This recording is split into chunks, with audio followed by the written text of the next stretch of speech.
You unlock this door with the key of imagination. Beyond it is another dimension, a dimension of sound, a dimension of sight, a dimension of mind. You're moving into a land of both shadow and substance, of things and ideas. You've just crossed over into the Twilight Zone.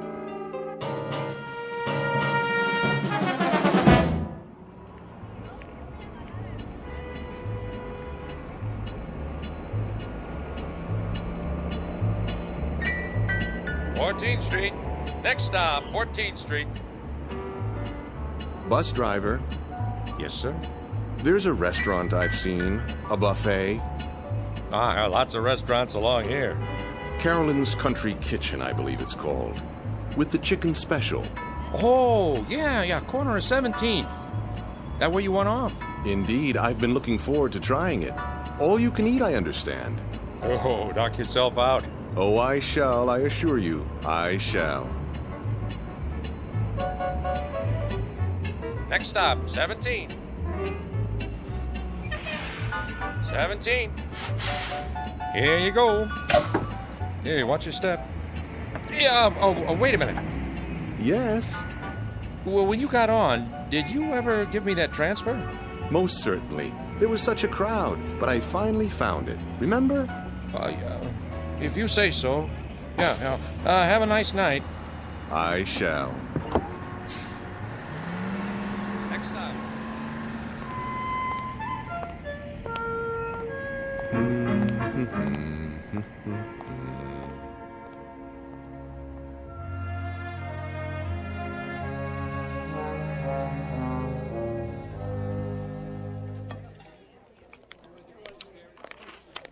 Here's your check.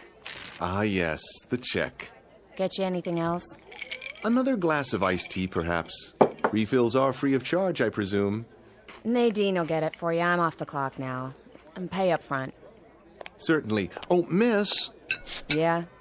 Might I trouble you for one more plate of your delicious fried chicken? That makes 3.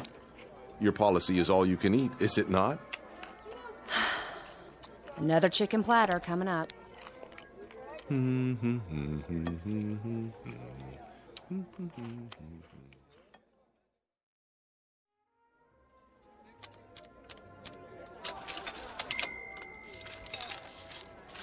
Thanks, Mrs. Nolan. Oh, don't mention it, Bernice. Hey, see you Saturday for the baby back ribs. You take care now. Enjoy your meal, sir? Very much. I couldn't eat another bite. That's nice. Cash or charge? Oh, cash, of course. I don't believe in credit cards. All that interest. I know what you mean. That'll be... Oh, my. Something wrong. What a bother. Do you know what's happened? Why don't you tell me? My wife borrowed from my wallet and forgot to leave anything for me. Will you take a check? Like it says on the sign, no checks. Yes, I see. Well, not to worry. My name is, James Brocklehurst. I'm with the Plyo Film Corporation. Perhaps you've heard of it. Here, let me give you my business card, if I can find one. Card won't do me any good. Oh, my. Most embarrassing for me as well as for yourself. In that case, I insist on returning tomorrow evening to reimburse you in full. Would you move it, pal? I gotta pay and get home. Of course. Tomorrow evening, then, at this exact hour. I'll include a generous tip as well. Thank you for your kind understanding. Hey! Thank you. What's the matter with that guy? I'm not sure, but I think he just stiffed me.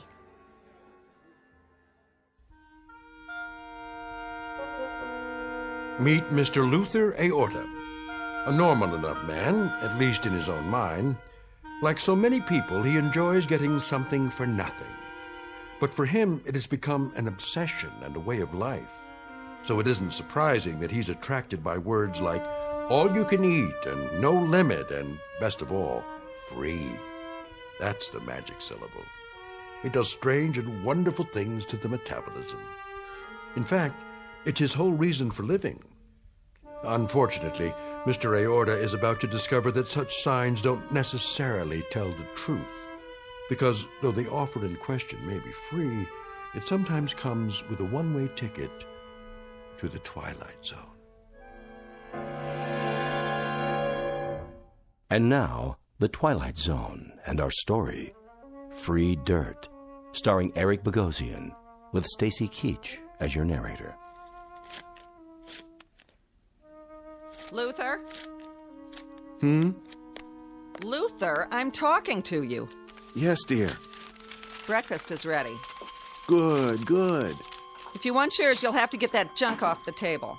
Oh, but it isn't junk, dear. I found several good coupons in this morning's paper. You and your coupons. Samples for the cost of a postage stamp. We can get new packets of seeds absolutely free. Seeds? You've got 100 packages of those things already. Yes, dear, I know, but these are special. I'll bet. They are. Look. Would you clear off the table, please? From the largest seed company in the U.S., free peaches, free cucumbers, free asparagus, and free ranunculus. Can you just taste them? What are you going to do? Eat the seeds in a bowl with milk? Of course not. I'm going to plant them. Oh, you are. Where? In the backyard. They'll make a lovely garden. I hate to disappoint you, but plants need something our yard doesn't have. And what's that, dear? Dirt. Dirt? Topsoil, loam. There's nothing but rocks out there. Yes, you're right. But don't worry. I'll find some fresh dirt and bring it home. From where? That may require some thought. Just a minute. Breakfast first? Oh, yes, breakfast. You drive me to work today, remember? Of course. Sit down and eat. I'm going to be late. I was just thinking about the dirt. Where were you last night, anyway? I rode the bus into town. Some things I had to take care of. The bus, huh? I'm surprised you were willing to pay the fare. Cheaper than the cost of gas nowadays. It worked out very well, actually. Did you eat anything? To be sure, I found something on the way. A bargain, no doubt. Quite a remarkable one, in fact. You would have been proud of me. I hope so. Where does one go to get dirt, I wonder? Oh, Luther. A quarry would have some, but they'd probably charge a lot of money. Finish your eggs. I'm late as it is. Just cleaning my plate. It's a crime to waste food.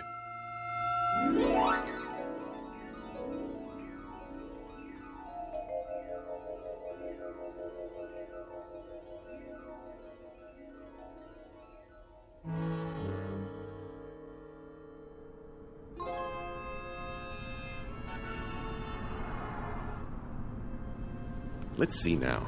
Nothing on the way home but offices, real estate companies. Perhaps the nursery. No, packaged soil would cost a fortune. Oh, well. Have to give this some serious consideration. Or double your money back. That's right. If you're not 100% satisfied with your new Ellison steam cleaner, return it to the factory and get double your money back. Call toll-free today or write the Ellison Company, Box 403, Minneapolis, Minnesota.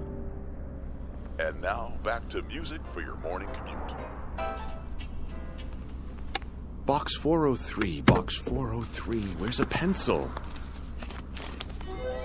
Wait a minute. I don't believe my eyes. Free dirt apply within. Within where? Of course, Lilyvale Cemetery. Where better to go for rich parturient soil?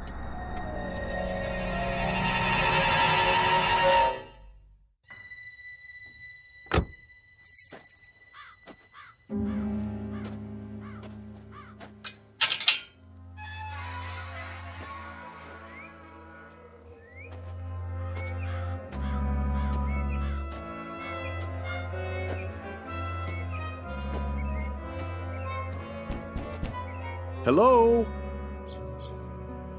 Hello, anyone? Anyone at all? Guess not.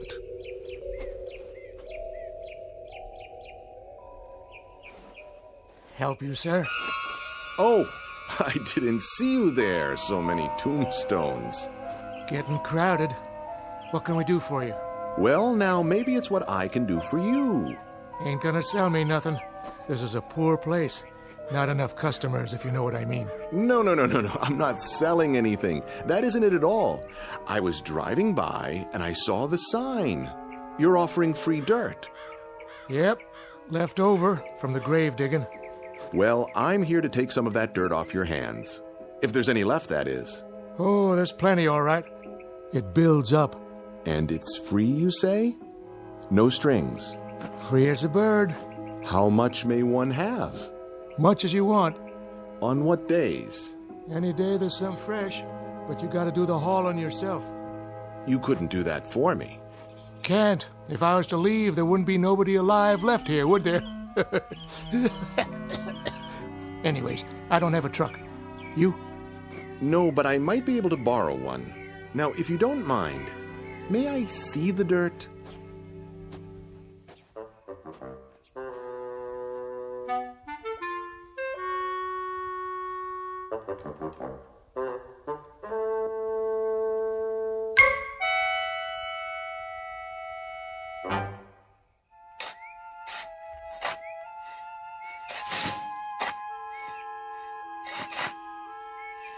Even it out now. I want to get as much as possible in one load. Okay, mister. Otherwise, I'll have to pay you for 2 trips. Relax. We're getting it all. Nice truck. It will do. Where'd you get it? My neighbor, Mr. Santucci. I promised to share the bounty with him. Bounty? The fruits of my labor. It's a long story. Good thing your gravediggers were here. Always looking for extra work. Dig it up or shovel it someplace else. Same difference. You're sure you don't mind my taking it all? Glad to be rid of it.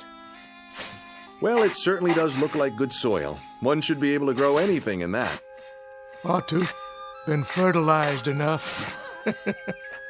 Yes, I suppose it has. All right, gentlemen, that's the last of it. I'll meet you at the house. Thank you, my good man. You've made my day. Don't mention it.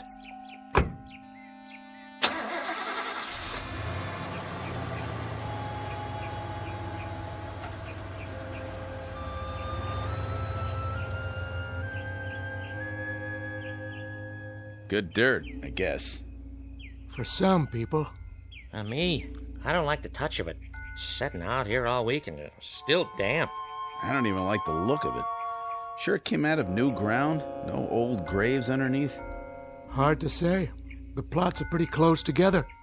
Well, don't tell that aorta guy. Yeah, probably gonna make mud pies out of it. I'd as soon not know. Just be sure he pays you.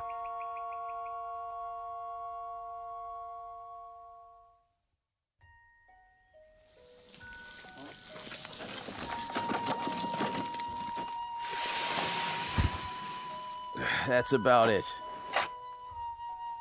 Good, very good. You've distributed it perfectly. Isn't it beautiful? Oh, yeah. Real beautiful. I'll set to work while it's still moist. You want to pay us now? Now? That's the general idea. Oh, dear me, no. That wouldn't do at all. For income tax purposes, I'll have to ask you to send a bill. A bill? Don't know the address here. Not here. My office.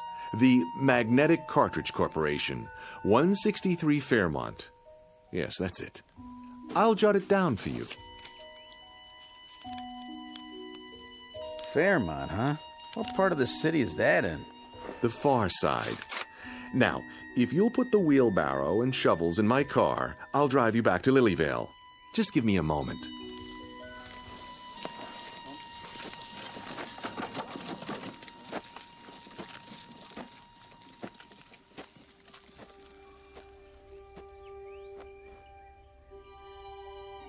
I can hardly wait. Peas, carrots, tomatoes, onions, squash, rutabaga, turnips, lettuce, corn, watermelon, and ranunculus. What a harvest this is going to be. I wonder what will come up first. Let's start with this one. What are you doing, Mr. Aorta? Good afternoon, Mrs. Santucci. I'm planting my very own garden. Where'd the dirt come from? The graveyard. But it's wonderful dirt. Really. Make sure you get the truck clean. My husband don't like no dirt in it. Oh, I will, completely. And do thank him for me. Graveyard, huh? Yes, just look how nice and moist it is. Reach over the fence and hold out your hand. See? Positively brimming with life. That what you call it? Think of the things that will grow out of this mulch, and all of it positively free.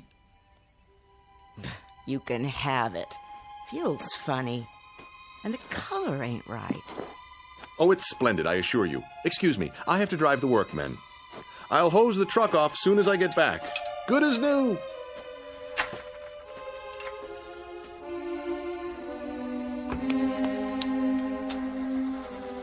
Yuck. Even smells funny. Now I gotta wash my hands. Don't know what it is, but something about that dirt just ain't right.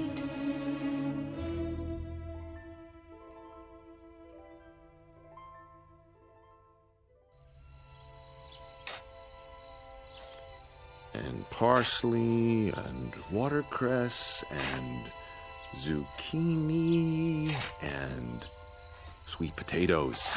Yes. And cabbage, and string beans, and even red peppers. Oh, what a succulent harvest this will be. There, let the soil do its magic.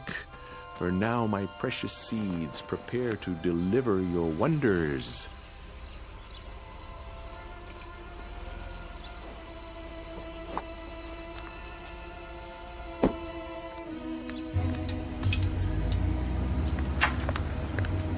You? Hello, Myrtle.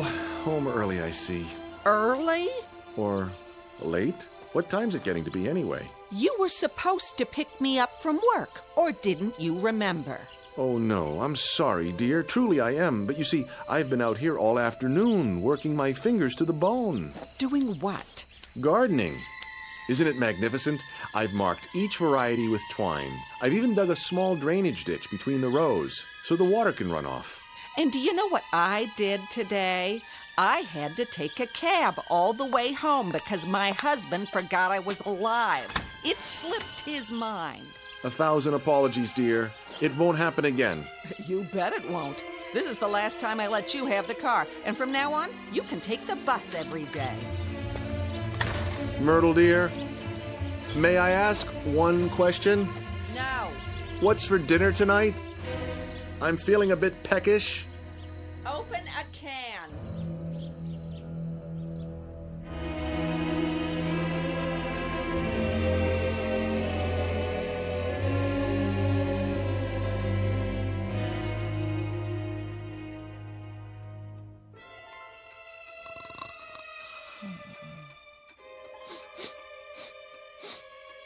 Hmm?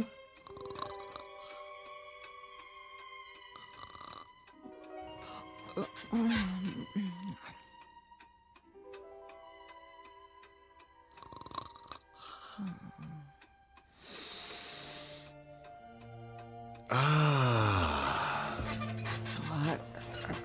Luther? Go back to sleep, dear. What in the world? Just opening the window a crack. What for? Ventilation. Smell that. Come back to bed. It's 3 o'clock in the morning. I know, but I simply had to get a good whiff. Isn't the night air delicious? Like it's alive. Oh, crazy man. Listen. You can almost hear the little seeds reaching up from the earth, trying to be born.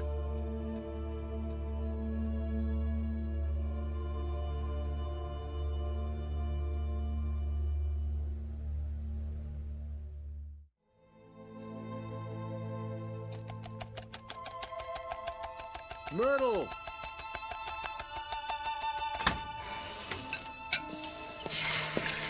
Myrtle!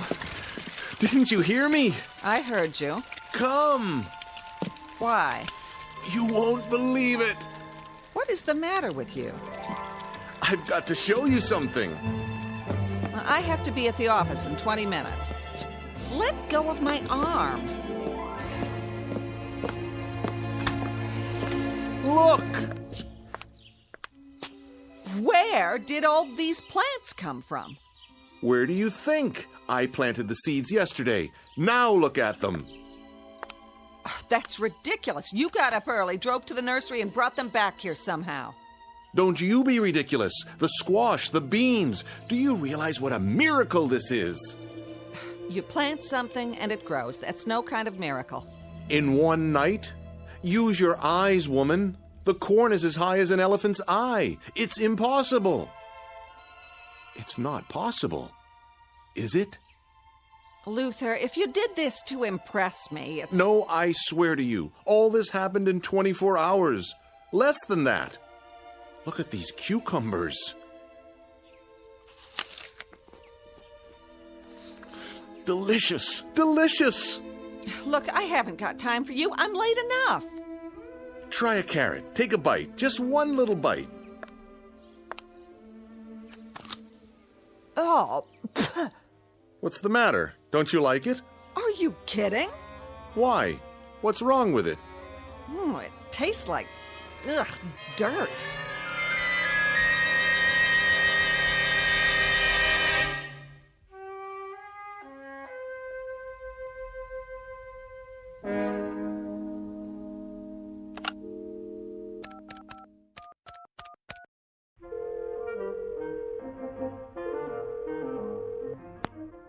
KRIS-TV.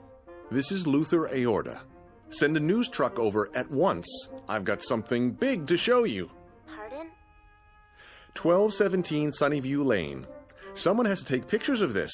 People won't believe it if they don't see it with their own eyes.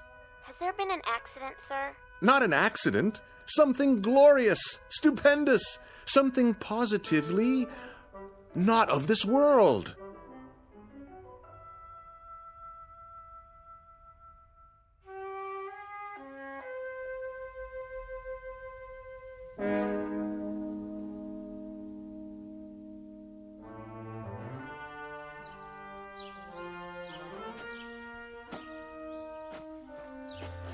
Well? It's a nice garden, I'll give you that. Yeah, same here. But I don't see anything unusual about it. I told you, the seeds were planted only yesterday. It all came up overnight. Is that a fact? Ask my wife. She'll tell you as soon as she gets home. Mr. Aorta, we appreciate your call, but we're a television station, not the university. Do you see the size of it? Well, it looks exactly like what it is. A vegetable garden in someone's backyard. Bigger than most, but that isn't really news. So you're not interested in miracles? Only the ones that can be proved. All right, then. I'll prove it to you. And how will you do that? I'll rip out all of these plants and do it again. You can see for yourself tomorrow. Would that be proof? Yes, sir. That would be proof. Assuming there was documentation. Footage of you doing it and the results. And that would mean cameras around the clock. And unfortunately, that's just not in our budget. We have other stories to cover. I'm sure you understand. Now, if you'll excuse us. But think what a breakthrough this is. Food for the world, instantly. That would be a miracle. Would? It already is. Then how do you explain it? I can't, but it's happened. Oh, looks like it's been happening for a while. What do you mean? Well, these leaves, they're already turning black around the edges. They can't be. I'm afraid so. They've reached their maturity. Now they're going to seed. Then I'll plant some more. You do that. And when you do, give us a call. I will. I'll get right on it. You can count on me. I'm sure we can. Bye now, Mr. A. A-O-R-T-A. Straight from the heart.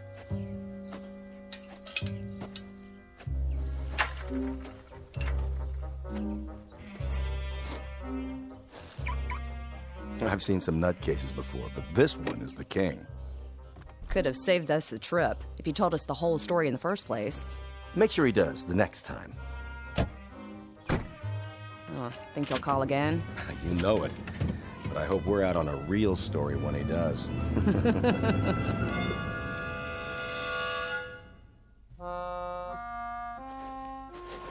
Now get that head of lettuce there on the end. Pull. Got it. Looks like it's 6 months old. It's rotting already. You believe me, don't you, Mr. Santucci? I wouldn't, except my wife saw you planting the seeds. Yes, she stood right where you are, leaning over the fence. I'll tell you flat out, I've never seen anything like it in my whole life, and I was brought up on a farm. It just don't make sense. It must have been the dirt. Could be. Can't think of anything else. Made a nice layer of topsoil. Now it's all sucked clean. You need some more fertilizer. I wouldn't know what kind to get, unless... There is plenty more where this came from. That's what the caretaker said. Might work, might not. I'll tell you one thing, though. I wouldn't be caught dead eating any of this stuff. It ain't normal. That's the point. It isn't. It grew so thick, ripened so fast. Sell it to the college, maybe. That's an idea. Or the agriculture department. Could be you come up with something brand new. Yes. Maybe I have. I'll call them first thing in the morning. But for now, I'd better spread some fresh dirt. Mr. Santucci, what are you doing tonight? Why do you ask? I was thinking we could go back and get some more in your truck. I don't know. If it works, we might even get a patent out of it. At least the Guinness Book of World Records. Partners. What do you say? Where did it come from? Not far. We can be back before dinner. Don't worry, we'll be fine. It's only a cemetery.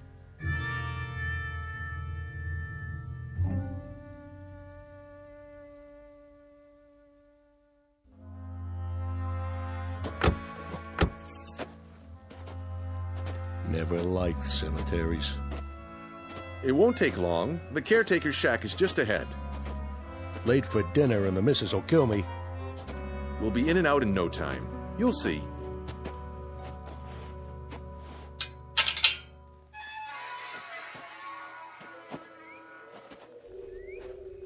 Sure got dark fast. It's the trees and the statues. Here we are. Hello? Hello? Maybe we should come back. Nonsense. It has to be now, while the plants can be revived. Well, it's my truck, and I say we get gone. There's nothing but dead folks here. Then no one should object if we drive on in. Help you, fellas? Hey! Don't go creeping up on people like that. Sorry, mister. Not many visitors this time of day. Is that you, Mr. A? Yes, I wanted to ask you. How'd that free dirt work out? Very well. I was wondering if you could spare a little more. I guess so. Planted a fresh one this morning. A fresh what? New man for the sod Sheraton. Got his bed turned down and everything. Good. Then we'll bring the truck in if you don't mind. Better watch those tires. Hit a sinkhole and you're stuck for the night. No AAA. Of course. Thank you, my good man. You don't know what this means to me. Hope you brought a flashlight. They like it nice and dark out here. Come on, Aorta. Let's get this fool thing done.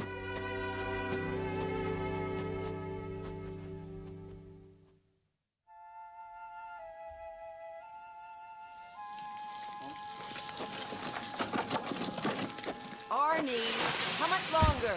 Coming! Your dinner's cold. Be right there, I said. That's it. I'm going inside. But we're almost done. One more wheelbarrow full, and the whole garden will be covered. Well, it's your yard. You finish it. Don't know why I let you talk me into this in the first place. Think of the publicity. Our pictures in the paper. 2 neighbors who can feed the world. Lots of luck, pal. I gotta take a shower to get this stink off me.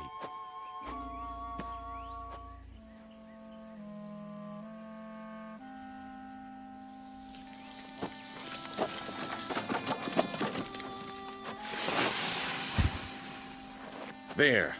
A new layer spread out. Nice and even. That ought to do it.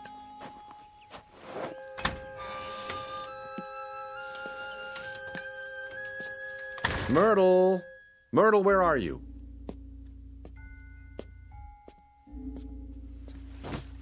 What are you doing with the suitcase? What does it look like I'm doing? I'm getting out. But why? Don't try to stop me, Luther. And I'm taking the car. You can just fend for yourself. I think I deserve an explanation. Oh, you do. Take a guess. I can't stand living with you anymore. Like Mrs. Santucci says, you're a loony. Do this and you'll be sorry. Are you threatening me? No. But those plants, they might be worth a lot of money. Yeah, in your dreams. Keep away from me. Tomorrow I'm going to have someone from the university come over and take a look. They're worth a fortune. Mr. Santucci agrees. They might be worth nothing. That's what they might be worth. You know why? Because they're as loony as you are. That's not true. They're a miracle of horticulture. Then if you know what's good for you, you'll eat those miracles, because there isn't anything else in the house. Do your own shopping. I've had it. She'll be back. Just you watch.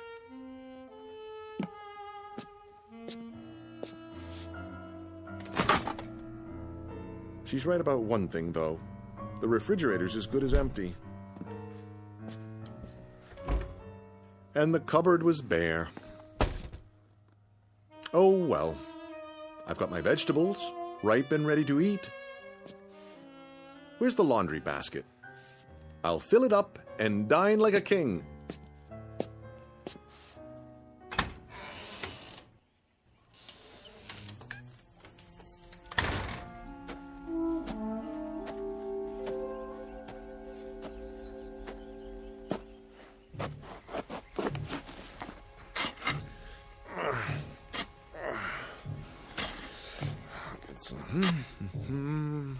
Onions, summer squash, eggplants as big as your head.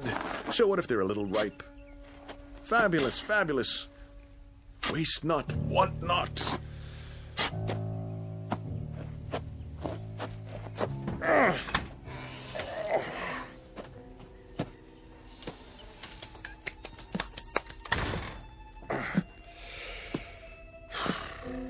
Looks like I'm going to be a vegan for a while. Well, so be it. Tonight the vegetables, tomorrow the world. Boiled, sautéed, any way at all. How about a nice hearty soup and a casserole? Potatoes au gratin, yes. A little salt and pepper, a few spices, and voila! Luther Aorta's Blue Plate Special, coming up.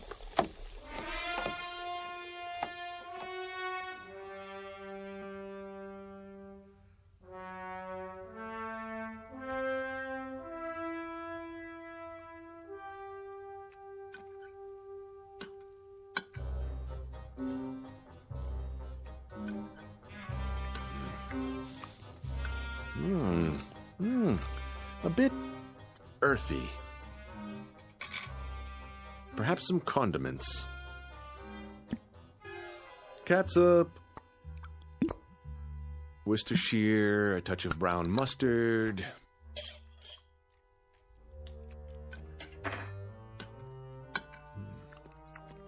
You gorgeous turnip, you. Now, something to wash it down.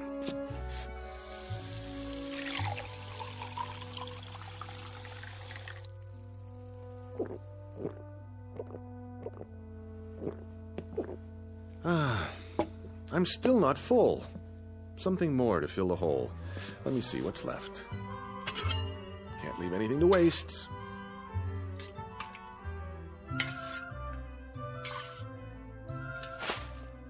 Who's there? That you, Arnie?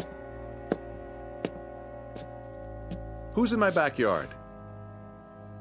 The cat. Or raccoons. Come to steal by the light of the moon. Well, I will not have it.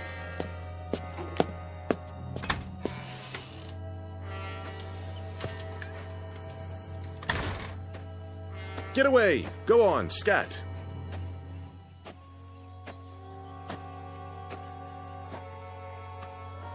What? Where did this come from? Somebody's dug a hole. A deep one.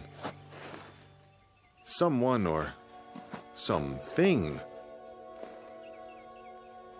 About 6 feet.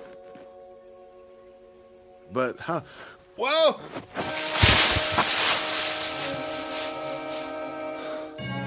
Felt like something tripped me. But what? Gotta climb out.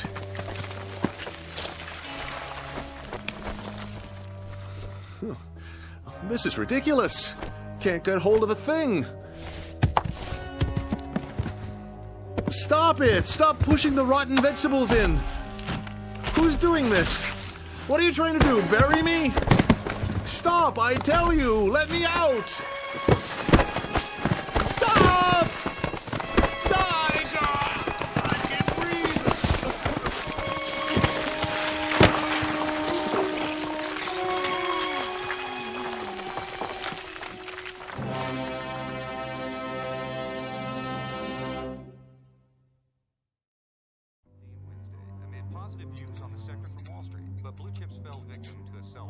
So, what do you think it was? What? Last night. Didn't you hear it? I didn't hear nothing. Well, I did. All night long. Like something digging with their hands, only... Only what? Not exactly digging. Chewing is more like it. Do you think some animals got into that crazy man's backyard? Who cares? More there than he can eat. Don't be so sure. He's got some belly on him. Soon as the next crop comes in, I get my pick. A miracle, he says. We better make some money out of it. My back's killing me. Oh, there he is now. That ain't him. It was him. I could tell. Go out and look. Look for what? The loony. See what he's up to. You go. You. All right, Ida, if that'll make you happy.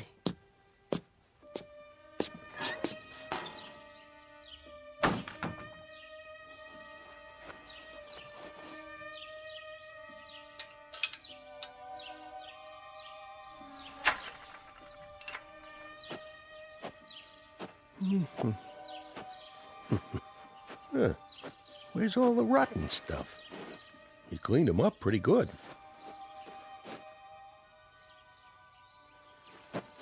Aorta? Hey, Aorta! You all right in there?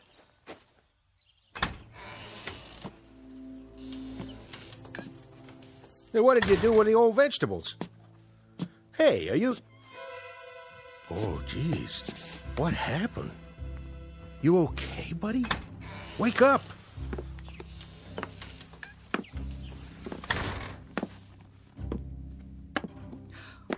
What's wrong with him? I don't know. He was just laying here. Take his pulse. Oh, he's dead.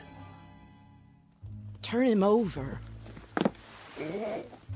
Oh, poor guy. Sure got a gut on him. Bigger than ever. What's that stuff around his mouth? Looks like dirt. What are you laughing at? Don't you get it, Arnie? The whole yard's empty. And you know what he did with it. He ate himself to death. No. No.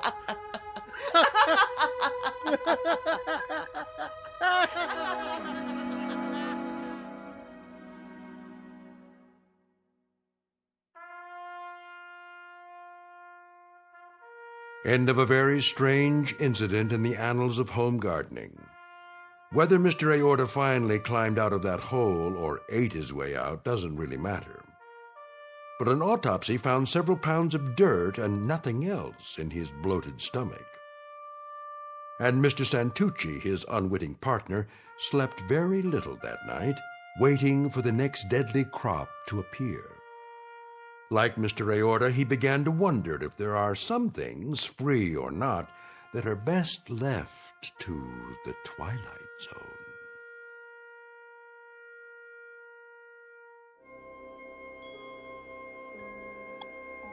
Hi, this is Carl Amari, producer of the Twilight Zone radio dramas. I'd like to take a moment to tell you about our official website at twilightzoneradio.com, where you'll get the latest news and information on these Twilight Zone radio dramas. Plus, at twilightzoneradio.com, you can digitally download 3 free episodes or any of our episodes for only $1.95 each. In this age of ever-changing technology, we've decided to make these episodes instantly available to you by making the Twilight Zone radio dramas a digital download-only series. This means that this series will no longer be offered on CD. The CD collections at our website are now being offered while supplies last at buy one, get one free. So be sure to get your favorites before they're sold out. Be sure to visit us often, and I'll see you in the zone.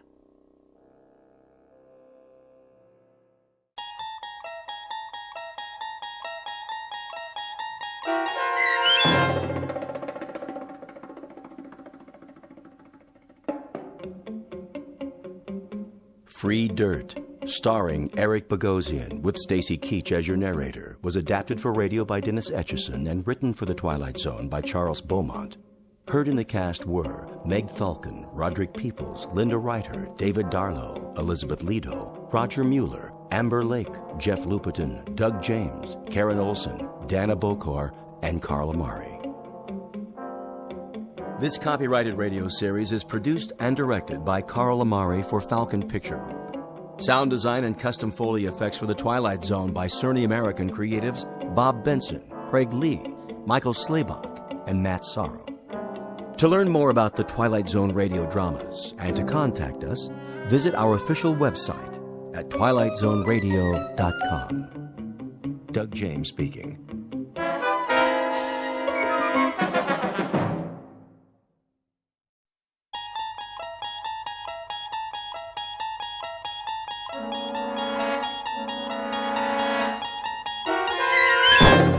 You're traveling through another dimension.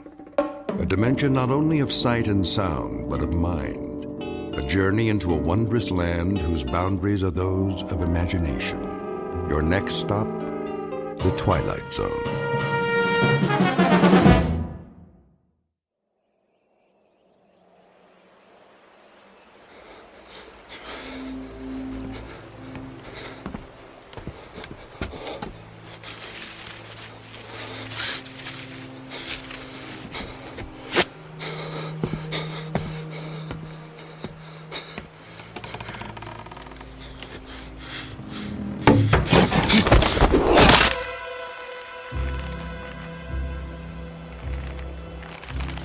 He's dead. Get him down. Yes, Captain. Clemens, what the devil do you think you're doing? Cutting him down, Captain. This is the last of the rope, Clemens. There's still one more to go. Just untie it. For pity's sake, catch him before he falls into the river. Traitor or not, he deserves a decent burial. Captain, the rope's looking pretty frayed. I'm not sure it'll take the weight of another prisoner. It'll have to. But, Captain... I said it'll have to. Yes, sir.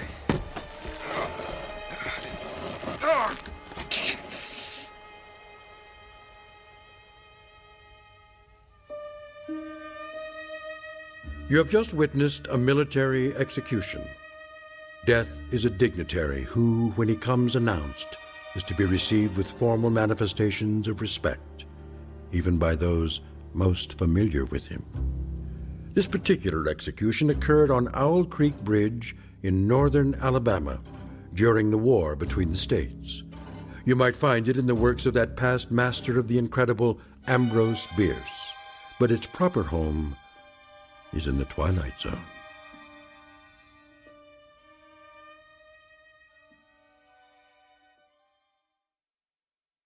And now, The Twilight Zone and our story, An Occurrence at Owl Creek Bridge, starring Christian Stolte, with Stacy Keach as your narrator. Hurry up, Clemens. I want to get this last one hanged while it's still daylight. Almost got him, Captain.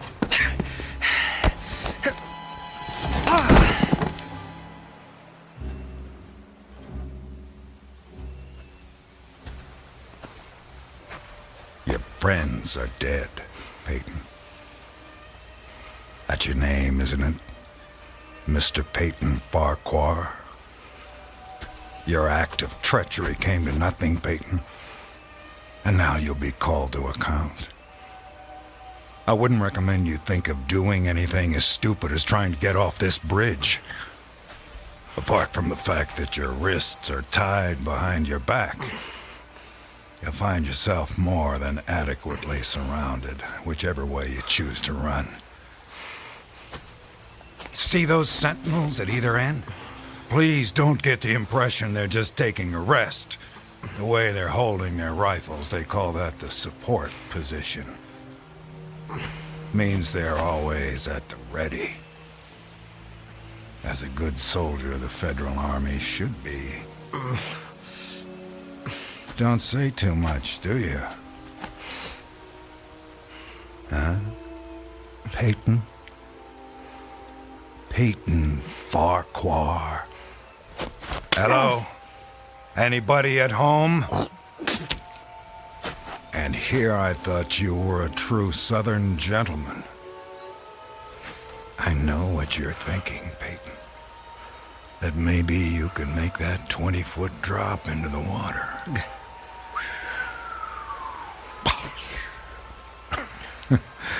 And who knows, maybe you're good at that. But after that, your chances for continued survival become pretty slim. Look over there on the bank of the stream. You know what that is? It's the muzzle of a cannon. You see, there's an outpost near here. If you really squint, you can see a company of infantry at parade rest. Think of them as spectators if you want. But if you sincerely want to swim for it, you might just as well be giving them target practice, which, believe me, they don't really need. You want to leave your wife a pretty-looking corpse, don't you? Still not in the mood for talking, huh? Well, I can understand that, time like this. A man needs to get his thoughts in order, ready himself for, you know. Perhaps I can help you with that. From a purely practical standpoint, I mean. I'm not a priest or anything like that. Truth to tell, my knowledge of matters theological doesn't amount to very much at all. But I can tell you a little bit about how it'll happen. Me and Clemens will escort you out to the center of the bridge, then introduce you to Captain Newman. He's a nice man. You'll like him. Me and Clemens salute the captain, then we stand behind him, leaving you face to face with the sergeant. Now, he's not such a nice man, sorry to say, but... Oh, I forgot. You two have already met. Well, when the moment comes, you'll both be standing on opposite ends of the same plank. He stands on the safe end, but you've probably already guessed that. And you probably guessed that it's his job to hold the plank in place. Then, when the captain feels the time is right for him, not for you, he gives a signal to the sergeant. The sergeant steps aside, the plank tilts, and down you go. Nah, never having been hanged myself, I can't give you any information on what your final moments on this earth might feel like. But I can tell you, I've seen more than a few of these. And I'm sorry to have to tell you, it doesn't look any too pleasant. Anything to say about that? Well...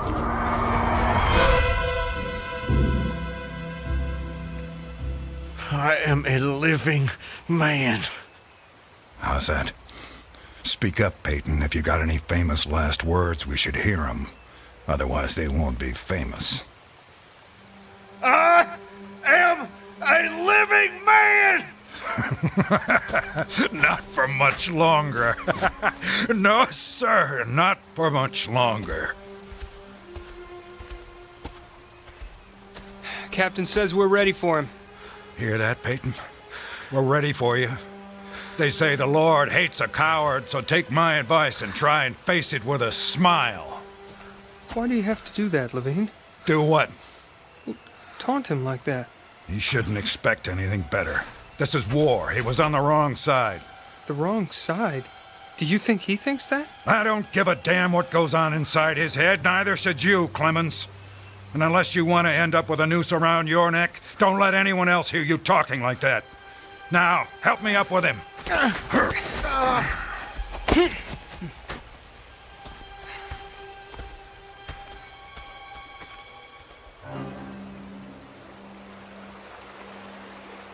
Oh, Elizabeth. Elizabeth, my darling, what have I done? What have I done to you and the children? I promised you. Promised I'd come back. What is a man if he's not as good as his word? What am I? Secure the noose. The noose. If only I could free my hands. Perhaps I could throw off the noose. Perhaps I really could dive into the stream. I might evade the bullets, and if I swam vigorously enough, reach the bank, then take to the woods and get away. Get back home. Yes, home. And back to you, Elizabeth. Thank God home is outside their lines. My wife and little ones are still beyond the invaders' farthest advance. That pounding. What is causing that pounding? It's like the stroke of a blacksmith's hammer on the anvil.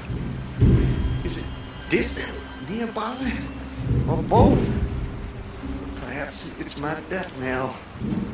Feels like a knife being thrust into my ear. Damn them, what's taking them so long? If you're gonna do it, just do it! Sergeant, step away. Too late. My God, it's too late. Oh, Elizabeth.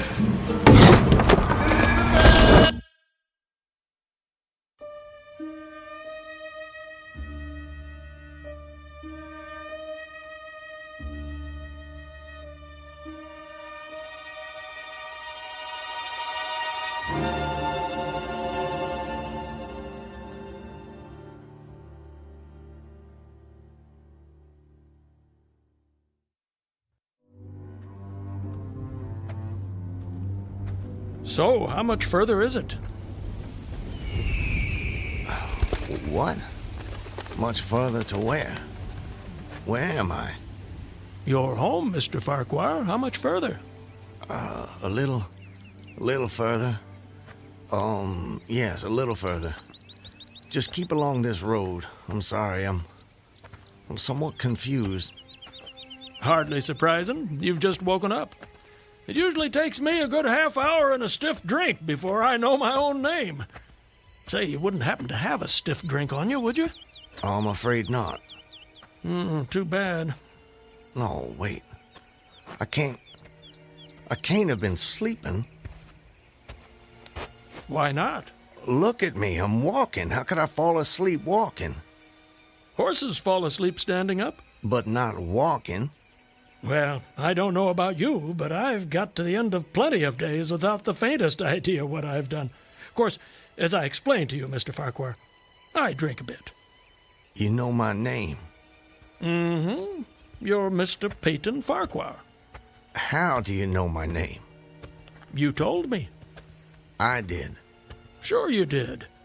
Right after I found you on the bank of the river. The bank? The southern bank. When I discovered you, you were digging your fingers into the sand, throwing it over yourself in handfuls, and almost blessing it. That doesn't sound like the sort of thing I'd do. You don't remember? No. Well, it's what you did.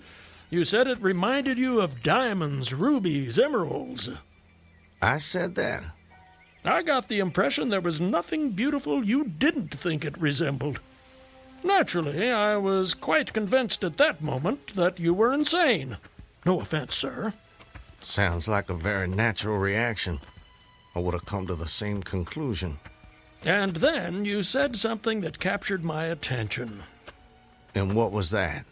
Still don't remember? Please, refresh my memory. You said, now let me think.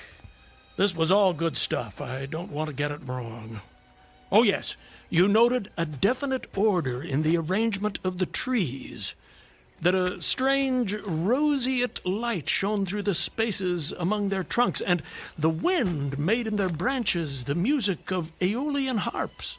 Well, sir, I've been from one end of this great land to the other, and I've met many madmen. Some of them confined for their own good, some of them elected to high office, but never a madman with such a poetic grasp of the language. That was when I knew you were just too interesting to leave where I found you. I do remember. Now it all comes back to you. Not all of it, not yet. But I remember lying on the bank. I was so content there. More than I've ever been in my... Right then and there, I had no wish to perfect my escape. I was happy to remain in that enchanting spot until they recaptured me. Recaptured, eh? You haven't mentioned that before. Of course, you haven't said much of anything since I found you. You're a man on the run, then. Forgive me, Miss... I'm sorry I don't seem to be able to recall your name. It'll come to you. Well, no offense, sir, but I'm not sure it would be wise to tell you the details. You're not a trusting man. Of late, I've become somewhat disappointed in human nature. I'm not sure why. This is a new world, Mr. Farquhar. It's understandable that you'd be cautious. But rest assured, I'm not what you might call political. But I do love a good story, if you have one to tell. My story? I have no story. I have a life. A life that's become considerably more interesting of late, I'd venture to say. But beyond your name, I know nothing about you. What manner of man is Peyton Farquhar? Why do you want to know? The road I travel is long and lonely. I'm starved of intelligent conversation, and the only voice I ever hear is my own. Talking to oneself leads inevitably to madness. With you here as my temporary companion, I can stave off that unfortunate condition for at least another day. I see. And tell me, sir, where are you headed? Anywhere I'm welcome and nowhere I'm not. In short, nowhere in particular. So, you were telling me about yourself. Very well. My name is... Peyton Farquhar. Peyton Farquhar. I'm a planter in these parts. A planter, eh? Good to have land. It is. So, I guess you have slaves. Naturally. No need to adopt that tone, Mr. Farquhar. I told you I'm not a political. Just asking. Well, as it happens, I am what you would call a political. The Farquhars are an old and highly respected Alabama family. I'm naturally an original secessionist and ardently devoted to the Southern cause. Oh, your memory is reliable when it comes to the matter of who you are, if not where. I suppose so. And yet, if you'll forgive my temerity, for all your patriotic fervor, you clearly didn't take service with the gallant army of the South. May I ask why that was? Circumstances of an imperious nature prevented me from doing so, but I assure you I chafed under the inglorious restraint, longing for the release of my energies, the larger life of the soldier, the opportunity for distinction. And in good faith and without too much qualification, you assent to at least part of the dictum that all's fair in love and war. Are you mocking me by any chance? I would never, ever risk a fellow traveler's friendship for such a trivial gain. Please, continue, I beg of you. I imagine that the opportunity to serve your birthplace came at last, as it comes to all men in wartime? It did. It was one evening, as I was sitting under the magnolia trees near the entrance to my grounds. I was with my wife, Elizabeth, children were playing nearby.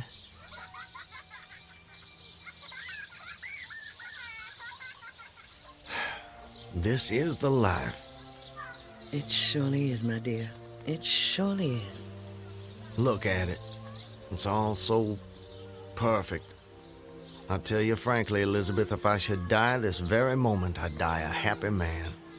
Peyton, darling, I wish you wouldn't say such ghoulish things. I can't bear the thought. I have no fear, Elizabeth.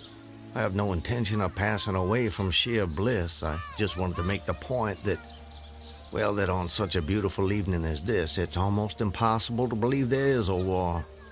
I wish there weren't. But there must be. Why, Peyton? For them. For the sake of the children. They deserve the best future we can give them. Isn't that worth dying for? I understand that, Peyton. I do. It's just that... I sometimes wonder if we couldn't... Peyton, look! That soldier. He's one of ours. Water. Please. You're exhausted. Peyton, should I fetch one of the slaves? By no means. We'll take care of him ourselves. Get him some water, Elizabeth. Let me help you down, sir. Oh, thank you. You must be starved. Come inside, my man.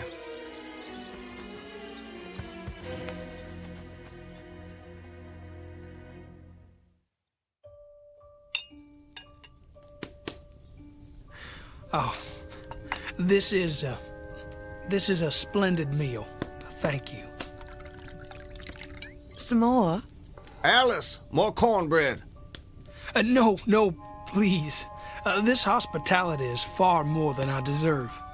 Nonsense. Nothing is too good for our brave boys. Tell me, Corporal, whose command are you with? Colonel Tolliver, 13th North Carolina. How are things at the front? We hear so little down here. I'm sorry to say things are not going so well. Not so well at all. The Yankees are repairing the railroads in preparation for another advance. They've reached the Owl Creek Bridge. Owl Creek Bridge? Yes, sir. They've put it in order and built a stockade on the north bank. I'm sure you know what that'll mean. Yes. If they can run trains over the bridge, there'll be nothing to stop them. Damn those sons of... Forgive me, Elizabeth. You shouldn't be subjected to this manner of talk. Peyton, I understand... Go and see what's keeping Alice with the cornbread. As you wish, my dear. Something on your mind, sir? Corporal, refresh my memory. It's about 30 miles to Owl Creek Bridge? About that. Maybe even a little less. And there's no force on this side of the creek? Only a picket post a half-mile out, on the railroad, and a single sentinel at our end of the bridge. Suppose a man, or perhaps several men, civilians and persons of intelligence, should elude the picket post and perhaps get the better of the sentinel. What could they accomplish? Accomplish? Well, sir, I was there a month ago.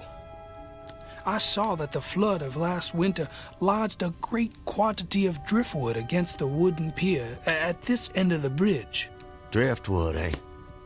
It's dry now, exceedingly dry. If someone were to put a light to that driftwood, it'd burn like tow. That it would, sir. And that would mean the end of the Owl Creek Bridge.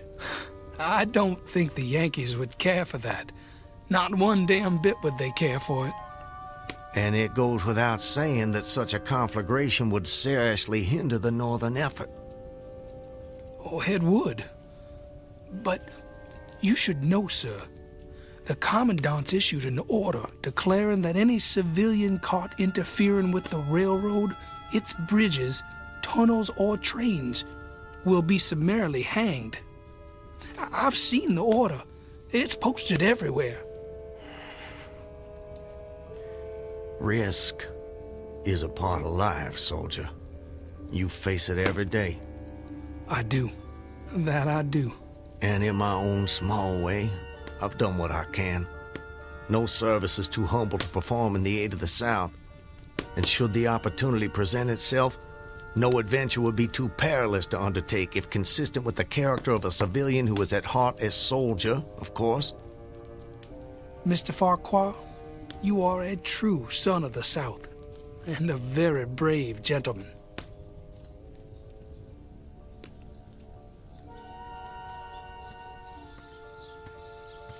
Elizabeth, I have to go away. Away? For how long, Peyton? Probably just a couple of days. Why? Business. Larson will be going with me, maybe Zeller too. I don't know. I'll have to ask him. Peyton, don't go. I don't want you to. The children need you. It's for the sake of the children that I'm doing this, Elizabeth. Why can't you understand that?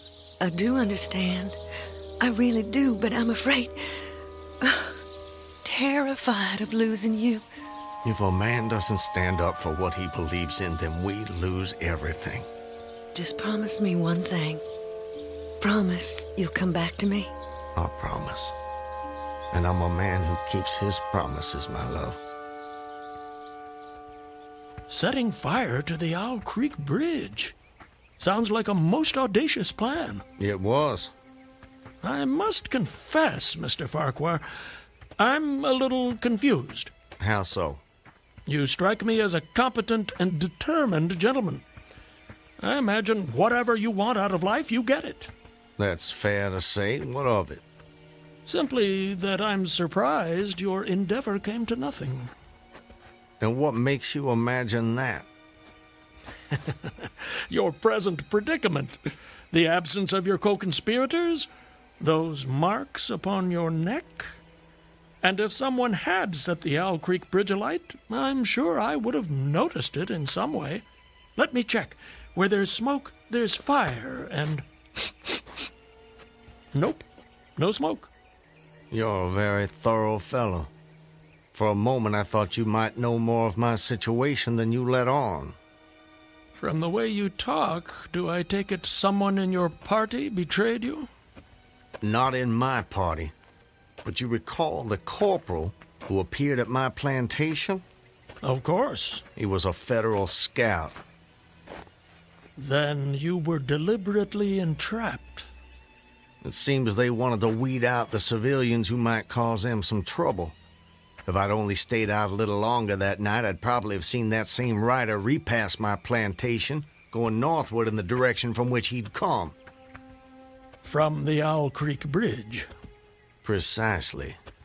And when you and your co-conspirators... Patriots. ...made your assault on the bridge, the military were waiting for you. They made me watch as they hanged my friends for an act of treachery.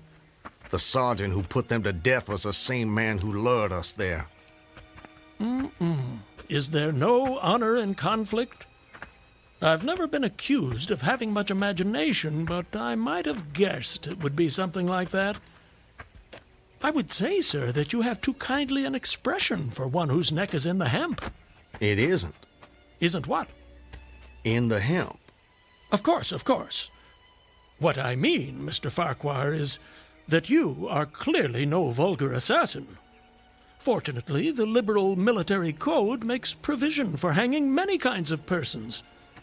And gentlemen are not excluded.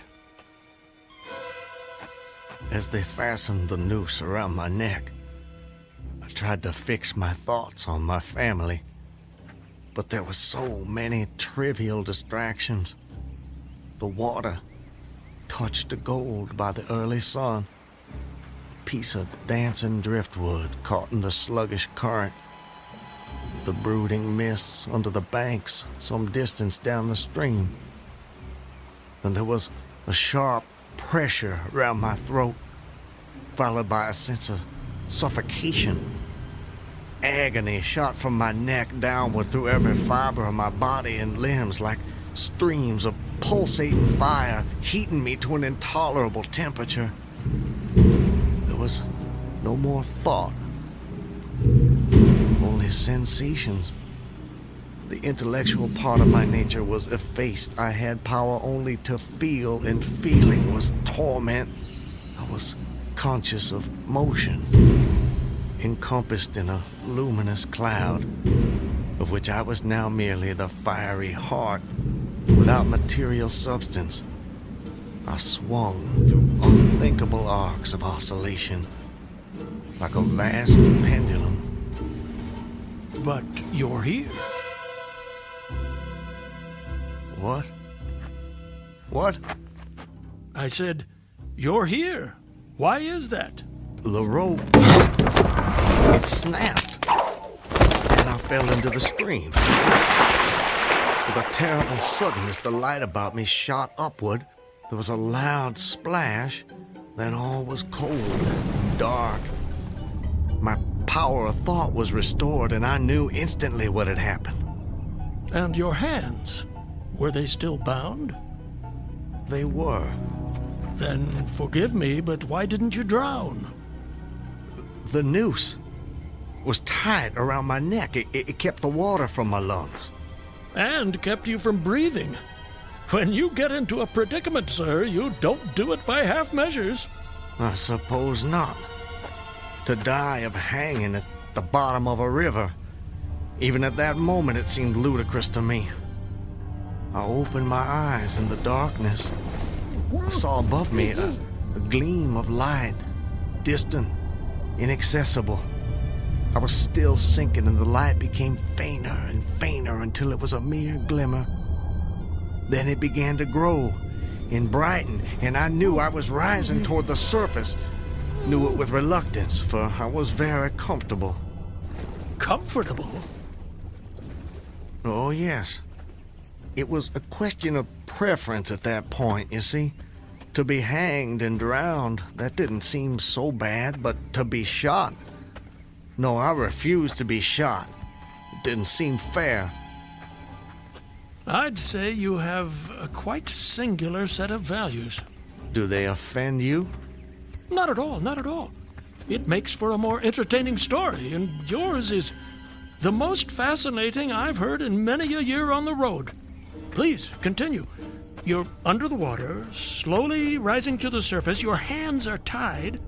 A sharp pain in my wrists apprised me of the fact that I was trying to free my hands. I gave the struggle my attention as an idler might observe the feat of a juggler without interest in the outcome. Eventually, the cord fell away. My arms parted and floated upward, but I could only dimly make out my hands in the growing light. I watched with a new interest as first one and then the other pounced upon the noose at my neck. They tore it away and thrust it fiercely aside. Its undulations resembled those of a water snake, and my first thought was to put it back. To put it back? The undoing of the noose had been succeeded by the direst pang that I'd yet experienced. My neck ached horribly, my brain was on fire, my heart gave a great leap, and I felt as though it was trying to force itself out of my mouth. My whole body was racked and wrenched with an insupportable anguish. And I imagine the desire to rise to the surface was even greater, no matter what you might find waiting for you there. I wanted to stop myself, had to stop myself, but my disobedient hands gave no heed to my command. They beat the water vigorously with quick downward strokes, forcing me to the surface. I felt my head emerge. My eyes were blinded by the sunlight. My chest expanded convulsively, and with a supreme and crowning agony, my lungs engulfed a great draught of air. So now you were in full possession of your physical senses. If anything, they were more keen and alert than before. I felt the ripples on my face, heard their separate sounds as they struck. I looked at the forest on the bank of the stream, saw the individual trees, the leaves, and the veining of each leaf, saw the very insects upon them, the locusts, the brilliant-bodied flies, the spiders stretching their webs from twig to twig, the prismatic colors in all the dewdrops on a million blades of grass. the humming of the gnats that danced above the eddies of the stream, the beating of the dragonfly's wings. They all made audible music. Remarkable. If you'll forgive my saying so, you missed your life's calling. You have quite a turn for descriptive language. I'm surprised you had the time to note your surroundings in such detail. It may only have been a few seconds, I'm not really sure. I seem to have lost the ability to judge the passage of time accurately. Or perhaps you've gained a greater appreciation of time. There's a whole world in every second. You have a singular turn of phrase yourself, Mr. I'll get it in a minute. No doubt. Did you acquire this philosophical outlook during your travels? Hard to say. See, it often seems like I've been traveling my whole life. But enough about me. I long to hear your story. You've painted a beautiful background for me, but it strikes me there are more pressing issues in this particular picture. For example, your executioners. My would-be executioners? That goes without saying, surely. Very well. I saw them, silhouetted against the blue sky. They shouted, they gesticulated. Their movements were grotesque and horrible, their forms gigantic. Suddenly, I heard a sharp report and something struck the water smartly within a few inches of my head, spattering my face with spray. One of the officers had his rifle. At his shoulder, there was a light cloud of blue smoke rising from the muzzle. I was surprised he missed. I read somewhere that marksmen with gray eyes are the keenest shots. This fellow was the exception to the rule, it seems. The marksman had gray eyes? Mm-hmm. How could you see that? I'm sorry? He was on the Owl Creek Bridge. You were in the water. And you must have drifted some distance. So, how did you know the marksman had gray eyes? I don't know how I know. I must have noticed it on the bridge. Just before your execution? My intended execution. As you say. Doubtless the detail was burned into my mind. Doubtless. I told you how much more alive my senses had become at that moment. Alive. Yes, indeed. That you did. At that moment, a counter-swirl turned me half around. I was looking into the forest on the bank opposite the fort. A clear, high voice rang out and came across the water with a distinctness that pierced and subdued all other sounds, even the beating of the ripples. The voice, what did it say?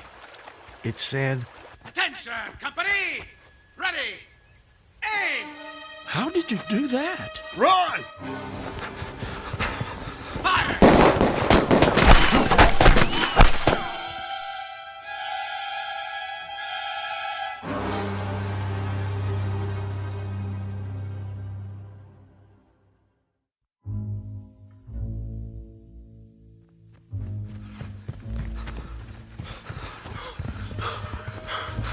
Are they still behind us? No, I don't think so. All right, that's enough for now. No more running for my life. Your what? Wait, I need to get my bearings. I have to know how close I am to my destination. Closer than you think, I'm sure. Eh? Does anything look familiar, Mr. Farquhar? Yes. This way. I think. Yes, this way. Can you see your home? Not yet. But it's not far now. I intend to be back in my wife's arms by close of day. You gave her your word. That I did. And that's important to you. It's a matter of honor. An honor, Mr. Honor means as much as love to a man of the South. A very moving sentiment. Now, where were we? Where were we with what? Your story. My story? Yes. You were just reaching a most exciting point when we were interrupted. I long to know what happened next. Are you quite insane, sir? I don't believe so. But I thought the same of you when I first met you, so I suppose it's a fair question. I am in full possession of all my faculties, Mr. Everything except the memory, eh? Don't try my patience, sir. I wouldn't dream of it. You asked me an important question, and I'm doing my best to answer it. But you'll appreciate it's difficult to judge these things when one spends so much time alone. If I had a constant companion, someone to tell me if and when I appeared to be losing my senses, that might be helpful, but that's not what fate has in store for me. And as I say, I try to avoid talking to myself because that seems to me the fastest route to madness. But, mad or sane, I know a good tale when I hear it, and yours is the most entertaining I have heard in all my years. Yes, sir, I shall cherish the memory of your experiences when I have long since ceased my wanderings. Please, go on. You'd escaped the noose by a most improbable stroke of good fortune, and then you found yourself in the stream and under fire. What was that like? Surely you can imagine that for yourself. We were just under fire a few minutes ago. But not in the water. Well, does it matter? Does to me. It's the setting that makes the crucial difference. Please. Very well. I suppose it might make the journey shorter, at least. Not mine. I dived to avoid the shots, dived as deeply as I could. Water roared in my ears like the voice of Niagara, yet still I heard the dulled thunder of the volley. Those heightened senses of yours. I rose again towards the surface and was met again by more shining Yankee lead. One shot nicked my cheek, do you see it? I see it. Well, the next time I dove, I was a long time underwater, and I made damn certain I swam farther downstream and nearer to safety. Just as well, since the soldiers had almost finished reloading. The two sentinels positioned at either end of the bridge fired again, independently and ineffectually. I saw all this over my shoulder. I was now swimming vigorously with the current. My brain was as energetic as my arms and legs. I thought with the rapidity of lightning. I reasoned, you see, that the captain had probably already given the command to fire at will. And you surely couldn't dodge all the shots. You're not invulnerable. No man is. Then an appalling splash, just 2 yards away, was followed by a loud, rushing sound which seemed to travel back through the air to the nearby fort and died in an explosion which stirred the very river to its deeps. A rising sheet of water curved over me, fell down upon me, blinded me, strangled me. The cannon had taken a hand in the game. Did I tell you about the cannon? You must have done. Well, anyways, as I shook my head free from the commotion of the smitten water, I heard the deflected shot humming through the air ahead. And in an instant, it was cracking and smashing the branches in the forest beyond. I was certain they wouldn't be so far from their target next time, and it was a good gun. The report lagged behind the missile. But surely the smoke would have apprised you of another shot. So long as you kept your eye on the gun, you had a certain advantage. Am I correct? You are? The problem was how to reach the shore without turning my back on the cannon. You have my complete attention, sir. How did you manage it? Well, I don't know. I'm not sure. I felt myself whirled round and round, spinning like a top. The water, the banks, the forest, the distant bridge, fort, and soldiers, they were all somehow commingled, blurred. I could no longer make out objects, only colors. Circular, horizontal streaks of color. It was all I saw. I was caught in a vortex. I felt giddy and sick. Fascinating. Incredible. What is that damned hammering? I don't hear anything. Unless it's the ticking of your watch you can hear. My watch? You're lucky it still works after such an immersion.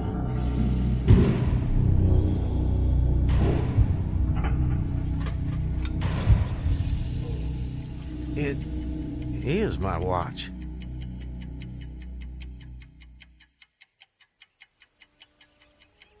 But why should I think... Perhaps you're the sort of man who values the seconds as much as the minutes and the hours. And there's a whole world in a second, so I've been told. So how did you fight your way out of this vortex? I really have no idea.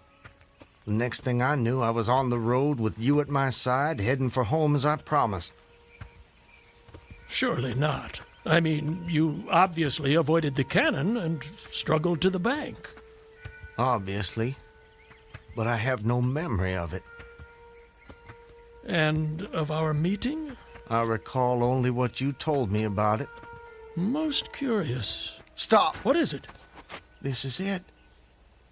We're here. This is the path to my home. Excellent. Well, I suppose this is where we part company, Mr. Farquhar. May I say, it's been a rare pleasure. You wouldn't care to come in? I'm sure the servants could prepare you a meal. That won't be necessary, my friend. I have many miles still to travel. But your journey is almost at an end. Yes. Well, goodbye, Mr. I'm sorry, I thought I could recall your name, but it just escapes me. Call me Ambrose. I wish you well, Ambrose. And you, Mr. Peyton Farquhar. And you.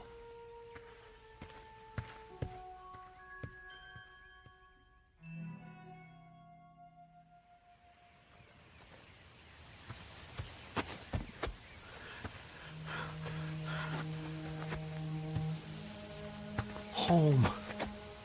Almost home. How long?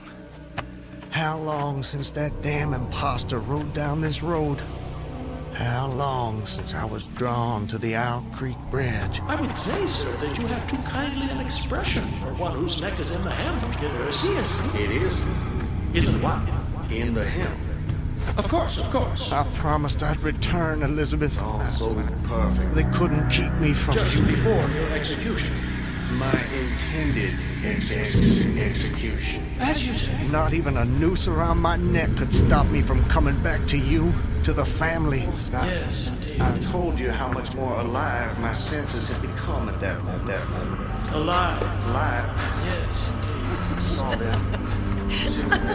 John, don't tease your sister. I want you Elizabeth! both on your best behavior when your father returns. Elizabeth! Elizabeth! You're not invulnerable. No man is. Elizabeth! Elizabeth! I swore I'd come back to you. I promised. Peyton! Elizabeth! Peyton! Elizabeth! Peyton! Oh, Peyton! Peyton, my love! Elizabeth, let me hold you. Let me take you in my... There's a whole world in every second.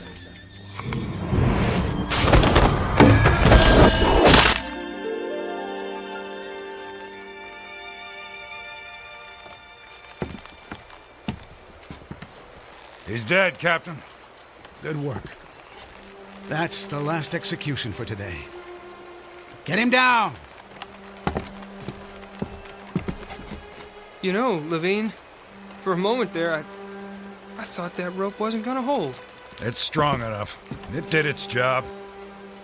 Do you ever wonder what goes on inside a man's head in those last seconds before death? Like I said before, Clemens, I don't give a damn.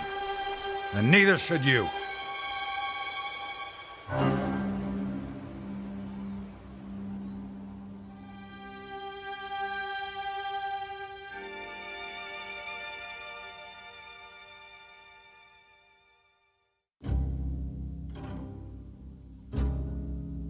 An occurrence at Owl Creek Bridge in two forms, as it was dreamed and as it was lived and died. This is the stuff of fantasy, the thread of imagination, the ingredients of the Twilight Zone.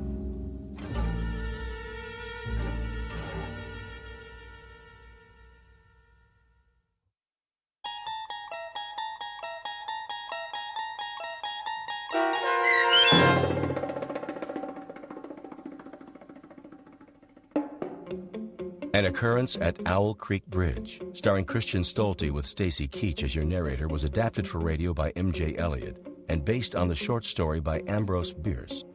Heard in the cast were Rob Riley, Danny Goldring, William Dick, Susan Hart, Gonzo Schexnader, and John Hogenacker. The producers of The Twilight Zone wish to thank CBS Enterprises and the Rod Serling Estate for making this series possible. This copyrighted radio series is produced by Carl Amari and directed by Joe B. Cerny for Falcon Picture Group.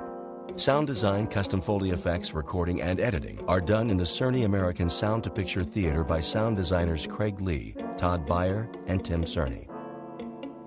To learn more about the Twilight Zone radio dramas and to contact us, visit our official website at twilightzoneradio.com. Doug James speaking.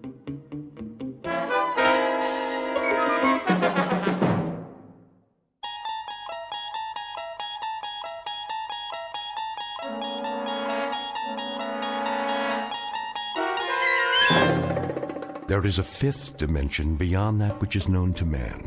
It is a dimension as vast as space and as timeless as infinity.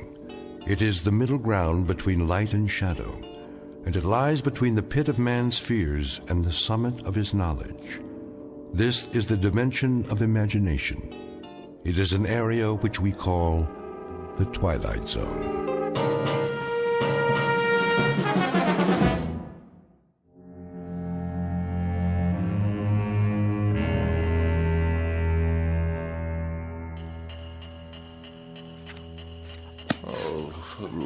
What's the matter, dear?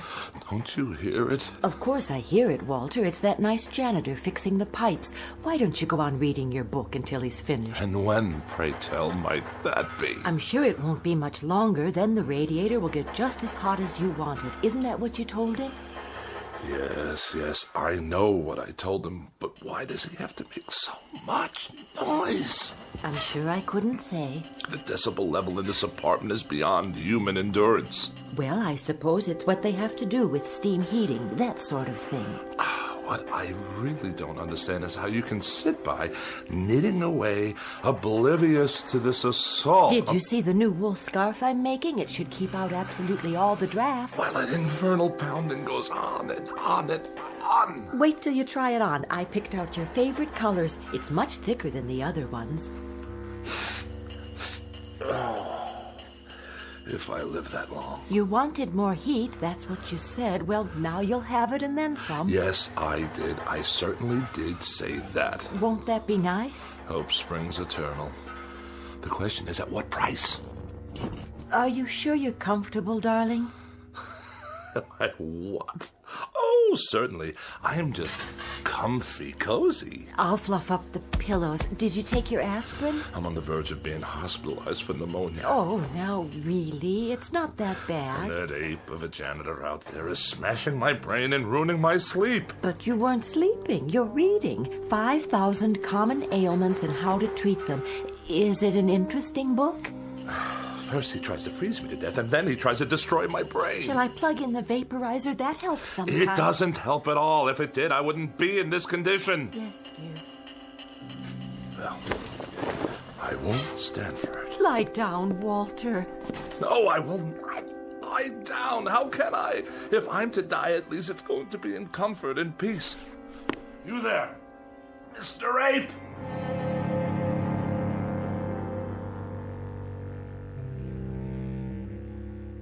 Witness Mr. Walter Bedecker, age 44, afraid of the following: death, disease, other people, germs, drafts, and just about everything else. He has one interest in life, and that's Walter Bedecker. One preoccupation: the life and well-being of Walter Bedecker. One abiding concern about society: that if Walter Bedecker should happen to die, how will it survive without him? But there's one thing he hasn't asked himself yet, and it's simply this. What happens if, despite all his precautions, Walter Bedecker should happen to stumble, not into the grave, but into the Twilight Zone?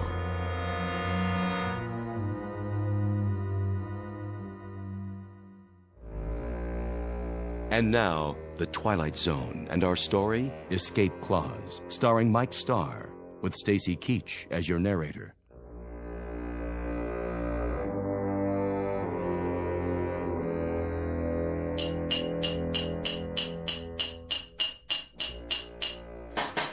I asked you a question.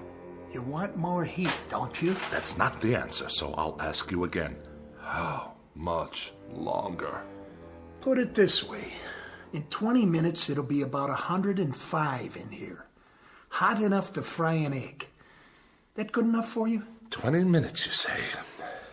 After hour upon hour of your clanking around in my living room while I'm on my deathbed, I have to wait 20 minutes more? If you do die, Bedecker, and you go where I think you're going, as far as the temperature's concerned, you ain't going to be able to tell the difference. You ape! Get out! My pleasure.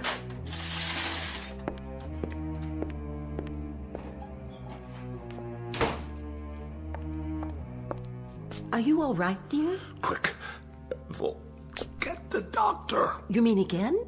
There's a tightness in my chest. It must be my heart. Come back to the bed. Call him now. Tell him to hurry. I don't think I have much time.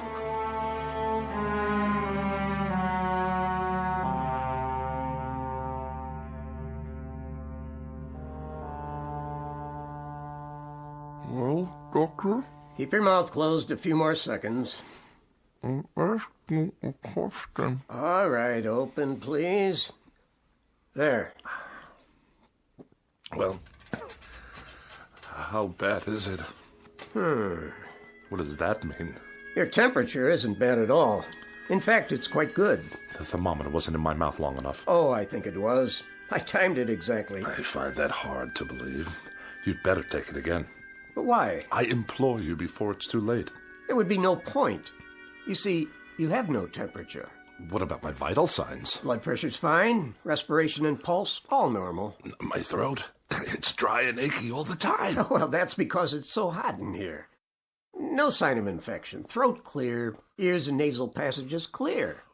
What about the pains in my back and my side? Well, what about them? And 4 sleepless nights in a row. Is it 4 now? How about that? Well, what do you want me to say?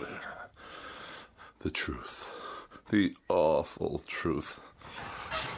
I can take it. The truth, Mr. Bedecker?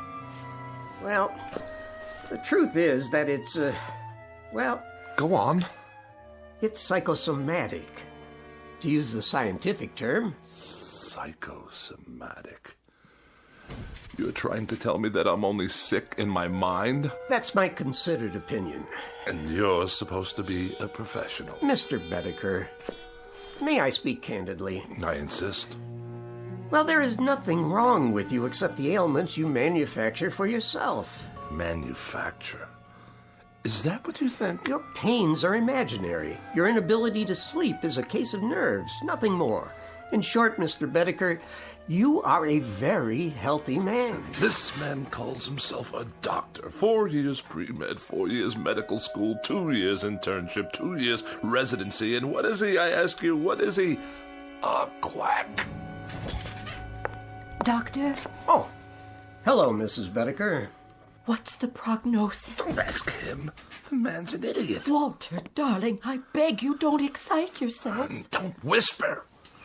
You're looking at half my troubles right there, Doctor. This woman, this awful woman who runs around whispering all day long to make me think I'm sick, even if I'm not. Oh, and I am. I'm lying here at death's door, and who's ushering me out? A quack and a whispering woman without a mind. Well, I'll call tomorrow, Mrs. Bedecker. Meanwhile, try leaving the window up an inch or so. Let some fresh air in. There'll be no need to call. Just come on over with the death certificate and fill it out. Oh, Walter. Don't drench me with those crocodile tears of yours. She'd be so happy to get rid of me. I just can't tell you. Goodbye, Mrs. Bedecker. Take care of yourself. I'll see you out.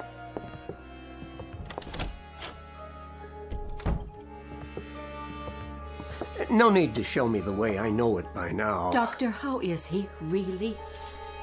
Mrs. Bedecker, your husband is one of the healthiest patients I have. But he's sick most of the time. Is he? He won't let me air out the house. He says for every cubic foot of unfiltered air, there are 8,900,000 germs. Well, he's probably right. And he's just quit his job. The 5th job he's quit since the first of the year. He says they make him work in a draft. Well, I suppose I'm oversimplifying it when I say there's nothing wrong with him, because in a sense, there really is. This constant worrying about himself is an illness of a sort. Has he always been this frightened a man? Ever since I can remember. When he was courting me, he told me he was in the final stages of TB and only had a week to live. I only married him because I felt so sorry for him. Oh, I don't mean that was the only reason. I think I understand. Do you? You see, people change. Sometimes for the better and sometimes in ways that aren't entirely healthy. We all assign blame. Your husband is taking it out on those nearest him. It's not your fault. But it must be. He never stops complaining. The problem isn't physical. He's getting older, so he sits here spinning his wheels. He needs to get out, do things, prove he's still strong, that there's a place for him in the world. Oh, Doctor, I'll do what I can. I'm sure you will. You already have. It's up to him now. I'll give you a call tomorrow. I don't think it would be a bad idea if you took some vitamins yourself. You look run down, Mrs. Bedecker. I do? Just a little too pale. Ethel, there's a draft in the air, and I feel a coma coming on. Yes, darling, I'll be right in. Now, you remember about those vitamins. Promise? I promise. Here's a prescription. Get some of these items from the drugstore for yourself. Thank you, I will. You're very kind. Goodbye, Mrs. Bedecker. Goodbye. Did you say there's a draft? I did. From where? The window. But it's only open an inch. Freezing air blasting into the room. I'll close it for you. Do you know how many germs live in 1 cubic foot of air, Ethel? I think I do. 8,900,000, that's how many. I know you want me gone. Walter!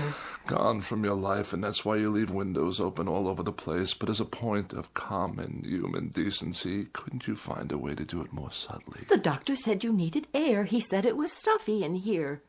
Oh, the doctor said. Tell me one thing. Yes? What is going on between you two? Nothing, Walter. I saw the way he looked at you. Oh, now you are imagining things. What's that slip of paper in your hand? What do you mean? Oh, it's only... Give it to me. Oh, now I understand. Well, if you'll let me explain. When did he give you this? Just now, before he left. If you'll listen. I'm not sick, he says, but nonetheless he gives you a prescription for medicine for me? Not a thing wrong with me, he says, but while I lie here helpless, he's out there telling you that I've got a life expectancy of 20 minutes. He said nothing of the sort. Don't deny it, Ethel. I smelled the collusion the moment he left the room. Now I suppose he's making time with you behind my back. The two of you can hardly wait for me to expire. What a great day that will be. But just remember, it will be on your conscience. Yours and that quacks. The prescription was for vitamins, Walter, not for you, for me. Vitamins for you? I lie here while the life seeps out of me and that charlatan prescribes vitamins for you? What has he done for me?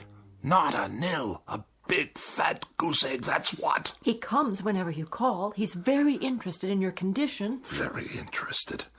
Oh, isn't that nice? I'm dying and he gives her vitamins. Sit up. I'll turn on the vaporizer. Never mind.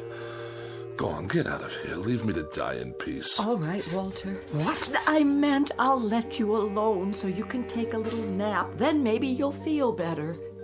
I can't nap. Why does a man have to die anyway? I'm sure you're not dying. Oh, are you? I asked you a question, Ethel. Why does a man have to die? I don't know, Walter. The world goes on for millions and millions of years, and how long is a man's life? This much, a pinch, a drop, a microscopic fragment. Why can't a man live 500 years or 1,000 years? Why does he have to die almost the moment he's born? I told you I don't know, dear. No, you wouldn't. Go on. Get out of here. Yes, dear. I have to take my own pulse. Give myself a checkup. A doctor couldn't care less. My sinuses. It's moved from my chest to my sinuses. After that, it'll be my brain, and then poof. As if I never existed at all. What's the point? The point, indeed. It's a crime for a man to live such a short span of years. A crime. What I wouldn't give to live a decent number of years. 200, 300. Why not 500 or 600? Yes. Why not? Or 1,000. What a miserable thing to contemplate. A handful of years and then eternity in a casket down under the ground. The dark, cold ground. With worms yet? Of course, with worms. And bacteria in the soil, and all manner of filth and decomposition, toxic waste. Who are you? Cadwallader's the name. And immortality's my game.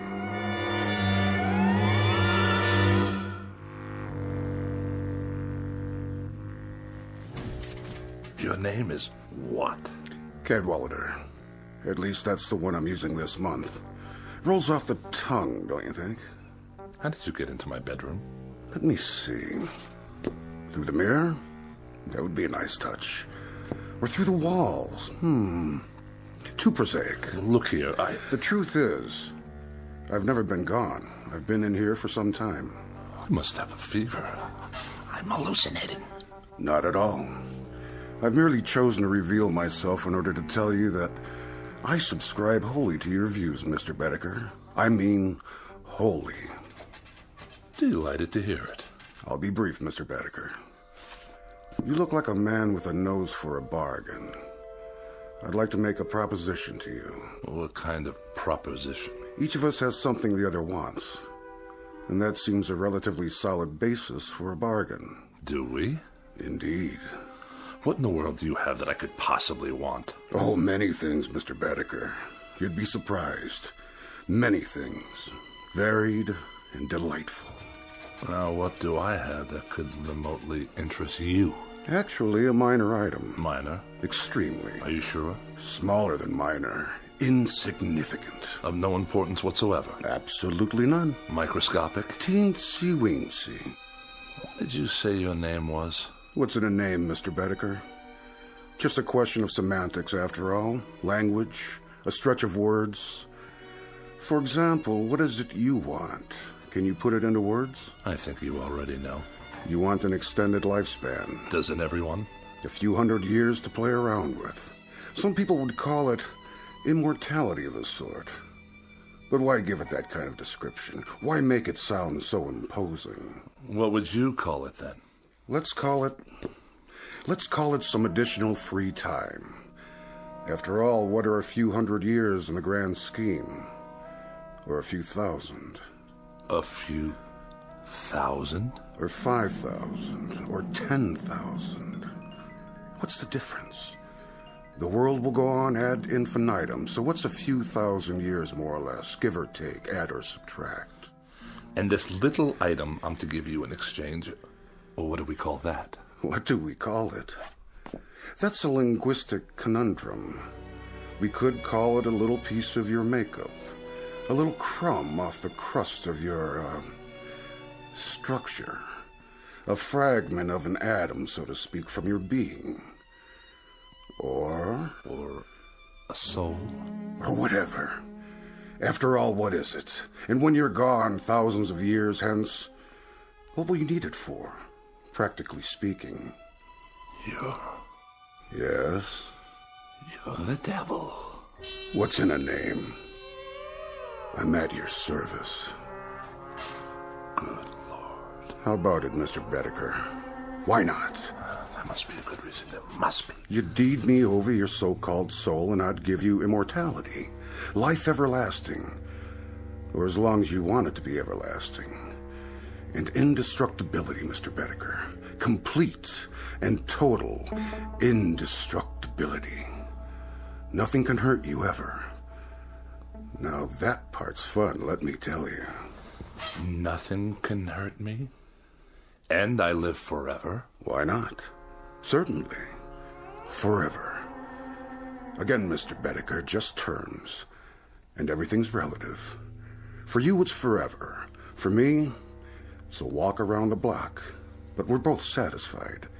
Think about it. Oh, I am. I am thinking about it. To be without fear of dying. To be indestructible. Invincible. Not to have to worry about disease, accidents, pestilence, war, famine, anything. Governments and institutions disintegrate. People perish. But Walter Bedecker goes on and on. Walter Bedecker goes on and on. The ultimate dream, is it not? Mr. Cadwallader, about this soul, you say I won't miss it. You'll never know it's gone. And you say I'll go on and on, quite unable to succumb? Quite. No tricks, no hidden clauses. I'll just live as long as I want to live. Is that it? That's it. That's precisely it.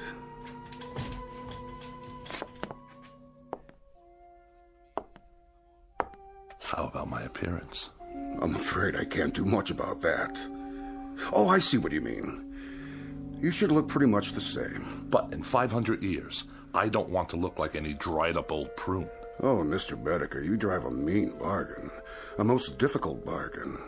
But you'll find me a cooperative, man.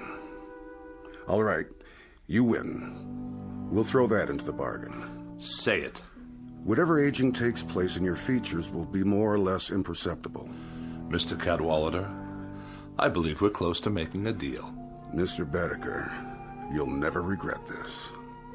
Not to your dying day. Hey? Which by rights should not be for several thousand years. You'd better say that. There is something. Aha! Aha! Aha! Now it comes out. For your benefit, I assure you. Where did you get that? The contract. Oh, one always seems to turn up when it's needed. Let's see. Article 93, right here. What about it? It's in the nature of an escape clause.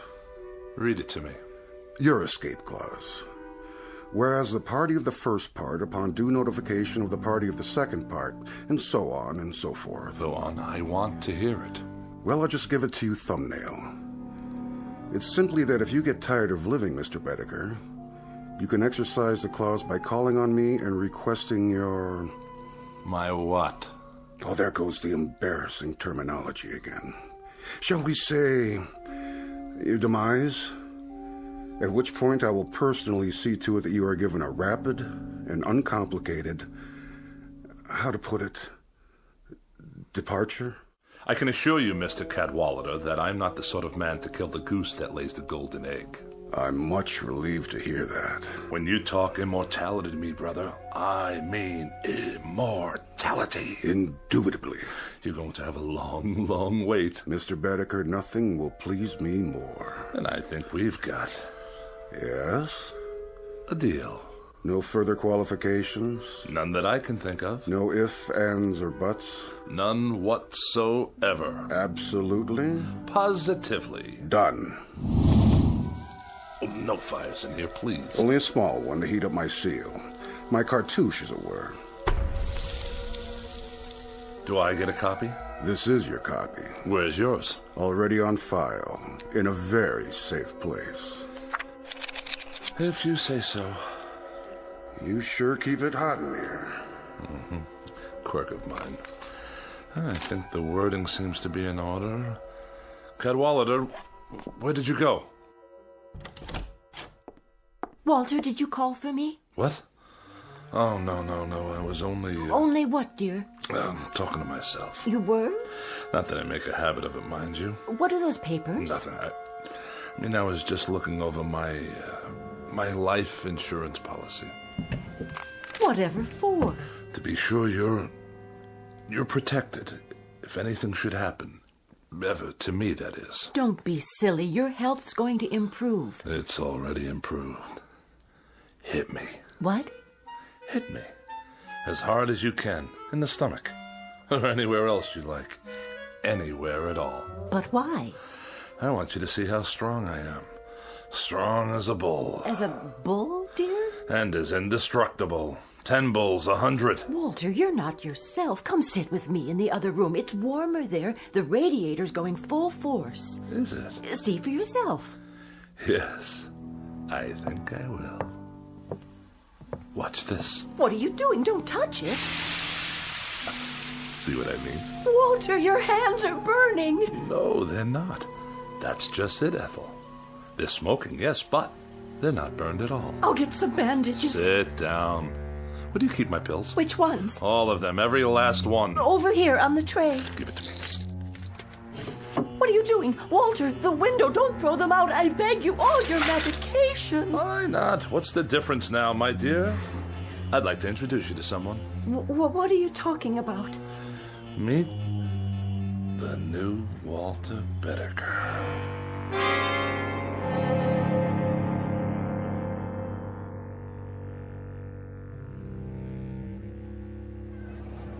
Get your paper! Boy rescued from well, lives to tell about it. All the latest news, right here. Let me see that. Sure, mister. 2 bits. A little boy, huh? Yeah, the one that fell in the hole. They got him out alive. Ain't that something? It's something, all right. A 10-year-old boy, and he's on the front page of every newspaper. He was down there for 18 hours. Can you believe it? And everybody thought he was a goner. It's amazing is what it is. Of all the news stories in the world, this little nobody makes the headlines. You think that's amazing? Wait right here. I'll show you amazing. Hey, where you going, mister? You owe me 25 cents. Watch this.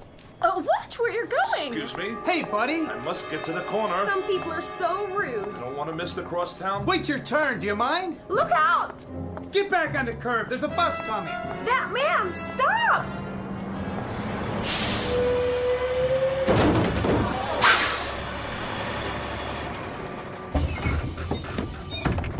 I couldn't stop. He ran right out in front of the bus. I saw the whole thing. That guy must be blind. Somebody call an ambulance. Look, he's getting up. Hey, pal, how'd you do that? Do what? Are you okay? Of course I am, you idiot. I can't believe it. I didn't even see you. Is there a photographer in the crowd by any chance? You better lay down. The ambulance is coming. Why would I want to go to a hospital? There's nothing wrong with me. Not a thing. Just your tire tracks on the front of my suit. Just the same, take it easy. Get some x-rays and I'll fill out an accident report. Don't bother. Just contact your claims adjuster. The name's Bedecker. Can you remember that? Walter Bedecker. It don't make sense. I could have sworn I ran over you. Oh, you did? Then how come you can walk? Like they used to say, you ain't seen nothing yet.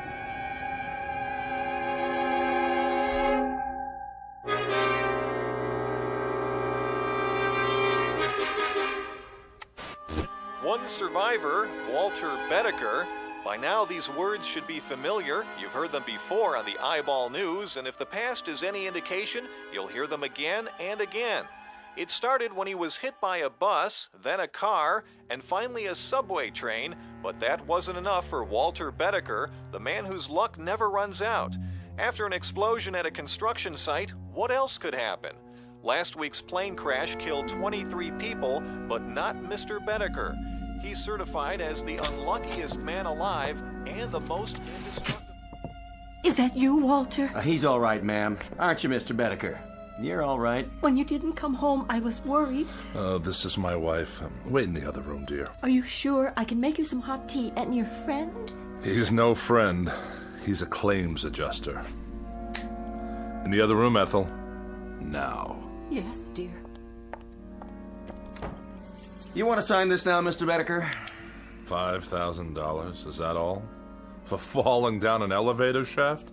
Well, considering that you're not even scratched, Mr. Bedecker, I think the company's being very fair. Just keep your mouth shut, will you? I'll sign it just to be done with you. And can I expect the check by tomorrow? No, first thing in the morning, by special messenger. Just sign here. Waives all claims. Receipt of sum. Indemnifies company. All right. Very good, sir. Very, very good. I'll show myself out. Hello, Steve. Hey, Jack. What are you... Oh, you too? Yeah, the subway accident. Elevator shaft here. Right. You out. You in. So long, Steve. Yeah, see you, Jack. You have my check, I presume? $10,000, Mr. Bedecker, if you'll sign right here for it. If you insist.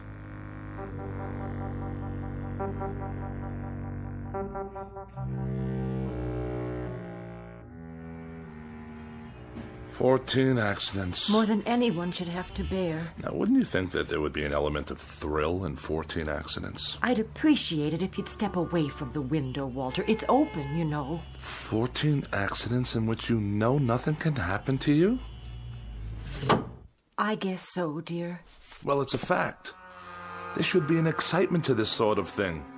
Well, there isn't. It's dull. It's absolutely without the remotest bit of excitement. In short, I'm bored stiff with it. Walter, dear, you should count your blessings. After all, there is the money. And you should shut your mouth. You look for all the world like a small gray mouse waiting for a piece of cheese. Walter, you can be so terribly cruel. Ethel, please.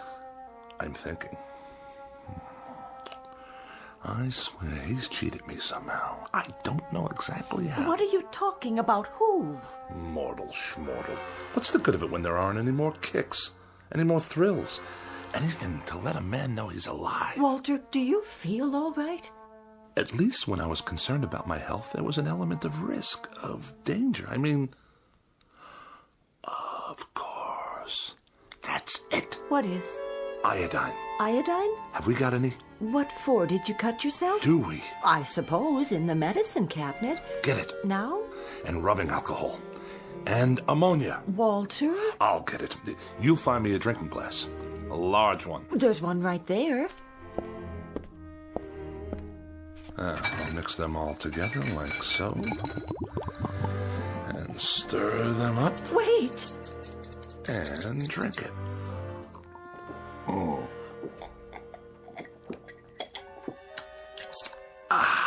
Sit down. I'll call the doctor. You see? What I just drank should kill a dozen men. To me, it tastes like lemonade. Walter. Yes? What's this all about? You really want to know? All right, I'll tell you. In a word, I am immortal. Walter, don't joke like that. It's true. I made a pact with a guy named Cadwallader, who's given me immortality and indestructibility in exchange for my soul. Your soul? More succinctly than that, I couldn't put it. Why don't you sit down? I'll make some tea and then we'll call the doctor. You will not make tea and you will not call the doctor. Why not? If you had any imagination at all, you could tell me what there is I might do to get a little excitement out of it all. I've been in subway crashes, bus accidents, major fires, disasters, one after another, and now I even drank poison. Nothing. You know what I've been thinking? I've been thinking I'll go up on the roof and I'll throw myself down the light well. Smack dab through the light well, 14 stories down, just for the sheer experience of it. Oh, Walter, darling, please. Ethel, darling, shut your mouth and get out of my way, please.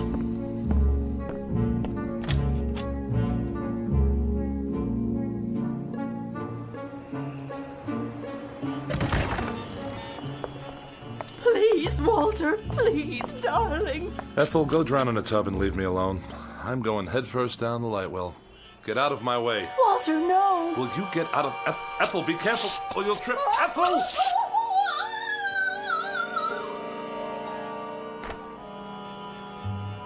I wonder what that felt like.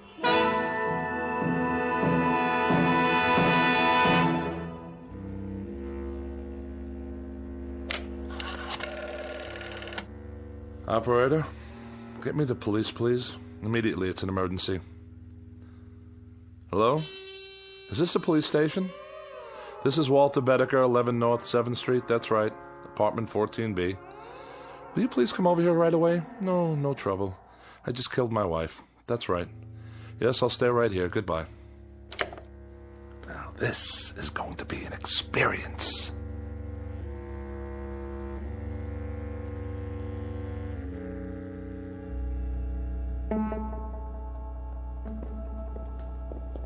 Hey, Bedecker, you got a visitor. Cooper, the legal beagle. Right in here, Mr. Cooper. No longer than 15 minutes, please. How are you holding up? As well as can be expected. Prisons are boring places, you know. Very, very boring. And you? How am I? I'm miserable, Mr. Bedecker, and I've been miserable since I took your case. I've had tough clients before, but nobody like you. Really? What disturbs you? What disturbs me is that for 5 days in that courtroom, you've acted like a man desperate to get himself convicted. Oh, whatever would make you think that? When the prosecuting attorney cross-examines you, you act like you're betting on him to win the case. The truth will out. Now look, Bedecker, tomorrow's the last day of the trial. There'll be the summing up and it'll go to the jury. And as things stand now, you don't have a chance in hell. That a fact? That is a fact. Now, tomorrow, this is what I want us to do. Cooper, do me a favor, will you? Put it away. How's that? Bedecker, didn't you get what I was trying to tell you? You're about 12 hours away from a guilty verdict on charge of first-degree murder. Oh, what will the penalty be? The penalty in this state for first-degree murder is death in the electric chair. Death in the electric chair. Bedecker! And if I were in California? What? How would they try to kill me if I lived in California? Capital punishment there is the gas chamber, but I don't see... And in Kansas? In Kansas, it's hanging, but I'm gonna tell you something, Bedecker. No, Mr. Cooper, I'm gonna tell you something. The only thing they'll get for their troubles if they try to electrocute me is a high electricity bill. Good night, Mr. Cooper. See you in court. Guard! I don't know, Bedecker.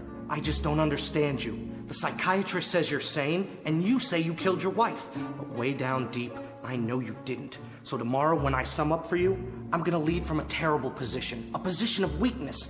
But I'll do the best I can. Mr. Cooper, really, don't bother.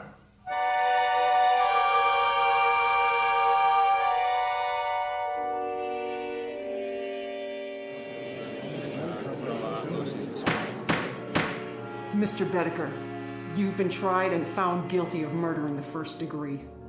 Have you anything to say before the court pronounces sentence upon you? What? Oh, I don't have anything to say, Your Honor. Not a thing.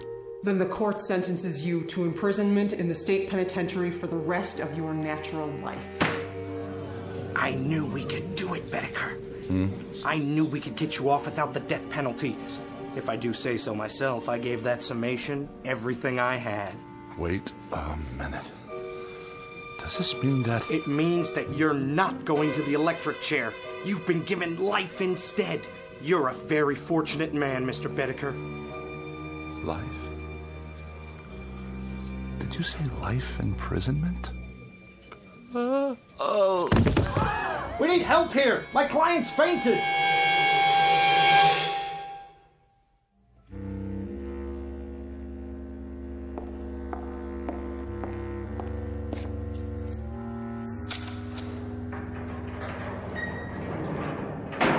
Here's your last meal. My last? With us. You're going to the penitentiary tomorrow morning. The penitentiary. For life.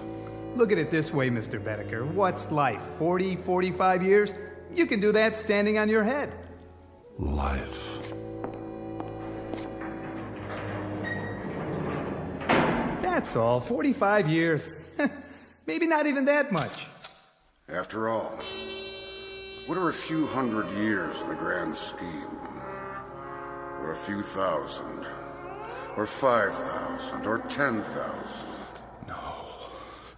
No, No! No!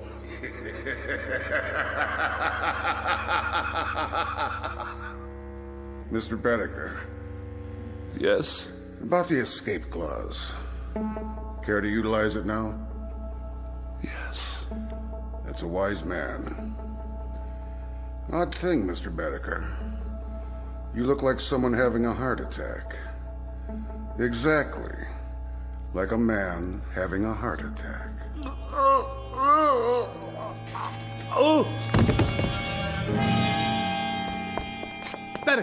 Bedecker! You all right? No pulse. Must have been his heart. He's dead. Poor devil. There's a saying, every man is put on earth condemned to die, time and method of execution unknown. And perhaps this is as it should be. Case in point, Walter Bedecker, lately deceased. A little man with such a yen to live that he was beaten by the devil, by his own deadly boredom, and by his place in the scheme of things, including his position, such as it is, or was, in the Twilight Zone.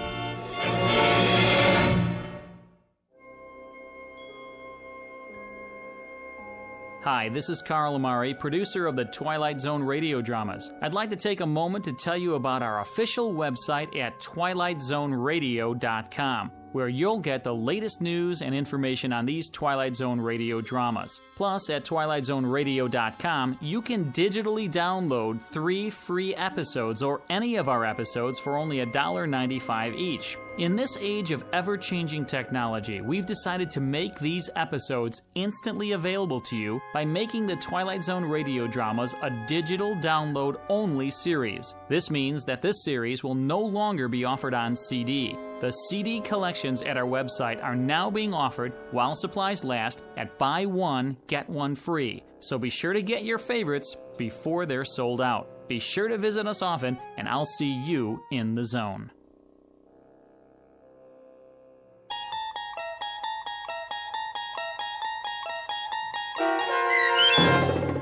Escape Clause, starring Mike Starr with Stacy Keach as your narrator, was written for The Twilight Zone by Rod Serling and adapted for radio by Dennis Etchison.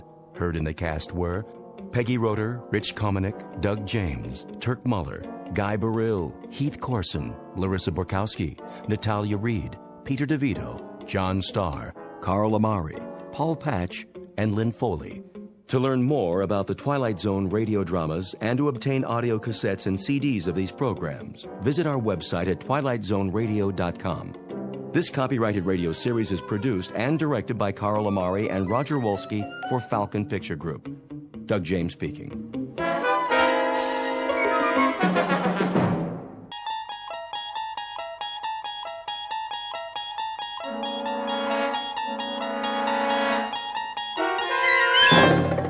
You unlock this door with the key of imagination. Beyond it is another dimension, a dimension of sound, a dimension of sight, a dimension of mind. You're moving into a land of both shadow and substance, of things and ideas. You've just crossed over into the Twilight Zone.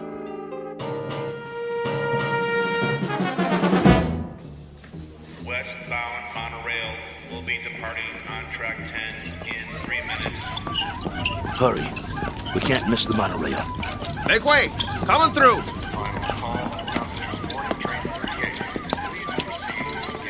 Keep pushing. I'm doing my best. Ah, wait a minute. One of the wheels fell off again. Get it while I hold him up. Okay, I got it. Here. Let me slip it back on. Westbound monorail Hurry. will be departing on track 10 in 2 minutes. All aboard for all points west. Excuse me, conductor. Yeah? Is this the monorail to Kansas? Sure is. Better get on board, though. But you know, you should have checked your cargo. This ain't cargo.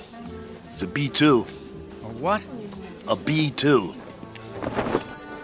Whoa! What is that? Is that a man? Is he alive?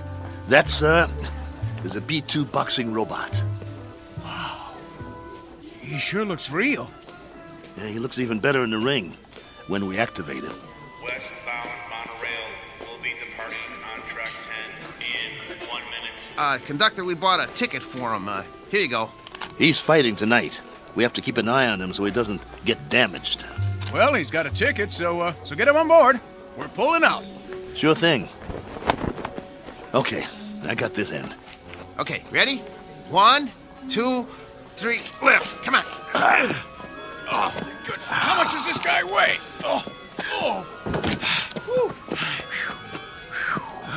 Next time, let's get a lightweight instead of a light heavyweight. All aboard!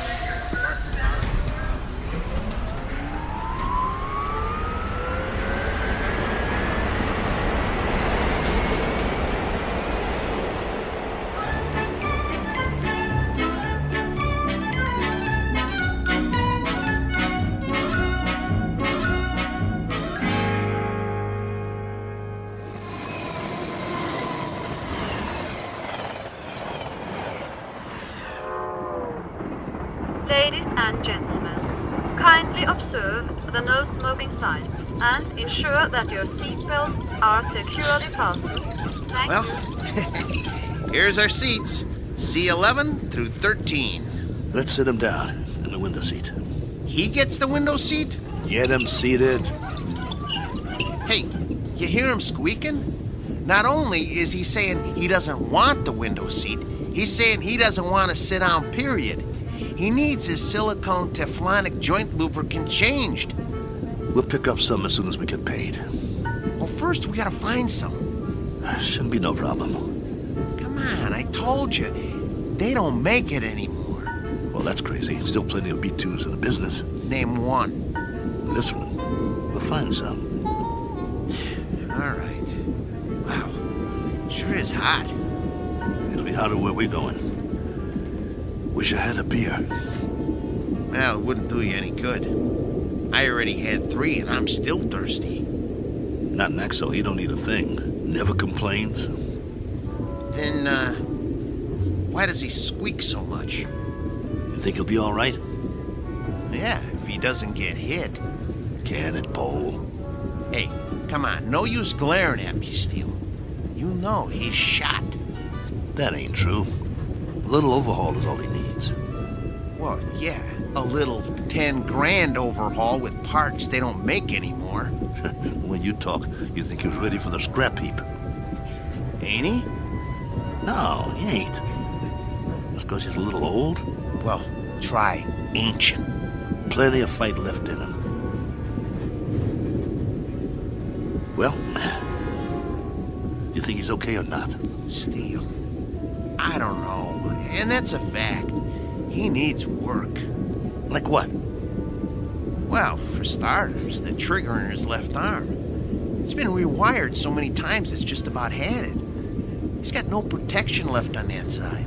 Plus, his eye lens is cracked. Leg cables are worn out, no tension left in him. Even his gyro's off, not to mention he needs silicone Teflonic joint lubricant. We'll get him some. Where? I'll find it. Yeah, after the fight. What about during? He'll be creaking around that ring like an antique steam shovel. This ain't 1940. It's 2040. Be a miracle if he goes 2 rounds. It ain't that bad, Paul. Actually, it's worse. Wait till the promoter gets a load of battling Maxo from Philadelphia. We'll be lucky to get monorail fare back home. The contract is signed. You can't back out. Well, the contract is for battling Maxo in fighting shape, not this bucket of antique hardware. Just you wait. Maxo's gonna do all right. Against a B7? It's just an experimental B7. It ain't got the bugs worked out yet. That's why they took a bout with us. Well, after tonight, battling Maxo's new nickname will be One Round Maxo. That's enough. He's been doing okay for 5 years, and he'll keep doing okay. So what if he needs a little work? So what? If he wins some money, We can get him all the silicone Teflonic lubricant he needs, and a new trigger for his left arm, and new leg cables, and everything. He's gonna do all right. You'll see. Maxwell's gonna do just fine.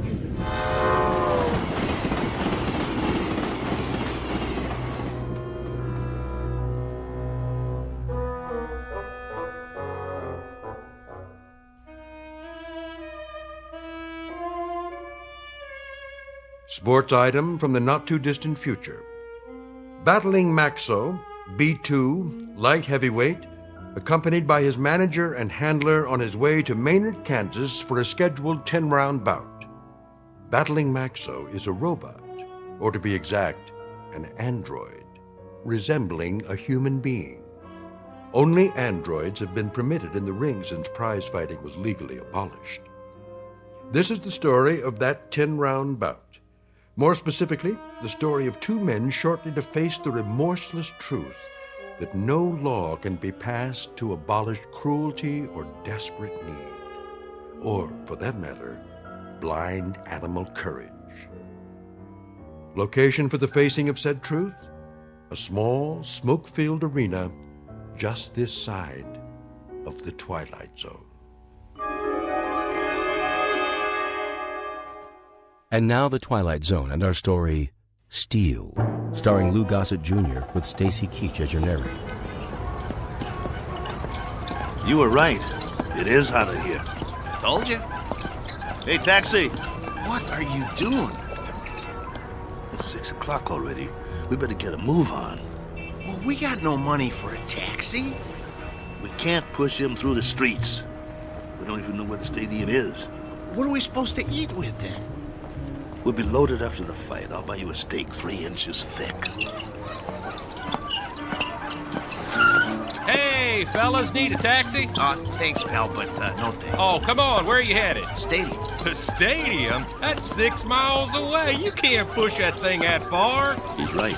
I told you, we ain't got the dough. Ooh-wee, what is that thing? A boxing robot. Oh, man. He is something. I've never seen one up close. Come on, I'll drive you to the stadium for free. It's on my way. You want a hand with it? Careful. He's got a bum wheel on the bottom. He's real heavy.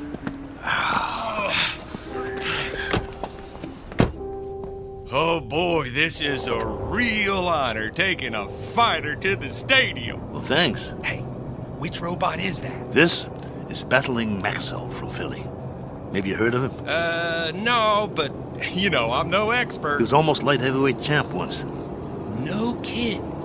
Yes, sir. You ever heard of Dimsy the Rock? Don't think so. Why don't you give it a rest? Dimsy was number 3 in the light heavy ranks, on his way to the top. Well, my boy took him out in the 4th round. Left cross, bang! Almost put Dimsy to the ropes. It was beautiful. No kid. Yeah. Used to be in the game myself. Light heavy. Before they passed the law. Called me Steel Kelly because I never got knocked down. Not once. I was number 9 in the ranks before they outlawed human boxers. Wow. That's something. Anyway, tonight is going to be a good fight. Driver, have you ever seen a fighter from here called The Flash? Oh, yeah, you bet. Man, that is one good fighter. 1-7 straight. He's riding a bullet to the top of the rankings. You just wait. Matter of fact, he's fighting tonight, too. They're bringing in some heat from back east to fight him. Flash is gonna slaughter him. Oh, where'd you guys say you were from? Philly. Oh, man, you're not. We are. Oh, look, I didn't mean nothing. I didn't know. Skip it. Forget it, pal. Doesn't matter. You're right. Why don't you shut your trap for once? Look, fellas, I'm sorry. Well, you guys need anything else? Anything? Do you know where we can get some silicone Teflonic joint lubricant? Oh, do they still make that stuff? No, they don't. Just trying to be funny. They haven't made it in years. Hey, look! They got the fight card posted for tonight. You guys are the 3rd fight out of 7. Woo! Your fighter must be pretty good. Oh, the Maynard Flash, B7 versus Battling Maxo, B2. You got a B2? Yeah. Well, at least you're not at the bottom of the card. We do have that going for us. Drop it, Paul. You'll see. You'll all see. It's nothing personal, Kelly. It's just the way it is. Well, it'd be a miracle if he wins. Hey, if he does, can I have his autograph? Sure thing. Thanks for the lift. Good luck, fellas. You're gonna need it. Steele, you know, Maxo's not programmed to sign autographs, right? I know. Let's roll him inside.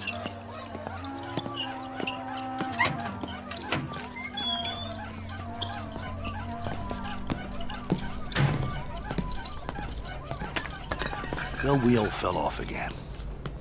I got it. I got it. Keep pushing. Put it back on. Well, what's the point? Put it back on. The office is just down the hall. I want Maxo to make a good first impression. Well, let's just hope his head don't fall off next.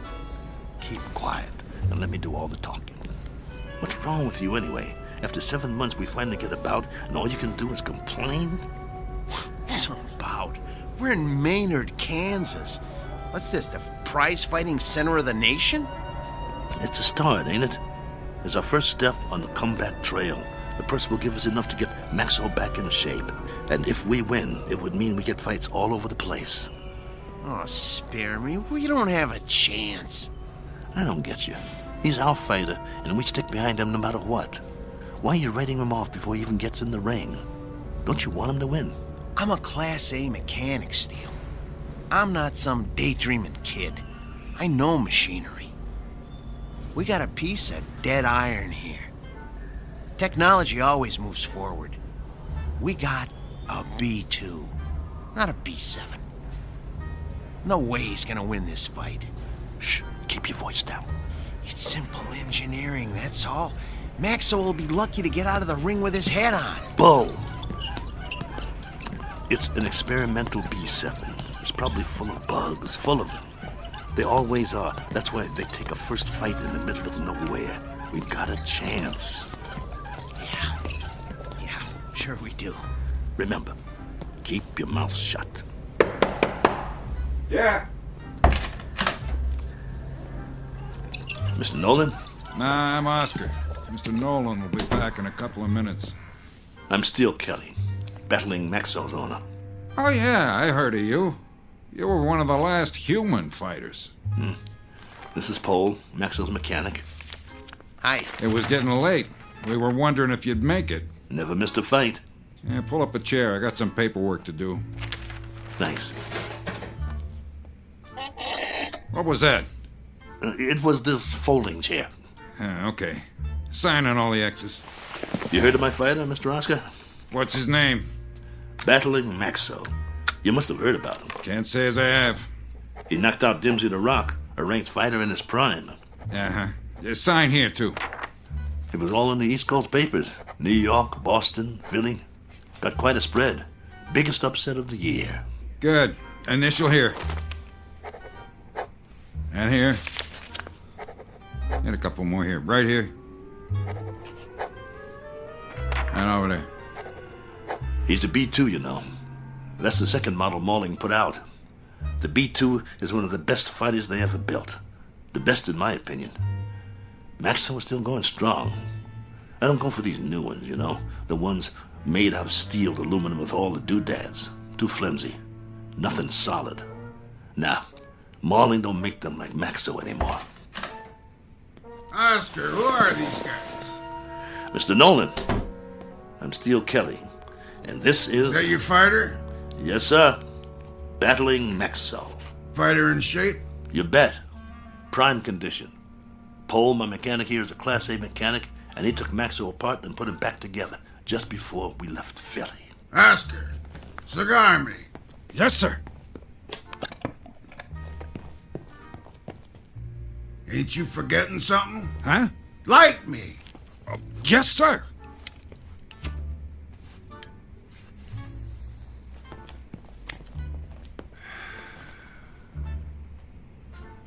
You know, Steele, you're lucky to get this bout.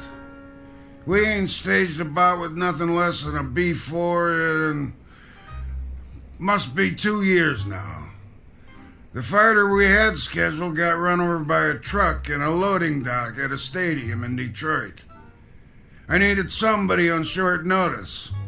So that's the only reason you're here. You got nothing to worry about, Mr. Nolan. My fighter's in shape.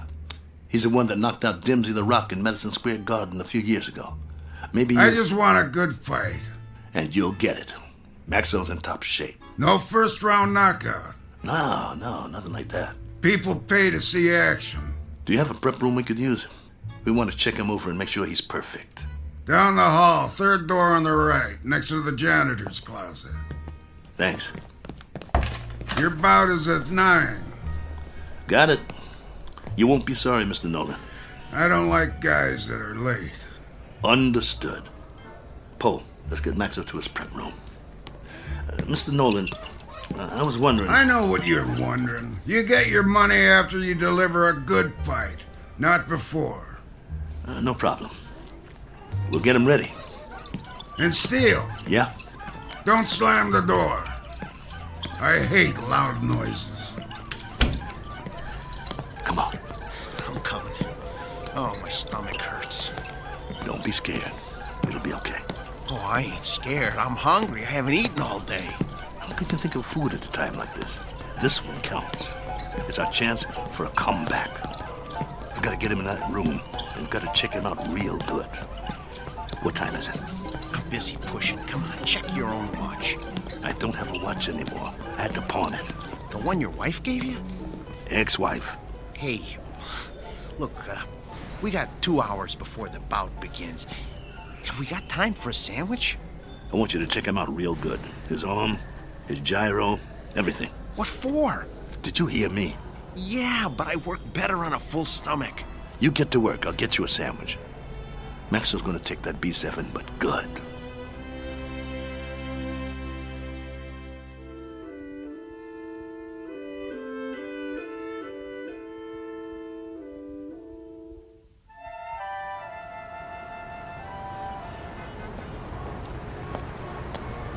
Excuse me, sir. Do you know where I can get a Philly cheesesteak? Try Philadelphia. Just kidding you. Oh, there's a nice little place around the corner, but I doubt they'll have something like that there. You new in town? Yeah. Where you from? Philly. Well, that figures. What brings you to town? I got a fighter in the third fight tonight. Really? Well, you must have one good fighter if you brought him halfway around the country for a fight. He's a great fighter. He's fighting an experimental B7. A B7 fighting a B6 could be interesting. He's not a B6. A 5 might stand a chance. He's better than a 5. He's a classic B2. A B2? Oh, well, I've never seen one of those, but I hear they're great bleeders. Good luck.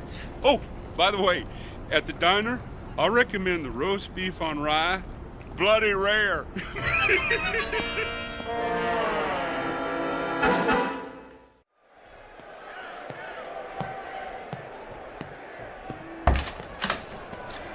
We got a big crowd out there tonight. What took you so long, Steele? I'm starving. Here's your sandwich. How's Maxwell? What kind of sandwich did you get me? Roast beef on rye. Well done with silicone Teflonic joint lubricant on the side. What? It's mayo. How's Maxo? Did you give me a pickle? How's Maxo? I love dill pickles. Oh, here it is. Okay, well, the answer to your question is Maxo is still big as life and twice as ugly. I cleaned him up a little, though. The B2's always looked real. Look at him. You'd swear he was real, wouldn't you? He's got that natural-looking flesh, great muscle tone. Could have been a male model if he wasn't a fighter. Come on, get to it. Well, outwardly, he hasn't aged a bit. His hair's still curly? Just like mine. Yeah, but he's got a little bit more than you do. Hey, when I had him made, they gave him my good looks. That's a matter of opinion. Quit stalling. What's the good news? Well, that was the good news. And, I also turned his power source on, and that's still good. So I ran a diagnostic check. And? And everything that was bad when we left Philly is still bad. There's got to be something we can do. Open them up again. You got a thing for bad news, don't you? Come on, Paul. Earn your keep. That's what you're here for. I'm not a miracle worker. I'm just a mechanic. Well, what do you want to do, retire? Oh, fat chance of that. Then quit stalling and open the control box. All right. Let me power him up first so we can walk over to the table. He's too heavy. Okay, come on. Atta boy. There you go. All right. Okay. Here, help me get him up on the table.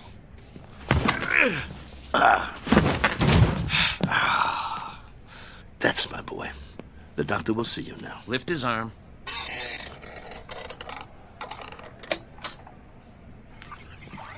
What's all that corrosion around the access panel? Dried sweat. All the B2s sweat like bulls. It's nothing to worry about, though. You hear that, Maxo? Nothing to worry about. We'll get you cleaned up. Hand me that probe.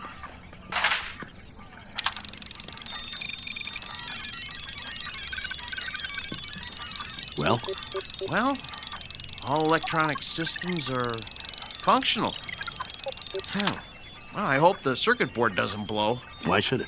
Well, if you recall, he got knocked out of the ring in the last fight 8 months ago. It jarred all his electronic systems. The connections are all still operational, but, boy, I wish I had more time to manually double-check the connections. Well, you don't have time. Sometimes you just have to suck it up and have some faith in your fighter. All right, then. Okay.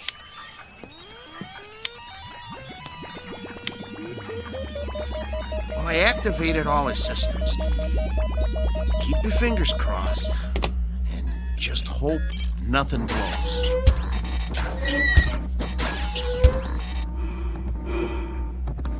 See, his breathing sounds good. His arms are creaky, but they'll quiet down when he warms up. Look, beads of sweat are forming on his forehead. I told you these were good sweaters. Can you hear me, Max?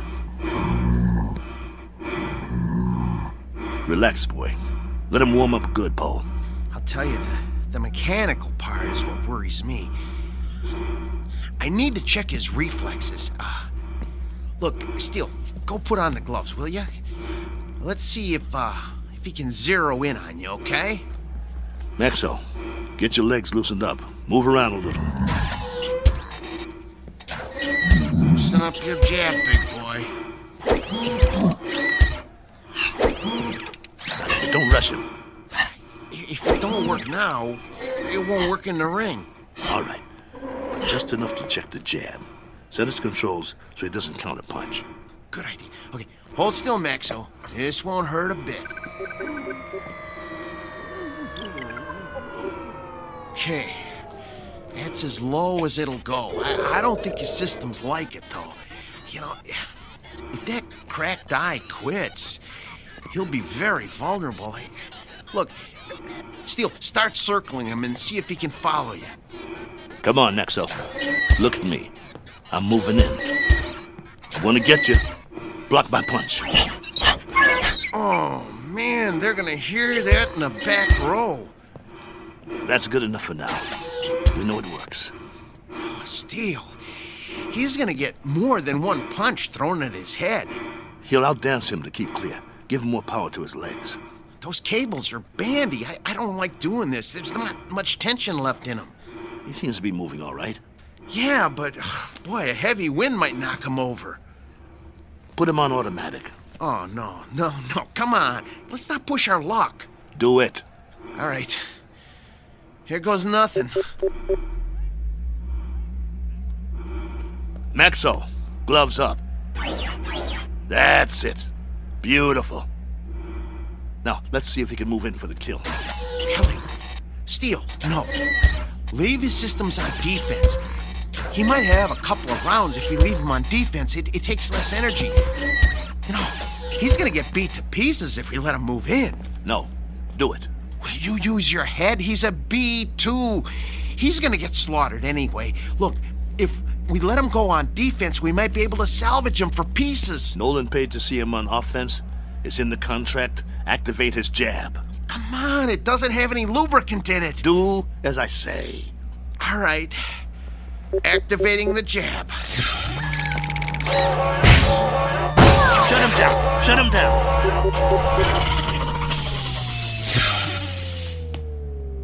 What did you do? What did I do? I told you to take it easy. It was on the lowest setting. I told you to check the arm. What's the matter with you?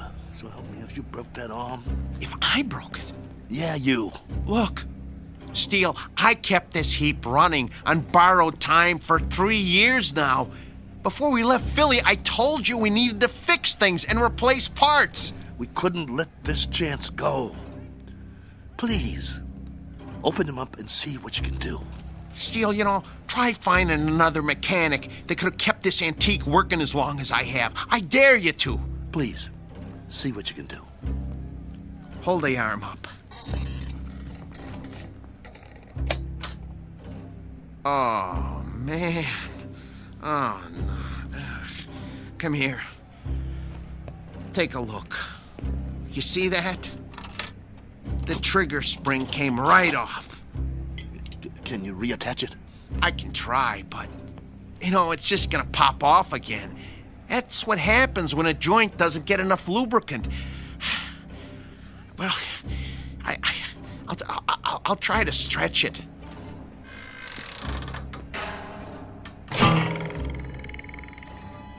Oh, nuts. Oh. Well, that's that. No. One jab too many. We gotta do something. What? Fix it. I can't. You just can't fix a spring. Once it can't spring, it ain't a spring no more. I told you it was getting ready to break, and to get a new one last year. He's got to be fixed if he's going out there, and he has to go out there. They fronted me the monorail fare. Steele, he needs a new spring. Nothing else will work. Well, can't you get another spring? Where? They don't make them anymore. It's a special spring. I can't just take one off a washing machine or something. Quiet. Yeah? 10 minutes. Something wrong? Oscar, can you make up the one after the next one? Mr. Nolan does not make changes. We just need a little bit more time to make some last-minute adjustments. Sorry, pal, no can do. We want him tip-top, don't you? Nolan's got you on next. What's the difference? Third? Second?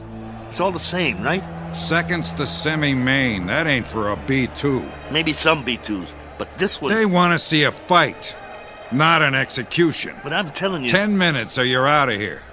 Be a shame after coming all this way. Right, boys? Right.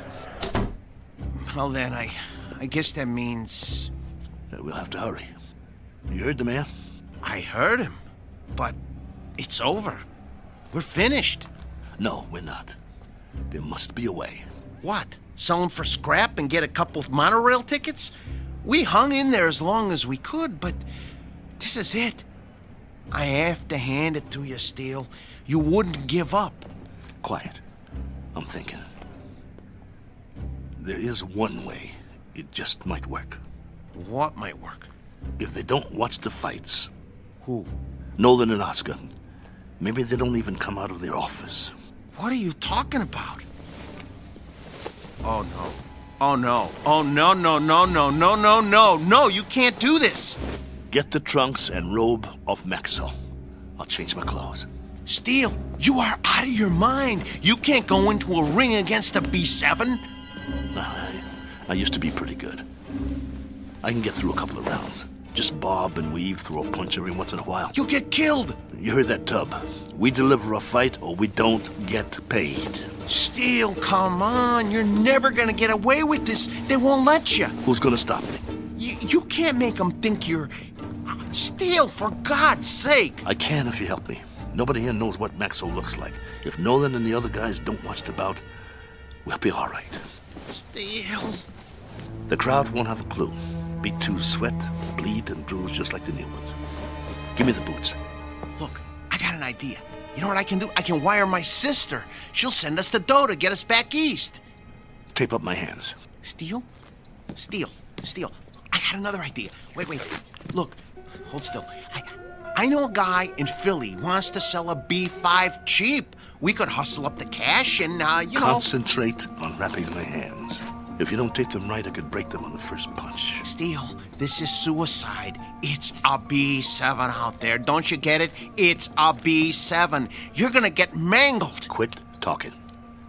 I gotta do this. Hurry up. There's no more time, Paul. Put the gloves on me. Oh, I don't want to do this. Please don't do this. Look, let me go into the office and let me talk to them. Maybe they'll understand. No, they won't understand. So you're not going anywhere. You're gonna stay right here and lace up my gloves. Ow! You'll help me or I'll beat your brains out on this wall. But you're gonna get killed, Steele. Then I'll get killed. Better me than you, right? I got us in this mess. I'll get us out of it.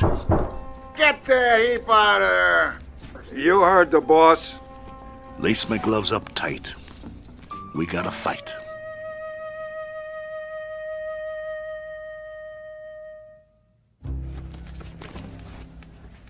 That's it, Paul. Tie him off tight. Oh, you really want to go through with this? Yes. Let's go. How do I look? Like a broken down old fighter. So I'll pass for a B2? That's what I said. You look like a broken down old fighter. Here. Let me put a towel around your neck. Pull up the hood on my robe, too. I'll keep my head down so they can't see my face. You better do that in the ring, too. Let's go.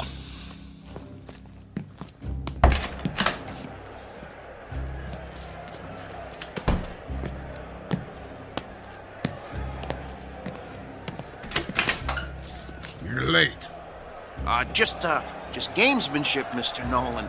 Making a late entrance, trying to get Max over the edge. Just like the old days, huh?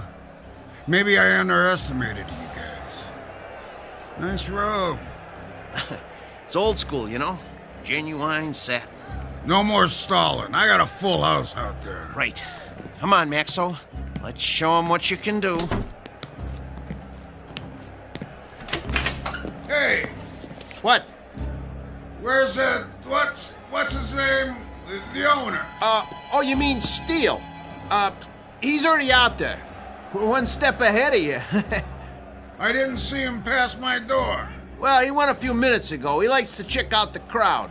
You boys better put on a good show. Yes, sir.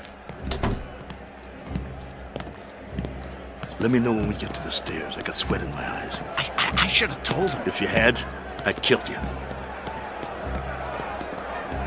Okay, first step. Careful, Steele.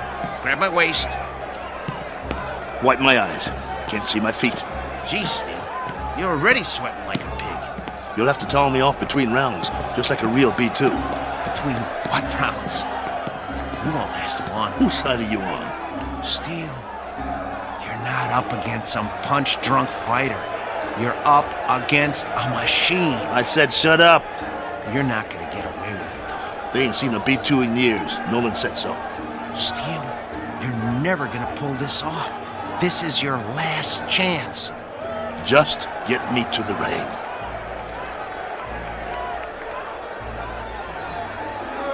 Hey, if it ain't battling Maxo! Go back to Philly, you bum! Rattling Maxo's more like it. You're terrible! What is it, a book and a roll? Okay, Steele, here's the ring. 2 steps to the apron. I can see them. Okay, I'm gonna pull the ropes apart. Hey, send him back to the junkyard! Ladies and gentlemen, the next contest of the evening, a 10-round light heavyweight bout featuring out of Philadelphia, the B2 Battling Maxo!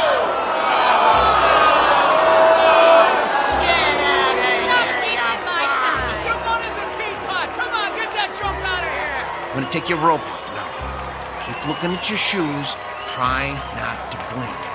Stay in my corner. Of course I will. Breathe through your mouth. Come on. Little breaths. Come on. Breathe. Not too fast. I need a drink. Sorry. The water bottle is filled with B7 hydraulic fluid. And now, entering the ring, his opponent, our own B7, the pride of Kansas, the Maynard Flash!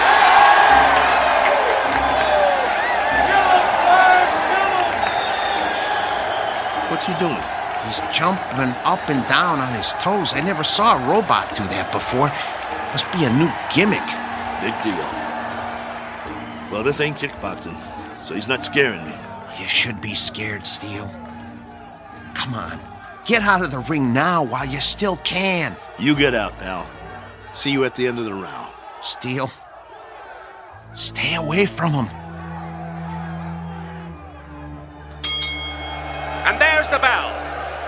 The fighters come out of their corners quickly. They size each other up.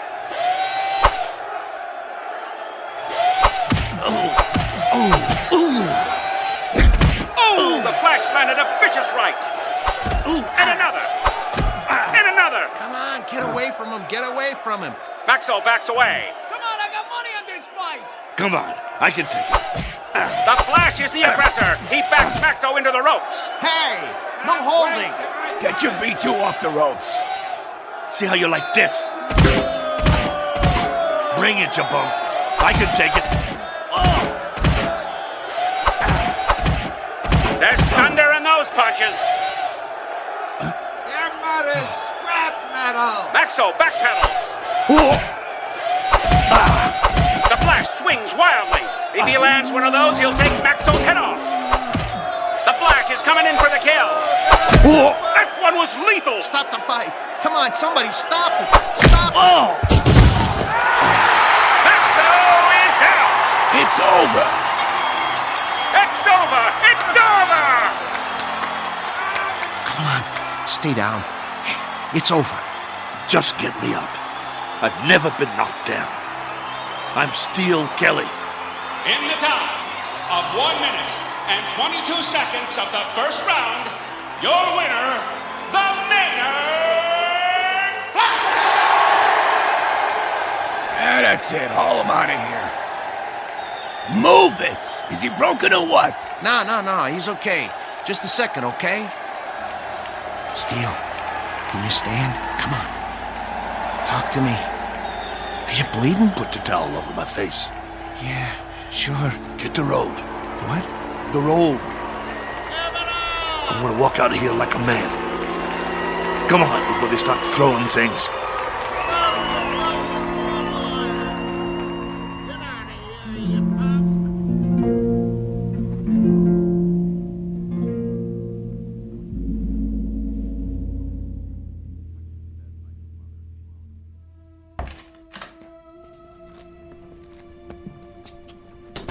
Come on. I'm gonna help you. Let me help you up on the table. Come on. Here we go. Sit. Come on. Steele, I'm gonna try and get you some ice. Forget it. But your eye. It'll be all right. I think right now you need a good stick man instead of a mechanic. That eye looks terrible. Actually, I think you need a doctor. Oh, man, you are really a mess. I don't have nothing with me. No needle, no thread, no iodine. That's not what I need. All I got is a couple of Maxo shop rags. Well, maybe we can stop the bleeding with them. Go. What? Where?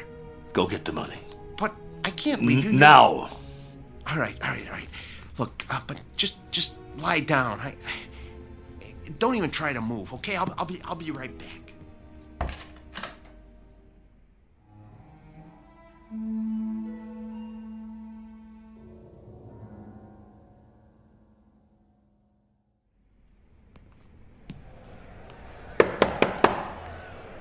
Yeah?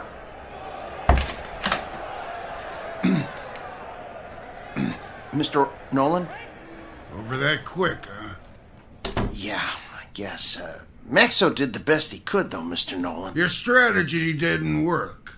Did you really think arriving in the ring late would upset a robot? Well, you never know. But that B7, it must have been tweaked or something. I never saw anything like that. Me neither, and I hope I never do again. Get your boy and clear out. Yeah, we will. Only first... You heard the boss. Well, you see, my boss Hiding out, huh? Don't even want to show his face. Something like that. Come here. What? Mr. Nolan says you should come over to the desk. Okay. I want you to deliver something to your boss. Yeah? Piece of advice. Can you handle that? Yes. Now listen real close.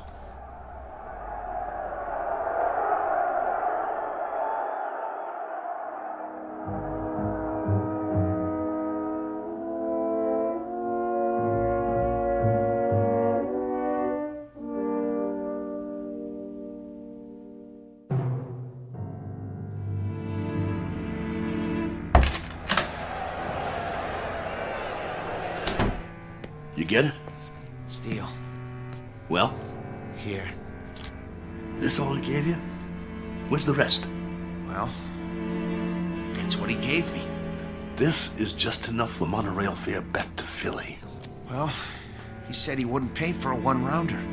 What do you mean? Come on, take it easy. No.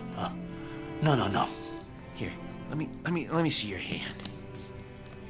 Oh, man. Did you break your wrist? He can't do that. Steele, that's it. He's got a bunch of thugs in that room now. I'll go in there. You can't. If he sees you, he'll know what you done. But the contract says... I'm supposed to deliver a message to you, too. He said to tell you. You're lucky he doesn't run us out of town on a monorail. And if you ever show your face in town again, he said you won't be so lucky the next time. Help me up. Just stay seated. I'll get you a drink of water. I don't need water. That's all there is. Look, we gotta get that wrist set. I can make you a sling. For now, just try not to move it. We'll go back by bus. By bus? Come on, you're not listening to me. Look, just hold still. If we go by bus, we'll save money. We'd have enough to get Maxo a new trigger spring and a lens for his eye and some silicone Teflonic joint lubricant. He'll be good as new again. All right, Steele. Anything you say. Then we'll be all set. Maxo will be in shape again, and we can get us some decent bouts. That's all he needs. A little work, huh? That'll shape him up.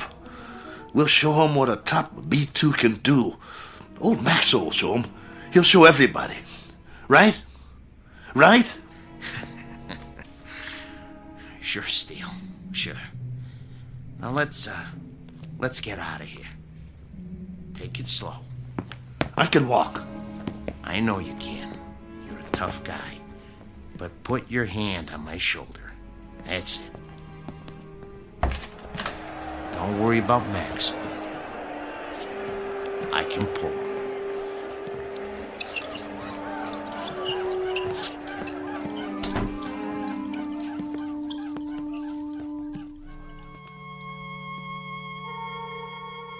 Portrait of the Losing Side.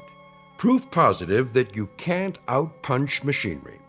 Proof also of something else. That no matter what the future brings, man's capacity to rise to the occasion will remain unaltered. His potential for tenacity and optimism continues, as always, to outfight, outpoint, and outlive any and all changes made by his society. For which 3 cheers and a unanimous decision rendered in the Twilight Zone.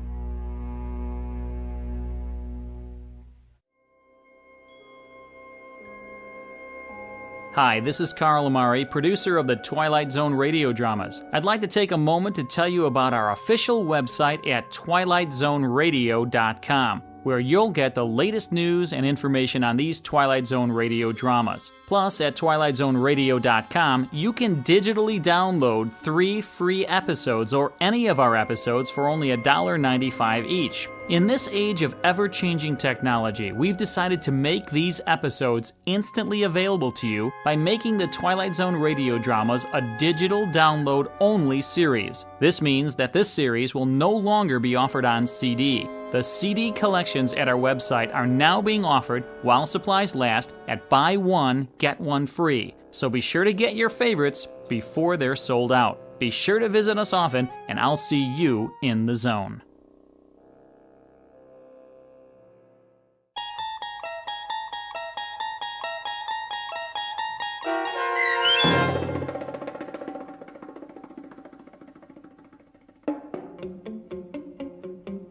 Steel, starring Lou Gossett Jr. with Stacy Keach as your narrator, was adapted for radio by Dennis Etchison and Joby Cerny, and written for The Twilight Zone by Richard Matheson.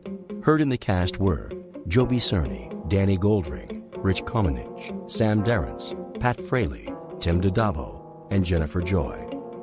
This copyrighted radio series is produced and directed by Carl Amari and Joby Cerny for Falcon Picture Group.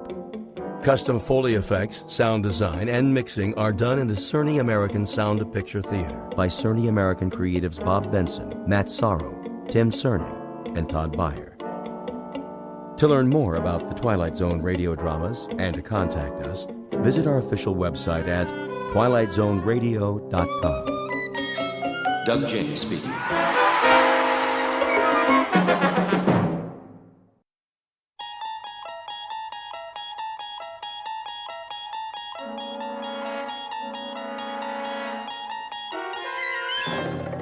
You unlock this door with the key of imagination. Beyond it is another dimension, a dimension of sound, a dimension of sight, a dimension of mind. You're moving into a land of both shadow and substance, of things and ideas. You've just crossed over into the Twilight Zone.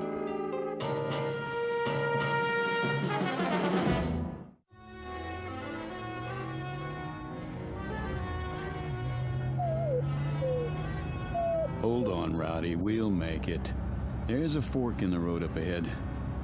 Oh, haven't they heard of signs around here? No, I didn't think so. Well, Rowdy, I've kept it from you long enough. The fact is, we're lost. And you know what else? Take a look at the fuel gauge. Almost empty. Don't whine at me. It isn't my fault. This map is useless. So much for shortcuts. Which way do you think it is, right or left? Okay, left. Hope you know what you're doing. Well, what do you know? I do believe that's a town up ahead. Peaceful Valley, population 981. At least it's got a gas station. Rowdy, you just earned yourself a steak.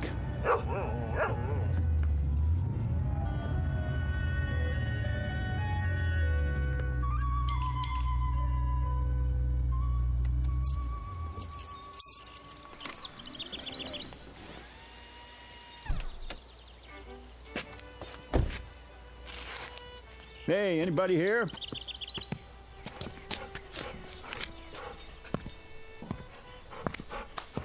How do? Hi, can you fill it up? Don't see why not. Convertible, huh? One of those new foreign jobs? The gas cap's under the license plate. Oh.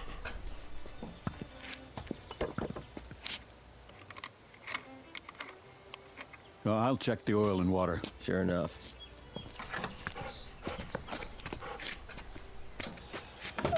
Rowdy, stay.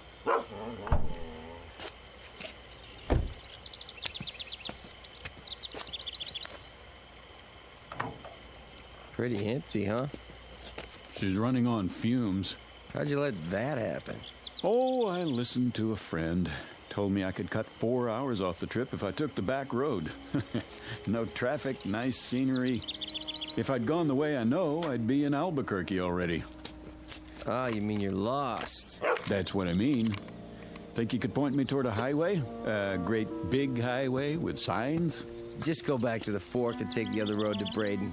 That's about 80 miles. When you get there, ask somebody for a map. I'm fresh out. Shouldn't have any trouble, though. I shouldn't, but I always do. Here, take it out of this. Sure thing. Nice little town you've got here. What's it called? Peaceful Valley. Well, it isn't exactly a valley, but it looks peaceful enough. Where's the nearest restaurant? Down the street. It's closed, though. You'd be better off in Braden. Yeah, but I'm hungry, and so's my dog. I promised him a steak. Sorry, we don't have many visitors here. I can see why. I'll get your change.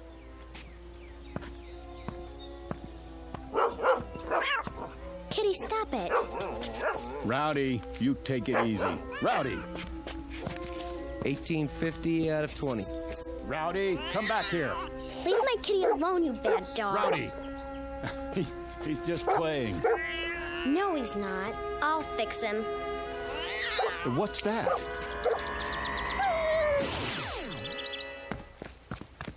Rowdy? Hey, where is he? What did you do to my dog? What dog, mister?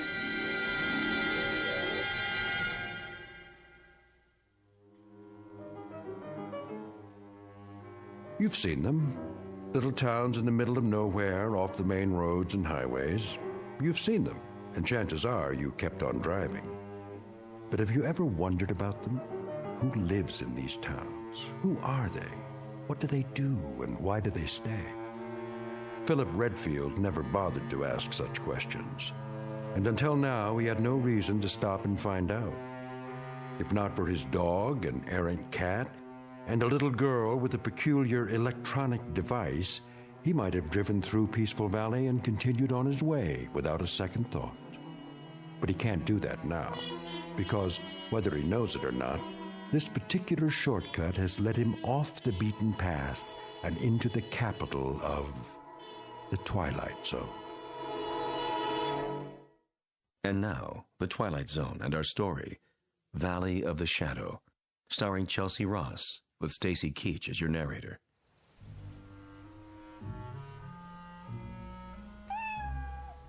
Come on, Kitty. Let's go in the house. No, little girl, wait. Huh?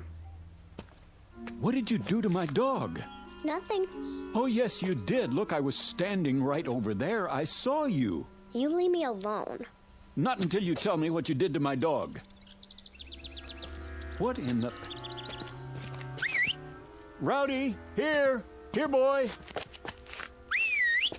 Rowdy, where are you? Hey, fella, you scared my little girl. That makes us even. Your little girl scared me. What do you mean by that? Just what I said. I don't know how she did it, but she made my dog disappear. What? She pointed something at him, about the size of a remote control. She took it out of her pocket, and he vanished into thin air. Are you feeling all right? No, I never feel all right when I see a miracle happen. It raises my blood pressure. Easy now, mister. What kind of dog is he? A golden retriever. Let's look around the yard. He's bound to be here somewhere. What's his name? Rowdy. Here, Rowdy. Here, dog. Look, this isn't doing us any good. I told you. You try over the hedge. I'll go around back. Don't worry. We'll find him. He couldn't just disappear. That's what I'm trying to tell you he did. Here, Rowdy. Rowdy? Rowdy! Here he is. Wait, there you are, boy. Good dog. Where were you? In the back. I guess he must have found another cat to chase. Yeah, I guess so. Yeah, I'm sorry I popped off at you. I could have sworn. It's all right. The way Sissy disappears sometimes? Well, I know how you must have felt. How you doing, boy? Sissy's your daughter? Yep. What was that thing she had, anyway? What thing? In her hand, some sort of electronic device. Now, I know I didn't imagine that. Oh, it must have been her transistor radio. Yeah. Well, I'm sorry I bothered you. Come on, boy.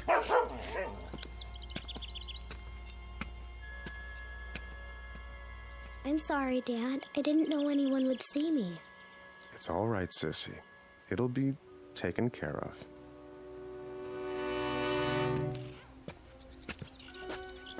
You see all that? All what? Never mind. Okay, Rowdy, back in the front seat. Let's get going.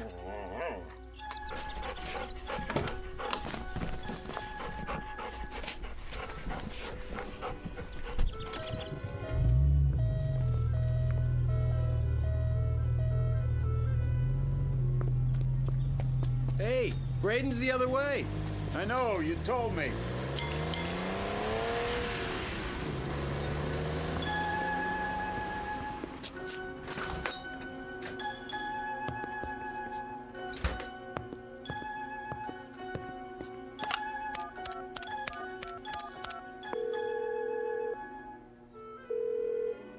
Evans, I want to talk to Dorn. he's not here. Then you better find him. It's important. What's happened? We've got an outsider, and he saw something.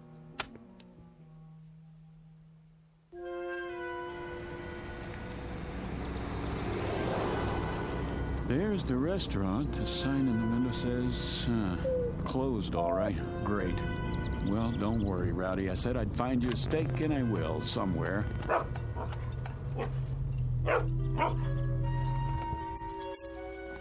Wait here. I'm hooking your leash to the steering wheel.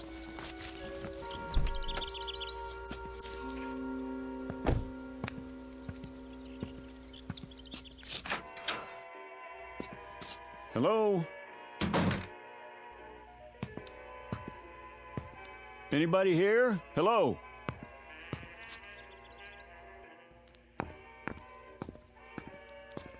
I'm sorry.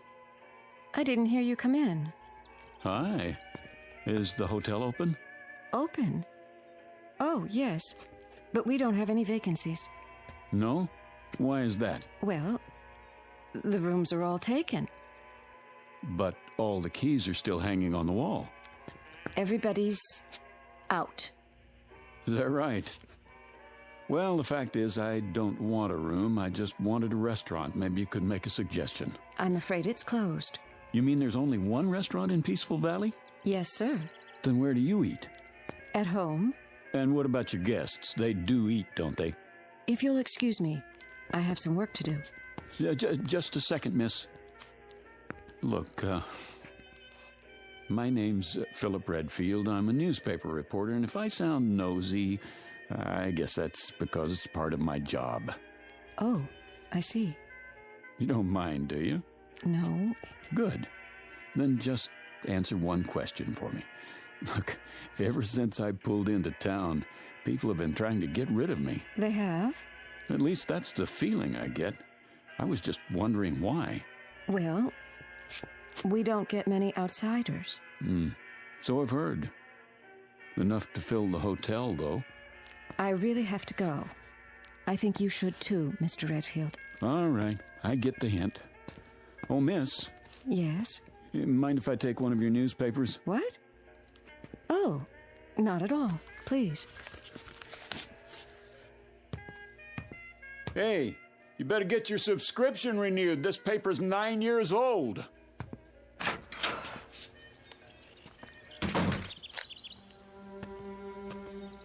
Come on, Rowdy, let's get out of here.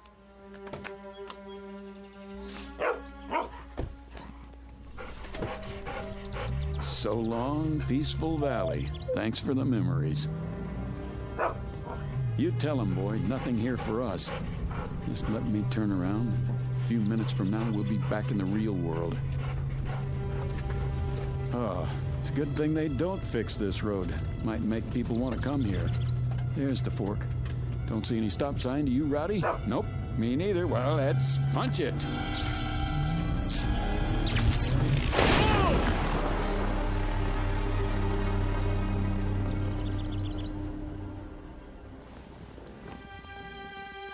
What was that?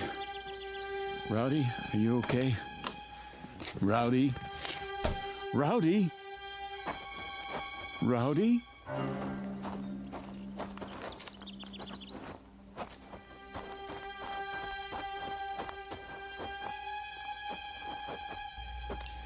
Rowdy? Oh, no. No. It's all my fault, boy. I shouldn't have been going so fast. Breathe. Please, please. Oh, Rowdy.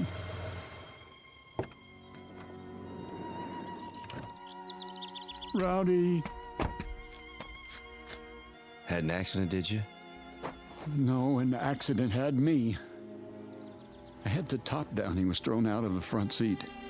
There's no heartbeat. Let me check. Nope. I don't believe it. He's dead. Front end's pretty smashed up. Radiator shot, too. Doesn't make sense. The road was clear. There wasn't another car for miles. Maybe it was a rock. There are no rocks around here. Can't be too sure. Yeah, it must have been. Rain washes some big ones into the road every now and then. If there were, it would still be here. Could have knocked it off the road. Come along, Mr. Redfield. Come where? We'd better get you to a doctor. What about my dog? You have nothing to worry about. Can you walk okay? Here, lean on me. Wait a minute. I don't think I want to go back into town. Not your town, anyway. You need to be examined. I'm all right, I tell you. You don't know that. Could be internal injuries. If anything's wrong with you, it'll be on our conscience forever. Take it slow.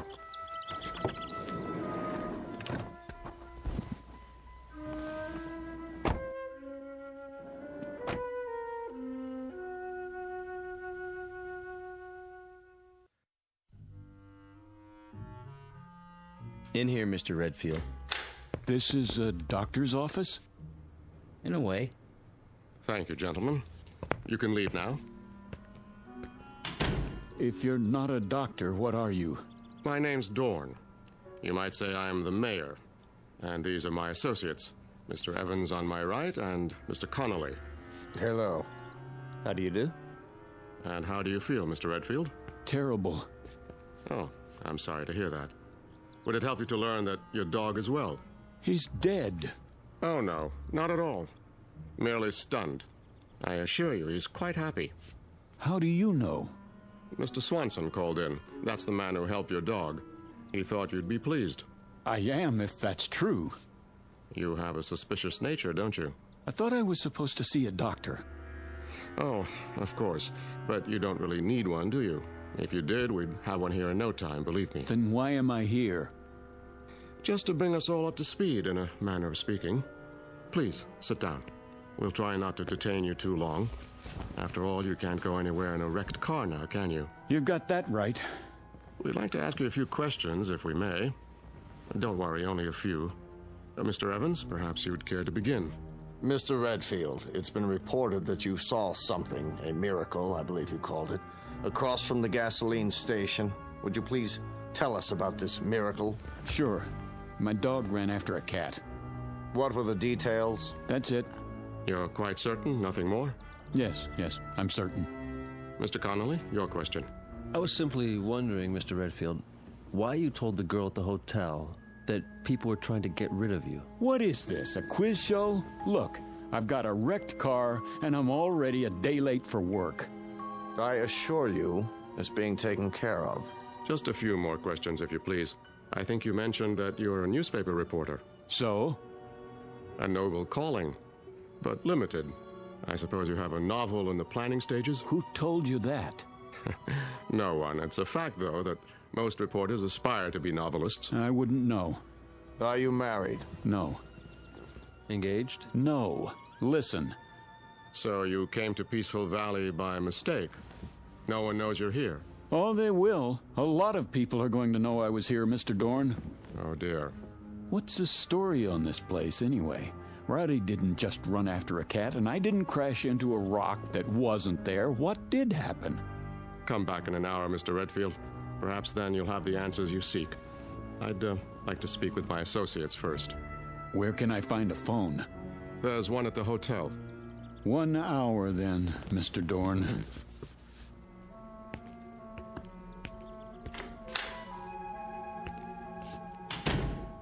Do you think it's wise letting him go like that? He'll be watched. Well, gentlemen, it's happened. It had to, eventually. No, it didn't have to. And it wouldn't have if we'd kept our wits about us. But we didn't. We were complacent, so infernally sure of ourselves. Dorn. It's true, Mr. Evans. Would you explain the point of keeping the hotel open and the restaurant closed? Doesn't it seem likely that there would be more inquiries for food than for rooms? There haven't been either in over 16 years. You see? Complacency. And I'm as much to blame as anyone. If only the Johnson girl hadn't been so careless. If only Fredericks hadn't behaved suspiciously. If only I hadn't panicked and activated the barrier. You had to. There wasn't any choice by then. So now an innocent young man who's done no one any harm must suffer for our mistakes.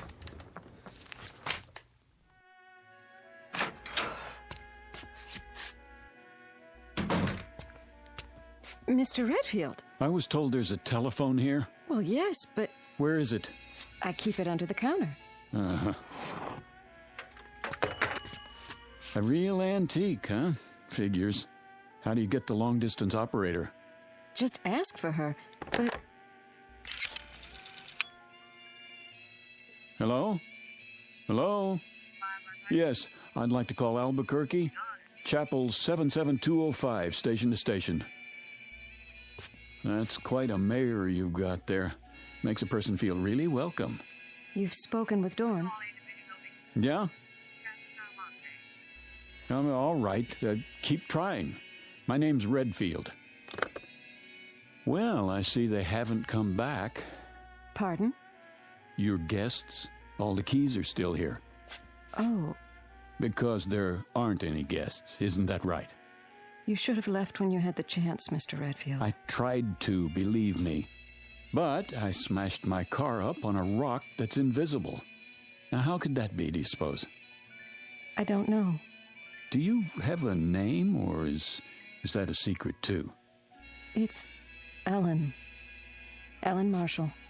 All right now, Ellen. I want you to let me know when my call comes in. It's very important. Will you do that? Yes. Where will you be? Well, I'm going to check on my car, and then I'll be in the mayor's office. Still starving to death, probably.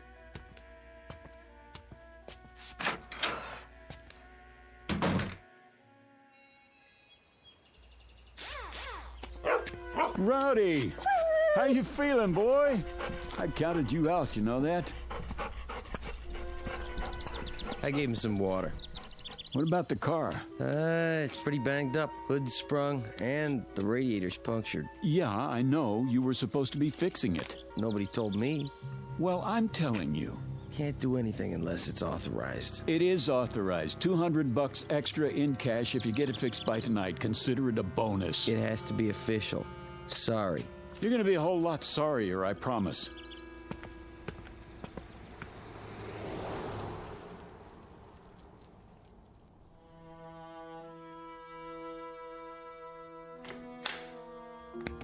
Mr. Redfield, come in.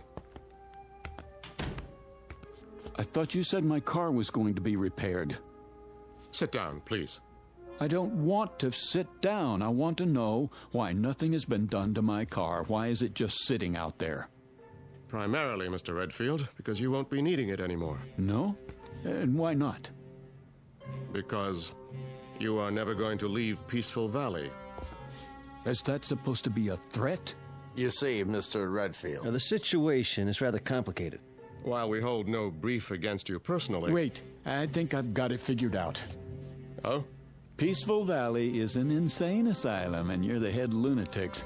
I'm never going to leave. Who's going to stop me? We are, if necessary. There's nothing you can do, Mr. Redfield. We'll see about that. Don't do anything foolish. Please listen to Mr. Evans. Tell him to get his hands off me. Come with us. I said don't touch me. Mr. Redfield, be reasonable. You be reasonable. As far as I know, kidnapping is still a crime in this state. Gentlemen, I implore you.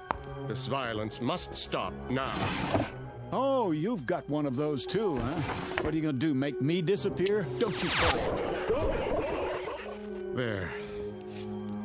You shouldn't have done that, Dorn. Now he's seen the device up close. You mustn't bring him back. I have to. What did you do? How did I get in this chair? You were disassembled. But I was across the room.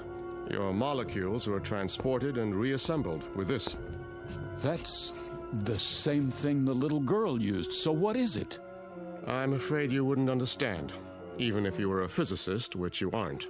Try me. Let's say it's a device by which we move objects from one location to another. All things are collections of atoms with spaces in between. Even you, Mr. Redfield. And those atoms are in a given mathematical order. This mechanism breaks them up and stores them, then puts them together again in the same order. That's ridiculous. Perhaps. But it saves time when you want to move your furniture around. Dorn. Yes, Mr. Evans? Let's get this over with. What's he talking about? You smelled a story in this town, Mr. Redfield. And you were right. You turned off onto the road to Peaceful Valley. You saw certain things that defied logic. You became curious. So we had to stop you. And now, I'm sorry to say, we must do worse. Because you have stumbled upon the best-kept secret in the world. What secret? Our gift. Dorn. Relax, gentlemen. It will do no harm to tell him now. Our gift, Mr. Redfield, bestowed on the people of this village. 104 years ago, a man came to Peaceful Valley. From what land or even what planet, no one knows. Oh, come on. He was a brilliant scientist, but he was also wise, as you shall see. From his brain came equations the likes of which no one has seen or dreamed of.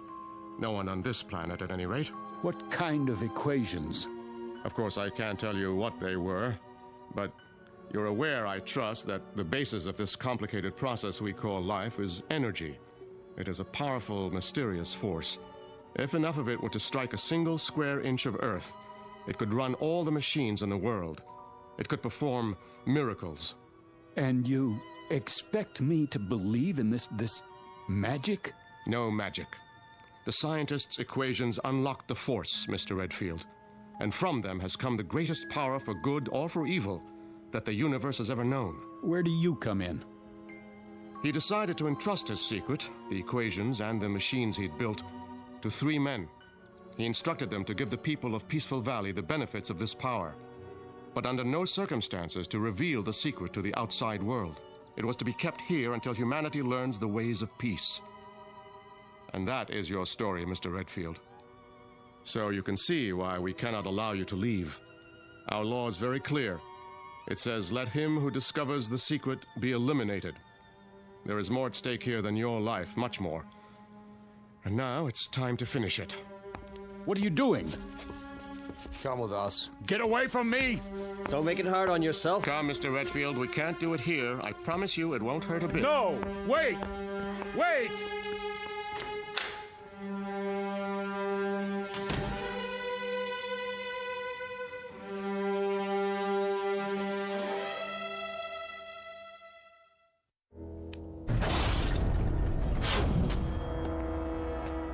What is this place? A laboratory, built by our benefactor. There's the original of the dissimulator, somewhat larger than the one we used on you upstairs. And this is a second-generation model. The same principle, with one important difference. It works in what we call the time dimension. No end of uses for it. For example, please step over here, Mr. Redfield. And don't be afraid. Mr. Connolly? Yes? Hand me that letter opener on the desk. Now, let's say that your automobile accident had been more serious. If you had been injured, if some metal had penetrated your flesh, like this. You stabbed me. Precisely. But don't worry. As soon as I direct the time ray at your wound, you will be restored to a moment before the letter opener entered your chest.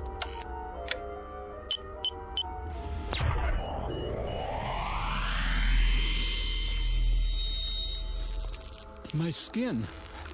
I can feel it closing up. This is fantastic. Isn't it? Even the fabric of your shirt.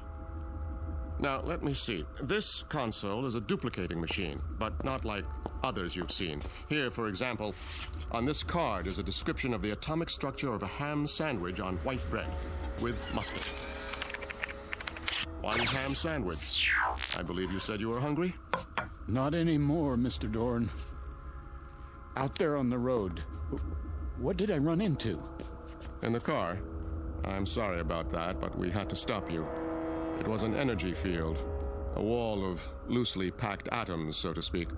Purely an emergency measure. Now, behind this wall panel with the cards is a folder containing the sacred papers, the original equations from which everything you see came about, in case you still doubt that they exist. Do you know what you've got here? I believe so. And you mean to say you don't intend to share it with the world? Oh, good heavens, no. I've already explained why. The world isn't ready. But Peaceful Valley is? We have no wars here, no crime, no violence, no greed. Unlike your world, ours is a place of peace. We use the power for good, not evil. And what makes you so sure the rest of us wouldn't do the same? Come now, Mr. Redfield. The history of civilization is written in blood. Because people wanted things. With this power... With this power, they would destroy the universe. They are children. But that one machine, it could stop sickness and suffering. It could cure disease. And you let people... Haven't you any conscience? Yes. That is why we cannot release the equations. The same power to heal the sick could be used to kill the innocent. It could mean the end of the world. I don't believe that. Think, Mr. Redfield. What did you do with Professor Einstein's primitive equation E=mc²? It could have been used to make the waters flow in the deserts to feed the starving millions, was it? No. It was used to destroy countless lives with a bomb. So you're just going to sit on your secrets, use them for making ham sandwiches. Ham sandwiches are a bit better than total destruction, wouldn't you say? Let's get on with it. He knows too much. We have to eliminate him. You hypocrites. You talk about us, but when you want someone out of the way, what do? You eliminate him. Be quiet. No, he has a point, Mr. Evans. That is what I've been pondering. If we kill this man, then in what way do we differ from the outsiders? It's the only solution. Thank you, Adolf Hitler. Oh dear. We didn't anticipate this, did we, gentlemen? It is the law.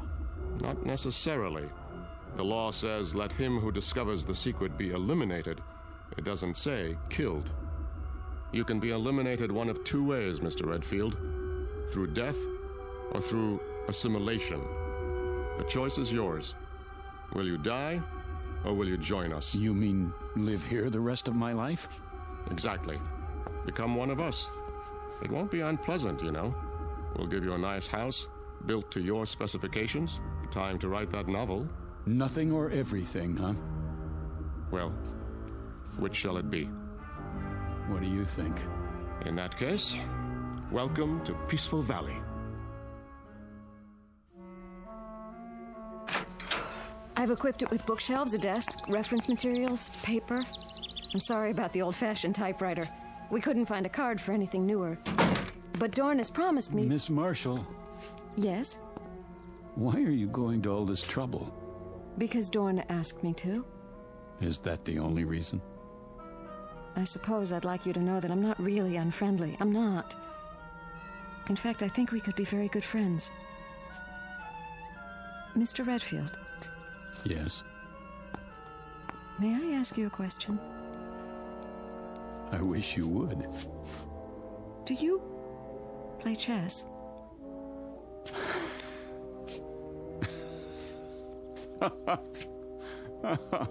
Oh, that's great. Is something the matter? No, everything's fine. You do like the house, don't you? I tried to make it nice. It's beautiful, Ellen. But I'm afraid you wasted your time. Why? Because I won't be here very long. As long as you think that way, you'll have no choice. Dorn won't trust you. He's trusting me now, isn't he? Is he? Hello? I'm leaving Mr. Redfield's house now. You see, I'm required to tell him everything you do. But you're not like the others. If you get hungry or want anything, call me. I'll look in on you later. Oh, and don't try to go beyond the border. The force field's still active.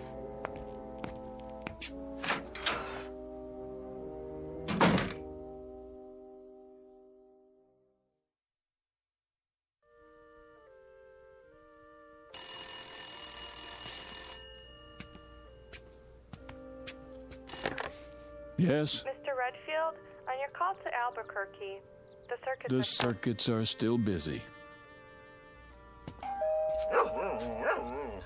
Easy, Rowdy. Hello? I brought you a new typewriter ribbon and some erasers for now. Dorn's still looking for the atomic structure of a word processor. Thanks. Have you started the novel yet? Not really. I find it hard to concentrate in prison. I don't understand. You ought to. You've got the same problem. I can leave anytime I want to. Then why don't you? Why should I? What could the outside world offer that we don't have? That isn't the point. It's what you could offer the outside world. Right now, at this very moment, millions of people are starving. You could feed them. They're suffering. You could make them well. But you don't care. Let them starve. Let the children die because their mothers can't give them enough milk as long as you're happy. Philip, those things, are they really happening? All over the world. Every minute of the day and night. What would you do? A terrible thing. I'd get those papers, and I'd give them to the world. You mean you'd steal them and run away? But you promised Dorn... I promised myself to be a decent human being, and that means helping other human beings. Now, what's the use? You don't know what I'm talking about. You never wanted anything you couldn't whip up in 10 seconds like a cake. I did once. When you were going to leave Peaceful Valley. I've thought about you since then, Philip. Even asleep, I've thought about you, and it hurts. I don't know why, but it hurts. We have machines for so many things, but I can't stop this feeling. There's an equation that might help. 1 + 1 = 1. Don't people fall in love here? I don't know. But now, Philip, I want us to be together. I could want that too, in a real world. But as long as I'm in Peaceful Valley, I'm going to want just one thing. Out. All I know is I want to be with you. Then help me. If I do, will you take me? I promise. I'll be back. Wait for me outside.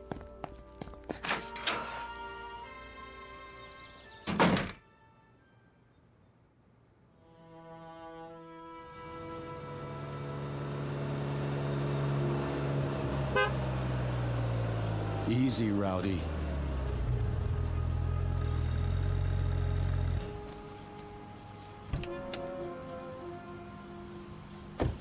My car. You got it fixed. Dorn always keeps his word. What about the force field? I had him take it down temporarily so I could check the road outside of town. We only have a few minutes. Then let's go. There's just one stop I have to make. Come on, Rowdy.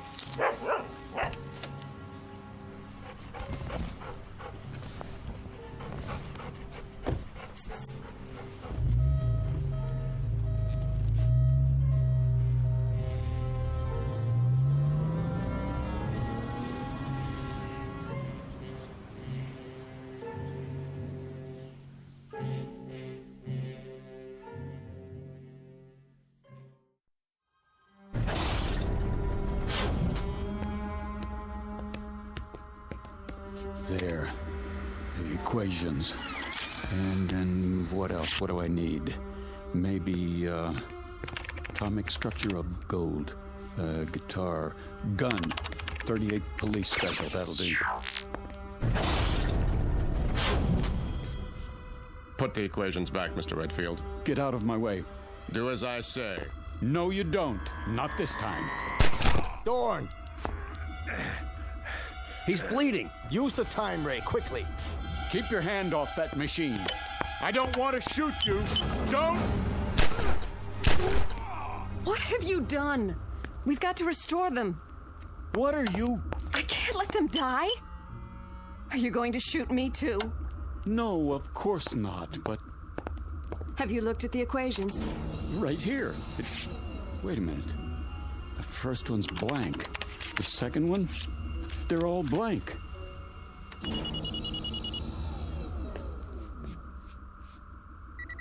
You tricked me.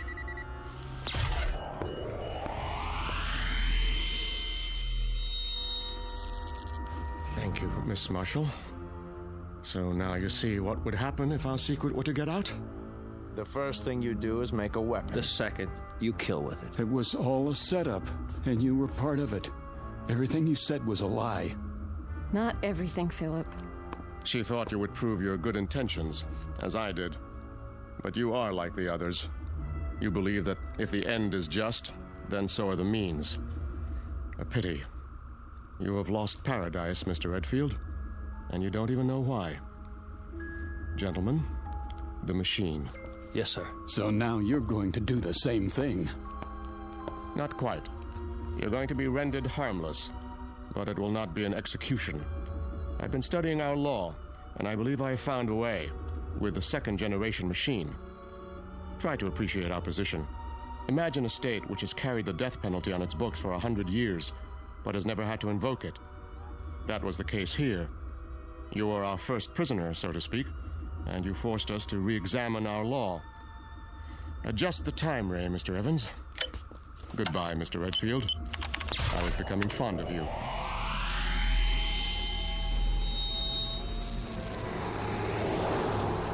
Here's your change, mister. What? Your change? Oh, sorry. I must have dozed off for a second. Happens when you drive too long. Yeah. You say Braden's back that way. 80 miles. Down, boy. It's just a cat. You stay. That's strange. Anything wrong? Well, just that woman who walked by. Thought I knew her. Wishful thinking, I guess. Nice little town you've got here. We like it. Well, so long. Don't know that I'll be back this way, but keep it peaceful.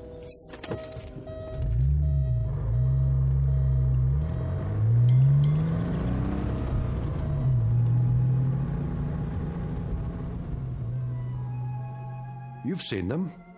Little towns in the middle of nowhere, tucked safely away from the main road. Ever really thought about them? About the people there? What they do and why they stay? The next time you're tempted to take a shortcut, think twice. Because what happens there might change you and the world in more ways than you can imagine. Of course, change can be a good thing, as long as you're on your way out of and not into the Twilight Zone.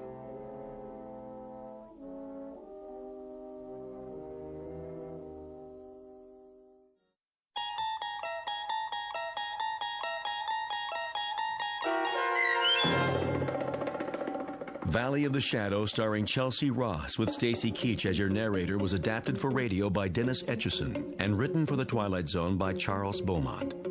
Heard in the cast were David Darlow, Frenette Lebo, Christian Stolte, Amanda Amari, Doug James, Steve Key, Kurt Nabig, Richard Shavzin, Carl Amari, and Roger Wolski. To learn more about the Twilight Zone radio dramas and to obtain audio cassettes and CDs of these programs, visit our website at twilightzoneradio.com. The producers of The Twilight Zone wish to thank CBS Enterprises, Carol Serling, Dennis Etchison, Claire Simon Casting, Terry Jennings, XM Satellite Radio, Sirius Satellite Radio, our sponsors and our radio affiliates for helping make this series possible. This copyrighted radio series is produced and directed by Carl Amari for Falcon Picture Group. Audio editing, sound design, Foley effects, and mix for the Twilight Zone radio dramas are by Cerny American creatives Craig Lee, Michael Slaybach, Bob Benson, and Jason Rizzo. To learn more about the Twilight Zone radio dramas and to contact us, visit our official website at twilightzoneradio.com. Doug James speaking.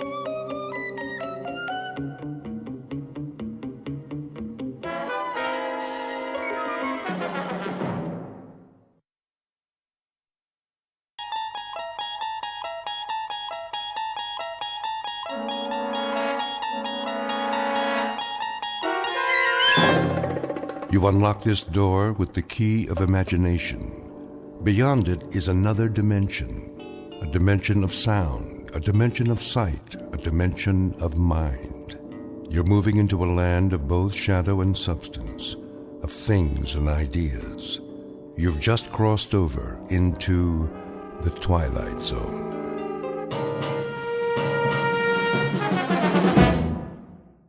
Looks like another wet one, folks. Get your umbrellas and your booties if you're going out. Possible thunderstorms over the next 2 hours. Cloudy tomorrow with a 50% chance Margaret? of precipitation. Yes, Miss Alva? Come here, please. I'll be right there. Now, it's important. The dishes are all done. Do you need something? It's getting late. It's not that late, is it? We can play a game of cards if you like. A storm is coming. Is it? Well, that's what they said on the radio. A very serious one. The sky was clear this afternoon. Nevertheless, I think you should be getting home. Well, I'll just fix your cup of tea then. I'd like to be in my bed. So early? Well, I'm feeling a bit tired. Oh, as you wish. Do you have your shawl? It doesn't do much good. Oh, awfully chilly this evening. I'll raise the thermostat. Ah, there's the rain. Oh, I hope the roof holds. Why wouldn't it? You had it reshingled last year. Here we go.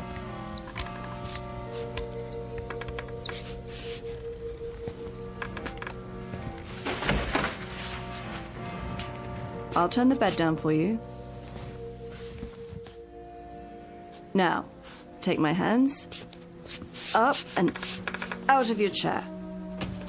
Oh, thank you. Thank you, Margaret. I don't know what I'd do without you. Oh, you do just fine. You'll be walking again soon. Have you been doing your exercises like Dr. Mays told you? It's no use. These legs simply don't work anymore. Oh, Margaret, I'll never leave this house again. Now you stop that. There's a big, wide world out there. Places to go and people to see. The only way I'll see them is if they come here. And there's not much chance of that. Most everyone I know is passed on. Surely not. You have a phone right next to the bed. Call some friends. Keep in touch. It's been too long. I don't know if the numbers work anymore. Of course they do. If they don't, talk to Miss Finch at the telephone exchange. She'll look them up for you. Now, wait right here. I'll get your pills and a nice cup of hot tea. Hurry, Margaret, the rain. You'll never get home. Oh, don't you worry about me, Miss Selva. I'll be back with your tray. Oh, my. Such a terrible, terrible storm. Miss Elva Keene, who lives alone on the outskirts of Linden Fleet in Maine. Her world has shrunk to the size of the small house she owns and may never leave again. For some years, the pattern of Miss Keene's life has consisted of sitting in her wheelchair or lying in her feather bed, knitting, reading books, listening to the radio, eating modest portions of food, napping, taking her medication, and waiting. For exactly what, she's not sure. Perhaps for something different to happen. Something small but significant that will make all the difference. Miss Keene doesn't know it yet, but her time of waiting has just ended. For something different is about to happen, by way of an unexpected phone call in the middle of a stormy night. A telephone call routed directly through the Twilight Zone.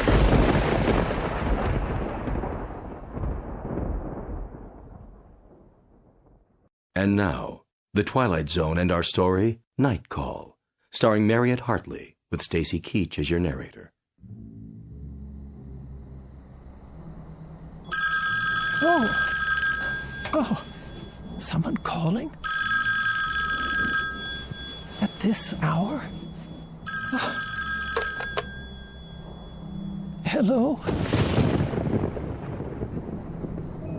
I'm sorry, I didn't hear. The thunder. Hello? Hello? Who is on the line, please?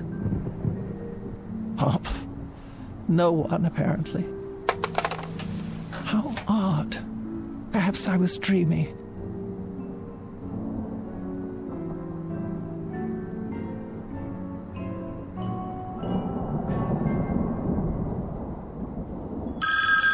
Oh, for the love of...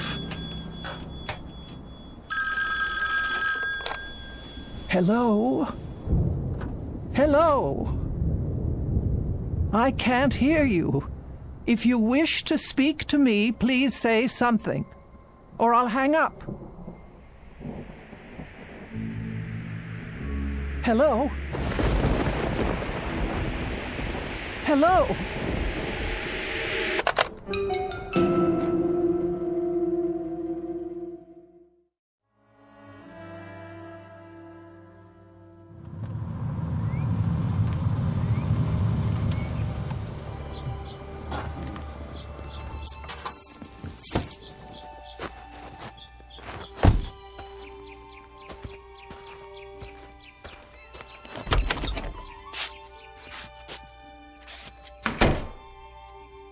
Hello? Just a moment, Margaret. You're up early this morning. Oh, what is the matter with this phone? I'm trying to make a call. No one's picking up at the switchboard. Well, I imagine they're pretty busy this morning, what with the storm and all. I suppose. Phone company, Miss Finch speaking. Ready for your tea? Just a moment. Miss Finch, this is Elva Keene. Yes, Miss Keene, can I help you? Oh, I certainly hope so. Oh, I'll do my best. What is the problem? Last night, about 2 a.m., my telephone rang. Oh? I answered it, but no one spoke. And I didn't hear any receiver hanging up.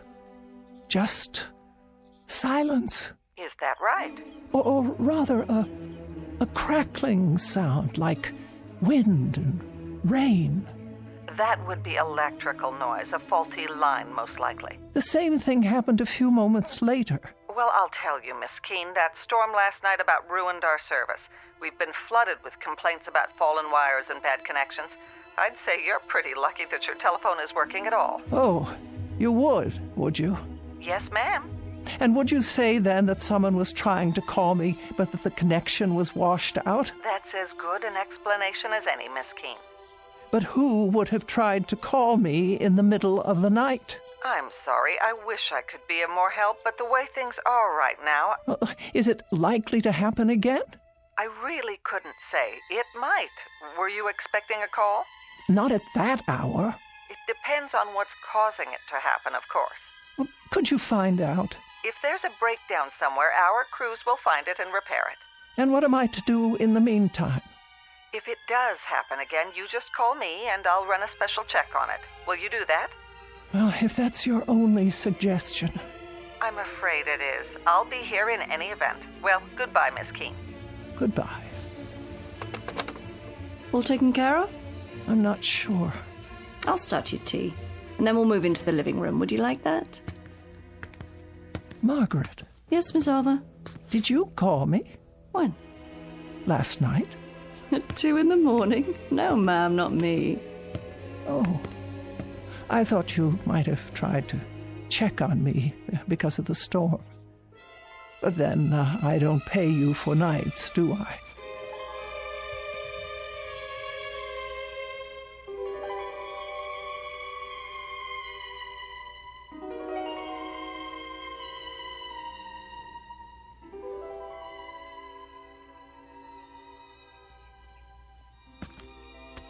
More tea? No, thank you. Have you taken your pill? Yes. Don't I always? Never missed one yet. The highlight of my morning. The mail should be here by now. Shall I check the box? Why don't you do that? With multiple injuries in the 5-car pileup, so take caution while driving in these slick conditions. The storms are still very strong in the north and northeast, while the rest of the city, the severe storms seem to have passed over. Several areas were still without power last night due to fallen wires. Workmen restored electrical service shortly before dawn.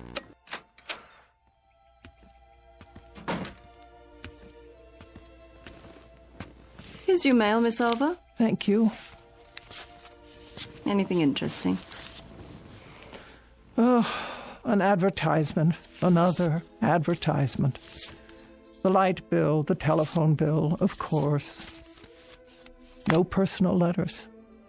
You heard from your sister a few days ago, didn't you? Oh, that was weeks ago, Margaret. 3 weeks and 2 days, to be exact. Has it been that long? Yes, that long. Nobody cares whether I live or die. Oh, sure they do, Miss Elva. You don't understand. Don't I? You can't. You have no idea what it's like to be alone. But you're not alone. I come by during the day. Yes, you do. And for that I thank you. But it's been so long since I've had a real visitor. I mean, someone who came of their own accord. Oh, now don't talk like that. You're going to get yourself into a mood. I'm sure lots of people are thinking about you this very moment. Who? You'll hear from someone any time now. Just be patient a while longer. Wouldn't you like to work on your knitting? All right. Can I get you anything else? Not just now. Well, start thinking about what you want to eat tonight. I'll make a list and go to the store later. For now, I better get the dishes washed.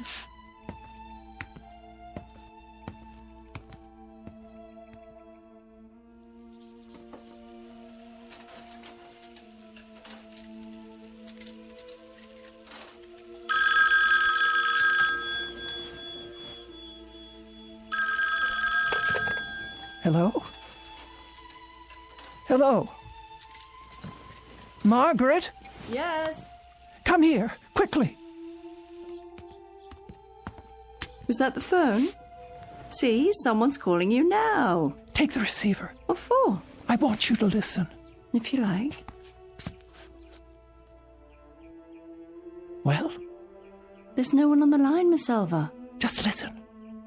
See if you can hear whether anyone's there. There's nothing. But you heard it ring, didn't you? Yes. Tell me if someone hangs up. Not a thing. The line's dead. Wait. What's the matter? Oh, well, it doesn't matter. I'll call Miss Finch and have them check on it. You really think that's necessary? Yes, I think it's necessary. Am I to suffer calls like that at all hours of the day and night? Calls like what? There was no call. Then why did it ring? It was a mistake, that's all. How could it be a mistake? Someone must have dialed my number. Not if it's a malfunction. Something's wrong with the equipment. I'm sure they'll... What are you doing? Reporting it. Phone company, Miss Finch speaking. Hello, Miss Finch. I thought you should know. I've received another one of those calls.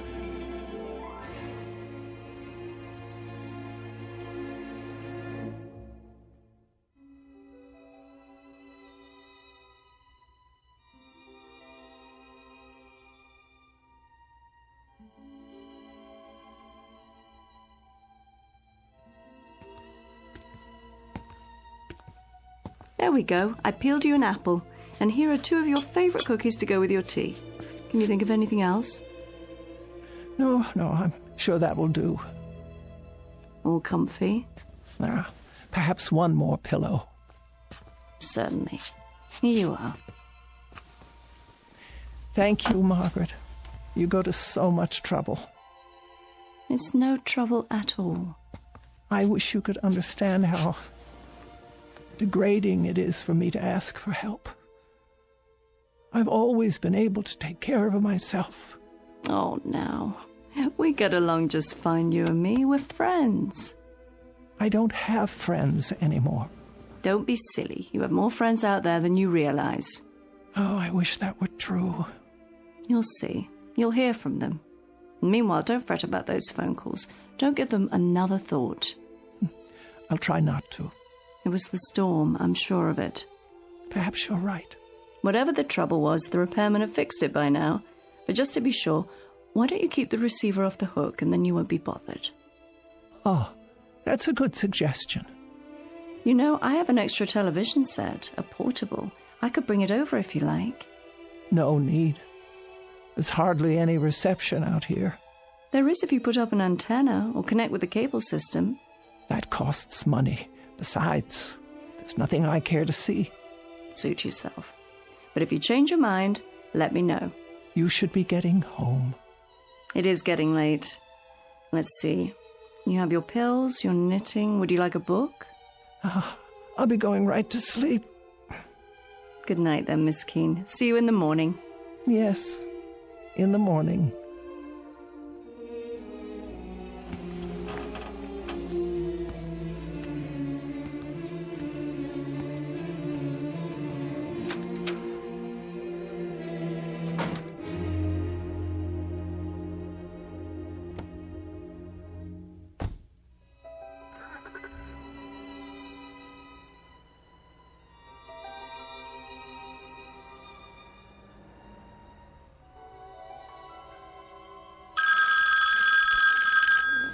Oh, Margaret, there it is again.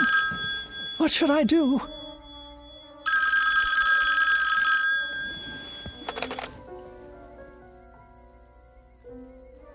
Nothing.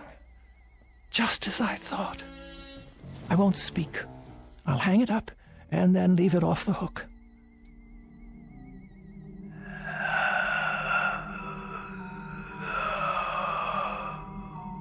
Yes. Who's there? Who is it?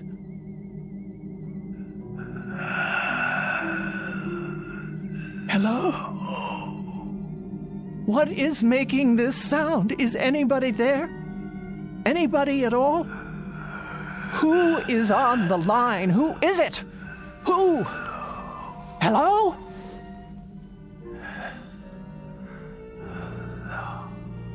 What is that? Please, please leave me alone.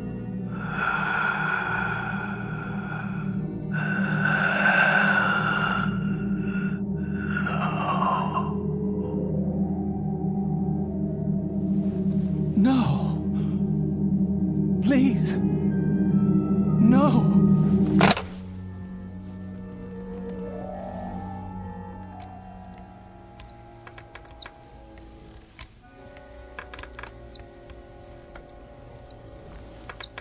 Here we are, your favorite spot in the living room. Not today, please. Well, where then, Miss Elva? Away from the window. If you're going to knit, you'll need the light. I don't care to knit just now. Very well. And close the curtains. Close them? I just opened them. That's the way I want it. But look what a lovely day it is. With the curtains drawn, there'll be hardly enough light for anything. Please do as I say, Margaret. I'm not feeling well. Why? What's wrong? My nerves. I hardly slept last night. You didn't? Not a wink. Why on earth? What happened? Do I have to tell you? No, not the telephone. Yes, at all hours, over and over again. You're sure? Indeed, I am. The sound is so loud in this house, it hurts my ears. Well, we can't have that. And this time, he spoke to me. He didn't. Margaret, I simply can't bear it. Shush, dear, don't you worry. We'll do something about that right now. Call Miss Finch and clear it up. She won't listen. Of course she will. She doesn't take me at all seriously. Well then, I'll have a word with her. We can't have you going without your sleep.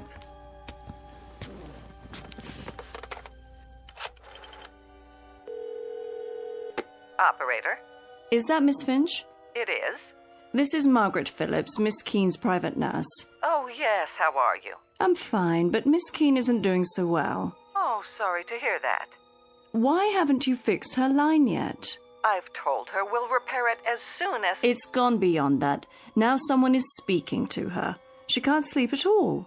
If Miss Keene's health should be disturbed any further, the phone company will be held responsible. Now, just a minute. Give me the phone. Here she is now. She'll tell you herself.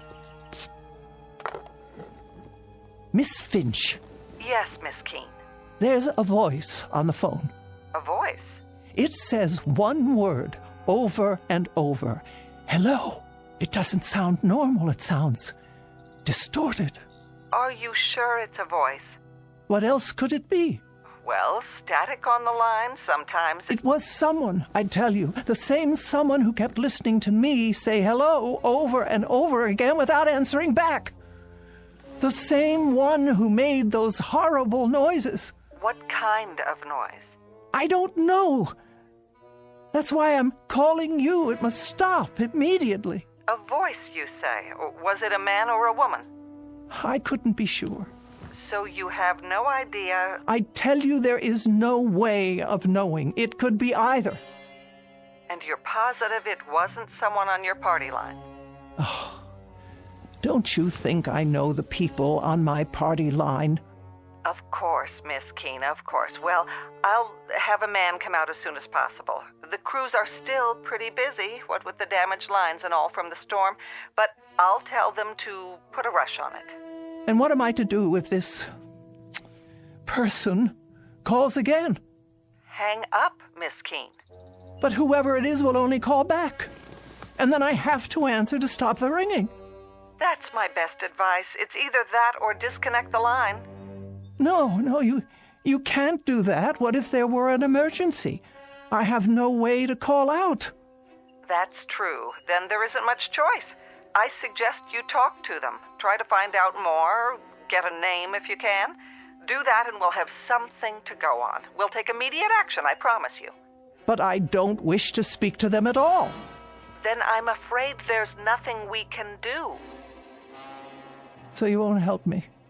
We can't. It could be absolutely anyone. There's no way to know. I see. Then, good day to you. What did she say? Not a word of help. It's obvious she doesn't believe me. Oh, I'm sure that's not true. As far as she's concerned, I'm just a nervous old biddy falling prey to my imagination. But she didn't actually say... Well, she'll find out differently. You all will, if it's not too late by then. Such talk. You're letting yourself get way too upset. Why don't we have some breakfast? Would you like that? No, I'm not hungry. In a while, then. We'll both have something. I'll leave the curtains drawn so you can catch up on your rest. Would you like a pillow for your back? Make sure they're completely drawn. But it's so dark in here. I can't afford the risk. What do you mean?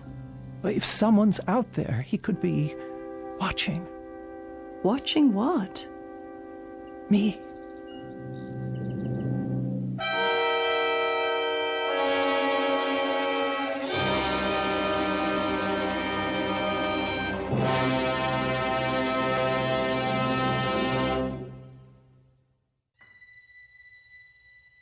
Oh, nothing tastes right today, not even tea.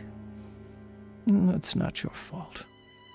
I'm feeling so out of sorts. Margaret? Margaret?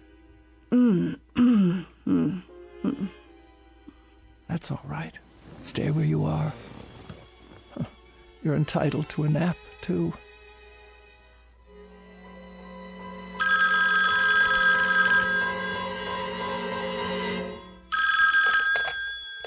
There. That will stop it. I won't put it to my ear. I won't. But if I don't take the call, I'll never know who it is. Oh. All right, I'll leave it on the hook. And the next time it rings, I'll force myself to speak to them and find out what they're up to.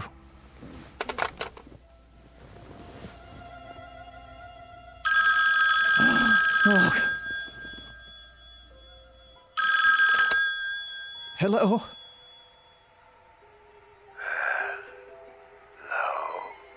Who is this? Who's calling, please? Hello? Who's calling? I've had quite enough. Stop this at once. Hello? Why do you keep saying that? Can't you hear me? Please. Hello. Hello. Margaret!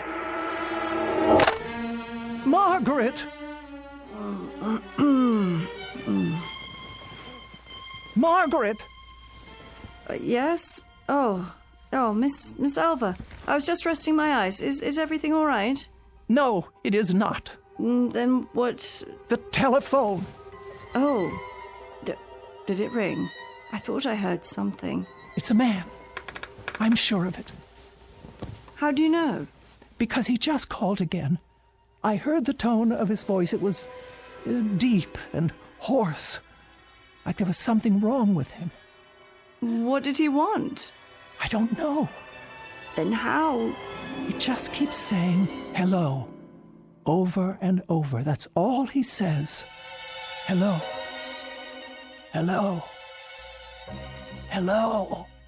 Now you've got to stop this, Miss Keene. I've got to stop. I'm not the one who... You're working yourself into a state over... Over nothing? I didn't say that. You didn't have to. You were going to say it. Now, Miss Keene, I was not. I think I'd better put you back in your bed so you can... I don't want to be put in my bed. I want to know who this terrible man is who keeps calling. What did Miss Finch tell you? She told you it's probably a bad connection, didn't she? The telephone wires are still wet from the rain. It was not the connection. It's a man. I'm not arguing, Miss Keene, but if he keeps on saying hello... That's all he says. Then obviously he can't hear you. And that would be because of a bad connection. Doesn't that make sense? No. He heard me. I know he heard me. He paused each time and waited for me to speak.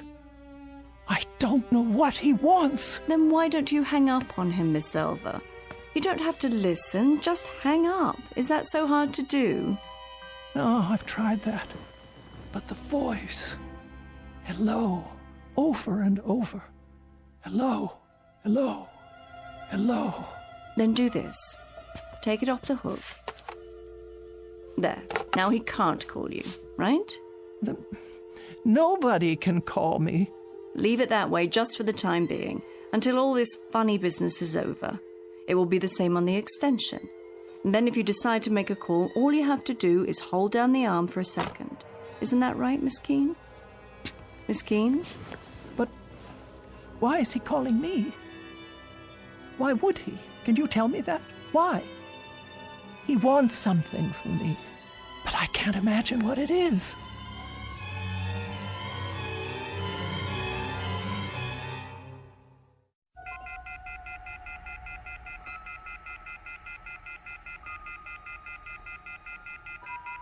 Oh, I can't bear that sound. Try putting a pillow over it. There. No. Hello. Hello? Where are you? What? I want to talk to you. No. Where are you? I want to talk to you. Please. Where are you? I want to talk to you. No, I beg of you. Where are you?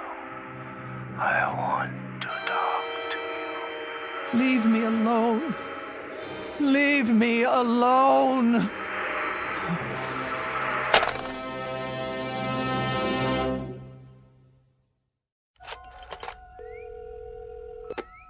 Phone company. Miss Finch, the problem is getting worse. Oh, hello, Miss Keene. I tell you I won't have it. Have you tried leaving it off the hook? No, it doesn't do any good. He just waits for me to hang up so he can call back. I left the receiver off last night, but I can't do it anymore. Even when I bury it under a pillow, the noise keeps me awake. I haven't had any sleep in 24 hours. Then perhaps, Miss Keene, we should disconnect it after all. No, I am an invalid, Miss Finch. I must have telephone service in case of emergency. I'm sure you must. Now, I want the line checked. Do you hear? This terrible thing must stop right away. All right, Miss Keene, I'll put a man on it right away, and this time we'll get to the bottom of it. Swear to it. I give you my word. Oh, good. Thank you. You don't know what this means to me. I'll call you as soon as we find out the problem. You'll see to it, no matter what it takes. Of course. First thing, we'll give you an answer before noon. Thank you. Don't you worry now. Oh, bless you. That's what we're here for.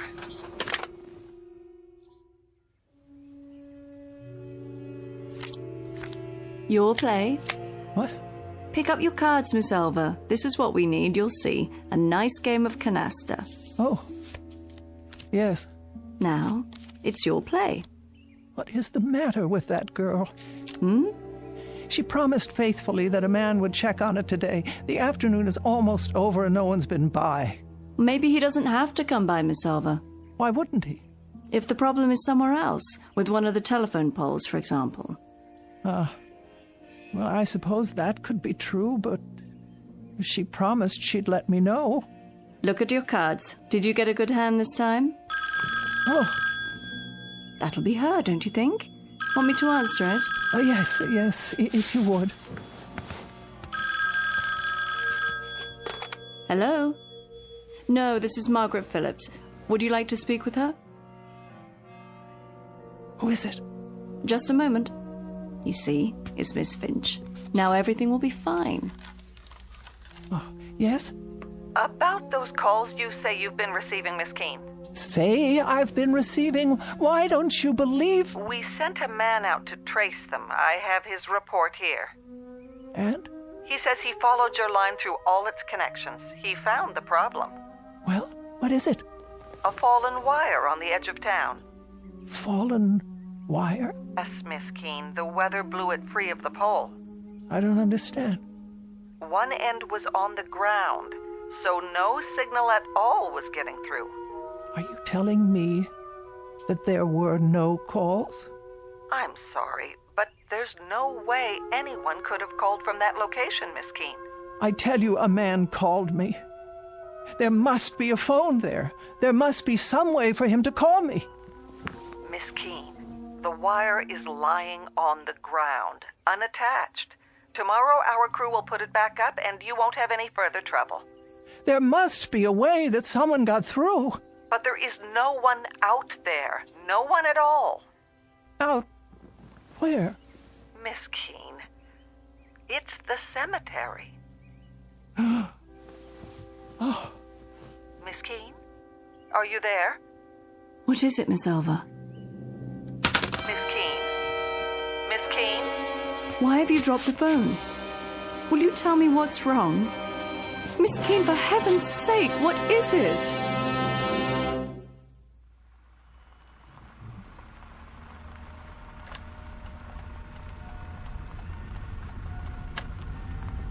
Here we are. Valley View Cemetery. Are you sure you want to get out of the car? Yes. I wish you'd tell me why you decided to come all this way. Miss Keene, this isn't good for you. If you hadn't made such a to-do about it, I'd never have taken you in the first place. Why won't you answer? What can there possibly be out here for you to see? Get my chair from the back seat, please. Very well. Have it your way.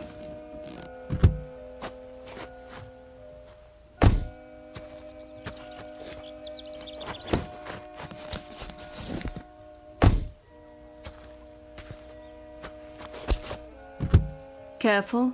Now. Up and out. Here's a blanket for your legs. Though I can't imagine why you'd want to. Miss Elva? What are you looking at? Over there.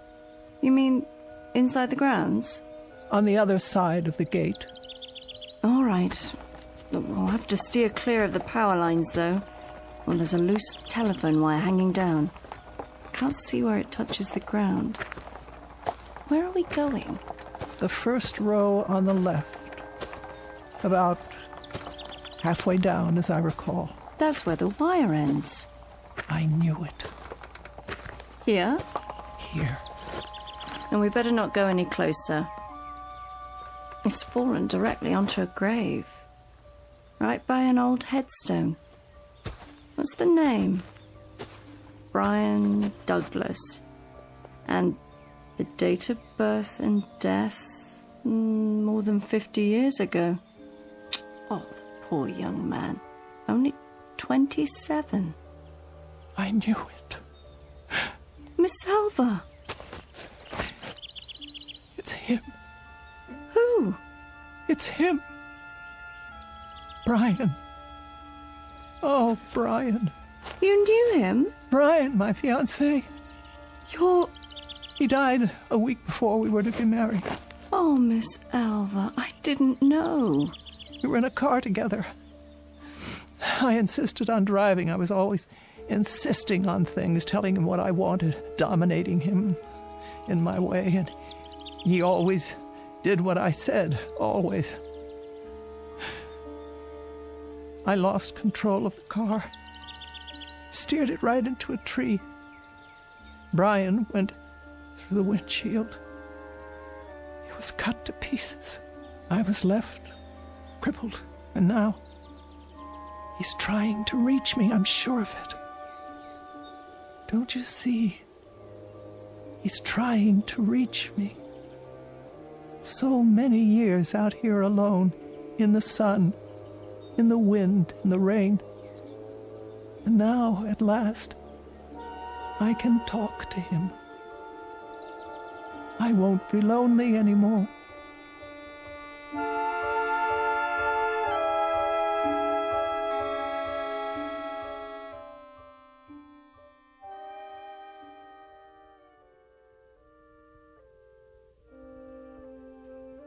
Would you like more covers on the bed? No, Margaret, I'm perfectly fine. I can plump up your pillows for you. That's not necessary.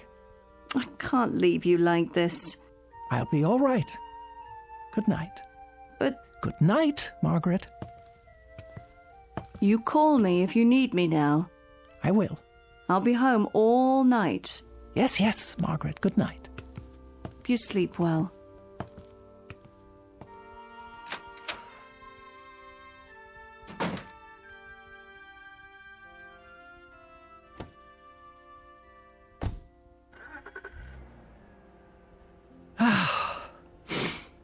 Now then, you may call me any time at all. I'm waiting. Oh, this is ridiculous. Now that I want you to call. Brian? Brian? Are you there? Can you hear me? It's Elva. Elva! Oh, Brian. Brian, my dear. Brian, where are you? Where are you, Brian? Can't you hear me at all? Brian! Are you there, Brian? If you are, please speak. It's Elva. Elva! You can speak to me now. I didn't know it was you. I thought... Brian, please, I know you're there. It's Elva. Talk to me, Brian, please. I beg you. You said... leave you alone. No, but I didn't mean... I always do what you say. Oh, God, but I didn't mean... Brian, I didn't mean that. Not this time. I didn't understand. I only meant... Oh, Brian. Brian, speak to me. No, Brian, don't go. Don't leave me here. I didn't know it was you. I didn't understand. I tell you, there were so many things I didn't understand. I didn't mean to say. Brian, please. Please. Oh, please. No. Oh. According to the Bible, God created heaven and earth. But it is every man's prerogative and every woman's to create their own particular and private hell. Case in point, Miss Elva Keene, who in every sense has made her own bed, and now must lie in it. Sadder but wiser, by dint of a rather painful lesson in responsibility, transmitted from the Twilight Zone.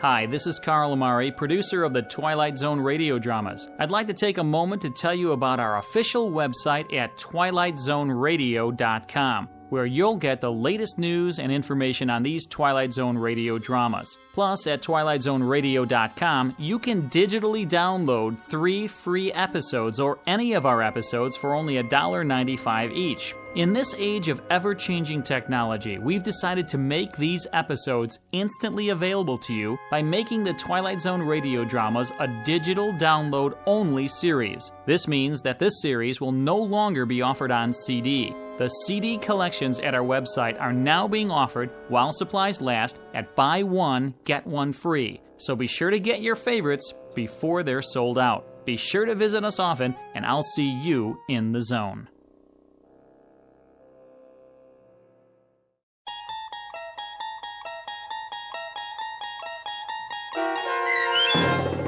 Night Call, starring Mariette Hartley with Stacy Keach as your narrator, was adapted for radio by Dennis Etchison and written for The Twilight Zone by Richard Matheson.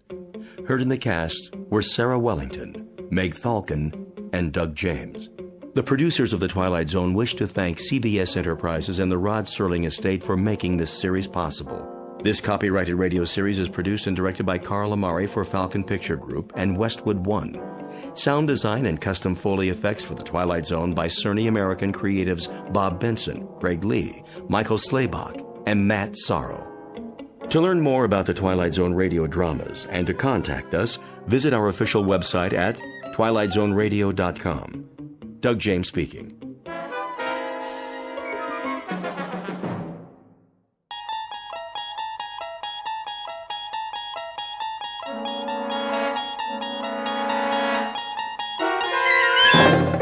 You unlock this door with the key of imagination. Beyond it is another dimension, a dimension of sound, a dimension of sight, a dimension of mind. You're moving into a land of both shadow and substance, of things and ideas. You've just crossed over into the Twilight Zone.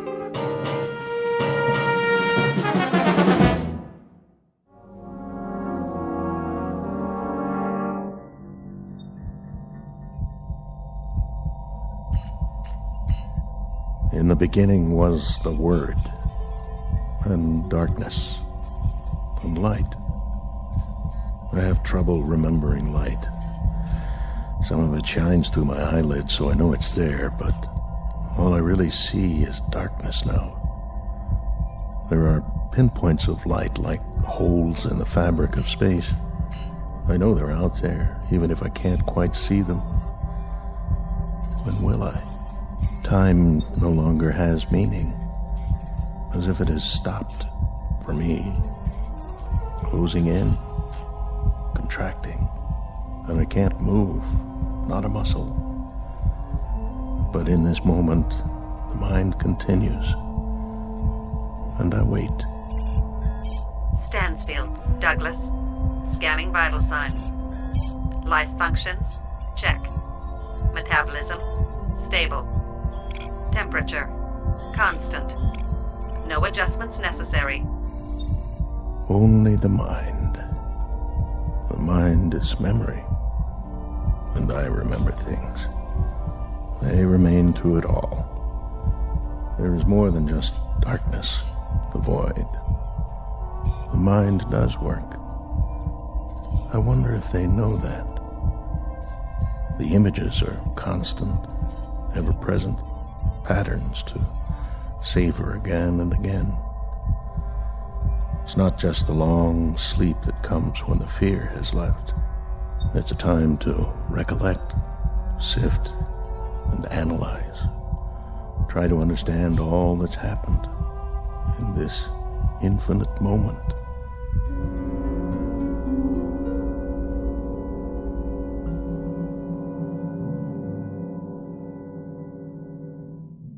It may be said with a degree of assurance that not everything is as it appears. Case in point, the scene you're witnessing. You are not in a hospital. You are in the belly of a spaceship. It is currently en route to another galaxy located an incredible distance from the Earth. This is the crux of our story, the truth behind the mystery flight into deep space. For here, distances are so vast that they are marked in light years instead of miles, while a man's life ticks by in the blink of an eye.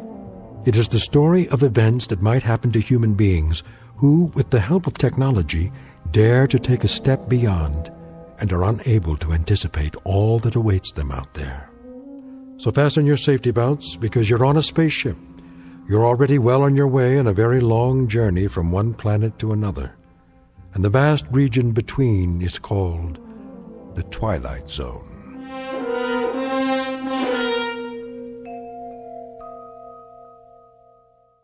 And now, The Twilight Zone and our story, The Long Morrow, starring Kathy Garver with Stacy Keach as your narrator.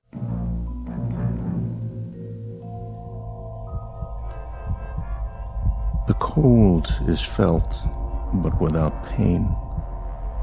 The loss of feeling is noted and accepted as choice slips away. Now mind is all.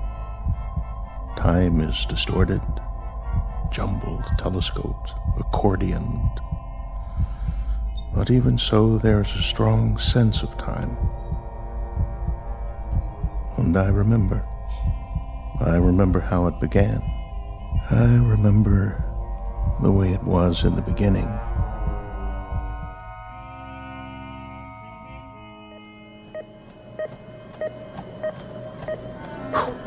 How am I doing? Heart rate 84, 88, 90, and holding. Speed 5 miles an hour. That's excellent, Commander. Let's see how long I can sustain it. That's enough treadmill. I can keep going for as long as you want. We know you can. Give it a rest, Commander. You're not a hamster in a cage. I can beat any hamster you've got. I'll bet. We prefer rabbits, though. Why don't you shower up and grab some lunch? What's the schedule this afternoon? Just some blood tests. Again? You know the routine. Check your cholesterol, blood sugar. Take any more blood and I'll dry up and float away. You know who Dracula was, Sherry? Yep, some guy who worked for NASA. Commander Stansfield to Dr. Bixler's lab. Commander Douglas Stansfield, report to the flight director's lab. Tell them I'm on my way. After you shower. Forget it. I didn't even break a sweat.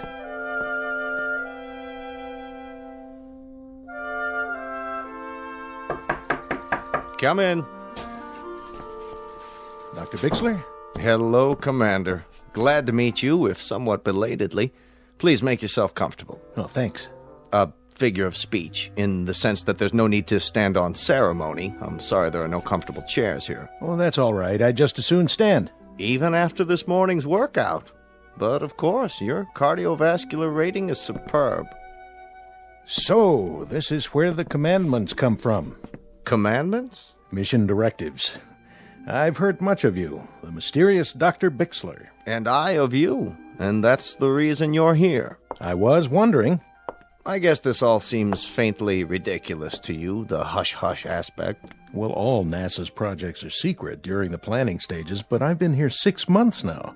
In the past, I knew what I was training for. Is there a reason I've been kept in the dark so long? Perhaps so you wouldn't hand in your resignation. Not likely. I knew what I signed on for when I joined the agency. You knew some of it, what we've done up to now. I take it on faith. It's work I believe in, ever since I was a boy. You've been with us for 11 years.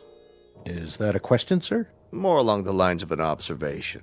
Should you not have realized it, you've been the object of considerable observation over the past several months. I'm well aware of that, but if I may say so, I've never been the subject of so many tests. Not just physical, but psychological. There are reasons, Commander, rather good reasons. What is it you have in mind for me? Or is that still hush-hush? This one is not official yet, or it wasn't until we knew we had the right man for the job. It's not part of the budget we submitted to Congress, but I think we're about ready for a formal announcement. Of what? You've made 11 separate orbital flights. That's right. You orbited the moon, commanded a lunar landing, you're oldest of the astronauts, and you're also the most experienced and the most knowledgeable. I don't know about that. I do. Certainly if we count those who are still active. May I ask you a personal question? Why? You already know everything about me. Not quite. Why did you never marry? Well, that's easy. I never found someone who could put up with me. The months spent in training for a mission, the flight time, there's no woman in the world who could live with that. No, I suppose not. though several of your fellow astronauts have families. They lucked out. I guess I just never met the right one. You dated in college. You were even engaged once. For about 15 minutes. Once she found out the way I live, on call, at a moment's notice, well, you might say she came to her senses. Very fortunately for her. When the space agency put me on this project, I was told to keep in mind the scientific problems, of which there are a great many, I can guarantee. I'm sure. But also to be aware of the human factor. And that's where you come in, Commander Stansfield. You're the human factor. May I ask you a question? By all means. How long are you going to keep me in suspense? Not much longer, I promise. You recognize this, don't you? A chart of the solar system. That's right. The sun, the Earth down here, our neighbors, Venus, Mars, Jupiter, and so forth, and the moons that orbit them. A lot of places I haven't been to yet. What do we know about our neighbors, Commander? More than we knew a few years ago. Oh, yes. Thanks to men like you. Nonetheless, what it boils down to is this. The moon is barren. Mars is a vast, scrubby desert with an unbreathable atmosphere. Venus and Jupiter, both gaseous and poisonous. Pluto and the outer planets are volcanic. In short, our neighbors have only one asset to offer us. They're accessible. They can be reached using current technology. Beyond that, they offer us nothing. Scientific, social, economic, by any standards. They're the Mount Everest of near space. You go to them because they're there. But the accomplishment is in the climb, and once climbed, there are no more challenges. So, where's the next Mount Everest, Doctor? That may be the wisest question you've ever asked, and the most pertinent. Why do you say that? Take a look at this chart. It's a star system in a galaxy well beyond our reach. To date, seen only through the lens of a telescope. We know nothing of it with absolute certainty, except that there is a cluster of 6 planetary bodies. Where? Here, toward the edge of the picture. The small, extremely bright object at the center is a sun, very similar to ours. It's flaming and gaseous and almost exactly the same color temperature. It provides heat and light for these 5 objects here. The ingredients of a solar system like ours, only a bit smaller. The planets run in roughly the same paths as we do around our own sun. Yes, I see. The equivalent of our 5 inner planets. But the rest, you can tell all that? Our astrophysicists can. The distances bear approximately the same relationship to each other as Mercury, Venus, the Earth, Mars, and Jupiter. And given that relationship, this is the most likely system we've found yet that might support life. Are you telling me we've made contact? Not yet. The distances are too vast. Even if they've sent out an intelligent communication, it would take a very long time for it to reach us, assuming we could pick it up on our frequencies and decipher it. You and I would be dead and gone by then, or they would. There are too many variables. This system, does it have a name? Only a number. We've nicknamed it Sol 2 for purposes of identification, but for now, you can call it anything you want. For example, Stansfield's Everest. That's where I'm going. That's where you're going. When? In about a month. The ship is under construction now. It's off the drawing boards, and the keel, so to speak, is being laid. It must be the size of a skyscraper. Not necessary. It'll only carry a crew of 1. 1? That's because of the weight, the extra equipment on board. What kind of equipment? I'll get to that in a moment. For now, I believe the man who flies her should be right there while she's being built to watch every bolt, every rivet, every screw, every piece of metal and circuitry going into it. And that man is you, Commander. You'll be its pilot and its only occupant. You'll truly be the captain of your fate. Not that it matters at this point, but I want you to know I like this assignment. I like it very much. That's not surprising, considering your profile. It's precisely why you've been chosen. I've put together a manual of projections and probabilities. I think you ought to see it. I'll read it tonight. There are the usual dangers, the usual unknowns. It was ever thus. No, Commander, it was never thus. How so? In the past, you've had meteor storms to contend with. You've had the usual calculated risks of mechanical failure, landing difficulties, ejection troubles, all the rest. Well, you'll still have those, compounded. There's another factor here, another problem. Distance. Distance, in time and in space. How far? This cluster is approximately 141 light-years away. But that means the ship would have to... An ordinary ship. This one will have interstellar drive and an anti-gravity device. It'll be the fastest man-made object ever conceived and launched. Its speed will be like nothing ever dreamed of before.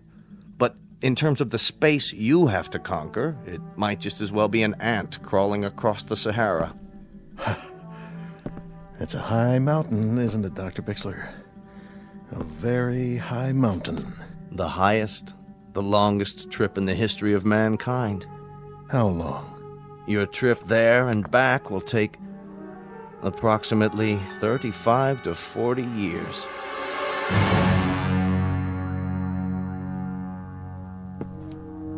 Well, at least it's a round trip.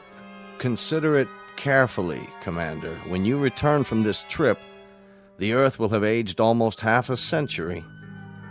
Oh, that's something to contemplate, isn't it? I'll be 60, 70 years old. I'll have lived the better part of my life out in space. Alone. You'll have lived the better part of your life, but you'll not have aged. We intend to try something different. Also a risk, also decidedly calculated. That's where the extra equipment comes in. Freezing? An extension of cryonics, but considerably more complicated. It will be suspended animation in its purest form. We've developed a substance from the lymphoid tissue of hibernating animals, several antioxidant absorbents, and a collection of experimental drugs to slow down metabolism. The Earth will age, Commander, but you will not.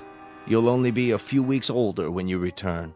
Sort of like dying, and then coming to life again. After a fashion, coming to life again in the sense that there'll be very few people here you'll know or who'll know you. Life will have changed in many ways, Commander, and you'll have to begin living it all over again, as a stranger, as an anachronism, if you will. If you'll forgive this degree of candor, it's one assignment I don't envy very much. That's pretty much been the story of my life, Dr. Bixler. Assignments that not very many people would envy. When do I begin? You already have begun. If you're free this afternoon, I'd like to go over the preliminaries. Tomorrow there's a chartered jet to the Cape where you'll begin your briefing and have a first look at the ship. Unless you care to reconsider. I'll be there. I'm on the payroll, aren't I? When I checked in, it was all the way. Good. That's good, my boy. Glad to have you aboard.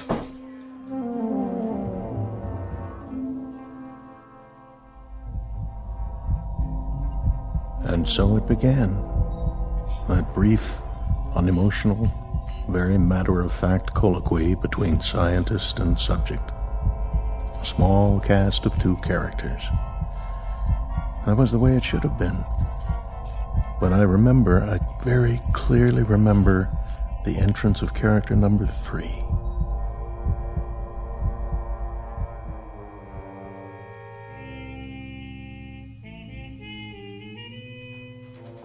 Will Communications Team B8. Communications Team B8, report to Central Control. B8 to Central Control.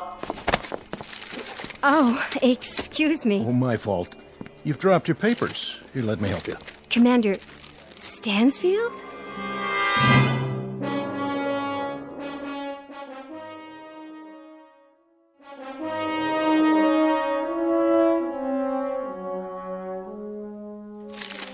Excuse me for staring, but I see your ID badge. Why, you're the one. I don't know whether to thank you for that or report you for insubordination. Forgive me. We've been hearing Stansfield for close to a year. I was beginning to think that you weren't real. Let me give you a hand. A friend in need. That's my job. Picking up papers? Oh, that's my new assignment. Morale officer. I follow people around who look stricken. Do I look stricken? Momentarily nonplussed. I don't think we've met. No, we haven't. That's what I was saying. You stationed permanently here? I'm with NASA on detached duty. I've always wanted to meet you. And I you. Oh, now, that I don't believe. It's true. I've got ESP. A long time ago, I woke up and an inner voice told me, with some intensity, that I'd meet a woman with a stricken look who drops papers in corridors. Did your ESP give you the name? Let's see. It's coming to me. The first letter is an S. Sandra. Sandra Horn. How did you... Oh, of course, my name badge. I didn't look at it, I swear. Sure you didn't. Very subtle. It's been an honor meeting you. Strange. What is? Nothing. Tell me. It's not a line, I promise, but I do feel I've known you. I know. There was a little girl in 4th grade. She sat in front of me. I used to stick pencils in her red hair. Tell me the truth. That was you, wasn't it? I went to an all-girls school. Oh. I don't suppose... Yes?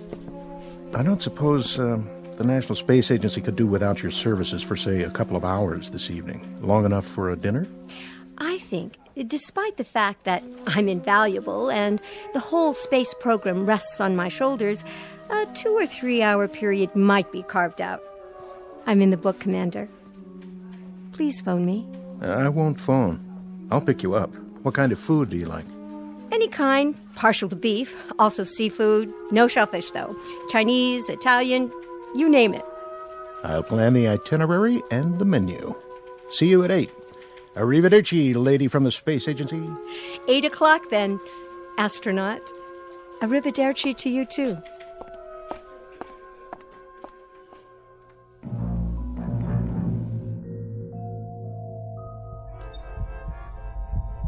I stood there and watched her walk away. I thought we talked for an hour, not minutes.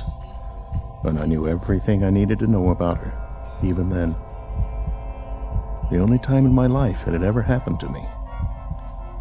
And now I return to these things, these simple things. Now in the darkness, and the cold, the solitude, the stillness without measure.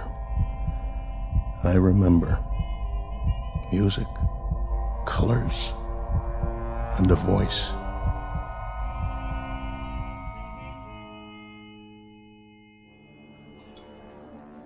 How did you like the meal? The food. Food. Oh, it was wonderful, truly. But you've hardly touched it. Oh, yes, I have. I mean, I had a late lunch. I guess I'm not as hungry as I thought. Well, look at you. You haven't cleaned your plate either, mister. Oh, I was thinking. About what? Do you dance? No, not really. Neither do I. Never learned how. Oh, come on. I missed all the dances at school, even the prom. I don't believe that for 1 minute. Would I lie to you? I really don't know. You can teach me. What? Just the basic 2-step or whatever they call it. You're asking the wrong person. Am I? Besides, they wouldn't let us dance in here. They wouldn't notice. A couple of duffers like us. Quick, don't look. How many people at the next table? I haven't noticed. My point exactly. They don't care about us either. Stand up. Oh, I couldn't. You're looking at me. Sorry. Something wrong? It's just that a month from now, you'll be off in space. And by the time you come back down again... You want to talk about that now? Only for the following absurd reason. I've known you for exactly 3.5 hours. Is that all it's been? That's all. 3.5 hours. A long dinner and a short dance. And already... Already what, Sandy? Already, I feel a sense of loss.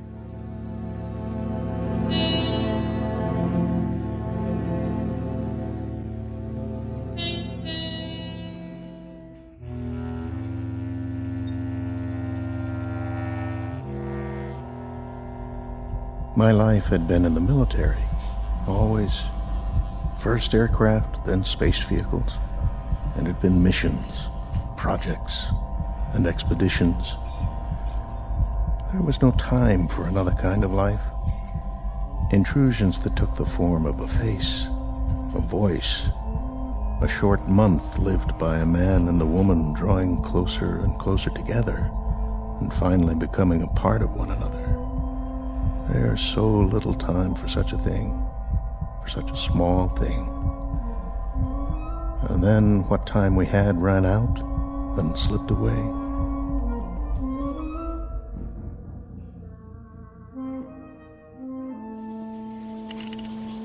Rechecking fuel supply. Fuel supply? Check. Testing rockets. Mark it from 5. Mark. 5, 4, 3, 2, 1. Calibrate fuel consumption. Fuel flow at 0.25 and holding. Check and double check. All systems go. T-minus 120.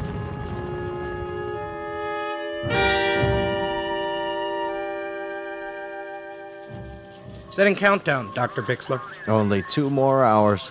Where is he? He'll be here. Man, oh man, I sure wish I was him.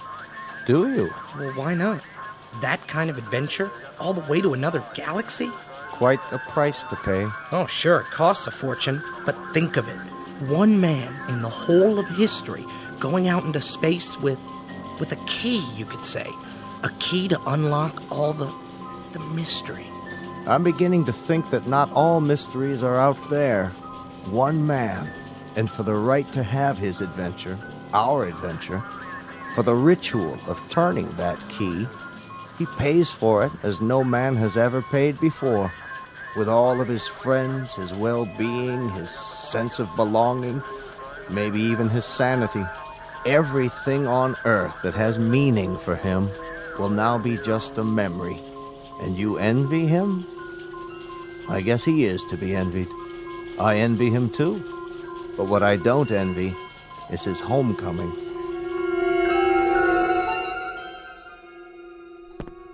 Sandy? Hello, Doug. I thought we agreed. I know, but I had to see you. It only makes it harder. I wanted to give you something. A small, unofficial gesture from one of the lesser bureaucrats of our good, gray, respectable government. Sandy. Unofficial, and very much apart from protocol. But I couldn't let you leave, Doug. Not without saying goodbye. Not without telling you that I loved you very much. That I shall sorely miss you. That my life, whatever is left of it, will be a strangely meaningless, dull, and empty place without you to share it. No. Shh. And this last paragraph. I wouldn't say this to you if I didn't know you were the kind of man you are. If I thought it would even remotely affect you, or at least what you plan to do. I wouldn't say any of this. But I know you. I know that you're built out of a very strong alloy, and you may bend a little, but you'll never break. It's a very odd thing, Sandy. Very odd. But when I come back, when I touch this ground again, I know the first thought I'll have. I know the first thing it is I'll want to see. The first thing I'll want to touch. I'll be the little old lady in the lace shawl, the one waving the welcome home sign. So look for me, Doug, will you? Look for me on the fringe of the crowd. I'll be the one carrying the sign.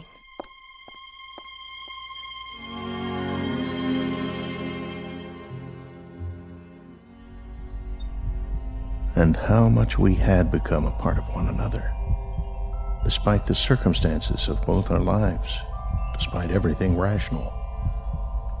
We let ourselves reach into that strange and mysterious sea within us called love, and then watch the ripples grow. Sandy. Sandy, where are you now? Sandy.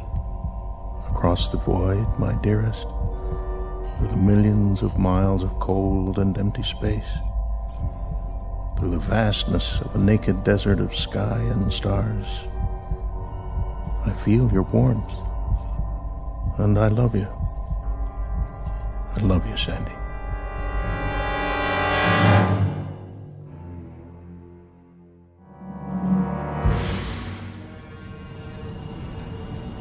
Final countdown. Mark it.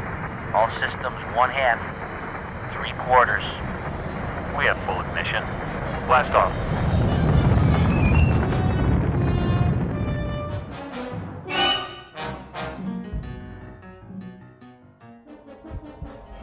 I move now. I streak across the heavens. I leave behind an earth that changes even now beyond my closed eyes. This, then, is the hero's journey. From a warm place of leaves and trees and summers full of dreaming to a cold orb hanging in a dark sky, and a place I do not know. To return one day with stories to tell my tribe on the rock they call home. I feel it growing smaller and smaller and smaller, and time passes inexorably and eternally, and I can do nothing about it. Nothing at all. Commander Stansfield. Douglas. Scanning vital signs. Life functions. Check. Metabolism. Stable. Return mission. On course. Re-entering Earth's solar system. Prepare for approach. Initiate signal transmission. And now it ends where it began. Time without measure, reduced to a single point of light. I see it. The blue seas, wrapped in clouds, a flash of green showing through, where humankind sits on a rock and waits for the word from above. Or perhaps they do not wait. Perhaps they have forgotten. But I have not. I am he who waits like a rock. Earth, I feel you near me. As this comes in, so much loneliness will go anywhere. And something else, old and yet new, returns to fill the void. I feel you. I feel her. Mission control. Mission control. Come in.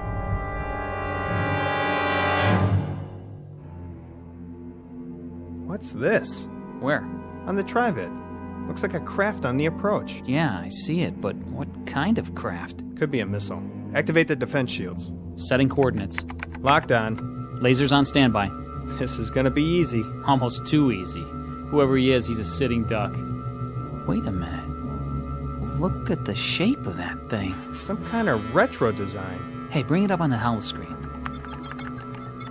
I can almost make out the numbers. Run a pattern recognition. That'll nail down the model and country of origin. Scanning for recognition.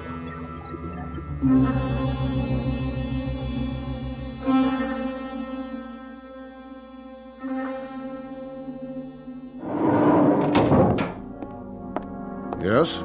General Walters, spacecraft re-entry, sir. Satellite of origin? That's just it, sir. It wasn't launched from orbit. Then from where? Unknown. It's spiraling into the atmosphere. Spiraling? Patch me into visual. Yes, sir. Good Lord. What, sir? I've seen this one before. Running a configuration ID, it's definitely one of ours. By the markings, it's a ship called... The Sol 2. The prototype is at the Smithsonian, commanded by... I've got the stats. Somebody named Stansfield. Douglas Stansfield. Yeah, this is a real odd one, sir. Date of departure was 40 years ago. 41 to be exact. You're not going to believe this, but he was a hero of mine when I was a boy. Send in Vogler. Tell him to search everything we've got in the files. Right away, sir. It's downloading now, General. Who is he, anyway? One of the pioneers. Been in space several decades. Really? Presumed lost a long time ago. Put it on the screen. Here's a report. He's been out of contact. This is the first communication we've had. The date, the log entries. He was tracked on radar when he left Earth space. But communications must have malfunctioned a few hours after he left the ionosphere. 41 years. And now they come back. Every month. Every year. They keep coming back. Like aging birds returning to a nest. For what? That's the question. They went off on missions that became obsolete almost the moment they were out of sight. To blaze trails we've already charted by now. To bring back discoveries that aren't discoveries anymore. And still, they keep coming back. Burnt. Dented. Aged. And they keep coming back. Look at this. What? The footnote. This is a funny one. Let me see. There's an item inserted from a man named Bixler. Bixler? As I recall, he was one of the project people years and years ago. He probably handled the Stansfield mission. It says we're to contact a Miss Sandra Horn. Who's that? Sandra Horn. A friend of Commander Stansfield. And where would we find her, sir? In an old folks' home? According to this, you'll find her in the hibernation room. A young woman of approximately 26 years of age. She must have been very much in love with him. Very devoted. A devotion without precedent. Say a prayer, son. A prayer, sir? That we find her alive. General Walters? Miss Horn, you look very well. Do I? You look just fine. Which may sound idiotic. But what do I say to someone who's just had a 40-year sleep? I was told Commander Stansfield... Commander Stansfield's ship landed 6 hours ago. I asked to see you first. What about Commander Stansfield? In good health. Naturally very tired. I want to see him. I must see him. You shall see him. But I had to talk to you. Is something the matter? I'll make this as brief as possible. Commander Stansfield had a communications failure. It occurred probably within the first 12 hours of his departure. There was only sporadic contact made during his entire flight, there and back. He reached the other galaxy. He reached it, he landed, he took off, he returned. There was no life where he went. We found that out ourselves 20 years ago. One of the ironies of our progress. We could have saved him the trip. We could have saved him. His anguish. I don't understand. His anguish being the following, Miss Horn.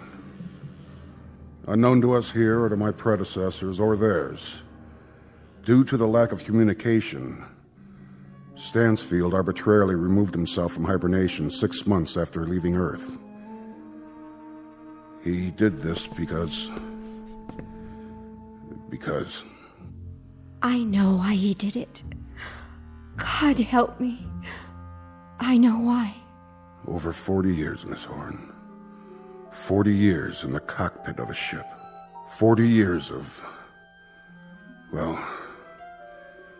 his kind of loneliness must have been something brand new in human experience. For what you both gave up, you deserve far better than this. I wish to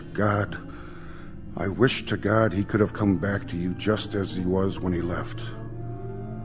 But as it is, I'll leave you alone now.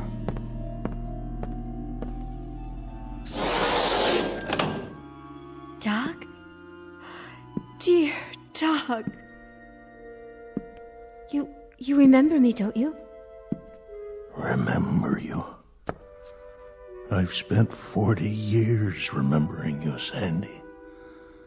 I've spent 40 years painting your picture inside my head, remembering your voice, thinking about your touch.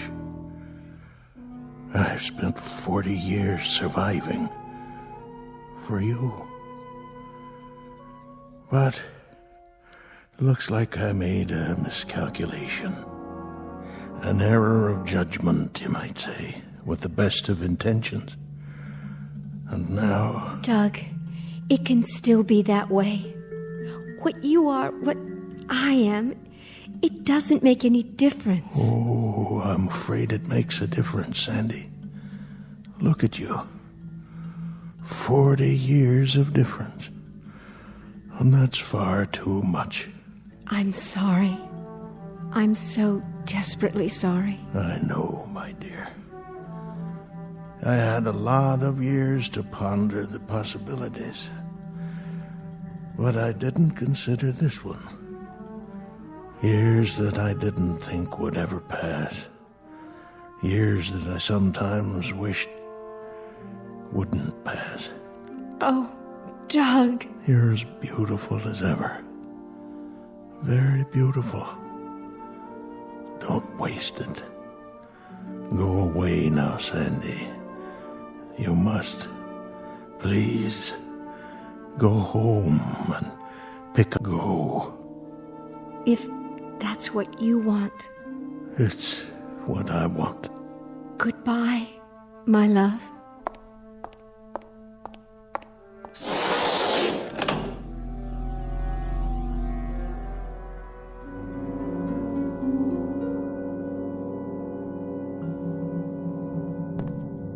Stansfield, if I may say so, you're an incredible man. Really quite an incredible man. It may be the one distinction I can point to in my entire life. That I knew you. That I knew a man who placed such a premium on love. Truly, truly, Stansfield. Quite a distinction. Goodbye, General.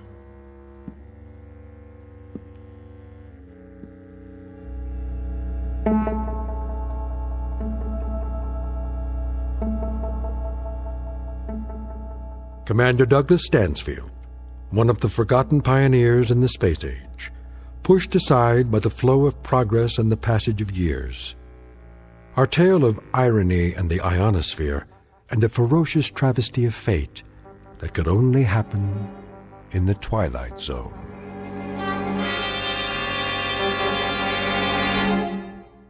More from the Twilight Zone after this.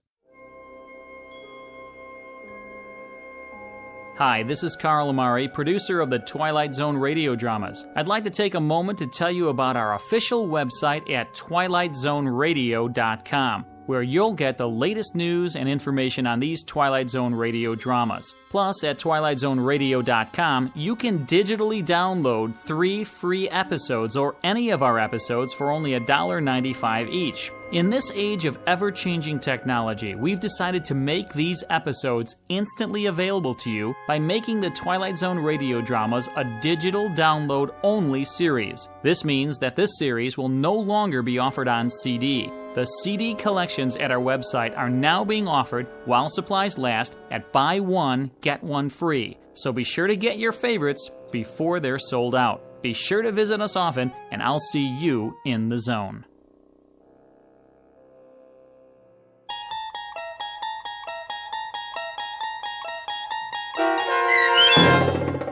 The Long Morrow, starring Kathy Garver with Stacy Keach as your narrator, was adapted for radio by Dennis Etchison and based on a script by Rod Serling. Heard in the cast were Roderick Peoples, Christian Stolte, Rich Komanek, Jeff Lupetin, Meg Falcon, Heath Corson, Susan Hart, Carl Amari, Roger Wolski, and Vince Amari. To learn more about the Twilight Zone radio dramas and to obtain audio cassettes and CDs of these programs, visit our website at twilightzoneradio.com. The producers of The Twilight Zone wish to thank CBS Enterprises, Carol Serling, Dennis Etchison, Dick Brescia Associates, Claire Simon Casting, Terry Jennings, XM Satellite Radio, the American Forces Radio and Television Service, Sirius Satellite Radio, our sponsors, and our radio affiliates for helping make this series possible. This copyrighted radio series is produced and directed by Carl Amari and Roger Wolski for Falcon Picture Group. Doug James speaking.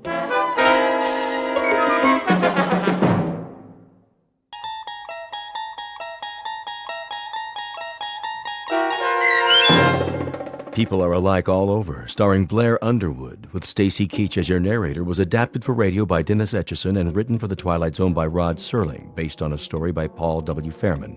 Heard in the cast were Christian Stolte, Lisa Joyce, Richard Hensel, Steve Key, Derek Purcell, Doug James, Linda Ryder, Brooke Reed, Charlie Kummerer, Amanda Amari, and C.J. Amari. To learn more about the Twilight Zone radio dramas and to obtain audio cassettes and CDs of these programs, visit our website at twilightzoneradio.com. The producers of The Twilight Zone wish to thank CBS Enterprises, Carol Serling, Dennis Etchison, Dick Brescia Associates, Claire Simon Casting, Terry Jennings, XM Satellite Radio, Sirius Satellite Radio, our sponsors, and our radio affiliates for helping make this series possible. This copyrighted radio series is produced and directed by Carl Amari and Jason Mallow for Falcon Picture Group. Doug James speaking.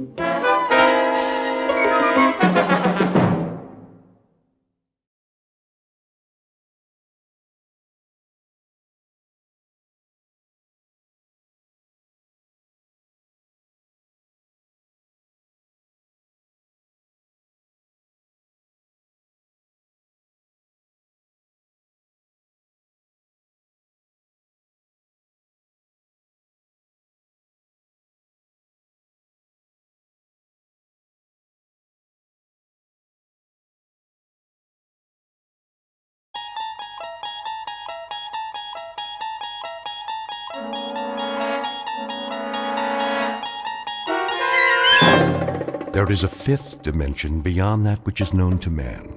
It is a dimension as vast as space and as timeless as infinity. It is the middle ground between light and shadow, and it lies between the pit of man's fears and the summit of his knowledge.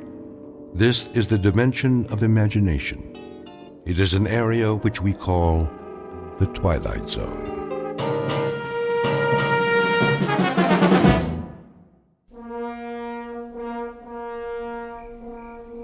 Blast-off area must be cleared by 0200 hours. All personnel, please stay behind the steel fence. Repeat, the blast-off area must be cleared by 0200 hours. That you, Markison? Evening, Conrad. Thought I'd find you out here. You thought right. Look at her. Like a needle pointed straight up at the sky. Pretty big needle. Odd, isn't it? Why do you say that? For us, I mean. Odd way to spend the last night. Yeah, I couldn't sleep. Neither could I. But what a thing to do. A last night on Earth you don't spend in the middle of the desert looking at your transportation. A last night you spend it enjoying Earth. You walk around its streets, you go into its bars, you dance with its women. Yeah. You drink in its view, savor it, enjoy it. But not us. That ship out there. We'll have all we want of her and more. She'll be our world for quite a while. 113 feet long by 18 feet wide. And yet here we stand, Conrad, watching her. Just 3 hours before we take off. Maybe we're trying to get used to the idea. Oh, we'll have plenty of time to get used to it. That'll be our city and country and house and front yard and backyard for the next 3 months. And we won't have any choice in the matter. Markson, could I ask you a question? Go ahead. Are you afraid? Of some things, I guess. The unknown, loneliness, the silence up there. But the ship, after all the work that's gone into her, I don't think so. How about you, Sam? It's different. You're ready for this. 3, 4, 5 years. It's all you've prepared yourself for. But it's not the same with me. We both went through the same flight training. I know, but I'm a scientist, Markison, a biologist. My whole life, my world has been books and slides and microscopes. I'm being sent up there because they need my mind. Pity they just can't send that and leave my body back here where it belongs. But speaking frankly, yeah, I am afraid. I'm frightened of the place we're going and what we might find there. Martians? Well, that's not very likely. They're the one thing you don't need to be afraid of. They shouldn't be feared, even if we do run into them. Whoever we meet up there, whatever kind of creatures they are, if they exist, they'll still be people of one sort or another. You don't really think that. Why not? I've got a philosophy about people, and I mean all people. I'm sure that when God made human beings, he developed them from call it a fixed formula, with the same batch of ingredients. We have a pattern of behavior designed to meet certain needs, and those needs are going to be identical no matter what the form and the place. And that means we're all essentially the same on Earth or in the farthest reaches of space. Think about it, Sam. People. On Mars. Wherever they're able to exist, they have to be the same. Even up there in the stars. I'd like to be able to read those stars. I wish there were an equation that applies. A plus Y equals what? A rocket ship plus 2 men equals... Equals a wondrous adventure. Let's get ready, Sam. We've only got a couple of hours.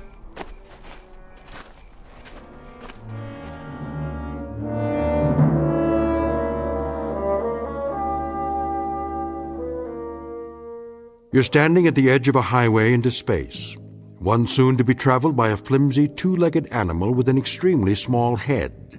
His name is Man, and he is about to send his tiny, groping fingers up into the unknown, bound for a once mythical place known as Mars. The participants are Samuel A. Conrad, age 35, and Warren Markison, age 31. They are the first to undertake such an ambitious voyage, and in a moment we'll travel with them to a location only slightly off course, in the Twilight Zone. And now, The Twilight Zone and our story, People Are Alike All Over, starring Blair Underwood with Stacy Keach as your narrator. Prepare to correct course? Not yet. Fire retro rockets on my mark. Wait, I said. For what? I want to run a thermal scan on the landing gear. You did that. Well, I'm doing it again, plus a spectrographic on the planet's surface. We can't even see the surface till we correct. By the time we finish the turn, it'll be too late. Too late for what? To change the flight plan, the gravitational field will take effect. Exactly. We cut the main thrusters and fire the retros for a nice soft landing, right? Isn't that right, Conrad? What if something's wrong? Nothing's wrong. But what if it is?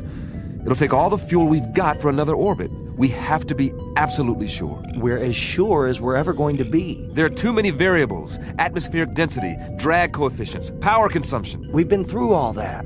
I just checked the readings. The readings could be wrong. If we're off by a factor of 0.01, we'll miss the landing site completely. I'm going to run the numbers one more time. No, you're not. I'm in command here, and I say we're going in now. At least wait till the planet rolls up on the view screen.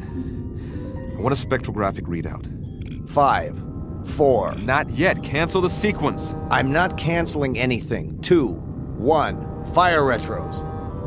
I said fire. All right, if you won't do it... Don't touch that switch! Fire! Fire! You fool!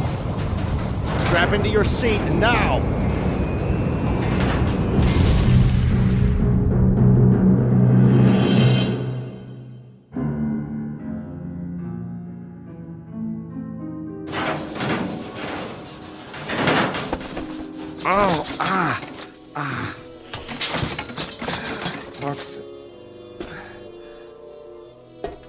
Markison? You all right? Markison, where are you? Warren? Warren, can you hear me? Over here. Oh, thank God. After a landing like that? Any landing you can walk away from is a good landing. If you can get this instrument panel off me, I'll try to do that. Hang on. It's split in two. I'll see if I can lift it. How's the rest of the ship? Nose down in the bottom of a crater, as far as I can tell. Air pressure seems to be holding. Here, take my hand. Whoa, whoa. Not just yet, Sam. I've got a little bit of a problem with this leg. But we made it, didn't we? Yeah, we made it. With or without my help. It wasn't your fault. Sure it was. If I'd followed your order... We still would have come down at the wrong angle. The flight plan was off. There's nothing wrong with the flight plan. It's the terrain. It's not like the reconnaissance photos. Close but different. Somehow... Then you were right to be cautious. Do we have power? I don't know. I haven't had time to check anything. Try to get the lights running. It's dark in here. I may be able to rig a new circuit. You do that. I'll give you a hand. Don't be crazy. You can't even stand up. I'll do it. Sam? Yeah? Hurry, if you can. Will you, Sam? I want to take a look outside. I want to see what's really there. There's plenty of time for that. Is there? I told you, we've got air. That means the hull's intact. You rest easy. I'll get the medical kit. If you say so, Sam. If you say so.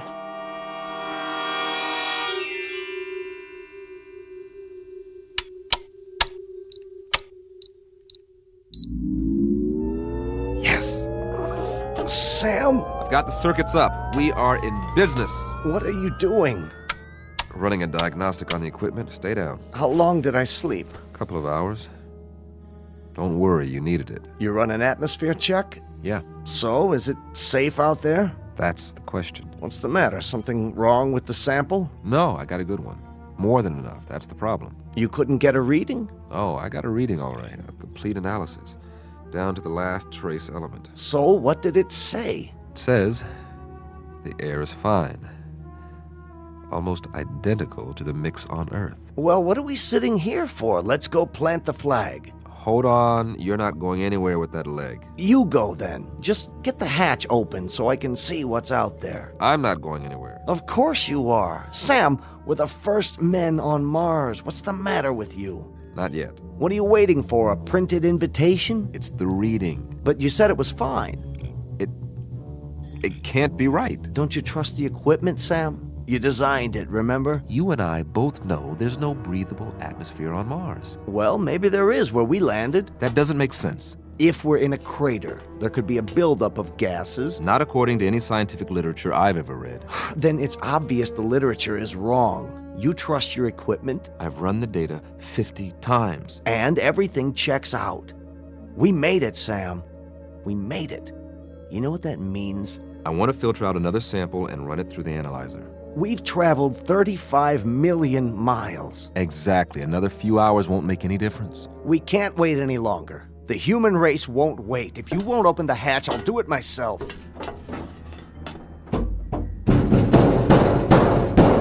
You won't be able to get it open. The hydraulics out. Patch in the auxiliary power supply. You said the circuits are up. I'm telling you, we can't. Maybe you can't, but I can. You're going to wreck your other leg. I'll use the manual override. That's what I'll do.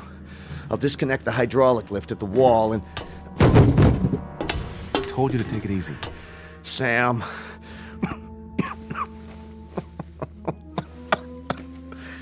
Just my luck, eh? 35 million miles through black space just to find a place to die. You are not going to die. It's all right. Really. It's just that I'd hate for this ship to be my tomb. Do me one favor. Anything. When it does happen, and I think it'll be soon. Don't talk like that. Get me outside, one way or another. Don't be afraid. I've got a strange hunch that if anybody's out there, they'll help you with the funeral. That's how people are. And they are people, Sam. As long as they've got minds and hearts, that means they've got souls.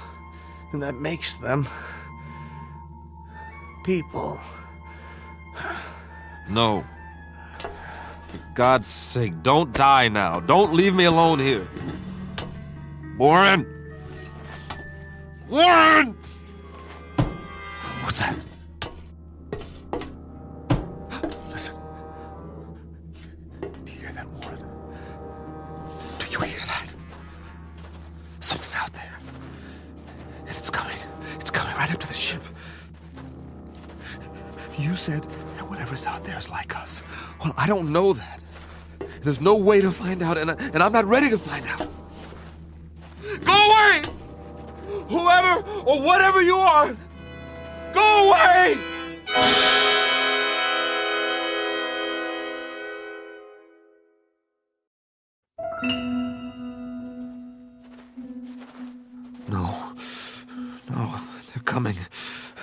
Whatever they are, they're coming. The gun. Yes. Where's the survival kit? There. Nothing fancy, just a good old .38 automatic. That ought to do the trick. Get away! I said, get away from the ship! All right, if you won't go away, you want me to come out, I'll come out. You think you're ready for me? Huh? Huh? Where's that lever? Whoever or whatever you are, let's find out if you can eat lead. What the? Come on. Where are you? What are you waiting for? You see this? It's a gun. Know what a gun is? Want to find out? Step into the light so I can see you.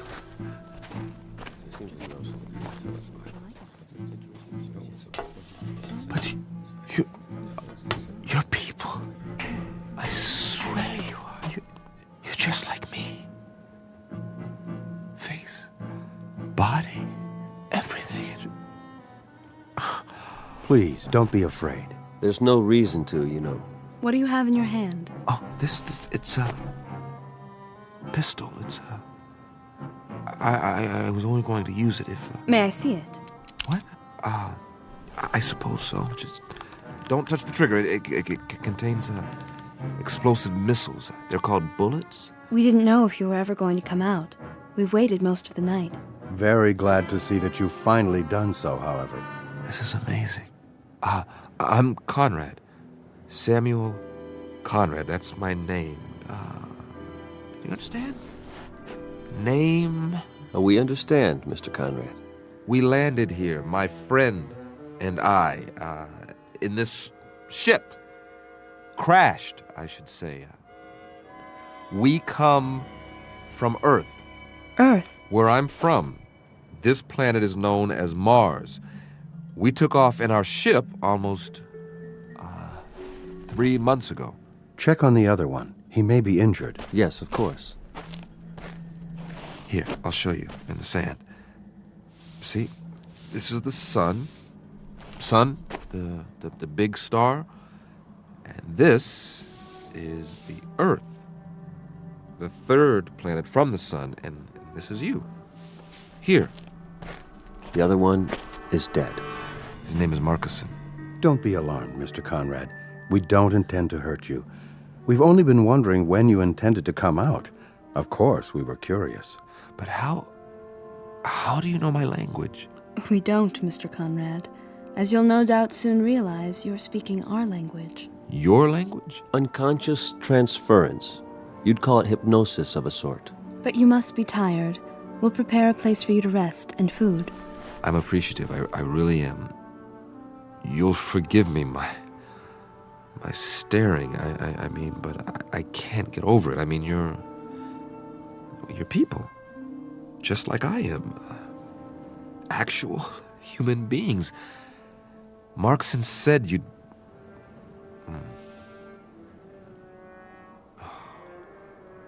Marcus. We'll bear your friend for you. Later on, you can tell us the sort of marker you'd like. That is your tradition, isn't it? Yes, it is. We can also repair your ship for you. You can? If that would please you. Oh, yes, very much.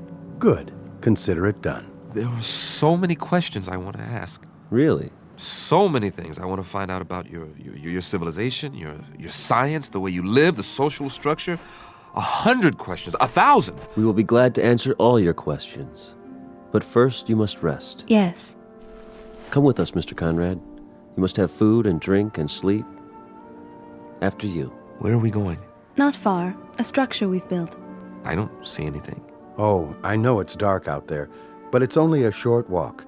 You'll understand more when we arrive. The true end of your journey, if you will. A place that's more comfortable. Would you give me a moment? What? It won't take long. I'd like to say goodbye to my friend. Oh, certainly.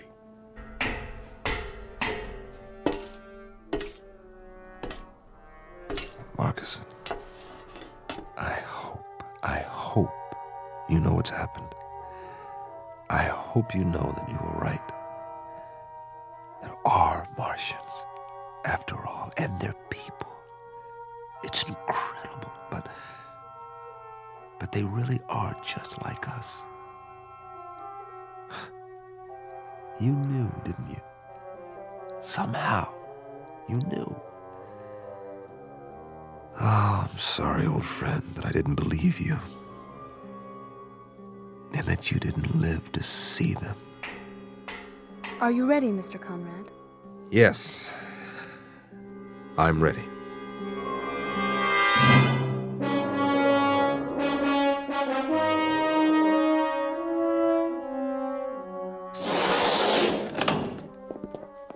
I hope this will do.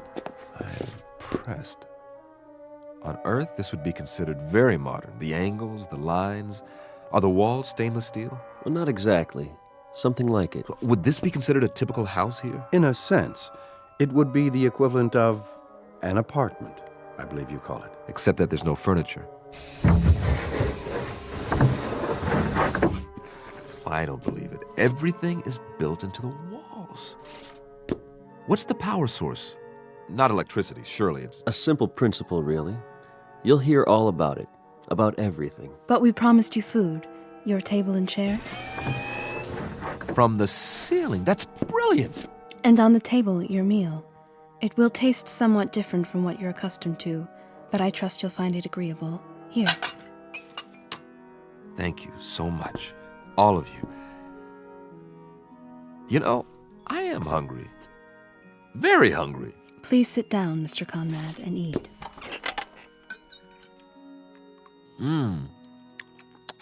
It's different, but I like the taste. Like melon or cantaloupe, maybe.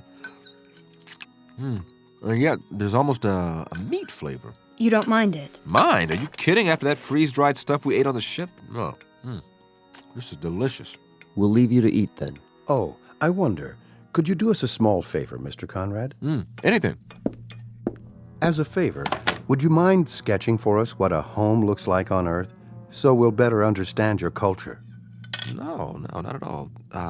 This is what we call a ranch house. It has only one story. Here, look, I'll show you. This is roughly the shape. The front door here, and this is what's known as a picture window. Looking out from the living room. I see. The bedroom area. And the kitchen, where we cook the food. Here, I'll put down some more details about the interior. Please. Couch, chair, television set. And inside the kitchen, over here, the refrigerator, maybe a freezer, and the stove. A freezer and a stove? Well, one to keep the food from spoiling and one to heat it up. Remarkable. In the bedroom, the bed, the bureau, the mirror, do you understand mirror? Reflection? To look at yourself. Of course, I've forgotten. Will you look at that? Here's your mirror, along with the sink, towels, running water, and this will be your bed. All the comforts of home. Eat in pleasure, Mr. Conrad, and then rest. We'll come back later. Thank you. Thank you so much. Oh, miss? Yes? I didn't ask any of your names. That's all right. You have a name, don't you? I'm called Tina. Tina, I wish you'd, will you tell the others for me how much I appreciate all this? The trouble you've gone to, this is a pretty wonderful thing that's happened to me, so thank you. Do you understand? Thank you. I mean, to come millions of miles and meet people of your own kind, I was so frightened before. I was so miserably frightened, and then... Please don't be. I know what I was afraid of now. I was afraid of loneliness, of silence, of the unknown. But now my friend was right. There's no need for fear now. No need at all. No one will hurt you, I promise. You must believe that. I do now. I'll see you later, Mr. Conrad. I hope so, Tina. And please, call me by my given name. It's Sam. Goodbye, Sam.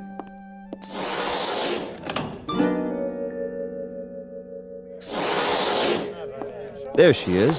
sorry he had more questions. What did you tell him? That we'd be back later. He understands. How did he take the language transference? Oh, quite easily. His quotient is low enough. You should see the wave chart. He has the mind almost of an infant. And you must have a look at his ship. I have done so.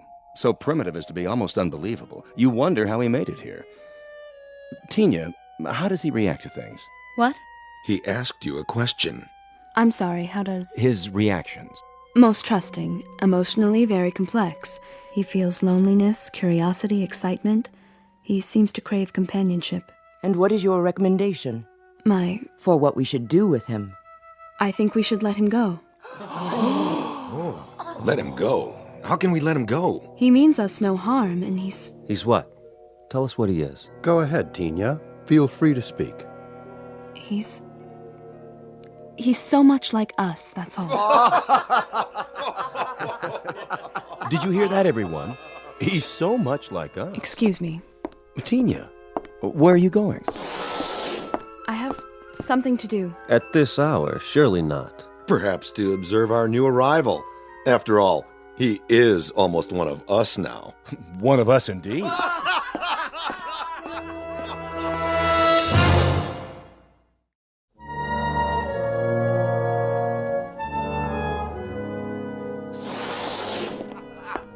Tina? Is that you? Yes, Mr. Conrad. I was just... What's the joke? Oh, something one of my friends said. Oh, what was it? Something humorous, that's all. At least he thought so. Won't you come in? I wouldn't want to disturb you. Not much chance of that. I'm too wound up. This is all a bit much to grasp at one time. You must have a great many questions. Perhaps you can answer a few of them. If you don't mind, that is. Won't you sit down? Well, maybe for just a minute. Have a seat. The couch is quite comfortable, thanks to you. Mr. Conrad, there's something you should know. Oh, that's an understatement. Where do we start? I don't quite know how to put this, but... Wait, I'm not a very good host. After all, you and your people have been so gracious, seeing to my every need. Is there anything you'd like? I assume there are refreshments. I don't suppose you people know what a drink is. In the cabinet, you'll find several varieties of beverages. Yeah? I hope they're to your satisfaction. Let's just have a look. Do you mind? Be my guest. I don't believe it! This is a 25-year-old single malt. Where did you get it? We manufactured it, you might say, to suit your taste. But how could you know what my taste is? We retrieved it from your memories, telepathically, to use your word. You were very specific in your recollections. May I ask what it is like? You mean you've never had Scotch whiskey before? Well, young lady, you are in for a treat. Here, I'll pour us both one. I'm not sure that's a good idea. You're right, it's not. It's a great idea. Give this a try. Perhaps just a taste. Here's to the end of a long, long journey. And to good people everywhere. It's a strange taste. It's so sharp. Oh, I should have told you to sip it. Just take a small amount and just roll it around in your mouth. Then you swallow it. Yeah. How's that? It's interesting. You said your people manufactured this. How, exactly? And you must use some sort of molecular reconstruction powered by... what is the power source here, by the way? Solar? Hydrogen fusion? We've been experimenting with this on Earth for years, but so far... Please, Mr. Conrad, You seem nervous. It's just that... Not my fault, I hope. I've never been very good at small talk, getting to know people socially. And now I'm more aware of that than ever. You're behaving perfectly. That's not the problem at all. You're the one who should be uneasy with us. Suspicious. What's to be suspicious about? Do you want to know the absolute truth? This experience, meeting all of you, it's lifted a burden off my chest. All this time, not knowing what to expect. But you're so kind. You're so understanding. You take it all in stride. A visitor from another planet, I mean, am I... The first? No, I can't say that you are. I should have known. You accepted me so easily. The other visitors, where did they come from? Not Earth, obviously. Outside the solar system? Please. There will be plenty of time to answer those questions and more. I'm sure there will be. But you see, I'm a scientist. facts, numbers. Those are our concerns, too. They have been since time immemorial. You've been here a very long time. Your civilization, I mean. Yes, in Earth terms. But Mr. Conrad, Sam, there is something I wanted to tell you. It's only fair that you know before... Before what? Ah, Mr. Conrad. Still awake, I see. Oh, come in. I was just telling Tina here... Mr. Conrad, we have a surprise for you. Really? A very nice surprise. You shouldn't go to any more trouble. Would you accompany us, please? Where are we going? That's the surprise, Mr. Conrad. You'll see soon enough. Isn't she coming? Tina will remain behind. Oh, we were just getting acquainted. She has other duties. Actually, Don't you, Tina? I hope I'll see you later. No. If you don't mind, Sam, I think I will go with you now. Tina. Great, I'd like that.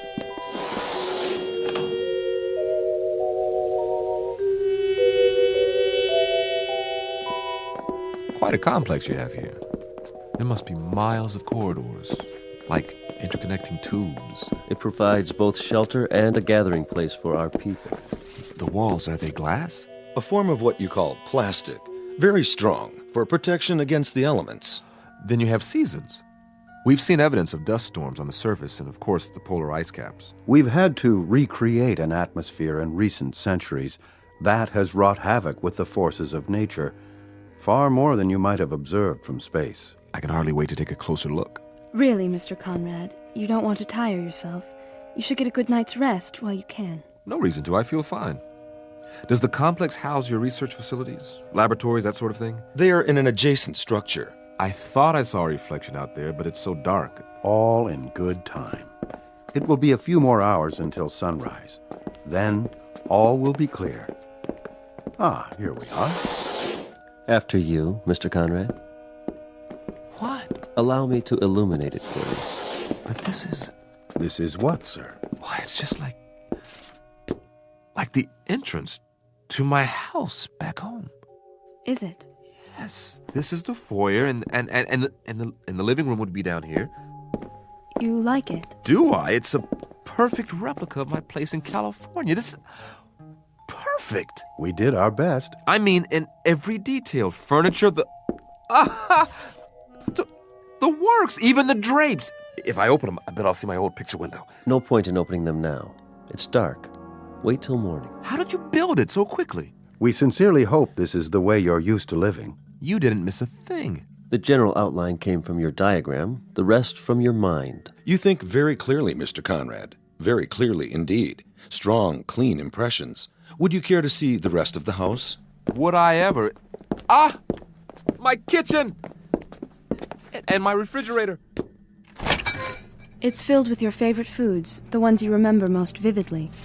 Cheese, fried chicken, and pizza. Oh, I'd love to have some warmed over pizza right about now. This is really fabulous.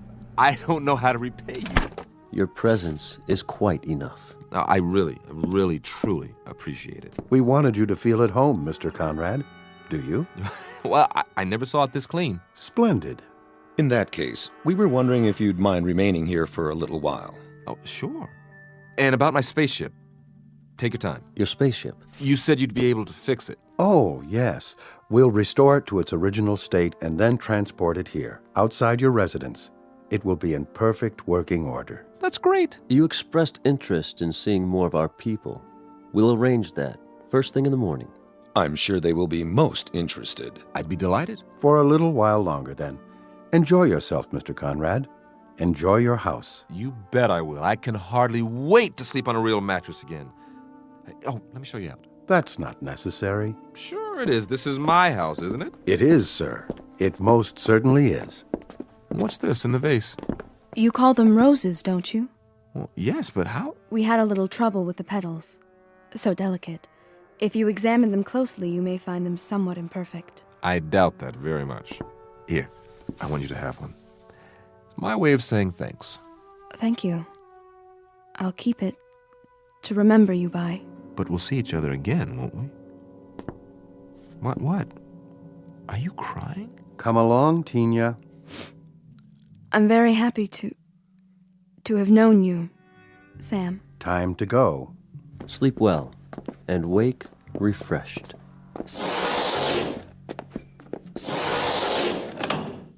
Man, will I. This is too much. I wonder if there's some more of that scotch in here. Yes! Well, all I can say is if this is an illusion, it's one a guy can live with. This is the best scotch I've ever tasted. I think I'll just sit down here, put my feet up. This is the greatest. Absolutely the greatest.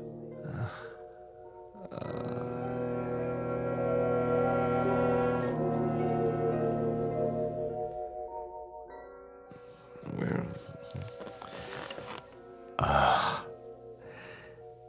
It wasn't a dream. I really am here, after all. Never even made it to bed. That's okay. Slept like a baby. Must be morning by now. Well, let's take a look out of my famous picture window and see what morning's like on Mars. Oh, you look at that. Red sand. Red hills. Oh, wow. They made the window so it retracts automatically.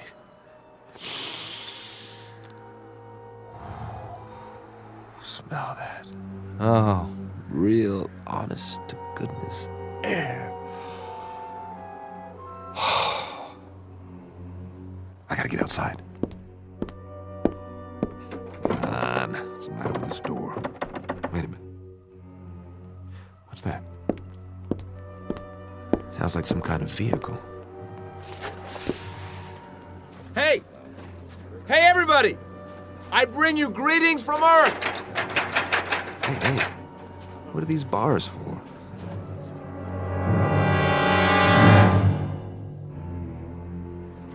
Everyone, please exit through the rear of the tram. Over here! I'd like to shake your hands, but I'm locked in. Go to the main window, please. He's still in quarantine. What's he talking about? Why are you all looking at me like that? Please don't touch the bars. Hey, what's going on? Hey! This is our latest acquisition. No, it can't be. My ship. They said they'd move it here. Wait, why would they? It can't blast off this close. It would set the whole house on fire. Unless they don't intend. Isn't he unusual? Careful, children. Can it talk? Yes, on an elementary level, a very limited vocabulary, of course. Its primitive spacecraft will soon be on permanent display. For now, you're free to observe the creature in its natural surroundings. I don't belong Note in the here. simple primal emotions. No! Let me out of here! You may take holograms if you like. And next, we'll move on to the Venusian habitat, the intergalactic breeding area, and the Alpha Centauri house. This, again, is a holographic opportunity. I don't belong in here, please! Please! I would like to take a hologram. Isn't he cute? Look this way, Earthman.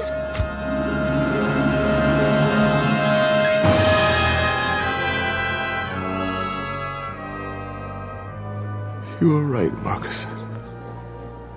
You were right. People, they are the same. No matter where you go, they are always the same. It's a zoo. A zoo. A zoo! It's a zoo.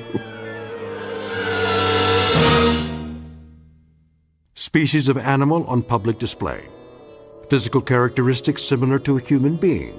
Head, trunk, arms, legs, hands, feet. Very tiny, undeveloped brain. Comes from a primitive planet known as Earth. Calls himself Samuel Conrad. And he will remain here in his specially constructed cage with running water and electricity and central heating for the rest of his natural life. Because Samuel Conrad finally discovered a flight plan that led him off course and into the Twilight Zone. More from the Twilight Zone after this. Hello, I'm Stacy Keach. I hope you're enjoying this edition of the Twilight Zone radio dramas. To learn more about this series, be sure to log on to our official website at twilightzoneradio.com. You'll find special discounts on our Twilight Zone audio collections, listings of our radio stations, links to other websites, and a photo gallery of our recording studio and some of our stars in action. Plus ways to contact us with questions or comments about the show. And for a limited time, when you log on to twilightzoneradio.com, you can send in for a free CD of the show. So be sure to visit us at twilightzoneradio.com.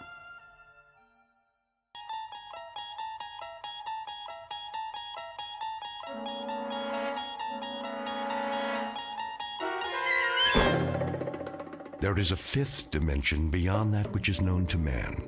It is a dimension as vast as space and as timeless as infinity. It is the middle ground between light and shadow, and it lies between the pit of man's fears and the summit of his knowledge. This is the dimension of imagination. It is an area which we call the Twilight Zone.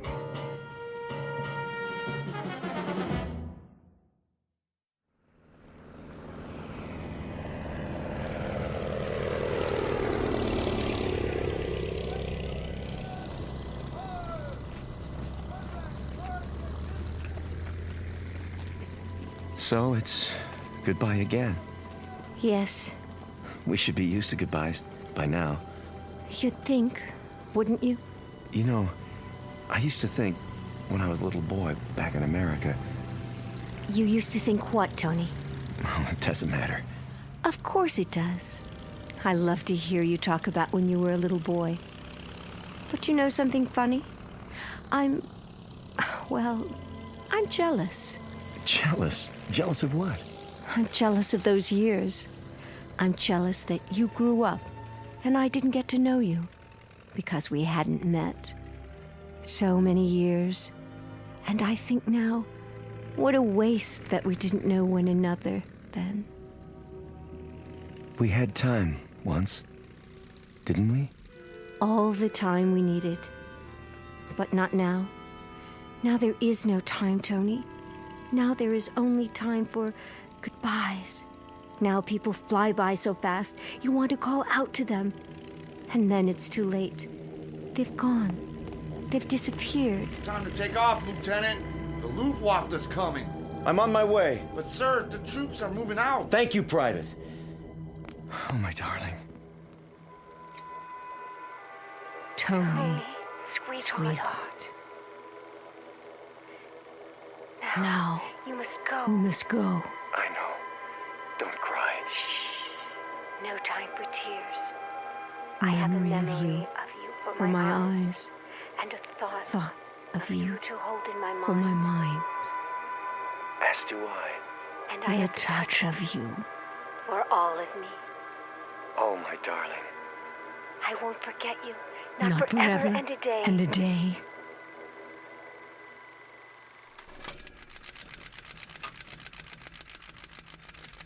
Oh, Jerry.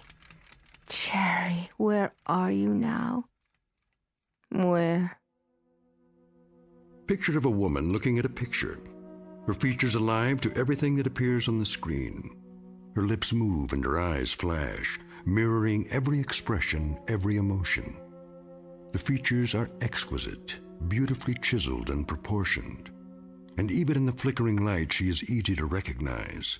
Like the face on the screen, this is Barbara Jean Trenton, movie great of another era.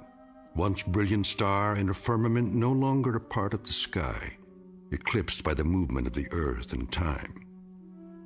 Barbara Jean Trenton, whose world has become a projection room in her home, whose dreams are made of celluloid, struck down by hit-and-run years and lying on the pavement, trying desperately to get the license number of fleeting fame. Somewhere on a side street. in the Twilight Zone. And now the Twilight Zone and our story, The 16mm Shrine, starring Kathy Garver with Stacy Keach as your narrator.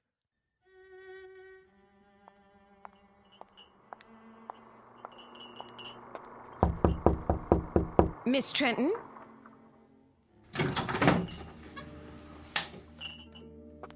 Miss Trenton? Miss... What is it, Sally? Oh, I didn't see you standing there. It's so dark in this room. Would you like me to open the drape? No, thank you. What is it that you want? I brought you a snack, Miss Trenton. You always used to have snack this time of day. Just put it down on the table. Yes, miss. If you don't mind my saying so, you really should have something to eat. I do mind. That will be all, Sally. Yes, Miss Trenton. I'll be going now. You do that. Will you be wanting lunch this afternoon? I'll be glad to make you a I'll nice... let you know. Very well, miss.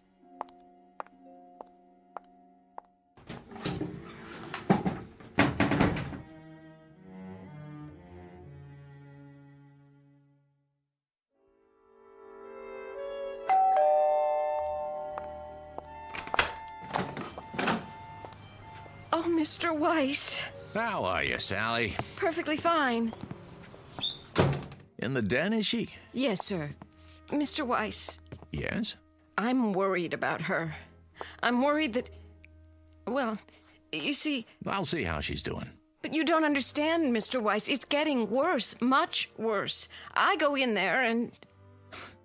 And? There have been times when I've gone in and I could almost swear that... What could you swear to, Sally? That sometimes she... Well, she's not in the room at all. She's up on the screen. But she is, isn't she? You know those old films she's watching are her films, right?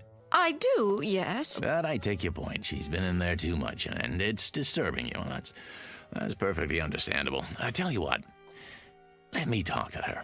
Would you? Yeah, just give me a minute. Of course, sir.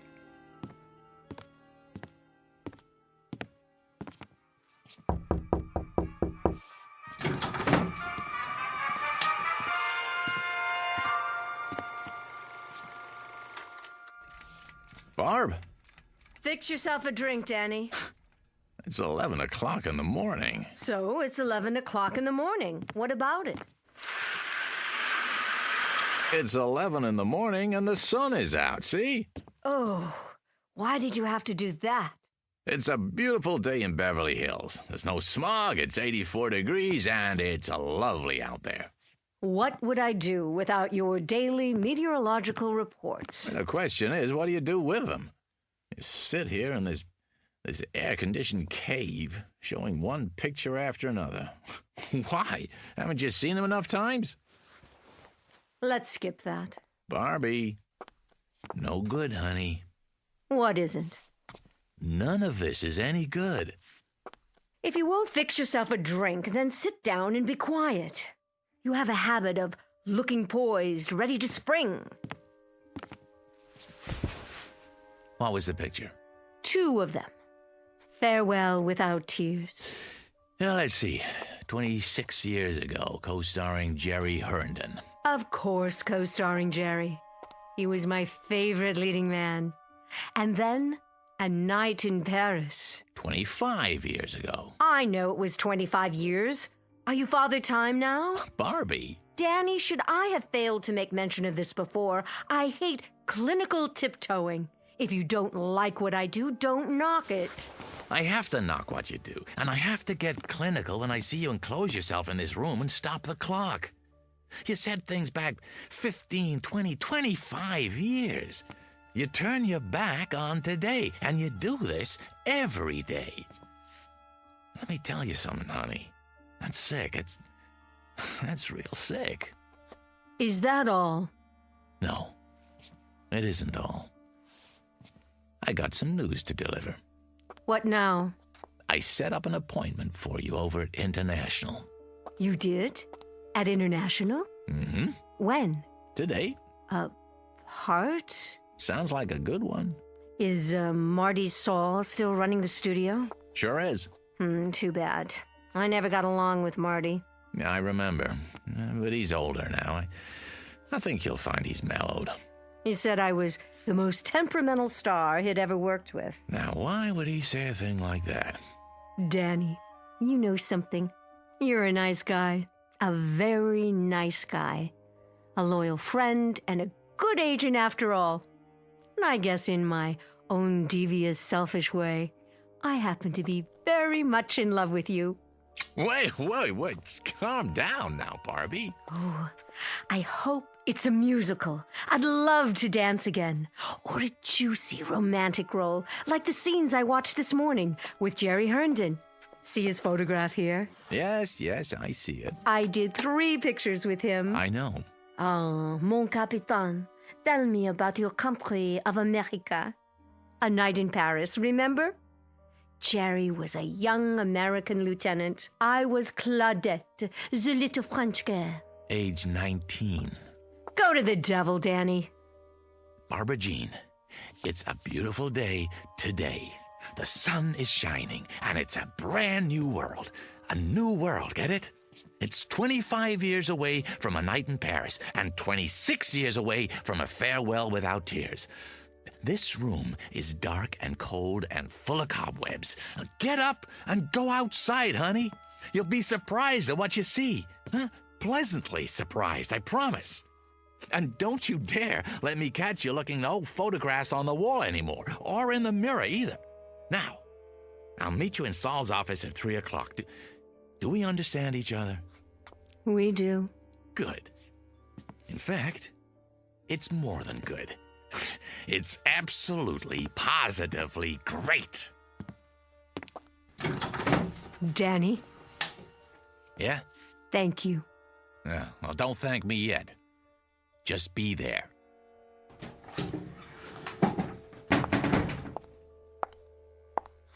Mirror, mirror on the wall, am I still the fairest of them all?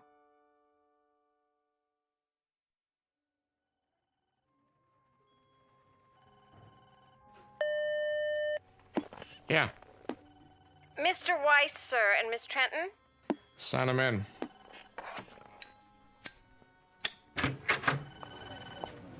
Marty, there you are. Good to see you, Barbara. You're looking... What, Marty? Spectacular? Yeah, something like that. Don't be afraid to say it. Any woman appreciates a compliment, as long as it's sincere. New dress, huh? New hat, flowers even. Veil, the whole schmear. You going somewhere? Why, no, Marty. It's all for you. I believe you know my agent, Mr. Weiss. Yeah. How you doing, Danny? Fine. And yourself? Sit down, please. My, you've redone your office. Did he tell you about the part? Not exactly. I think it fits you. It's not big, but it'll be a nice showcase. How big and how much of a showcase? I meant to tell you, Barbara, it's not the lead, more like a special cameo appearance. Very special. Surely Danny's told you what my requirements are. Mm-hmm. Why is it, Barbara, you and I always get off on the wrong foot? And what foot is that? The one in your mouth? Oh, excuse me, that's a cigar. Still smoking those nasty things I see. We always seem to fight. Doesn't that always seem to be the case? We begin by fighting.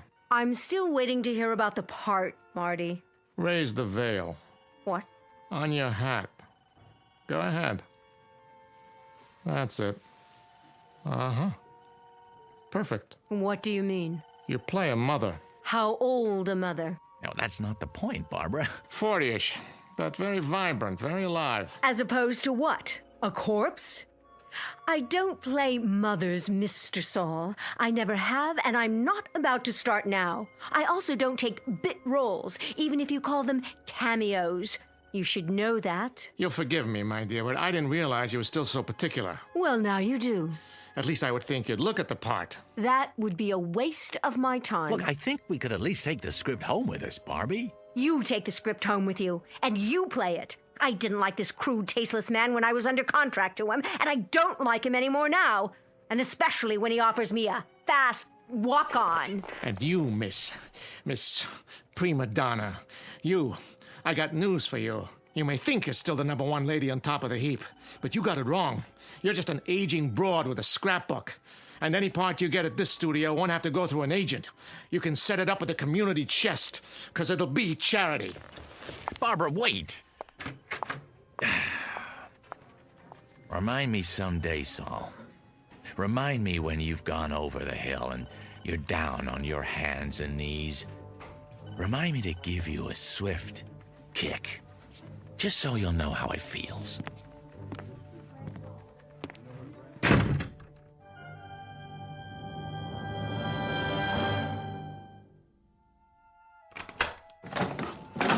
Oh, Miss Trenton. And Mr. Weiss, I didn't expect you back so soon. That will be all, Sally. Yes, miss. You'll excuse me, Danny. I'm going upstairs to rest. Well, don't you think we have a couple of things to talk about? Not now. I'm feeling tired. Barbie! What? You're right about him, Barbie. He's a tasteless man. He's got a mean temper and a dirty little mouth. You shouldn't pay any attention to him. Are you talking about Saul? Saul doesn't exist. That studio doesn't exist. Not anymore. Not the way it is now. Exactly. There are other studios. I'm talking about all of them. This is the world, Dan, right here. From now on, I keep the doors locked with drapes over the windows. I don't want any of the outside coming in. Not the Marty Sauls or the movies without sentiment or those teenaged actors on television or rap music or any of it. Barbie, whether you like it or not, that's the way it is. That's the way things are. What can you do, Barb? Shut your eyes? Say it doesn't exist because you can't see it? It doesn't have to exist. If I shut my eyes, it disappears. Yes, it does. I can wish it away. But that doesn't make sense. It makes sense to me. Perfect sense. And you know what else makes sense? As of right now, as of this minute, this is the old Hollywood, with all the charm and romance, with all the glamour. It's a carefree world again, Danny, just like before, in this house. Barbie, none of that's true. It's nostalgic and nice, but it's not true. Are you listening to me?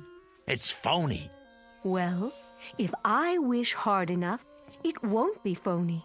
If I wish hard enough, Danny. Barbara, please. I'll give a party. Yes. Tell all of my friends, Danny. Tell them. Tell Paul Nader and Jerry Herndon and Steve Black. Oh, now there's a man for you. Tell them I'm still at the same address. And tell... Barbie! Paul Nader's been dead for 5 years. Jerry Herndon lives in Chicago. Steve Black hasn't been around for 15 years. And if I could get to them, if I could, what kind of party can I invite them to here? Barbie, this is a graveyard you're creating, a mausoleum. Understand? You're wishing for things that are dead. We'll see about that. We'll see about that.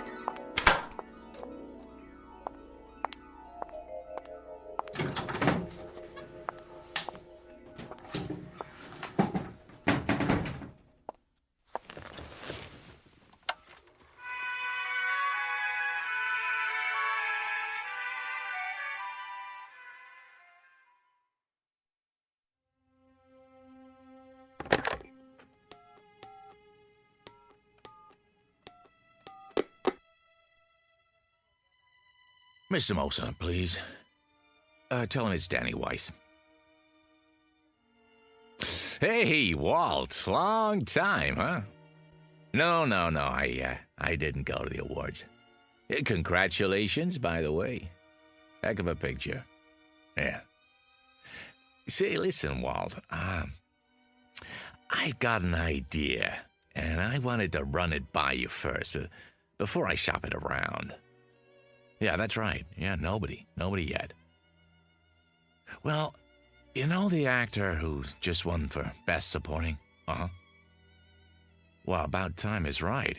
Yeah, he's all over the talk shows, giving interviews left and right. No, I don't represent him. But he's been in this business a long time, started as a teenager. I know, at your studio. That's why I'm calling. See, here's what I think's gonna happen. A brand new interest in the greats of our industry who made it what it is today. I can see it coming. Not nostalgia exactly, but a wave of appreciation, reevaluation. So I was thinking, why not put together a special project just for them? The ones who've been out of the limelight a few years. Stars who never got an Oscar but deserve to. Yeah, I tell you, the media will lap it up. Yeah, no, I don't have a script yet. Yeah, I suppose so. I'm a sci-fi fan too. Sure I am. Yeah, so it makes. So make it like Star Wars meets I don't know, On Golden Pond or something. I'm just riffing now, but really? You never saw it? Oh, great flick. Hepburn Fonda. No, Henry. Yeah. Yeah, a whole generation that. Well, they would if you set it up right. The what? Oh, a series of pictures, huh? Based on video games. Yeah, I see. Well, of course they have to be young. Still, when you think what a great name could bring to the package, well, Barbara Jean Trenton for one. No, she's not dead. No, I assure you. A highlights reel. Yeah, I don't think she'd mind. Sure, I understand. Well, give me a call when you get back in town, huh? Yeah, well, looking for it. All right, take care now. Yeah, you too.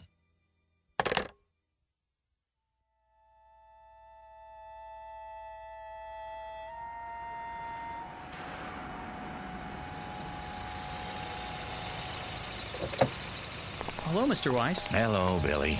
Once again, huh? Park it nearby, would you? Won't be long. Yes, sir.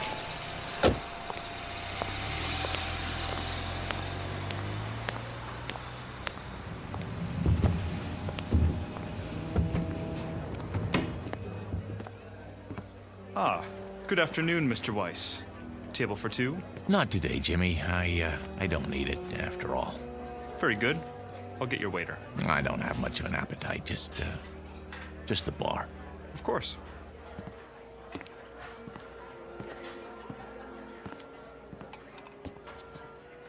Hey, hi there, Mr. Weiss. Where's who, Rich? Well, you'll excuse me saying so, but the place has been buzzing. I heard you're bringing Barbara Jean Trenton for lunch. Some kind of celebration. Oh, well, there's been a change of plans. Oh, well, the reason I mention it is I was going to ask her for an autograph. You think she'd have minded? I'll bring you an autographed 8x10. How's that? Would ya? Oh, that'd be great. Just a scotch and water for now, Rich. Coming up. Make it a double, will you? Sure, no problem. Mr. Herndon, telephone call for Mr. Herndon. Mr. Herndon? Telephone call from Mr. Herndon. Oh, hold on. Did you say Herndon? Why, yes, sir. Well, that wouldn't be... Don't forget it. Pardon? Why, it's not for a Jerry Herndon, by any chance. I wouldn't know, sir. No, I was just wondering. Jerry Herndon. Sounds familiar. Didn't he used to be in the movies, too? Sure did. A long time ago. Telephone for Mr. Herndon. Right here, son. Jerry? You can take it at the bar, sir. Thanks. Oh, and this is for your trouble. Thank you. I'd know that voice anyway. I don't believe I've... Danny? Danny Weiss? What in the world are you... I just stopped in for a drink. Oh, same here. Couldn't forget this place, like old times. Old times is right. What are you up to these days? Oh, still in the business. What else do I know how to do? Listen, can I buy you a drink? I'll buy you one. Come on, sit down. Talk about a coincidence. I was just mentioning you to someone. Pull up a chair. You'd better take that call. Forget it. They'll call back. We've got a lot of catching up to do. Listen, Jerry, there's something I want to talk to you about.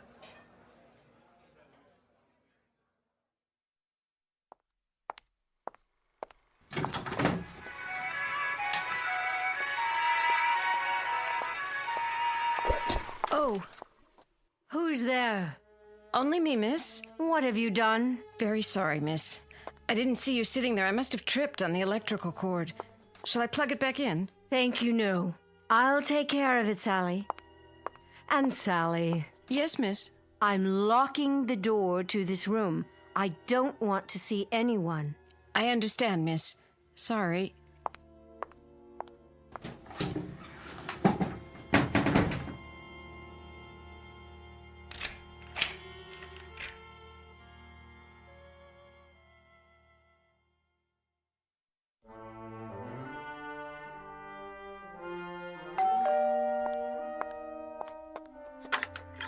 Yes? It's Mr. Weiss. Oh, Mr. Weiss. Can I come in? Yes, sir. Miss Trenton? In there. How is she? I wish I could tell you, Mr. Weiss, but I hardly see her anymore. Sometimes her bed's not even slept in. What are you talking about? She's in that room all the time, day and night. And a couple of times when I've gone in, I tell you, Mr. Weiss, don't think I'm going out of my mind or anything. But I swear to you, I can't see her. Only her picture up on the screen. Well, none of that matters now. There'll be a gentleman over here in a little while. A Mr. Herndon. Jerry Herndon? The one who played opposite Miss Trenton? That's the one. He's in town on a business trip. I thought it might do her good. Take him into the den, will you, Sally, when he gets here? I will, but it won't do any good. She won't see him. I wouldn't be too sure. She won't. She doesn't talk to anyone, not even the phone. Just stays in that room looking at her old movies, running them over and over. I'm worried about her, Mr. Weiss. You don't know how worried. I'll go in and talk to her. Now, Mr. Herndon should be here any minute.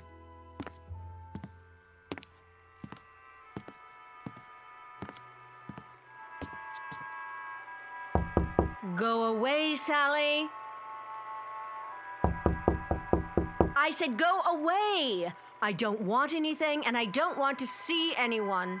Barbie, it's me, Danny. Now, please let me in. Why should I? Please, Barbie, I got something to tell you.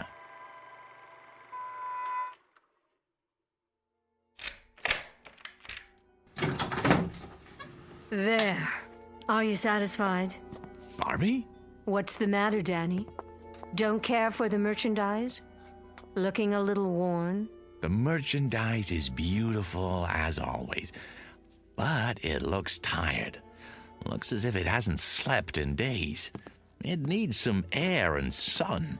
Outdoors on the tennis courts or by that pool you never use. I have everything I need in here. I'm quite satisfied, thank you. Hail and farewell, Daniel. The door's the one you used when you came in? I have some good news. Oh, do you? What is it? Has my house been declared an historic monument? A friend's coming to see you. A friend? All my friends are dead, retired, or forgotten. You told me that yourself, in no uncertain terms. Oh, this one's very much alive, and he'd love to see you. Tell him I'm not receiving. It's Jerry Herndon. Jerry? Dan, you don't mean it. I do. Where is he? What's happened to him? Nothing's happened to him, I promise you. You'll see for yourself. When? Any time now. I happened to run into him. I swear, by pure chance. He asked about you, wanted to know if he could see you. I took the liberty. Oh, you're such a dear. You've done well, Danny. Very well. Oh, by the way I look, no makeup and these clothes. When's he coming? I have to dress. I think he'll like you just fine if you're wearing sackcloth. But if it makes you feel better, go ahead. Stall for me. I need at least a few minutes. Oh, show him to the living room. Oh, Jerry. Jerry, after all this time.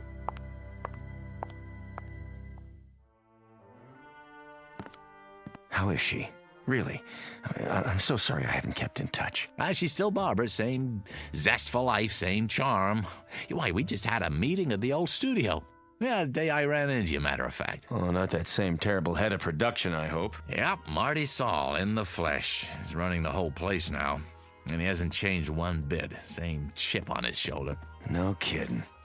Jerry, truth is, she's not well. Nothing serious, I hope. She'll pull out of it, I'm sure, but make a fuss over her if you would. Tell her how wonderful she looks. It would mean a great deal to her, Jerry. And you can help, and that's something she needs right now. Well, sure, Dan. I'll do my best. Danny? Yeah, in here, Barbie. I heard you'd invited someone for a visit. Let me guess. Could it be... Hello, Barbara Jean. Who's... Jerry? Oh, no, but this can't be Jerry. Are you playing a trick on me again, Danny? Is that it? Been a long time, huh? A lot of water over the dam. Oh, well, yes. Jerry's just in town for a few days on business. I see. You're looking downright lovely, if I do say so. Isn't it odd the way we picture people as they were, never as they are? You haven't changed, Barbara Jean. Hardly at all. Well, I thought you'd be here on a white horse or in an officer's uniform. Why, isn't that silly of me? I thought you'd be as I remembered you, Jerry. A young man.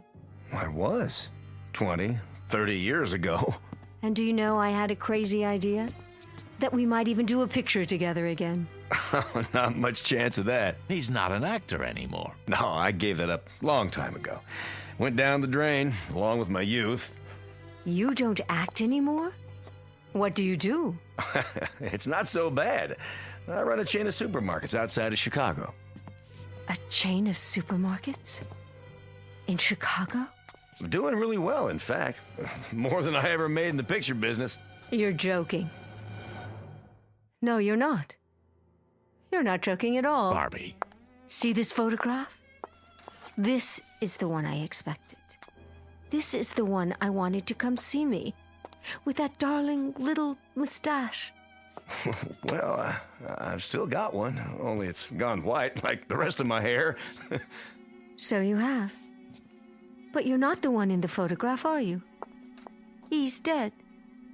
He's dead, like all the others. Barbie, honey. Go away, please. Both of you. Will you just go away? It was very nice to see you. Goodbye, Barbara. Goodbye, my dear. Take good care.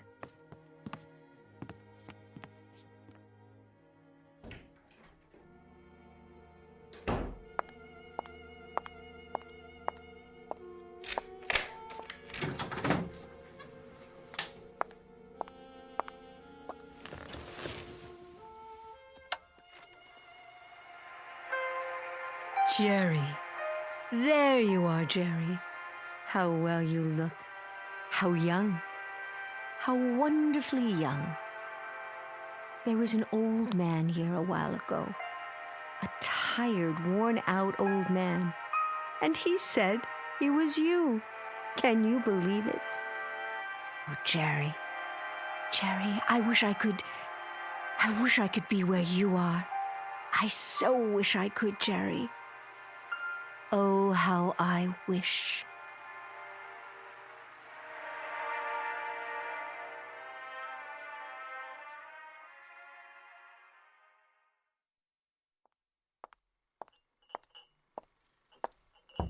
Miss Trenton?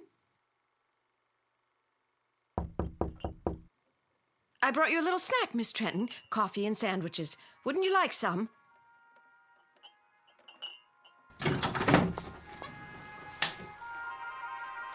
Miss Trenton, where are you? Jerry? Jerry, wait for me! I'm afraid this is goodbye, Sally. No! Goodbye!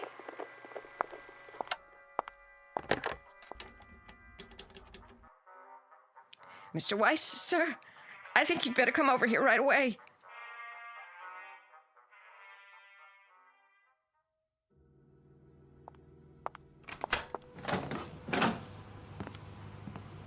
What is it, Sally? You'd best see for yourself.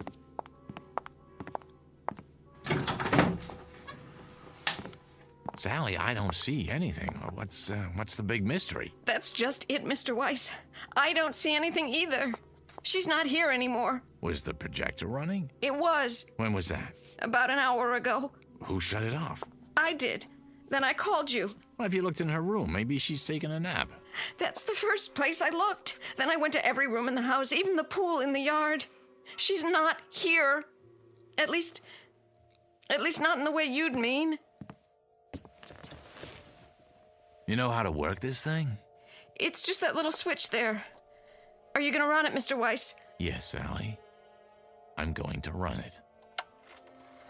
Mr. Weiss, I can't stand to watch. I don't know what I'm going to see. Shh, quiet.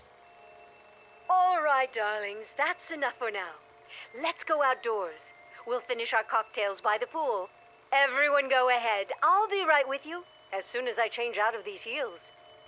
What is this film, Mr. Weiss? Not one that I've ever seen. It's funny, it doesn't look like a set. Wait, those French doors, I'd swear it's this room.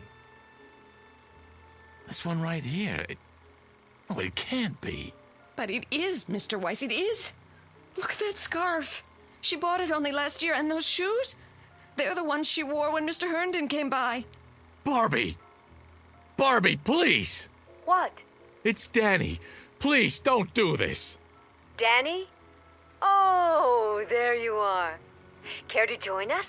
The old gang's here. We're going to have such a time, just like we used to.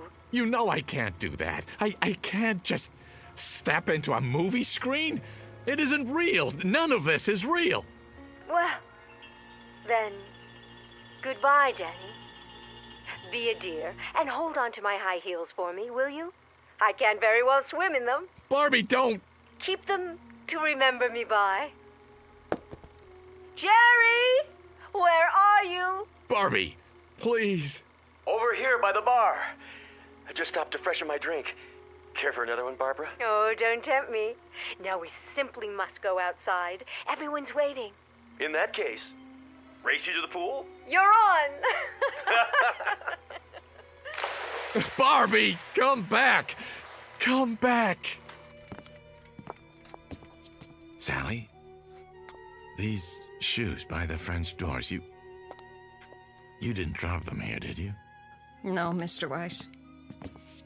And this scarf on the patio? No. Well, they must be Barbie's then. I guess I'll just have to hold on to them. In case she comes back. Oh, Mr. Weiss, what are we going to do now? Well, the only thing we can do. Wait. Meanwhile, here's a toast to you, Barbie. And to wishes. To the ones that come true.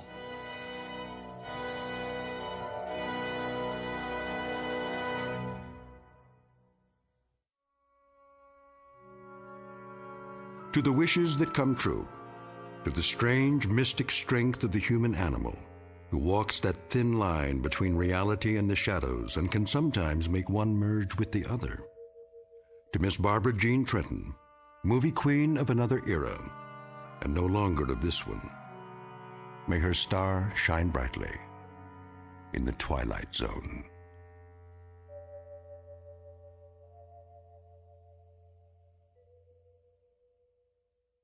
More from the Twilight Zone after this. Hi, this is Carl Amari, producer of the Twilight Zone radio dramas. I'd like to take a moment to tell you about our official website at twilightzoneradio.com. where you'll get the latest news and information on these Twilight Zone radio dramas. Plus, at twilightzoneradio.com, you can digitally download 3 free episodes or any of our episodes for only $1.95 each. In this age of ever-changing technology, we've decided to make these episodes instantly available to you by making the Twilight Zone radio dramas a digital download-only series. This means that this series will no longer be offered on CD. The CD collections at our website are now being offered, while supplies last, at buy one, get one free. So be sure to get your favorites before they're sold out. Be sure to visit us often, and I'll see you in the zone.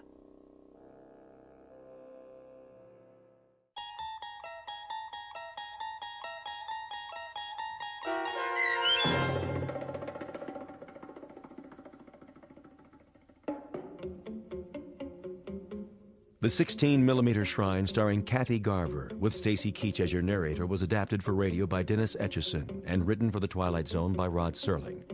Heard in the cast were Christian Stolte, David Darlow, Fernette Lebo, Doug James, Roger Wolski, and Carl Amari.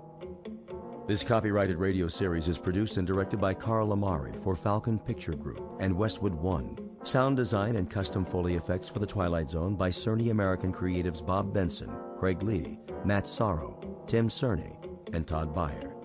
To learn more about the Twilight Zone radio dramas and to contact us, visit our official website at twilightzoneradio.com. Doug James speaking.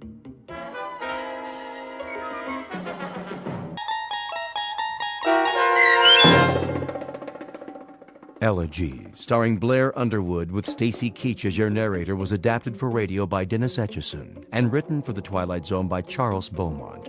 Heard in the cast were Jeff Lupetin, Christian Stolte, and Joby Cerny.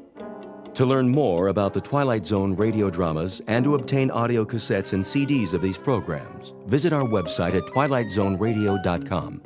The producers of The Twilight Zone wish to thank CBS Enterprises, Carol Serling, Dennis Etchison, Dick Brescia Associates, Claire Simon Casting, Terry Jennings, XM Satellite Radio, Sirius Satellite Radio, our sponsors, and our radio affiliates for helping make this series possible. This copyrighted radio series is produced and directed by Carl Amari for Falcon Picture Group. Doug James speaking.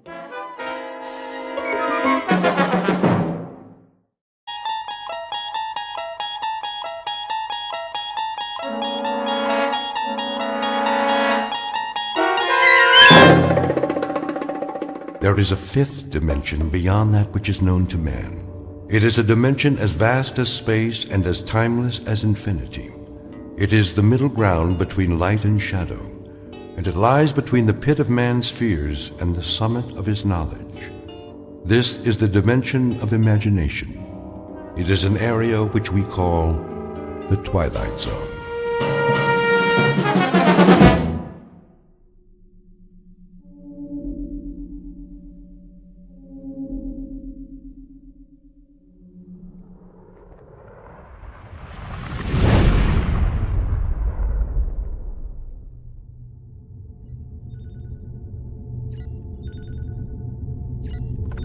Kirby. Yes, Captain. Give me the readings. Course stable, 7.9 off vertical axis. That's why I can't stand up straight. Speed 2650, steady she goes. How close are we to that asteroid? In range, gravity detector starting to read. Say 100,000, give or take. Piece of cake. We still have to maneuver for a landing. Fuel supply. Well, Captain, let me put it this way. If I was back home in my car, I'd pray for a steep hill so I could put her in neutral and coast all the way down. That bad, huh? I think the expression is running on fumes. What's the terrain? Spectrographics coming in. And? Not too hot, not too cold. Volcanic activity, 1 million or so years ago. We are hitting atmosphere. At least it's got an atmosphere. How much oxygen? I'm trying to get a reading. Deceleration chairs. Just a minute. Now! Better do it, Pete. All right, Myers, I'm going. Firing retro rockets.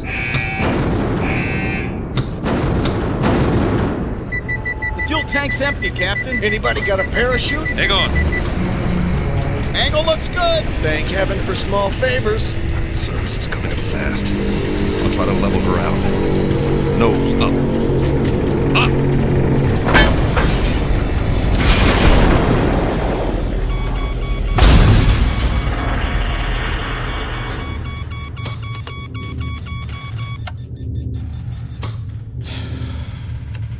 Nobody say anything. I want to remember this magic moment. Oh. Ooh. Everything seems to be in one piece, except for the communications module.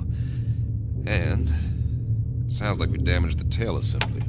Instruments are still working. How's the atmosphere? Take a reading.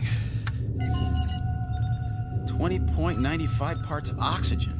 Yeah, right. 78.09 parts nitrogen. That's impossible. I don't get it. That's air. Don't look a gift horse in the chops. Gravity? 1 unit to 0.99. Are you sure? See for yourself, Captain. I don't believe it. You got something better to believe, Myers? But that's incredible. Conditions identical to Earth, and yet we're 655 million miles away from Earth. Let's get the airlock open. Hold up, Pete. What for? I'm sick of breathing recirculated air, eating freeze-dried tofu, and we're almost out of that. The instruments could be wrong. What's the difference? We aren't going anywhere for a while. We can't even radio for help till we fix the module. The man has a point. I suppose you're right. At least put on your helmets. Forget it. If this is all she wrote, then I'm ready for it, one way or another. I'm afraid I'm with Pete on this, Captain. Either we die now or we die later, starving to death like dogs. All right, open it. Now, this isn't an order, but I'd recommend everyone take a very deep breath.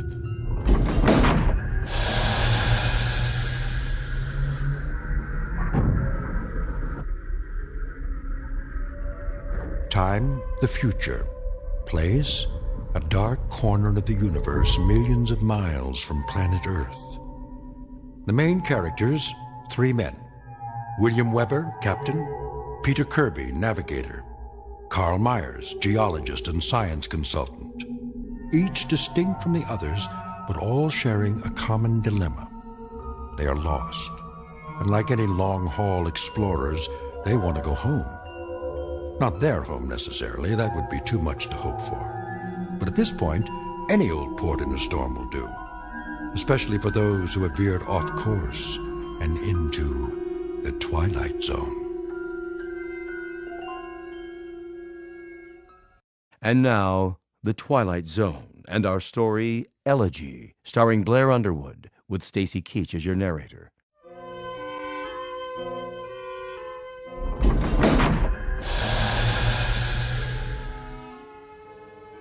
Captain's notes.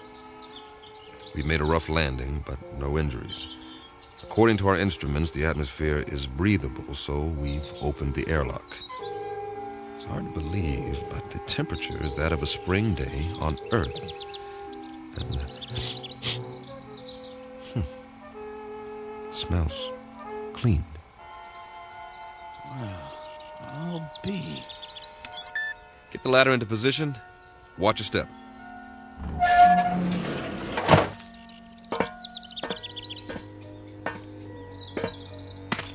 How many miles did you say we were from Earth? Too many. Time for a reality check. You see the same thing I see, Captain? What do you see? Open country, farmland. Kirby? Affirmative. Acres of grass, trees. I grew up in a place like this, in the Midwest. And those hills? They're settled granite, I'm sure. Eroded over thousands of years of wind, rain. I don't get it. Neither do I. Wait a minute. I do. Don't you see? We're back on Earth. Come off it, Kirby. I'm serious. The instruments are all screwed up. Some way or another. Don't ask me how. We got turned around, and now here we are, right back where we started. Oh, man. That is rich. Only one thing's missing. A brass band. Maybe they forgot about us. It's an interesting theory. Except for one thing. As far as I know, Earth has never had two suns in the sky.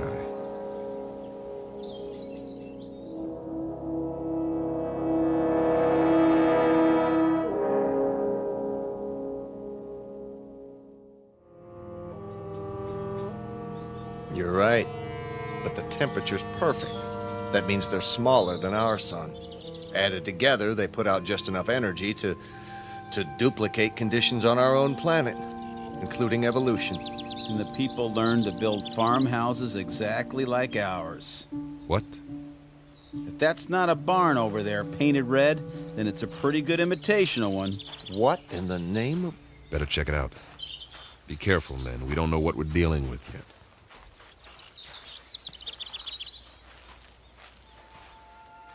What do you call this?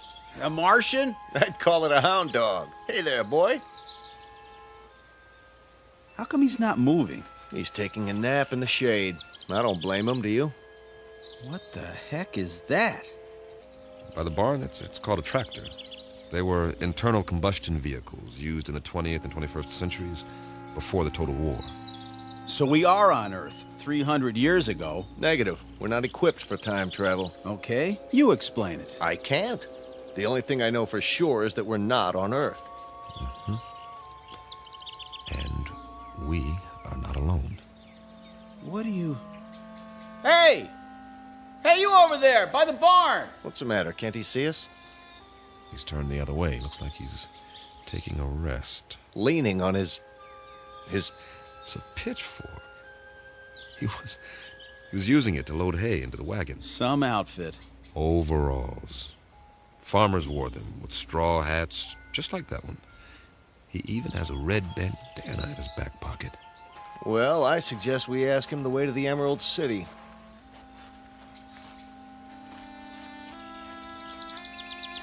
Excuse me, sir. My name is Captain Weber. My men and I...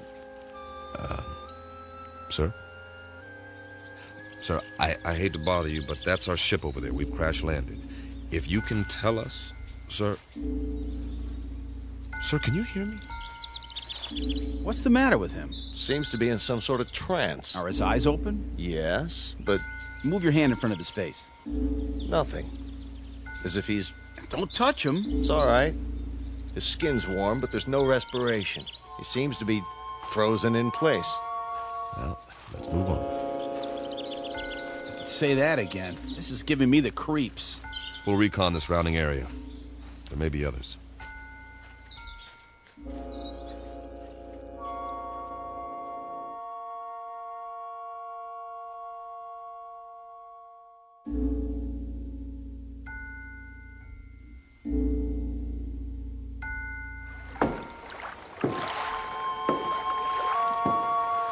Oh, now this is what I call a lake. That's what anyone would call it, Pete. Easy, easy. Be sure the bridge will hold. Feels solid to me. We ought to take off these flight suits and jump in. No, thanks. Why not? Well... Go on, say it. You can't swim, can you? Not as such. Oh, the big scientist. Wait a minute. Maybe we can find some water wings for you. Let's get a move on. We have a lot of ground to cover. Back home, we had a swimming hole. Man, on a hot day, I thought I was in heaven. We'd go skinny dipping. Right in all that pollution. Nah, before the government closed the rivers. There were even fish in it. You could even see them jumping in the air. You ever go fishing, Captain? Yeah, as a matter of fact, I did. In the mountains. The runoff from the snow was clean. You could eat the fish if you wanted to and not get sick. I don't see any fish in this water. We better keep moving. We don't know when the suns go down. We should be back at the ship before dark, just to be safe. Good point. Maybe they don't have fish here. That's a possibility, if the planet's evolution took a different turn. Hey, there's somebody. I don't see anything. On the opposite bank, plaid shirt. See him? Sitting there with a fishing pole? Hey, mister! Hey, mister! Kirby's right. Folding chair, wicker basket, the whole setup. Looks like the guy's got it made. Let's hope this one talks to strangers.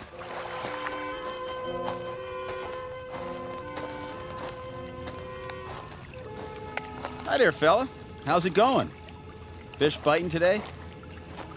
Mum's the word, huh? Let me try. Sorry to bother you, sir, but you might say we're lost. If you could give us directions to the nearest town. Don't waste your breath. This one's a stiff, too. Maybe he's asleep. If he is, he's done well for himself. This basket is called a creel. It's full of fish, quite a haul. Fresh? Smells like it. Hold on. Is that a bottle of beer next to him? It is indeed. Only it's empty. Well, where's he got the cold one stashed? Fella, can you hear us? Do you even know we're here? Can't see his face. Lift up the brim of his hat. Okay, here goes.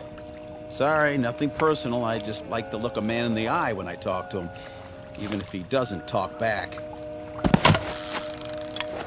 What did you do?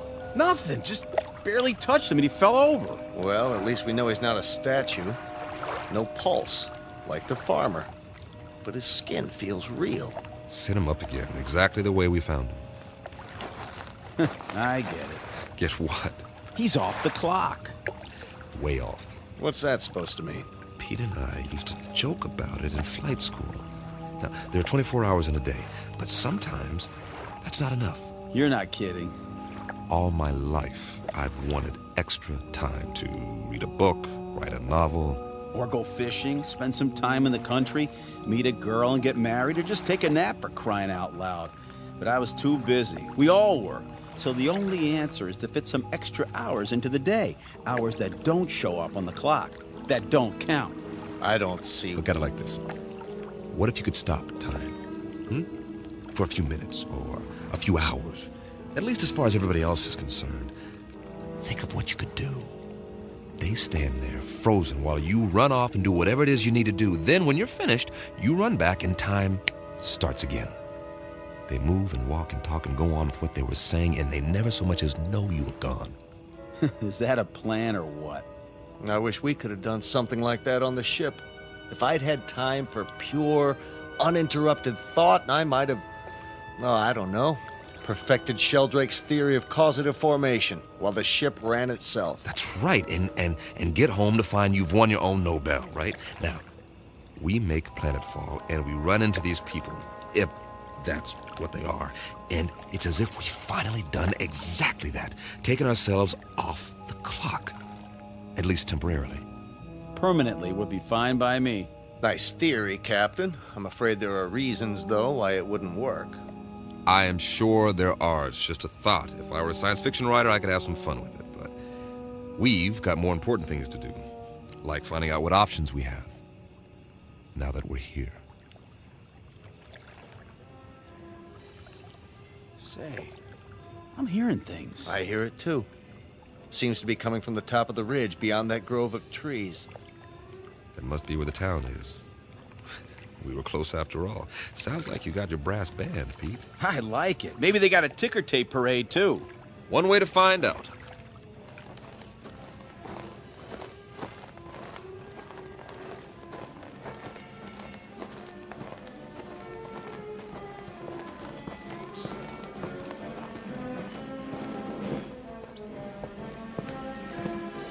Captain's Journal. We appear to be on the main street of a Midwestern American town. Ahead of us is the square, complete with steeple, clock, and ivy-covered walls. Captain, did you notice? What's that? There are no hands on the clock.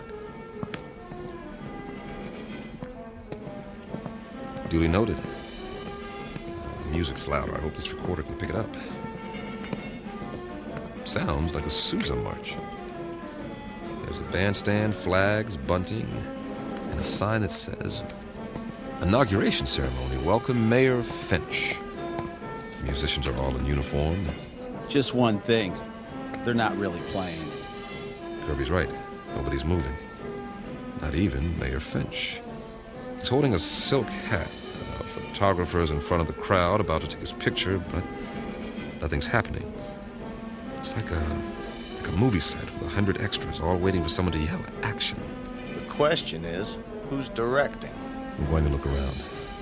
Weber, out. The music's coming from that loudspeaker near the platform. It's being piped in from somewhere. Pre-recorded, no doubt. Concert's over. I wonder who turned it off. Any ideas, Professor? Well, I suppose it could all be part of a carefully orchestrated illusion. That's as good an explanation as any.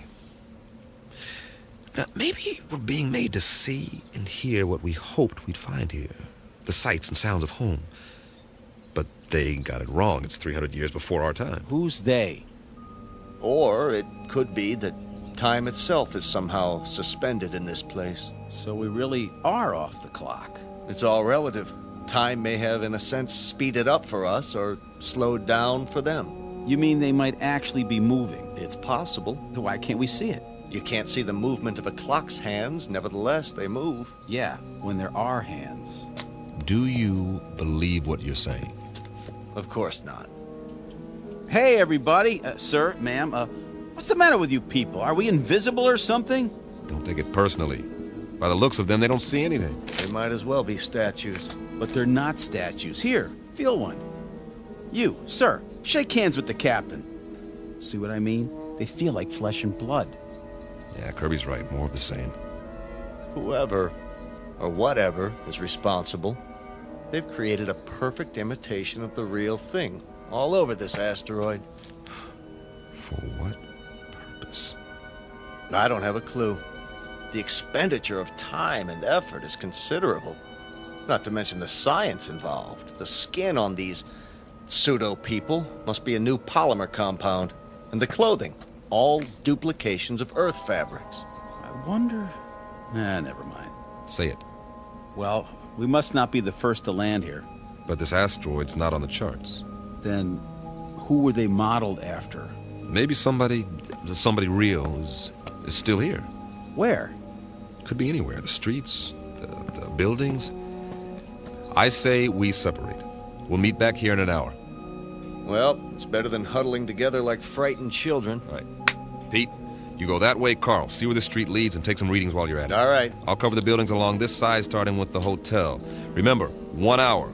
Are your watches set? Yeah. Yes. Don't ask me what to set it to, though. Earth time or something else entirely.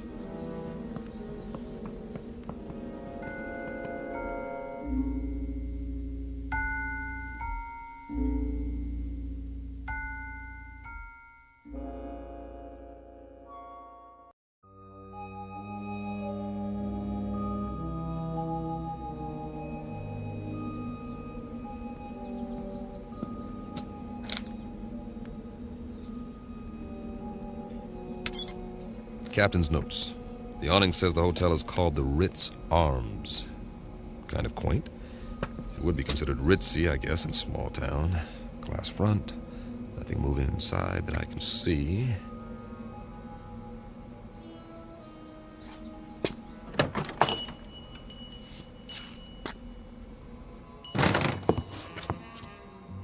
I should have brought the Visicam to record this. There's a clerk behind the desk, not moving, of course. And this is classic. There's an alcove off to one side. I can see 4 men seated around a table. A green lampshade, money. I think they're playing poker. Or they were before they stopped moving. And there's a waitress with a tray full of drinks. The big winner seems to be a little man with a gray mustache. Not your typical gambler, but he's all set to rake in the chips. He looks mighty happy. Hey, fella. Wonder what cards he's got here. I don't think he'll mind if I take a peek. 4 big, beautiful aces. Nice work. Oh, hold on. If I'm not mistaken, that's a waltz coming from upstairs.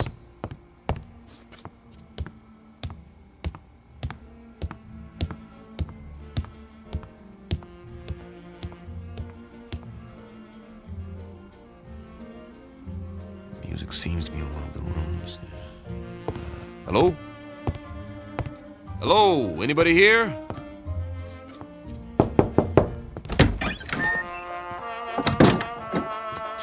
Oh, sorry. Excuse me.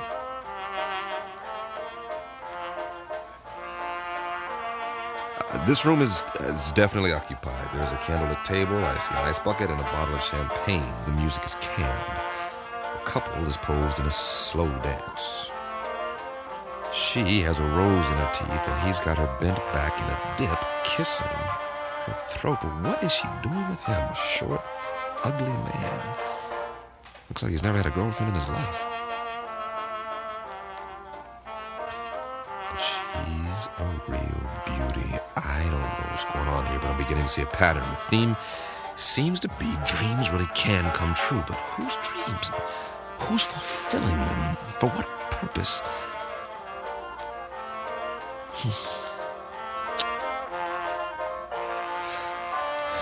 Weber out. For now.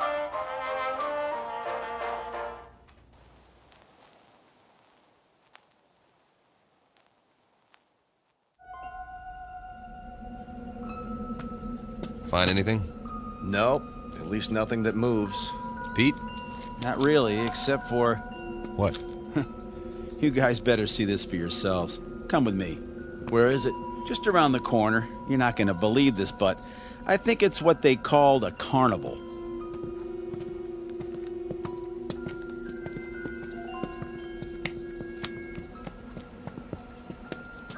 That's what it is, all right. The Midway. Those booths along either side, people could win various trinkets of low value by throwing baseballs at steel milk bottles or firing toy rifles at targets. I was wondering. A test of skill for amusement. Also the urge to gamble for those with a predilection for obsessive-compulsive behavior. What's in the tent? Oh, just some men in swimming trunks. Win $500, go 2 rounds with Tiger Loomis. Oh. It's not a real tiger. No kidding, genius. Let's have a look inside.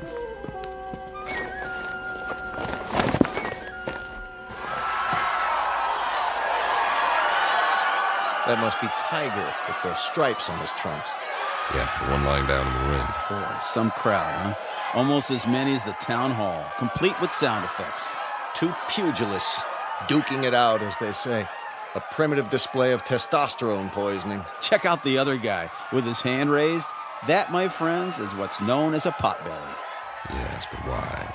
Too many carbohydrates, not enough exercise, plus a certain genetic predisposition.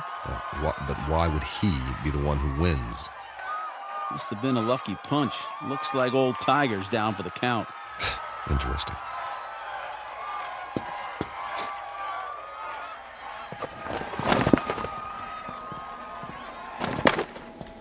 I think it's creepy. All these imitation people posed every which way. What do we have over there? I believe it's called a sideshow. Scantily clad young ladies who dance for the crowd, which is primarily male. That's nothing. Check out the stage at the end. See? I was saving the best for last. Get an eyeful of this. Some sort of contest, a sign. Beauty queen chosen today. Step right up, gents. You got your blondes, your brunettes, your redheads, your tall ones, your short, stubby ones. Take your pick. I'd say the judges have already made their selection. Cast your eyes on Miss Lakewood County. Some bathing suit, huh? Mm-hmm. It was called a bikini, after the location of the first atom bomb test. Of course, if you like them a little more curvy, there's always Miss Midvale. A little on the hefty side for me. Personally, I like Miss Vernon County in the strapless white two-piece. And they all lost. Kind of breaks your heart, don't it? The one they've chosen with the ribbon and the crown. Miss Wanda Bertolini from Stockton, California. A little long in the tooth, isn't she? 39 if she's a day. Freckles, frizzy hair, the whole bit. And yet, she's won against all those beauties. There ain't no accounting for taste. Perhaps the competition was rigged. Yes. But why? Your Majesty, my compliments to the judges. I don't blame them. They think you're the prettiest one of all. Wear it with pride, but tell me something, Your Majesty. What's wrong with you? I mean, you can't even move a muscle, like everybody else in this crazy asteroid. Answer me. Go on. What's the matter? Cat got your tongue? Answer me. Easy, Pete. Ah, you can have it. Everything about this place is nuts. Where are you going? Wait!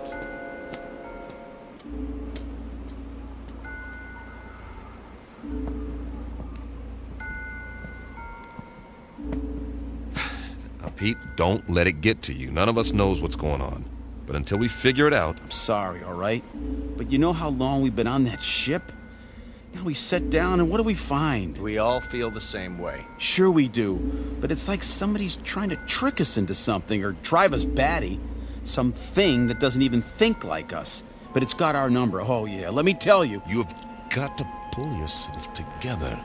I'm pulling, all right, but if we just had some idea, some clue about what the deal is here in this crummy place. How are you fixed for ideas, Carl? I don't really have a theory yet. Of course, it's highly improbable, but... So is the fact that we're here. Come on. Any theory is better than none. Well, I've begun to think that all of this, it just might be some sort of museum. Come again, Professor?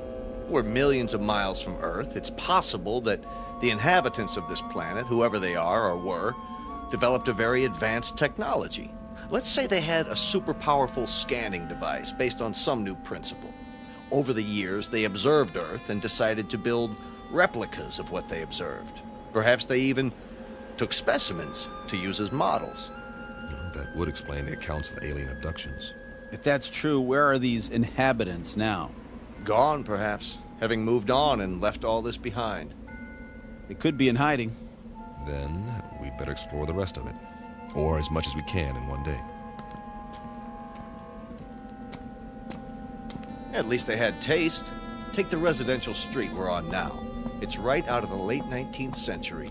Old-growth trees, Victorian houses. Why this era? Why any of it?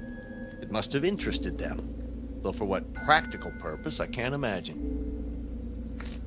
Maybe just to please themselves. This is the way it was on Earth a few centuries ago. I've seen pictures, the streets, the houses, everything laid out so peacefully. You guys like it here? I would, if I knew it was real. If I could be sure it wasn't all going to vanish in a puff of pink smoke. It's an okay place to visit, but I wouldn't want to live here. Well, you better get used to it. This is going to be home for a while. Charming. Which one? The largest house, there across the street. Well, that one's a mansion. Isn't it lovely? Think of the freedom, the space to move about. You want it, it's yours. Yes, that's true, isn't it? Why not? I don't think anyone will mind, least of all the old fella in the chair on the porch. Another stiff. It's actually quite realistic, the way they've got him sitting there reading the paper. What's the date on the front page? Hey there, old-timer. You don't care if we look around, do you? Check out the inside. Not at all, gentlemen. You are most welcome.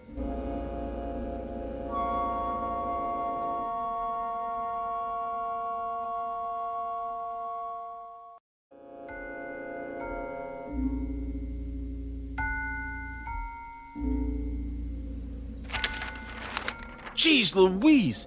He talks! Forgive us, sir. You all look as though you've seen a ghost. We assumed that you were like the others. Oh, no. I'm Captain Weber. The name is Wickwire. Jeremy Wickwire. Ah, our pleasure. Peter Kirby, my navigator. Hi. Carl Myers. How do you do? Can't believe you're real. Isn't everybody? We used to think so. Not around here. Oh, the others are nothing to be afraid of. Really, they're not. We have so many questions. I don't know where to start. We can talk inside. Some tea, perhaps. Please, gentlemen, won't you come in?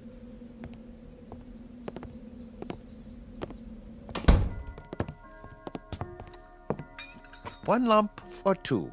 Oh, don't go to any trouble. It's better than what we're used to. Believe me. I don't know about you, Captain, but I must have my tea this time of day. I wouldn't feel complete without it. Oh, it tastes great.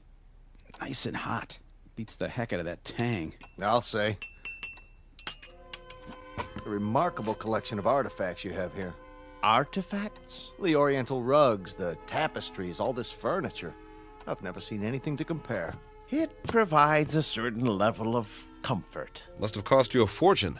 Oh, not me personally. We had it built for a Mr. Jenkinson, I believe it was. You mean the pieces aren't antiques? Oh, heavens, no. They were made to the client's specifications. At the last moment, however, he changed his mind, decided he really wanted to be a knight in shining armor. So now he's over in the medieval section, slaying a dragon. Then there's more that we haven't seen. Dear me, yes, we have many sections. Rome, Egypt, the Wild West. But the one we're in right now is very popular. It represents a period when creature comforts were most abundant, before peace in the world became impossible. By the world, you mean? Earth. Mr. Wickwire. I don't know where to begin. You see, we are from Earth. Yes, of course. We were on a routine geological flight in search of ore to be mined. We ran into a meteor storm and, well, it knocked out some of our equipment and put us off course. That was 6 months ago. Really? That long? Feels a lot longer, believe me. Please, go on. We saw this asteroid and landed as well as we could. That there's no more fuel. We're going to have to stay here until we can repair the communications module and signal for help. They'll think our ship was destroyed without an SOS beacon. I see. Then you're not from the Glades. The what? I've been expecting them. I'm due for a delivery. From Earth? May I ask a question about the Earth? Did they, by any chance, have that atomic war? Not as such. A cluster of smaller wars almost simultaneously. Most of the Earth's surface was destroyed. We're still picking up the pieces. Oh, dear me, that is bad news. More tea, gentlemen. Mr. Wickwire, explain some things to us before we go out of our minds. Certainly, but you do look hungry. And you can say that again. Let me fix us a light lunch first, Then we'll talk. No, Mr. Wickwire. Explain some things to us before we go out of our minds. If you like. Where are we? Why, you're in a memorial park. A memorial? More commonly known as a cemetery. Didn't you know? Please, make yourselves at home. I'll be back in no time. Did he say cemetery? Well, at least we know more than we did. You act like nothing's happened. Nothing has happened yet. Just give it time. What would you suggest we do? I'd suggest that you... Settle down, fellas. Getting upset isn't going to help. Help who? There isn't anybody to help us. That old man's off his rocker. This place is some kind of loony bin. Shut up and sit down. Yeah, well, I tell you, I don't like it. We're sitting around having tea, and we don't even know where we are. It doesn't make any difference where we are. This is where we're going to stay until we can send a distress signal. Unless he happens to have some rocket fuel and a tail fin assembly lying around. So for now, all we can do is make the best of it. Yeah, we don't have to like it, do we? Be patient. Everything will be explained, I'm sure. You mean you trust that guy? A little more trust might have saved our world, Pete. I say something about him is screwy. What's he so happy and well-adjusted about? Well, look at the way he lives. He's got everything he wants, even if it is a reproduction. Quiet. Here he comes. I've brought some sandwiches and a bottle of wine. I trust we'll make quick work of it. You can say that again. I haven't had a drink in I don't know how long. And after that, coffee. It's brewing now. Meanwhile, a glass for each of us. Do you mind if I pour? Very kind of you, Mr. Wickwire. May I propose a toast? Please. To peace, my friends. Eternal, everlasting peace. I'll drink to that. We all will. Excellent wine. Glad you like it. This is a special occasion. I thought it was worth opening a bottle. Liebfraumilch, isn't it? Yes, indeed. Mr. Wickwire, we're still a bit confused. You said we were in a cemetery. What did you mean? Mean? Yeah, why would there be a cemetery here? Perhaps you could elaborate. Certainly. But before I explain the details, you must give me some information. If you like. If your dearest wish could be granted, what would it be? I'm not sure I understand. What would you like to be doing most? Where would you choose to be right now? That's easy. Back on the ship, headed for home. And you, Captain? I'll go along with that. So will I. Splendid. Oh, one other thing. When you left Earth, what was the date? September? No. The year. 2280. Really? 2280? When you arrived, I thought you were the men from Happy Glades, but you couldn't be. We're still not following you. What's Happy Glades? The world's greatest mortuary. At least, it used to be. The management hit upon this scheme as a service to the few who could afford it. This scheme being... Why, this little asteroid. Moriarty bought it and paid well to keep it off the maps. For what reason? Simple, really. You see, the plan was to recreate conditions in which the dearly departed would be most happy. A favorite setting, a desired event. For example, if one had always wanted to be elected mayor, he'd achieve his ambition here for all eternity. So those people outside, they're all... Oh, not all of them. Just the select few. The rest are imitations. Simulacra, we call them, for effect. In other words, this is the place where your dreams come true after you've stopped dreaming. Yes, that might be a way of putting it. Very good. But a cemetery in the middle of space? Your boss, Moriarty, he could have bought a piece of property anywhere in the desert, say, away from everything. Oh, no. You don't understand at all. Happy Glades promises eternal peace, everlasting peace. You couldn't have that on Earth, now could you? Especially with the wars you've described. He has a point.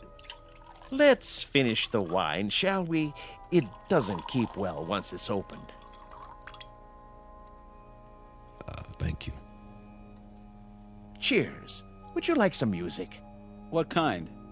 A somewhat limited repertoire, but there are all kinds of pieces for the player piano, popular, classical. Classical might be nice. Ah, yes. Something soothing to fit the mood. Mozart or Brahms.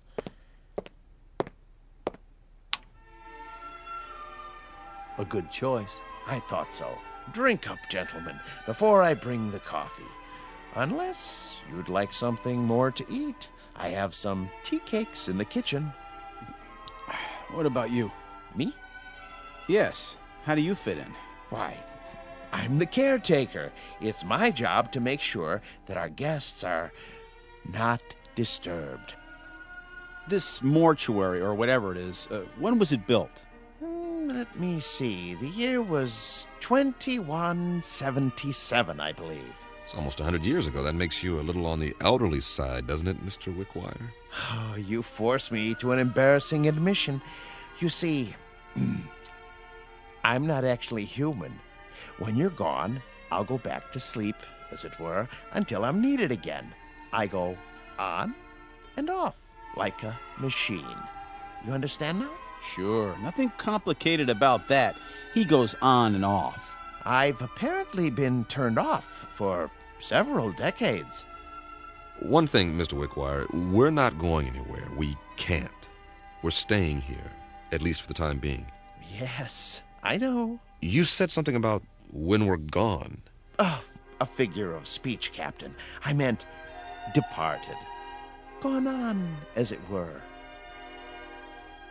Jim, you know what he's saying. What's the matter, Carl? You're pale. And you're perspiring. What in the... Something wrong with the wine. The old man. He didn't drink any of his. You're right. Why? Why didn't you, Wickwire? I told you not to trust him. I told you. Oh. He's poisoned us. We meant you no harm. I realize that, and I'm sorry. Truly I am.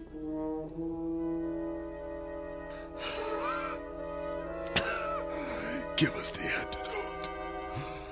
Give us the antidote. There is no antidote, Captain.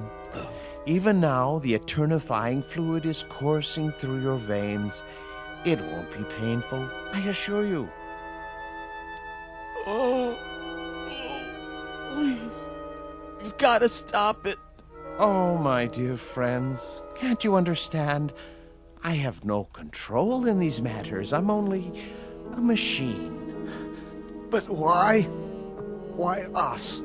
Because you're here and you're men. And while there are men, there can be no peace. Surely you've seen ample evidence of that on Earth. What are you going to do with us? There are several possibilities, but as you said, your preference is to be on your ship. So be it. I'll move you there and arrange you in your natural habitat. And every day for a while I'll come by and check on the display, your poses, the instruments and other details, and I'll touch them up if need be with a feather duster so that the scene is absolutely perfect before I retire to this house and turn myself off until the next ship arrives. I trust it will be a dream come true for you. It will. Won't it? For the love of God, Wickwire. For the love of God. You'll excuse me now, but I must make ready. Oh, and gentlemen, I do most sincerely wish that you rest in peace. Captain. Goodbye, Captain. Easy, Carl. Easy, Carl. Don't fight it. It'll only work faster. Bill. I'm scared. Try not to be beat.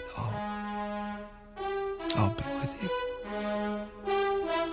Be back on the ship soon. For all eternity. See you over there.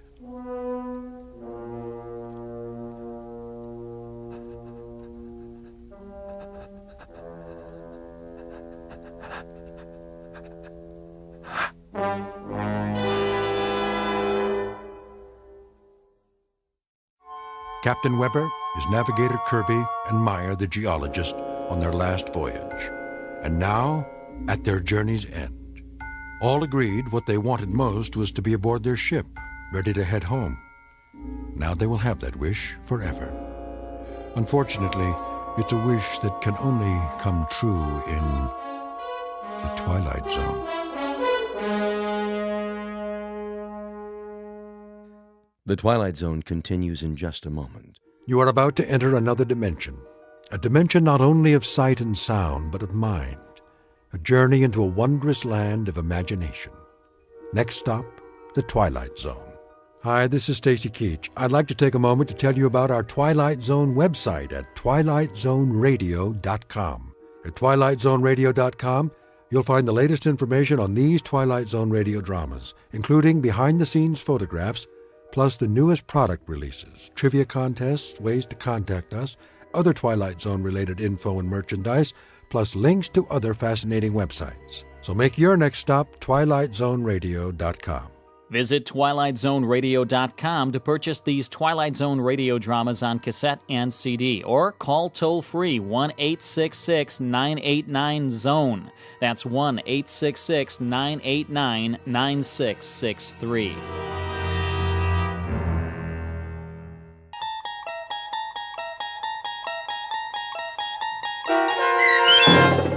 The Howling Man, starring Fred Willard, with Stacy Keach as your narrator, was adapted for radio by Dennis Etchison and written for The Twilight Zone by Charles Beaumont. Heard in the cast were Christian Stolte, David Darlow, Doug James, and Anna Sveruzza.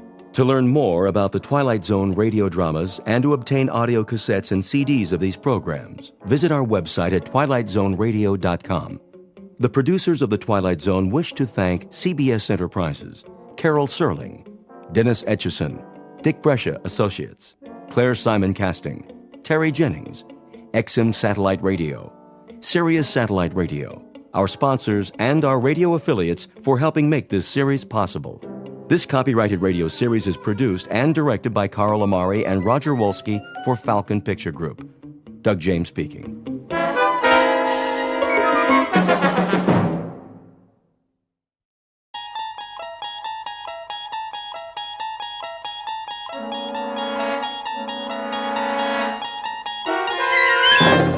You're traveling through another dimension. A dimension not only of sight and sound, but of mind. A journey into a wondrous land whose boundaries are those of imagination. Your next stop, the Twilight Zone.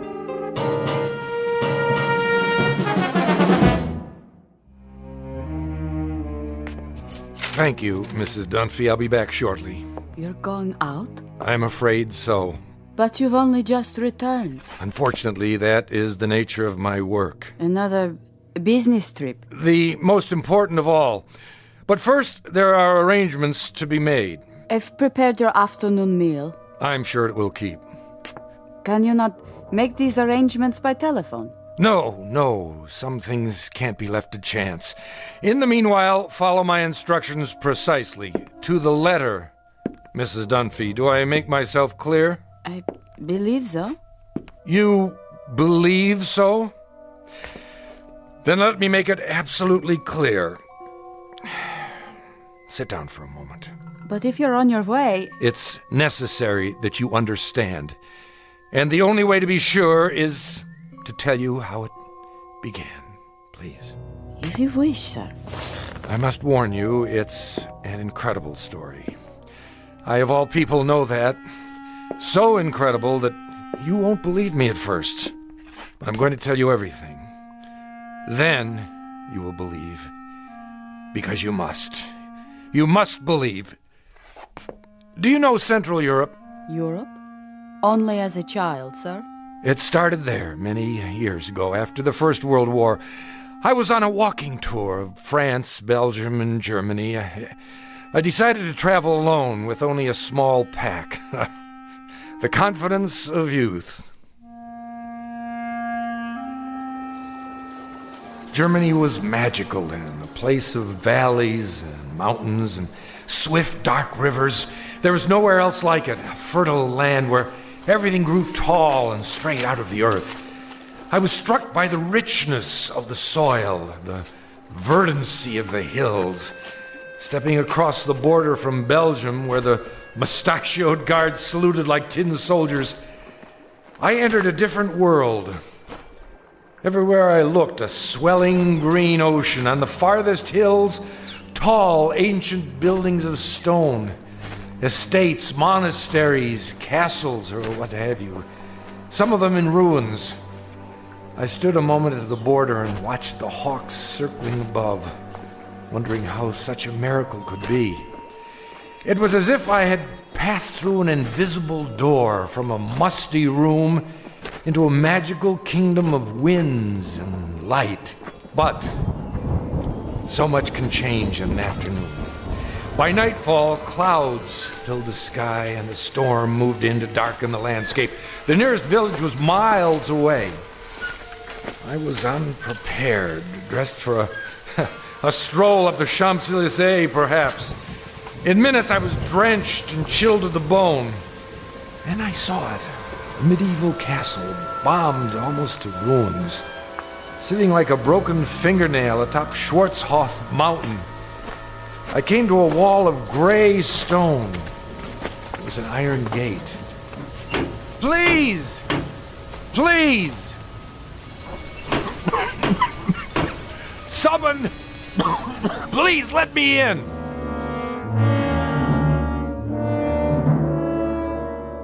A story told years ago by a man who recalled it from his youth. Fortunately, or perhaps unfortunately, he was never able to put it out of his mind. It begins with a wayfaring traveler. His name is David Ellington, scholar, seeker of truth, and to his dismay, a finder of truth. A man approaching exhaustion, who will confront a problem that has haunted the world since the beginning of time. A man who knocks on a gate seeking sanctuary, and instead finds that he has just crossed an unmarked border into the far edges of the Twilight Zone.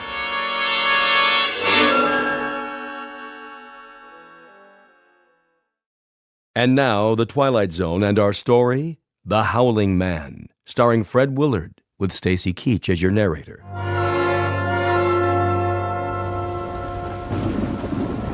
I found a rope by the gate and pulled it. Please! Someone! Yes? What is it? Let me in! I'm sorry. You don't understand. I'm traveling on foot. We don't allow visitors. I'm not a visitor!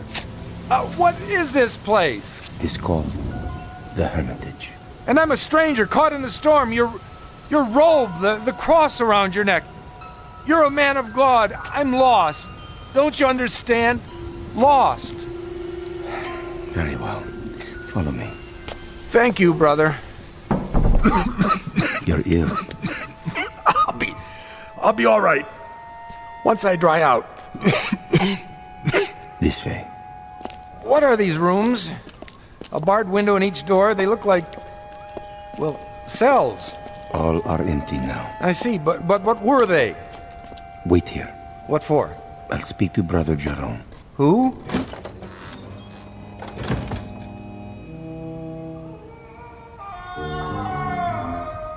What in the...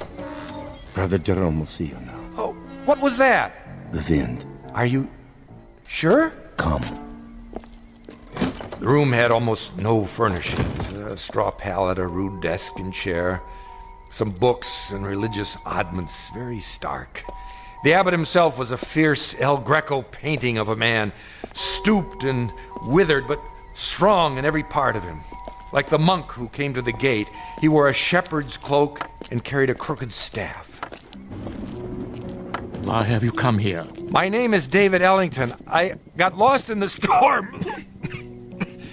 Then I saw a lantern in the window. And what is it you want of us? Want? Only a little shelter, some food. We cannot help you here. You will have to leave. You call that a Christian attitude? Now, Mr. Ellington. Oh, for the love of... All right, if that's the way you want it. Sorry to have troubled you. Give me a minute. I'll be out of here in... Brother Christophorus. Yes? Carry him out of here. At once. Right away.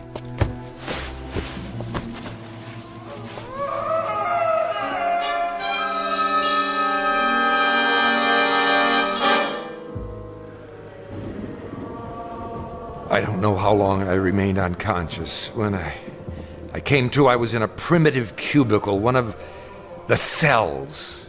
Walls and ceiling of gray stone, a single small window in the shape of an arch, the floor hard-packed dirt. The monk sat nearby in a chair.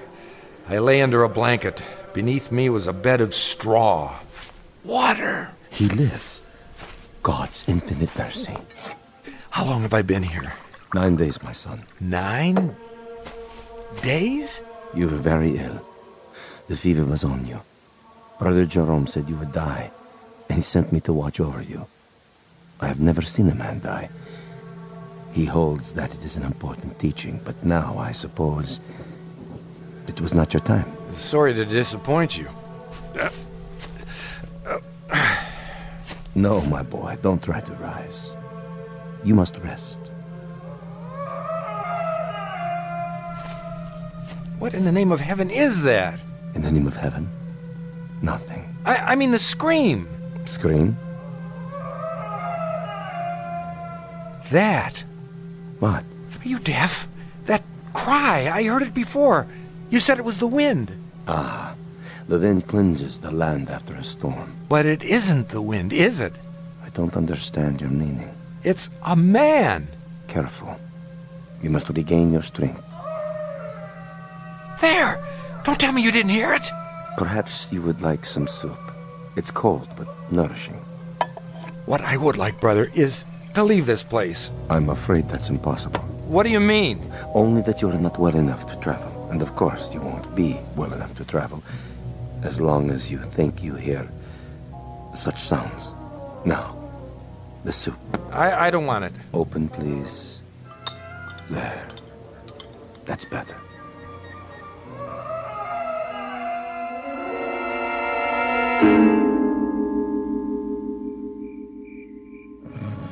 Over the next few hours, my strength did return, or at least some of it. I waited until the monk had fallen asleep. Then at last I made my move. The door was held shut by a simple iron bolt. I had only to slide it a few inches without waking him. I was almost free, but I could not remember which way we had come. When I turned into another corridor, I realized I was lost. It was a maze of dark passages and doors. Here, a part of the ruined ceiling was broken away, and I saw that the moon had risen. In the naked light of the moon, I saw one door different somehow from the others. At first, I was not sure why. Then I realized that in place of a bolt, it was held shut by a piece of wood, a mere stick, crooked and curved, like the peculiar staffs carried by the monk and the abbot, only in miniature, no greater in length than my forearm. On this door, in this door alone, a small wooden staff replaced the iron bolt. How odd! I looked through the opening in the door. Inside, a filthy, shadowed hovel. No table or chair, no straw for a bed. It appeared to be empty. What?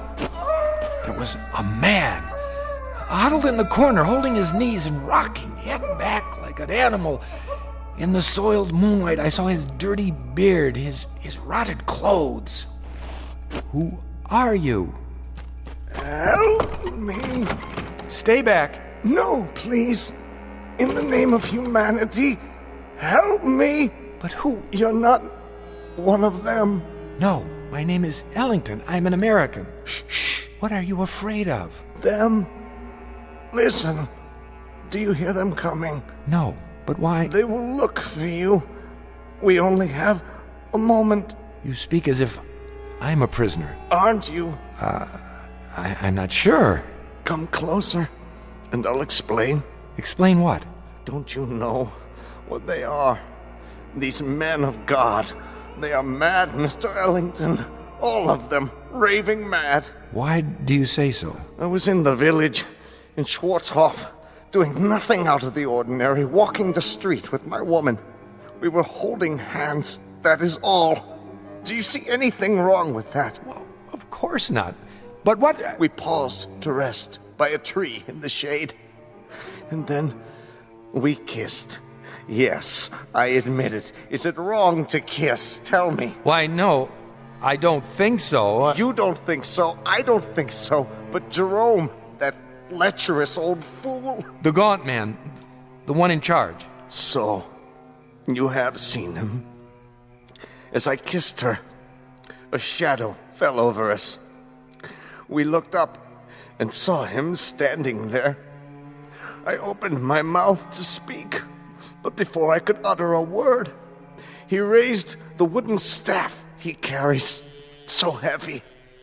You've seen it. Yes. And he hit me again and again. He smote me like an angry god, or a man who thinks he's God. I woke up here. No. I swear. They flogged me with knotted ropes. I asked for food. They would not give it to me. I begged for water. They gave me none.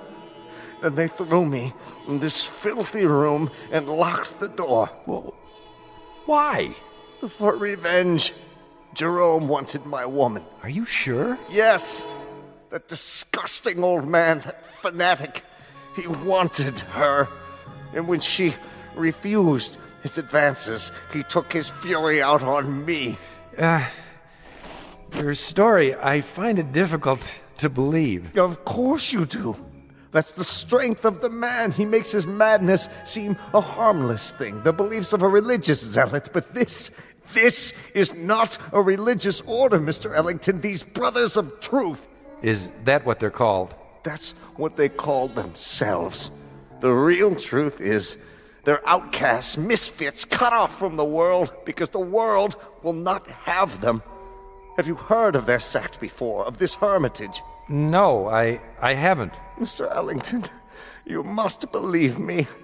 I don't say they're all evil, only mad. And here, within these walls, they answer to no law but their own. Wait for me. Where are you going? I'll speak to Jerome. No, you mustn't. If I remind him that false imprisonment is a crime... I tell you, he's the greatest maniac of them all. Quick! He's coming. Hide yourself. Mr. Ellington. No.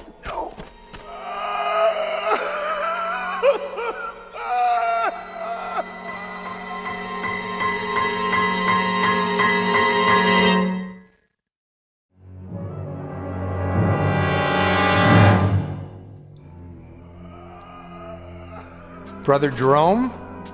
I did not know you were well enough to walk. I still feel weak. Brother Jerome... Come with me, please. Look here, This way. Where were you going? I was looking for you. It was unwise for you to wander on your own. The corridors can be treacherous. Oh, can they? In what way? The building is very old. One might trip and fall without a torch. Or go where one is not meant to go, is that it? See something perhaps that you're ashamed of? I do not know to what you refer. Don't you? Oh, then you don't know the grounds very well. I saw something just now that violates the law of this country and of humanity. I must ask you. And I must ask you, Mr. Ellington, to leave the hermitage at once. We lack proper facilities to care for the ill. You certainly do. Arrangements can be made in Schwarzhof. Just a minute. No, not a minute. Not an extra second, Mr. Ellington. Now. I thought you were concerned about my health. I am. But now you want me gone regardless. Why? I have explained that. You've explained nothing. Based on what I've seen, I question your motives. I question your entire operation here. You are making assumptions. I certainly am. Now, look, no one invited me to come here. I realize that. I arrived unexpectedly, and you're not prepared for visitors. But I had no choice. And there is no excuse for your behavior.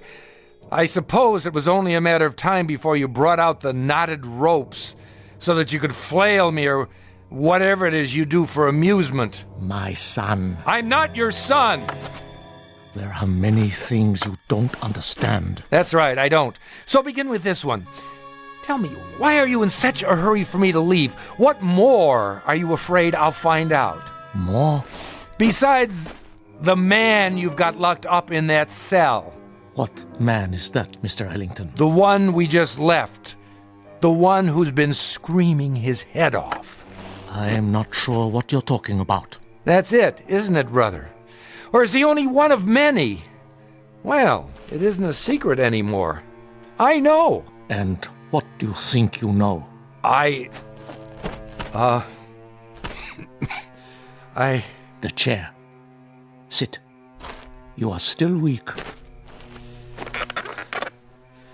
Brother Jerome, I know very little about this cult of yours, what's permitted within these walls, but I doubt very seriously that you can imprison a man against his will. That is quite true. We have no such authority. Then why have you done it? No man has ever been imprisoned at the Hermitage, Mr. Ellington. He claims otherwise. Who claims otherwise? Who do you think? The man in the cell at the end of the corridor. There is no man in the cell at the end of the corridor. I was talking with him. You were talking with no man. And you think I'm hallucinating? Mr. Ellington, you are ill. You still have a fever. In such a state, delirium may cause one to see and hear things that do not exist. Do you mean to tell me you don't hear that? Hear what? Look at me. Dreams can seem very real. And honest men make unconvincing liars. The brother who's been caring for me. Brother Christophorus? Yes. He has a way of looking at the floor when he tells me I'm imagining things. You look at me, but your voice loses its command. More imaginings. I don't know why, but you're both very intent on keeping me away from the truth. What do you know of the truth? Which is not only poor Christianity, Brother Jerome, it's poor psychology, because now I'm very curious indeed. Curiosity is a dangerous thing. Oh, I was taught it's a sign of intelligence. There are some things best left alone. Like sleeping dogs, a nest of snakes. I'll uncover the facts eventually, you know. Meaning what? Just what I say. I imagine the local police will be interested to learn that you're keeping a man locked up here. I tell you, there is no man. All right, let's forget it. I'll deal with it in my own way. And what way is that? However I see fit. It's no concern of yours now. Oh, and I apologize for not dying. Maybe some other time, brother. Mr. Ellington. A last word? Bon voyage? Don't bother yourself. I'll make it to the village with no further delay, I assure you. Mr. Ellington, the prisoner in the cell, it's a delicate matter. Ah! So you admit it? A terrible thing. He's violent, dangerous. More dangerous than you know. We are obliged to lock him in the cell. I'm sure you can understand. I understand that you're still lying to me. Goodbye, Brother Jerome. Would you really go to the police? If you were in my place, wouldn't you? Very well. Close the door, Mr. Ellington. I have told you the truth, but only a part. Now I see that I must tell you the whole of it. May God forgive me. Then you do hear it. As I have heard it every hour of every day for 5 long years. Why did you lie? I didn't. Oh, but I think you did. And now the skies darken. The storm returns. I should have known. When I told you that no man screamed in the abbey, I spoke the truth. It is not a man, you see, Mr. Ellington. It is the devil himself. You're joking with me, aren't you? No, Mr. Ellington, I am not. Would that I were. It would be so much easier. But the prisoner in the cell, our only prisoner, is in fact Satan. Oh, come now. Otherwise known as the fallen angel, Ahriman, Asmodeus, Belial, Diabolus, the devil made manifest. You asked for the truth. Now you have it. Do you believe? What? Oh, sure. Now it is you who are lying, Mr. Ellington. You don't believe me at all. To the contrary, you're even more certain of what you've suspected all along, that I am mad. Well, sit down. I will tell you a story. And then we'll see how certain you are of my madness or of anything else. Drink. What did you say? Some brandy. For thy stomach and thy infirmities. No, thank you. Don't worry. It's not poison. A very old vintage. I'll drink with you. What is it you wanted to tell me? I presume, Mr. Ellington, that you consider yourself sophisticated, a worldly man. Why do you say that?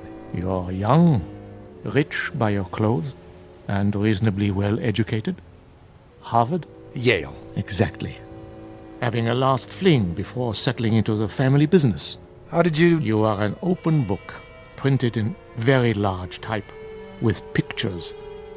Of course, you consider us primitive, because we're living in seclusion away from the real world. To you, we're misfits. Please, I know all the theories. I assure you, brother... No, Mr. Ellington, it is I who am assuring you that I am not the ignorant fanatic I might seem. I coped with your world for 40 years before I left it, and rather successfully by your standards. The best schools, a degree in philosophy, a job that took me to all the corners of the earth. This beard and this staff and this face represent nothing but a different point of view. If you understand that, then perhaps you will listen to what I have to say with an open mind.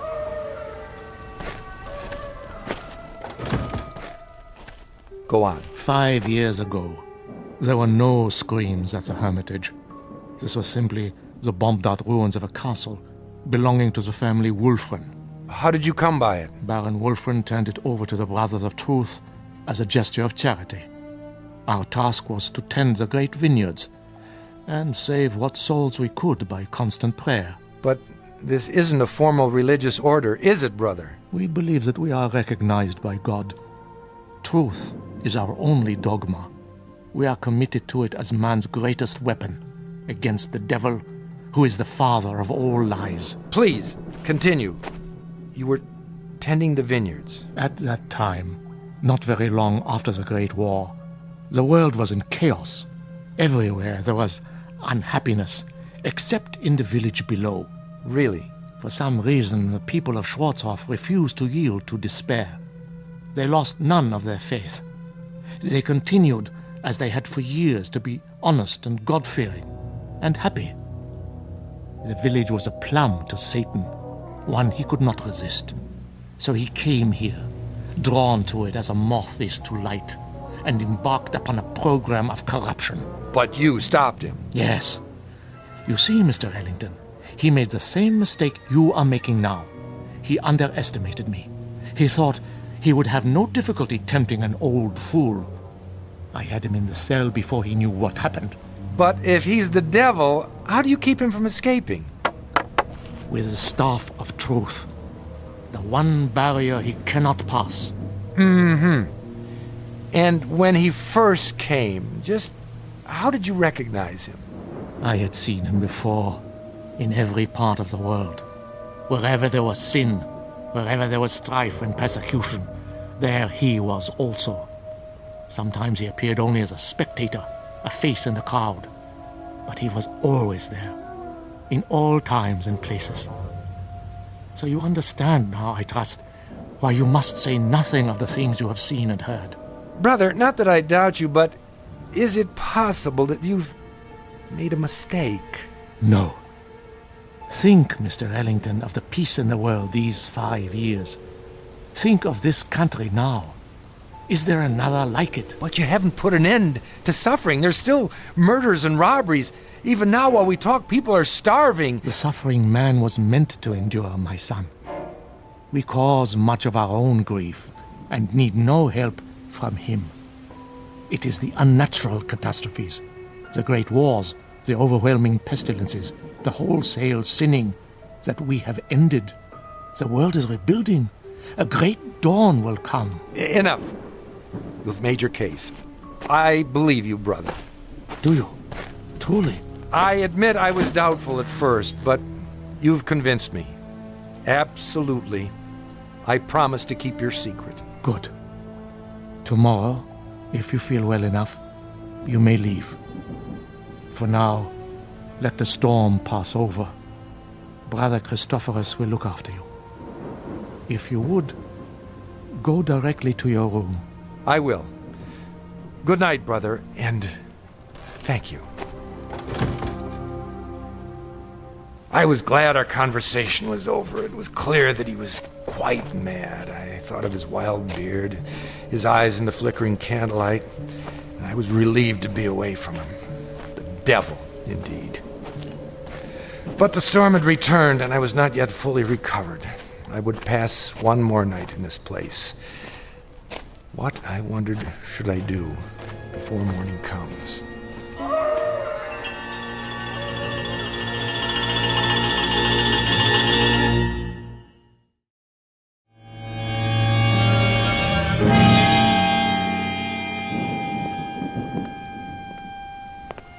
The corridor was dank and empty. I felt as though I were the last sane man in an insane world. What Brother Jerome had told me was utter nonsense, the product of a deranged mind.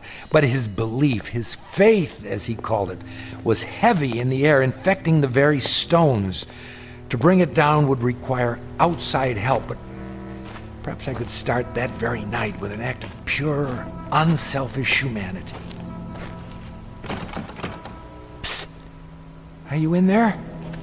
Where else would I be? I thought you weren't coming back. I had a meeting with Brother Jerome. What did he say? He lied to you, didn't he? He said that you're... Go on. What? The devil. The devil. Oh, that's good. That's wonderful. What a dream for an old man. Himself a devil. To catch Satan and lock him away in this God-forsaken place. You don't believe him, do you? Of course not. Then help me. If I let you out now, while they're awake, they may catch you before you leave the grounds. There's always the possibility. But another hour here, you don't know what it's like. Look here, why don't I just go and get the authorities? When? As soon as morning comes. I'll find the path to the village and... No! It would be my death warrant. The authorities will return and find nothing. Who knows what will have happened to me by then? Jerome is mad, but he's shrewd, too. He won't leave any evidence behind. Then, what can we do? You must let me out now. There doesn't seem to be a lock on your cell, only this small shepherd's staff. You could almost reach through the bars and remove it yourself. I've tried. It's wedged in such a way that I can't get my fingers around it. Here, I think I can get it. Quickly. Wait. Brother Christophorus. There you are. Brother Jerome was fearful. You might lose your way. No, nothing of the kind. Come along.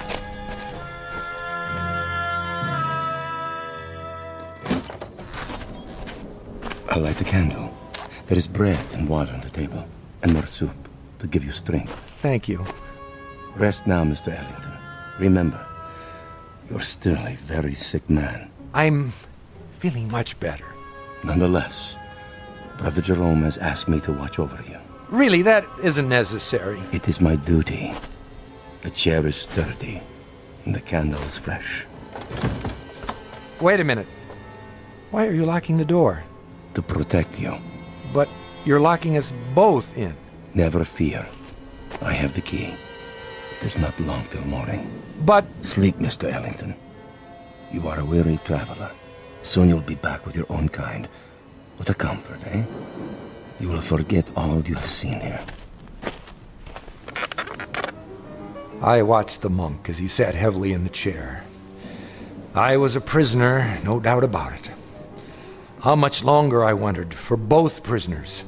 What if the morning came and Brother Jerome chose not to release me as he promised? I might remain here for... How long had the Howling Man been in prison? 5 years? Lord, I imagined my beard growing, my hair wild, until I too was starved, crying to be let out, and no one would come. Who knew I was here? I'd drop off the face of the earth, forgotten, presumed dead. Brother Christophorus had the keys around his neck, but until he fell asleep, I was at his mercy. It was almost dawn when I dared to move. I had to be careful not to wake him.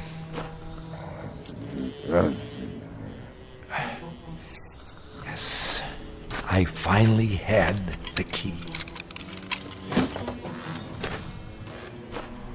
I locked Brother Christophorus in the cell. There was no time to spare. I knew I must release the Howling Man before I left the hermitage. You come. Good. What do you want me to do? Lift off the wooden bolt. Are you sure this is all that holds you in? A small carved stick? Yes, lift it off, I tell you. But surely you could have forced the door and broken it. Please! There is no time for talk. In the name of mercy, if you fail now, they'll kill both of us. All right. Hurry. I'm trying. I just need to slide it out of the latch.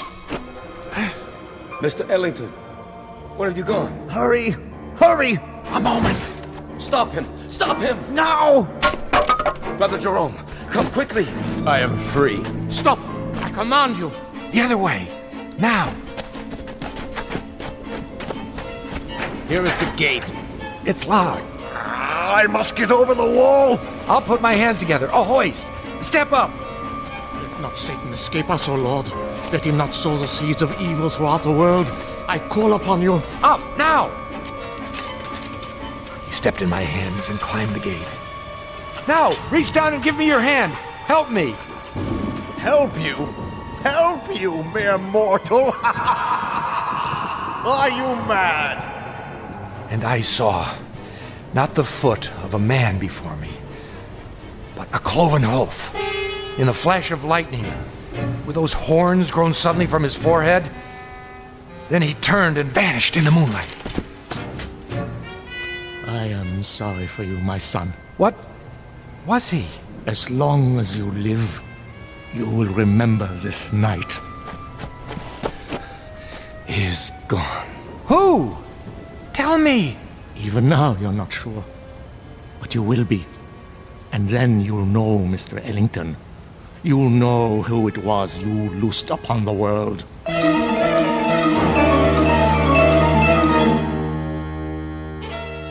The monks were mad, I thought, or the howling man was mad, or I was, or the whole world.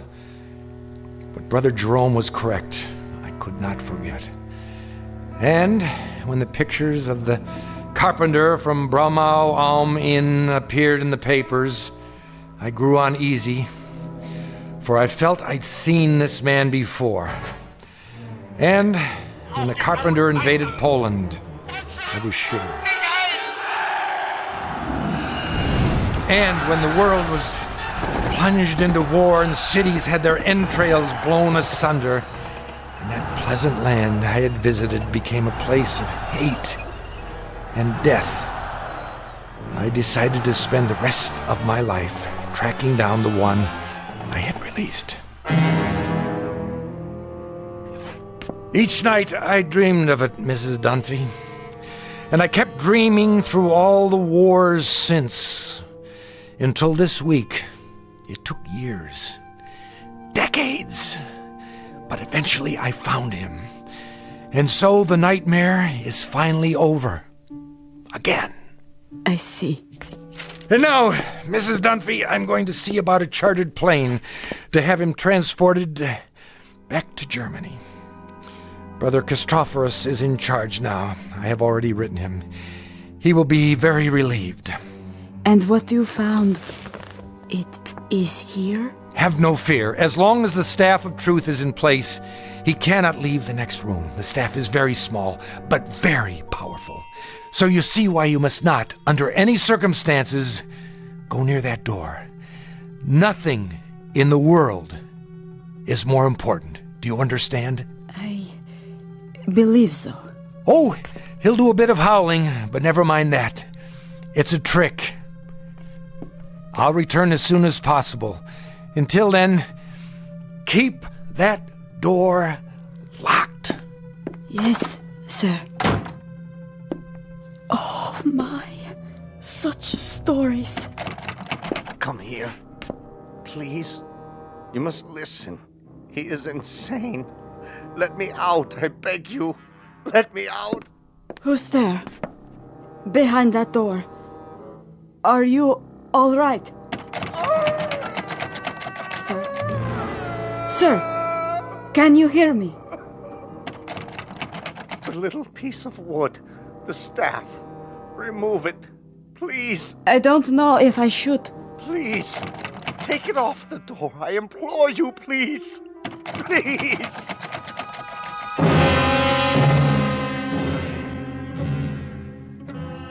Ancient folk saying, you can catch the devil, but you can't hold him long.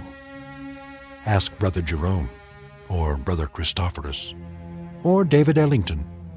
They know, and they'll go on knowing to the end of their days in the Twilight Zone. More from the Twilight Zone after this. You are about to enter another dimension, a dimension not only of sight and sound, but of mind, a journey into a wondrous land of imagination. Next stop, the Twilight Zone. Hi, this is Stacy Keach. I'd like to take a moment to tell you about our Twilight Zone website at twilightzoneradio.com. At twilightzoneradio.com, you'll find the latest information on these Twilight Zone radio dramas, including behind-the-scenes photographs, plus the newest product releases, trivia contests, ways to contact us, other Twilight Zone-related info and merchandise, plus links to other fascinating websites. So make your next stop twilightzoneradio.com. Visit twilightzoneradio.com to purchase these Twilight Zone radio dramas on cassette and CD, or call toll-free 1-866-989-ZONE. That's 1-866-989-9663.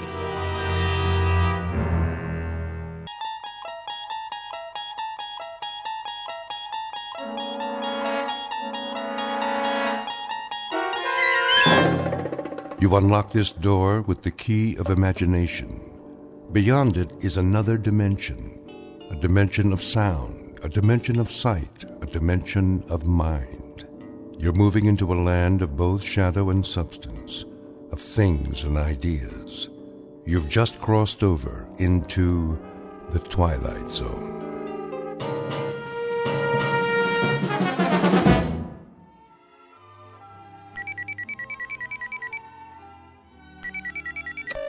Yes? Hi, Marilyn. Oh, hi, Val. Guess what? What? I got a catalog this morning. That's nice. I'll hold it up so you can see. Didn't you hear me? I said I got What's so special about a catalog? You get a lot of them, don't you? Yes, but this one is from the Bureau. Oh. Well, isn't that simply the greatest? I suppose so. You suppose? Wait till you see it. It's beautiful. I know. You think you do, but you can't. Not until you've seen it for yourself. I got one, too. You did? Why didn't you call me? I was going to. Honest. Isn't it wonderful? Oh, I can hardly wait. How long does it take, do you think? I don't know. A few days. But the transformation prom's next week. They have to give us time to decide. I don't need time. I've already made up my mind. You have? Number 12. They're so beautiful, with perfect blonde hair and those little noses that turn up at the end. My mother's a number 12. I know, and she looks so fabulous. Don't you think she looks fabulous? My mother's a number 14, but I always thought your mother looks so much better. Who wants to be a brunette? Nobody has dark hair nowadays. There's this one girl at school, that senior Jennifer. Well, she picked number 14. What a mistake. Nobody liked it. She tried to dye her hair last week and it came out all red and springy looking. Now she wears extra makeup. She thinks we won't notice. But her hair doesn't go with anything else. And... I have red hair. Oh, I know. Do you think there's something wrong with red hair? No, honest. It's great, really. But when you think about what you'll look like after the transformation, isn't it dreamy? Maybe I'll pick number 15. They have such nice long legs. Of course, number 11 does too, just like a dancer. Not as slim as number 12, but... I gotta go. To look at your catalog, I bet. Hold it up to the phone so I can see. It's not here. Well, where is it? You didn't lose it, did you? Better check, because if you did... My mother's got it. Oh, good. I mean, I want to ask her a question. Do you think she's happy being a number 12? If she could give me her opinion before... Yeah, I'll tell her. Bye, Val.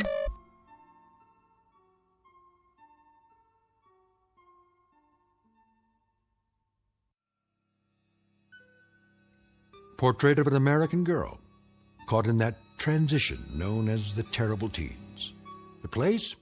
A world very much like our own, with all the modern conveniences that make life healthy, happy, and safe. The time? Only a few years from now, when the passage into adulthood has been rendered as pleasant and painless as possible. The answer is technology, and the guarantee that beauty is available not only to the lucky few, but to all, equally and without prejudice. Call it the American dream. For what young girl would not want to be beautiful? Given the chance, what girl will not happily exchange a plain face for a pretty one, an overweight body for a slender one, a lonely adolescence for popularity? It's a dream that might happen tomorrow. But as we're about to see, it's already happening in the Twilight Zone. And now, The Twilight Zone and our story, Number 12 Looks Just Like You, starring Bonnie Somerville and Charles Shaughnessy, with Stacy Keach as your narrator. What are you doing, honey? I'm looking at the scrapbook. My old scrapbook? Oh, dear. How embarrassing. I think it's nice. You should be looking at your new catalog. Here, I brought it back. That's all right. They all look so pretty, don't they? I can't decide. The 17 reminds me of your father. His features, I mean. But I think the 12 might suit you better. Mm-hmm. What do you think? I don't know. I thought we should look at it together, all right? If you say so. Of course, you can't see the details clearly. The holograms are so small.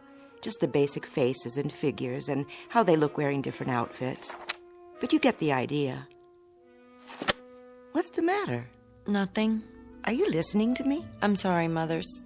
Some of the pictures in this old album... Sometimes I don't understand you, darling. What do you mean? Most girls your age are thrilled to death when it's time to choose a pattern. Have you even looked at the catalog? Yes. I remember how excited I was before I made my choice. I couldn't sleep for 3 nights. The patterns were all so lovely. I couldn't make up my mind. My mother had to help me decide. I finally chose number 12. I guess that's everyone's favorite. Is it? Aren't you excited? Mm-hmm. What is it in that old album that's so fascinating? The way you were. Before. Oh, you can't be serious. This page, for instance. Not that one. It is you, isn't it? See? It says Lana Donnelly. Oh, I can't believe how plain I was. No wonder I didn't have any friends as a child. The sandy hair, all those freckles. Like mine? Well, that's what you inherited. But when I see that thick waist in the picture, those ugly, shapeless legs, I absolutely want to cringe. I wish your father hadn't given you this book. Hard to believe, I know, but I'm afraid the awful truth is it's me, before my transformation. I knew it. I was such a sight. I wouldn't say that. I think you were beautiful. I really do. Well, I certainly don't. I was unbearably homely. It was always hard on me at school until, well, thank goodness for the transformation. It's the most marvelous thing that could happen to a person, and it didn't come a moment too soon. Am I very homely now? Of course you aren't. Not to me. But afterwards, oh, think of it. You'll be beautiful. Mother. Yes, dear. May I ask you a question? Anything at all. Suppose I didn't want it. What? I wouldn't have to, would I? Darling, what are you talking about? At least I could wait a little while, couldn't I? Would that be all right? Oh, I don't think so. It has to be done at just the right time, a certain stage in your growth. Later, it's much harder. That's why the Bureau notified you. The time is now. But what if I'm not ready? You're just nervous, darling. There's nothing to worry about. Nothing at all. Say, I know what you need. You do? A glass of instant smile. I'll ring for Grace. I don't need anything. I think you do, if you could see yourself. But all of that will change. Just think. Turn it over in your mind and savor it. Very soon now, very, very soon, you can look like this. Or this. Who's that one? She's exactly your age. Isn't she beautiful? Her name is, let me see, Melanie Moore. There's no reason why this couldn't be you. Wouldn't that be wonderful? You rang, Mrs. Q-Barrel? Lana. Pardon me, Lana. A cup of instant smile for my daughter, Grace. Yes, ma'am. On second thought, make it 2. I could use a little pick-me-up myself. Right away.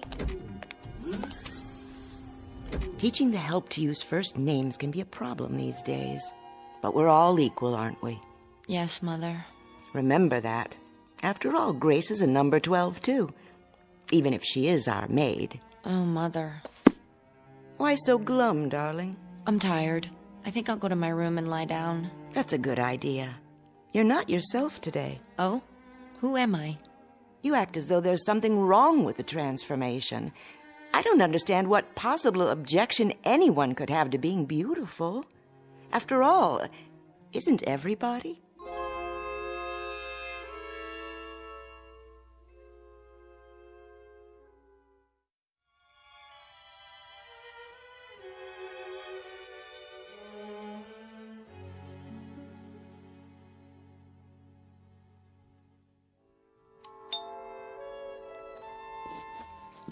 Someone's at the front door, Grace. Yes, Lana. Be right there. Never mind, I'll get it.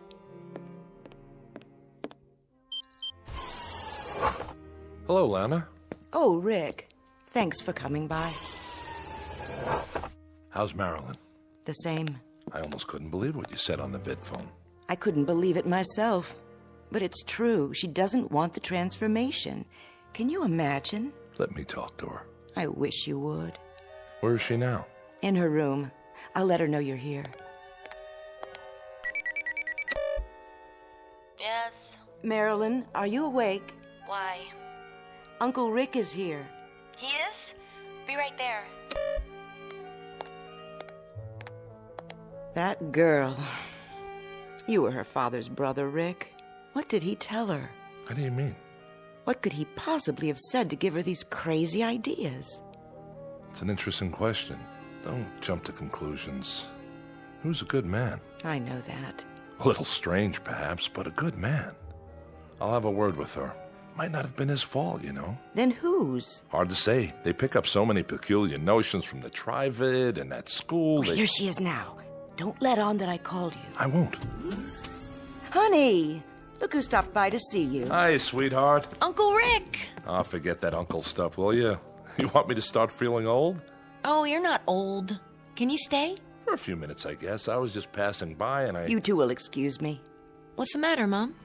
Nothing. I'm late for my culture class. Still taking that night course, huh? Well, I can't miss a chance to improve myself, can I? Make yourself comfortable, Rick. If you need anything, Grace is in the other room. Sure. Nice to see you, Lana. Nice to see you.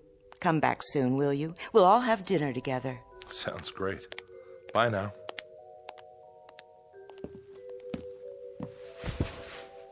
Now then, what's all this about? What's what about? Well, I gather your mother is worried. Oh. Don't say it like that. She cares very much about you. Because I don't want to be transformed? Something like that. Because I want to stay ugly. Stop it. You're many things, honey. Most of them delightful, but you're definitely not ugly. You're just... Just what? Not beautiful? Some people might say so. What would you say? You're different looking. Different good or different bad? Doesn't matter.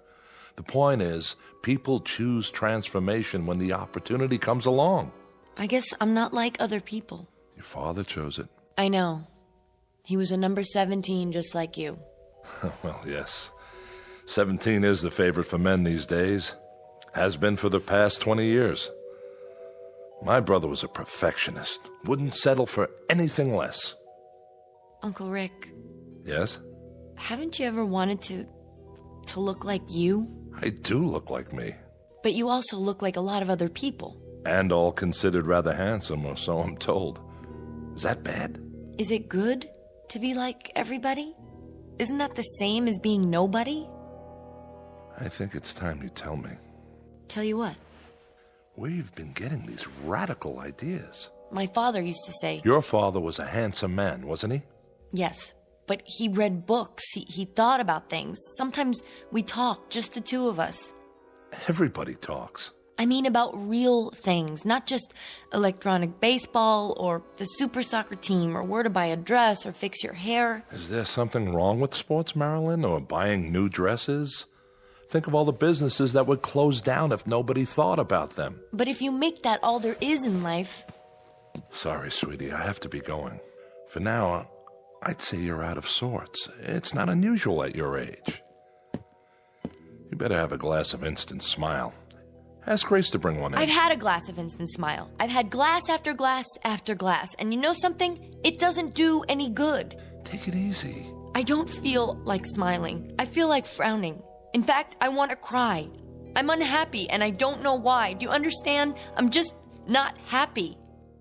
I'll tell you what you are. I don't know how it happened, but I'd say you're a very sick young lady. Why? Because I don't want to be like everyone else? I'll tell your mother to make an appointment with the doctor tomorrow. Till then, take care of yourself, sweetie, and try not to worry. will all be better very soon. You'll see. What's wrong with me? Somebody please tell me. What's wrong with me?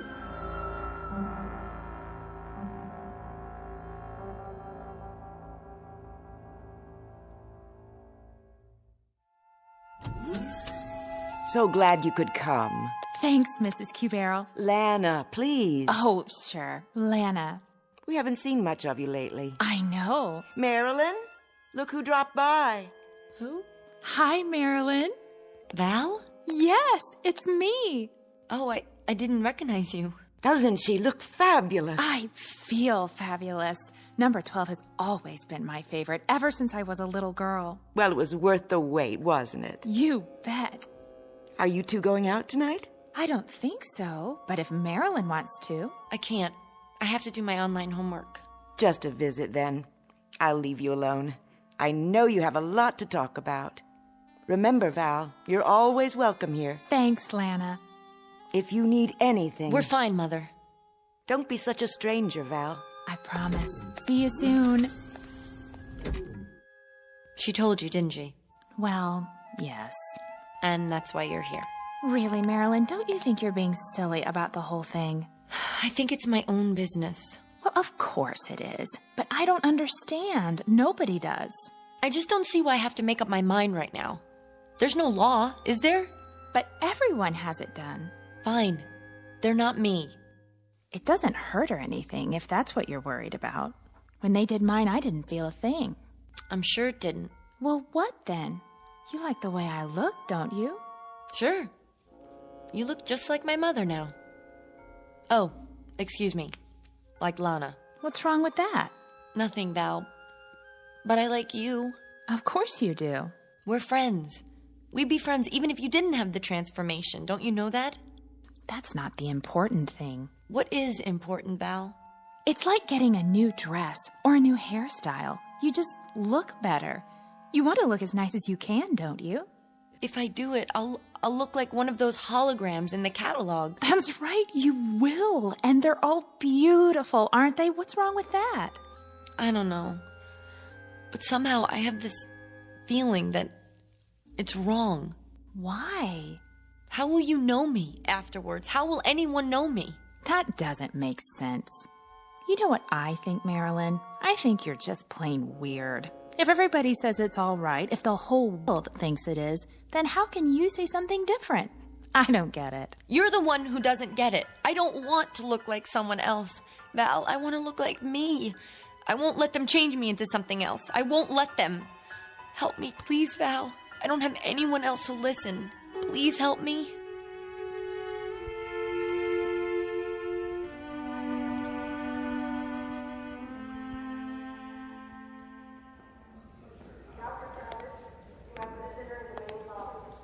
Marilyn? Mother? No, I'm Miss Simmons. Oh, you must be a number 12, too. Why, thank you, dear. As a matter of fact, I am. Doctor will see you now. Where's my mother? She's already in the office. Would you like to come with me? All right.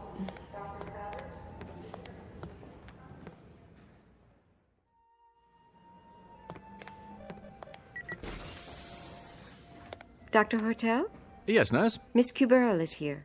Thank you, Eva. Hello, Marilyn, darling. The doctor and I were just having a talk. Please, call me Rex. All right, Rex. Would you care for a beverage, Marilyn? No, thank you. That'll be all for now. Very well. Call me if you need anything. Yes, I will. Have a seat by me. The couch is very comfortable. What's this for? Oh, just a simple interview. Your mother, Lana, wanted us to get acquainted. Why? Rex will answer any questions you have. I'll do my level best. And I appreciate it. We both do. I'm sorry to have bothered you. It's such a small thing, really. No, not at all. That's my job. Marilyn, please, sit. Now then, you're 18? Yes. Well, it must be about time to... Ah, yes, I see that you've already received your notice. Went out last week. That's why we're here. No, you mustn't worry. I try not to. Marilyn's like so many young people nowadays.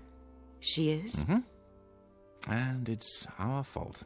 How so? Well, because we haven't made things clear to her. It's a matter of communication. But when you deal with a bureaucracy, well, there's bound to be an information lag. I read everything from the Bureau. But it didn't give you any definite explanation of why you've had to wait this long. I'm sure it's been difficult.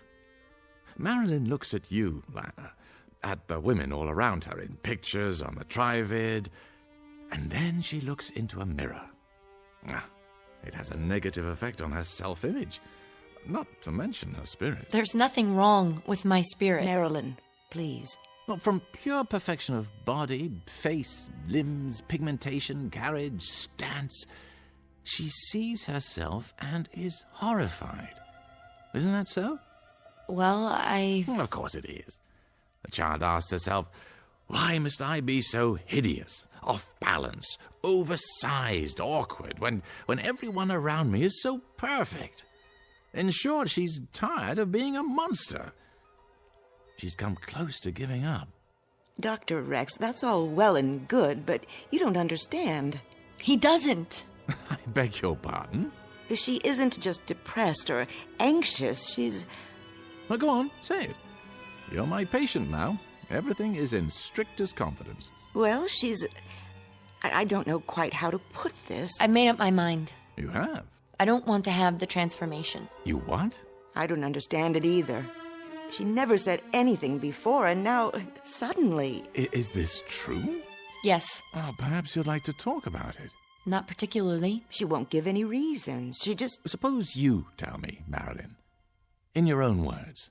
There's nothing to tell. I just don't want to change. You do understand that transformation is a normal part of growing up. It has been for years now. In a way, it's a milestone.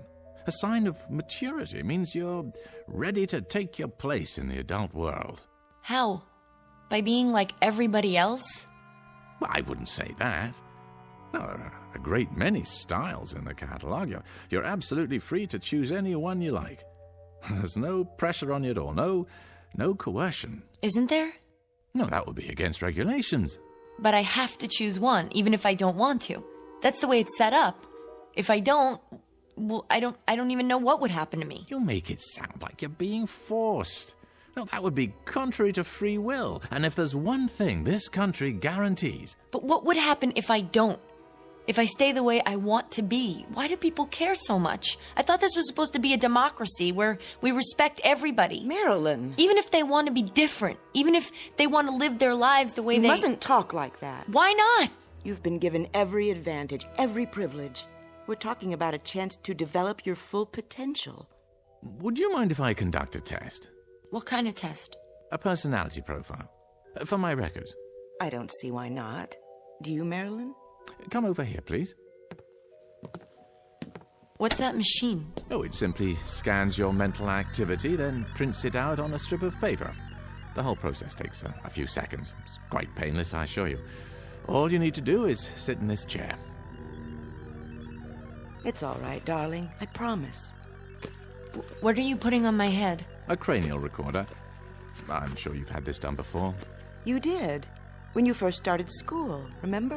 All right, close your eyes, please, and sit quietly. Now, you must understand, the transformation is desirable not only from an aesthetic point of view. It plays an important role in one's psychological adjustment.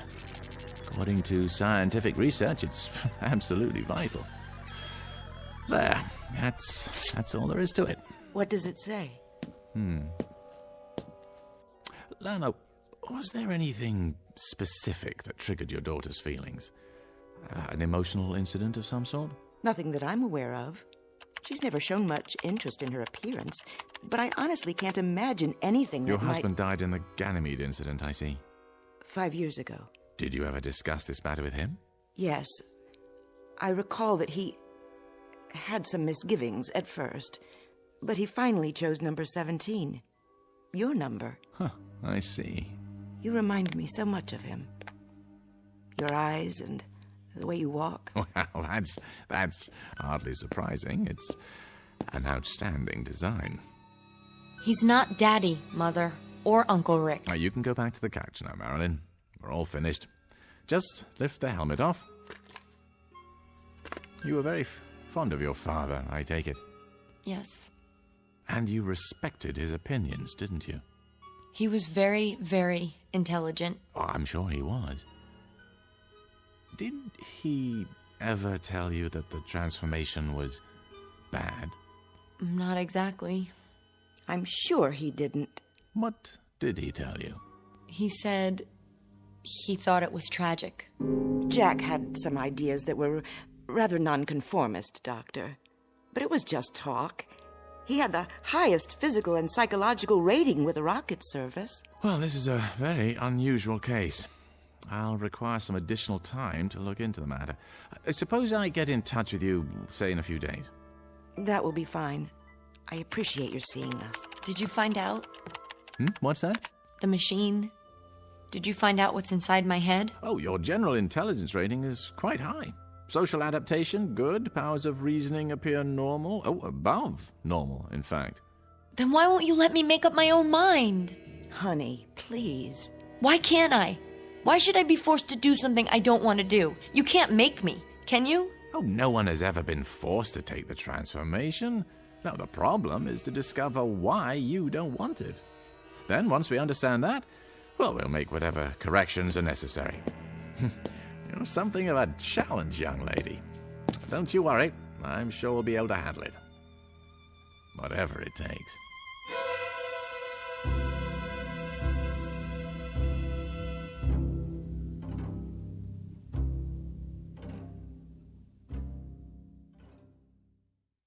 Dr. Forrest, dial 118, please. Where are we going?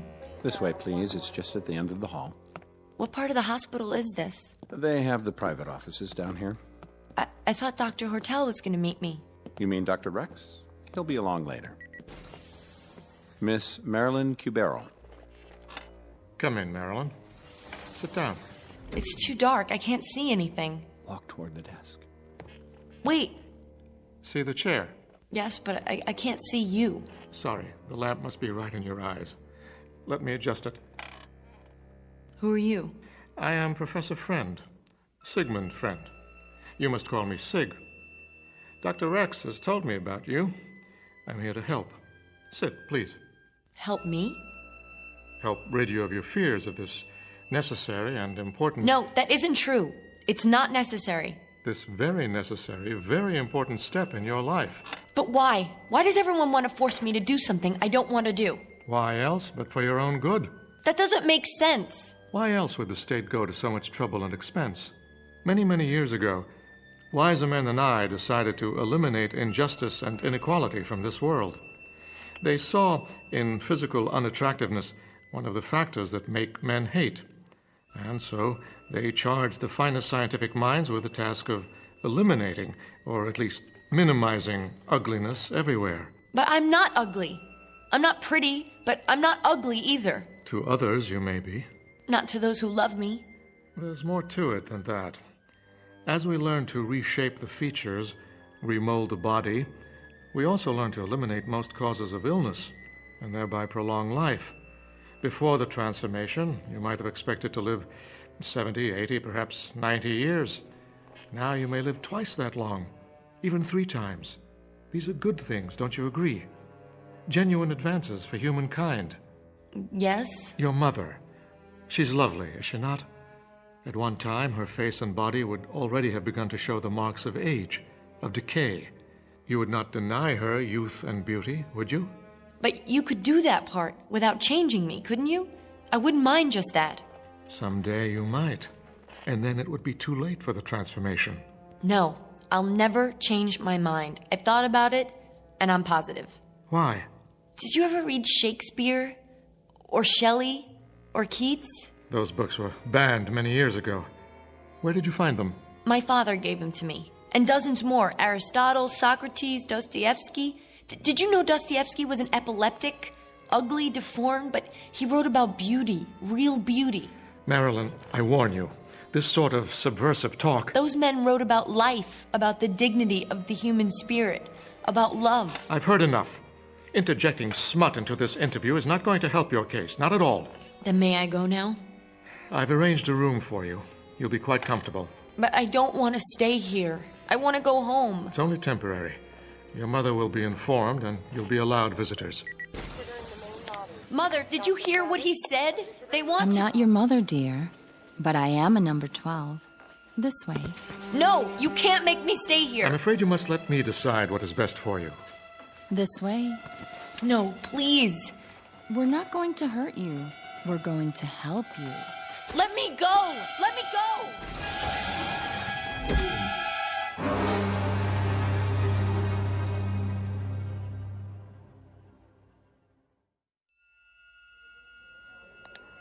We're almost there. Just ahead. Third room on the left. And you're sure she's all right? Oh, absolutely. I'm so glad. Did you know, Doctor, we've been best friends since preschool? Well, she's lucky to have a friend like you. And a mother who cares so much. Like you, Lana. I hope she's awake. Marilyn. Dr. Rex? You have company. Oh, Mother. She was quite upset last night. I gave her something to help her sleep. Hello, darling. You haven't done anything to her yet. Oh, a mild sedative, nothing more. If you'll excuse me, I have to look in on another patient. Of course, Doctor. Thank you. Hi, Marilyn. Hello, Val. Are you okay? I think so. We'd have been here sooner, only the doctor said you were sleeping. How do you feel? I don't know. What happened? Nothing. They just wouldn't let me go. Oh, Mother, they're gonna do it anyway. They're gonna make me do it. That's not true, Marilyn. Dr. Rex promised, remember? He was lying. Lying? Why should he? I don't know, but I know he has to say that to keep people from finding out. Finding out what? That they do the transformation whether you want it or not. Don't try to sit up. Didn't you hear what I said? I can't see why you're so unhappy, when all they want to do is make you pretty. But they don't. What? Last night before I went to sleep, I remembered something. I remembered what Father told me. He said, when everyone is beautiful, then no one will be. Because without ugliness, there is no beauty. Oh, Mother, don't you see? They don't care whether you're beautiful. They want everyone to be the same. That's all. They? Who are you talking about? I'm afraid it's time to go now. Already? If it's all right, I'd like to stay and talk to Marilyn some more. Well, just for a few minutes. Don't worry, dear. Everything's going to be fine. You'll see. What do you want to talk about? Well, I was thinking about what you said, what your father said. I don't see why he's so important to you. Val! I mean, he's dead, isn't he? Besides, you must have had other fathers. My mother's been married 11 times. Personally, I always like the stepfathers better anyway. Please, Val. You've had 9 fathers since the first one. Well, haven't you? Everybody marries everybody these days. Val, stop. After all, how can anybody live with the same husband for 100 years? Besides, from what I hear, your first father wasn't much fun. Stop talking about my father. You didn't know him. I loved him. He was good, kind, and he cared about me. Not the way I looked, but what I thought, what I felt. And he cared about himself, his dignity as a human being. My father wasn't killed in the Ganymede incident, Val. He killed himself. Why? Because when they took away his identity, who he was, there was no reason left to live. I don't understand. And I don't understand you, Val. Look at me. Do you ever feel anything? Sure. I feel good. I always feel good. Like that poem we learned in school. Life is pretty, life is fun. I am all and all is one. You don't get it. Get what? What are you talking about? You really don't. You can't. You can't understand anything. I gotta go, Marilyn. Goodbye.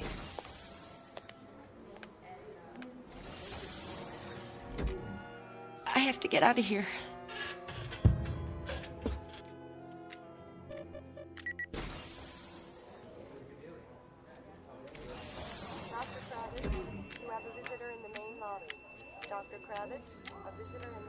You're number 14, aren't you? Yes. Do you like 14s? I do now. Have you had lunch yet? I was just on my way to the 22nd floor? That's amazing. So was I. Working a long shift today? Till 7. Then I'm free. That's great. Say, have you seen the Holo Lounge yet? If you like, I was thinking we could... Which is the way out? I can't remember. Must be those 2 doors at the end.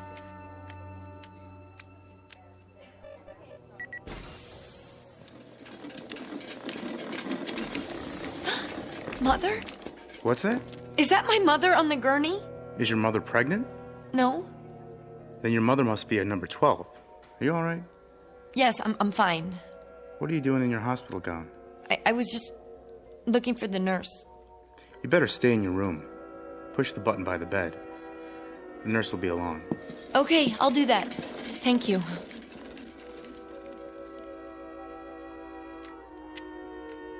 The double doors. This has to be the way.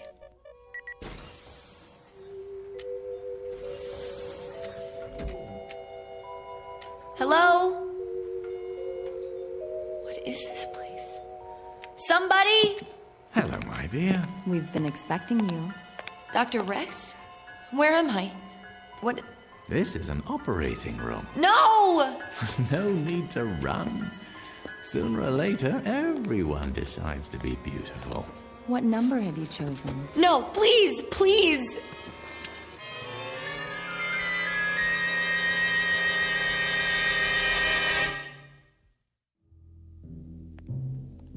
Ah, Mrs. Cubero. Val. Just in time. Is it all over, Doctor? All over. Is she okay? She's fine. You'll see for yourself. I've been so worried the last few days. She seemed in such a state. It's as I told you. Occasionally, a young person has difficulty adjusting to the idea. It always works out fine in the end. It never fails. A complete self-contained procedure. Mother! Val! You see? What did I tell you? Look at me, Mother. Look at me. Marilyn? Well, what do you think? You're beautiful. Simply beautiful. Wow, I love your long legs. And the nicest part of all, Val, now I look just like you and Mother. Turn around so I can see you. Do you like my makeup? They even gave me some high heels. Of course, I'll need a new dress to go with my new look. Yes, yes you will. Come along, Marilyn. We'll do some shopping on the way home. Then we'll have a party, and all your friends can come over. You're going to have so many new friends from now on. I know. Isn't it exciting?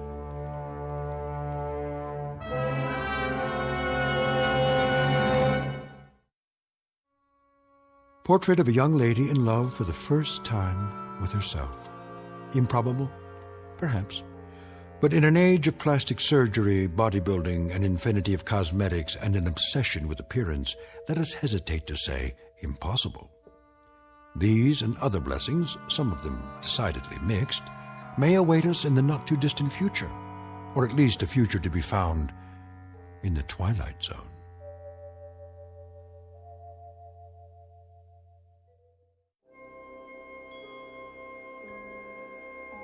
Hi, this is Carl Amari, producer of the Twilight Zone radio dramas. I'd like to take a moment to tell you about our official website at twilightzoneradio.com, where you'll get the latest news and information on these Twilight Zone radio dramas. Plus, at twilightzoneradio.com, you can digitally download 3 free episodes or any of our episodes for only $1.95 each. In this age of ever-changing technology, we've decided to make these episodes instantly available to you by making the Twilight Zone radio dramas a digital download-only series. This means that this series will no longer be offered on CD. The CD collections at our website are now being offered, while supplies last, at buy one, get one free. So be sure to get your favorites before they're sold out. Be sure to visit us often, and I'll see you in the zone.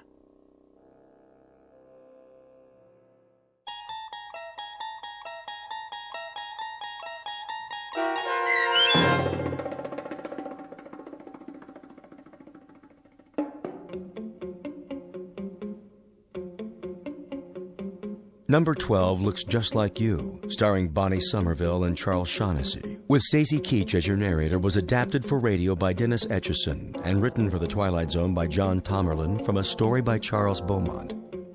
Heard in the cast were Mike Starr, Linda Reiter, Rebecca Spence, David Darlow, Nick Sandys, Nina Lascelles, Tom McElroy, Rick Arthur, Chobi Cerny, Fernette Lebo, and Terry Lopez.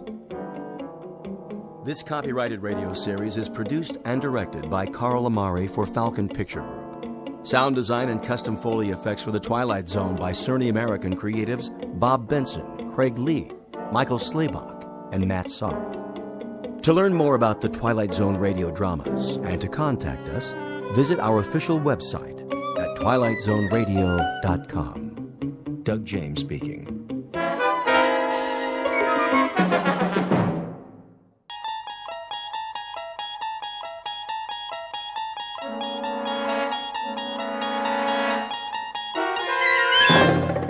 You unlock this door with the key of imagination. Beyond it is another dimension, a dimension of sound, a dimension of sight, a dimension of mind. You're moving into a land of both shadow and substance, of things and ideas. You've just crossed over into the Twilight Zone.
Probe 7. Log entry 1411. Another waking period. Ship seems to be functioning perfectly as usual. Wish they could make cars this reliable back home. Oxygen supply, right on the button. Food supply, a little over. Something wrong with my appetite. Not enough exercise, I guess. I know. More workout time. Gotta stay in shape. Never know who I might meet in space.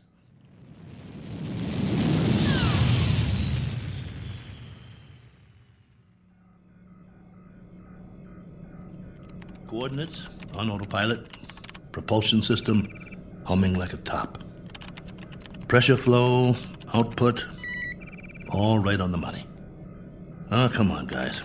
You don't need a pilot up here. Could have sent an unmanned probe. All I am is extra weight. Think how much farther this crate could go without me. Of course, you wouldn't have my brilliant observations. Boredom followed by prolonged disinterest, with periods of great loneliness. Must be fascinating. Here's an observation. All these blinking lights in the cockpit. They remind me of stars, or candles, or cigarette lighters. That's it. You remember cigarettes? Did you know at concerts people had these little lighters, and sometimes they'd hold them up and it looked like a sea of stars out there in the dark? I want to write a book, not this diary. Doesn't have enough plot. Just me remembering. That's who I am, boys. He who remembers. Oh, well. Better send you the numbers. Here goes the download. Transmitting now. Till next time, this is Colonel A.L. Cook. Over and out.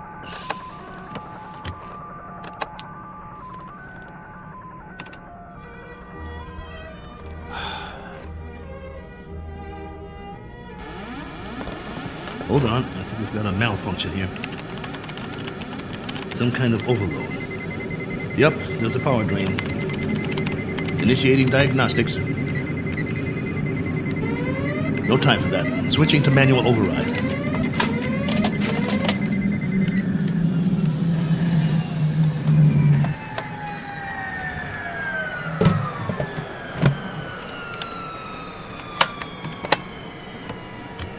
Base, this is Probe 7. Probe 7, calling base. Come in. I've just lost a rocket tube. Can't handle this baby. Controls won't respond. Losing power fast. Have to set down on the nearest planet.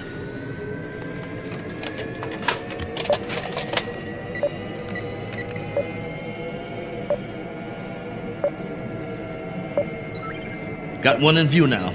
Not much choice.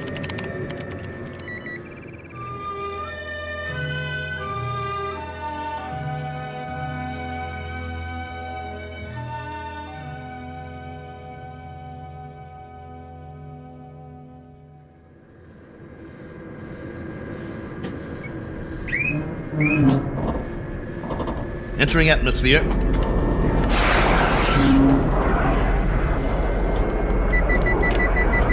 Surface coming up fast.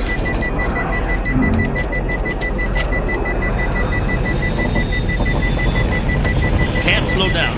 No retro rockets.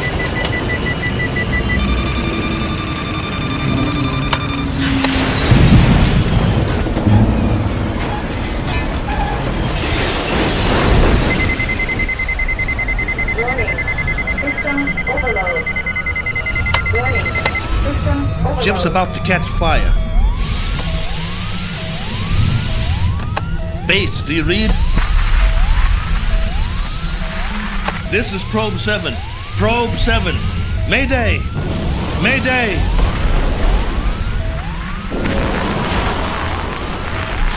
Mayday!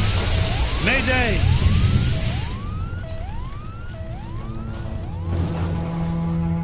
One Colonel Cook, a traveler in deep space several million miles from his point of departure and presently out of options. He set a course across an endless ocean in a one-man lifeboat, now scorched and broken on an alien shore. But even if he should survive, his greatest ordeal is yet to come, for he must face a far more dangerous challenge, an opponent more menacing than the cold, lifeless vacuum of space. He must face what awaits him on the other side of the bulkhead and do battle with the unknown. As soon as the dust settles, he will take stock of his plight with very little effort, a single 360-degree movement of head and eyes. For Colonel Cook has come to rest on a small, undistinguished planet not on any chart, one that is actually an outpost in the Twilight Zone. And now, The Twilight Zone, and our story, Probe 7, Over and Out, starring Lou Gossett Jr., with Stacy Keach as your narrator.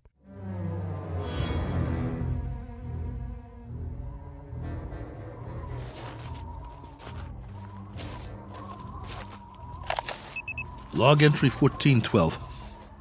I'm alive. That's all I know for sure. The ship is wrecked pretty badly. It might be possible to realign the main drive, but not without help.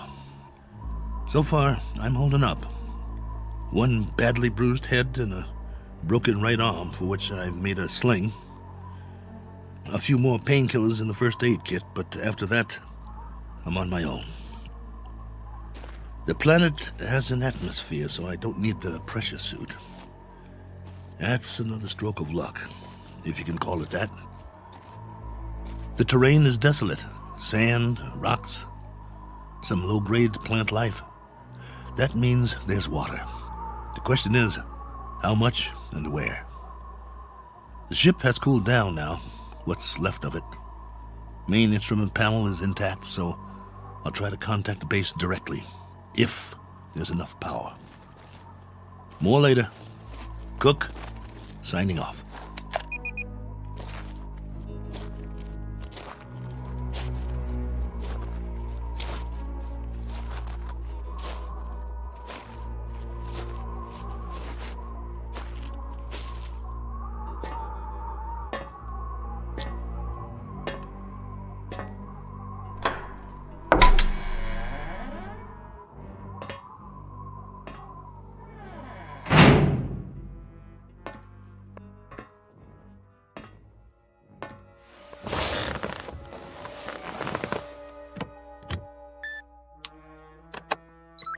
This is Probe 7. Do you read? Probe 7. This is Probe 7, calling base.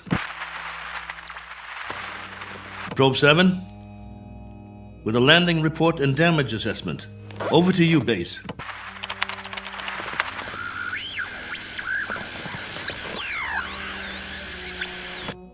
This is Probe 7. Come on, base. I'm waiting. Probe 7, this is base. You're coming through low, barely audible. Blaine, is that you?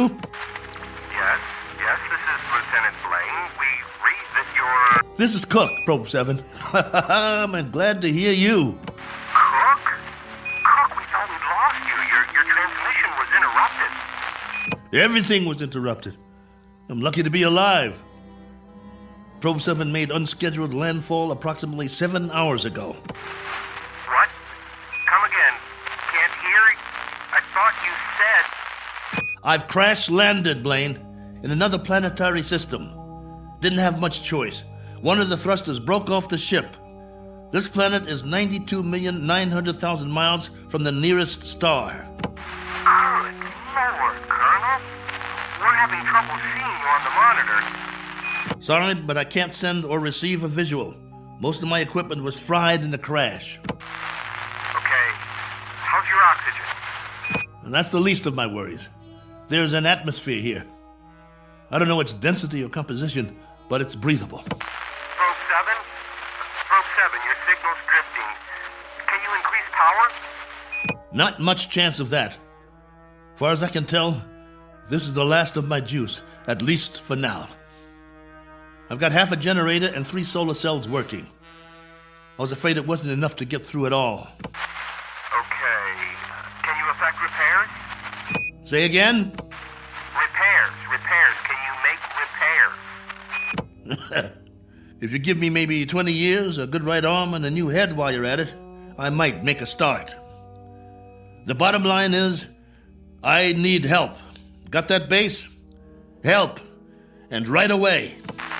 Probe 7, you're breaking up. Probe 7, are you there? Probe 7, we're having difficulties. Probe. All right, just stay there. Stay in transmission. Probe 7, we've traced your signal. We know where you are. Great. How soon can you send a ship? Colonel, I'm sorry to say we have nothing here that can reach you. What? You had several ships on the drawing board. Repeat, we have nothing available. Say again? All construction is suspended pending the current crisis. Ah, come on! Colonel Cook, I've been told you'll have to make the repairs yourself. Base, now hear this. I don't have fuel, no propellant at all. I left most of my rockets scattered across 50 miles of dirt and rock. All I have is a ship that looks like a jigsaw puzzle. As for the wiring, it's nothing but spaghetti. So when you say you've got nothing that can help here, you're telling me you're crossing off one spaceman permanently. Probe 7, we're having difficulty. Your words are breaking up. All right, Base. I'll give it to you in a few syllables. This ship isn't going anywhere. Not forward, up, down, or back home. Is that plain enough for you? Now I'm asking you again. Isn't there anything you can do to help me out here? Or are you just going to write me off? Colonel Cook? There's the low power warning. I'm losing transmission. Got to sign off for now. I'll make contact again in 3 hours. Roger that, will you please, Base? We will stay on this frequency, Colonel, and wait to hear from you. Oh, just a minute. There's someone here who wants to speak to you, Colonel. Colonel Cook, this is General Larrabee. We understand the spot you're in. We wish we could help. Thank you, sir. Well, there is a possibility that once you give us a full report on the ship, we can send you instructions for its repair and walk you through it step by step. That's still an option. Is it? Well, here's an option. Why don't I just build me a new one, General? I'll make it out of tin cans and chewing gum. I'll burn some circuit boards with a magnifying glass. That's a possibility, too. Colonel, I'm trying to be frank with you. Sorry, sir. I'll transmit again in 3 hours. Over and out. Heaven help me. I wonder if that's a possibility.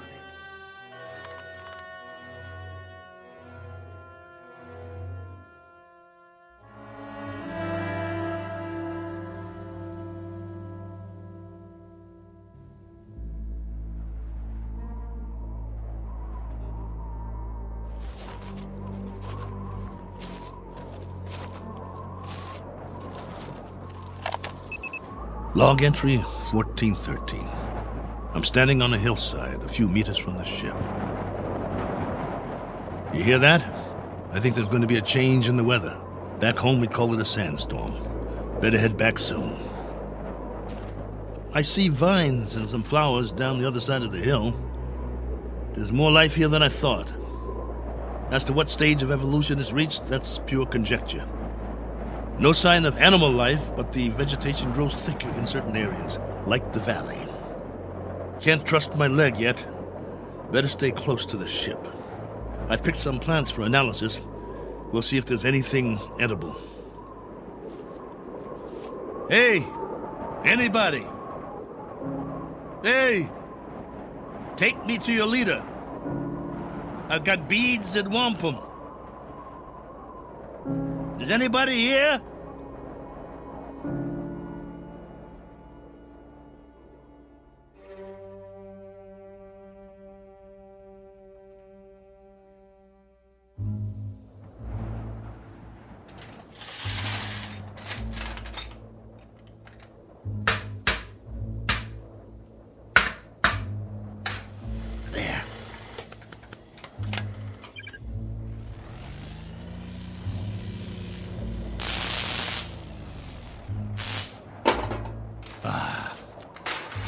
That's just great.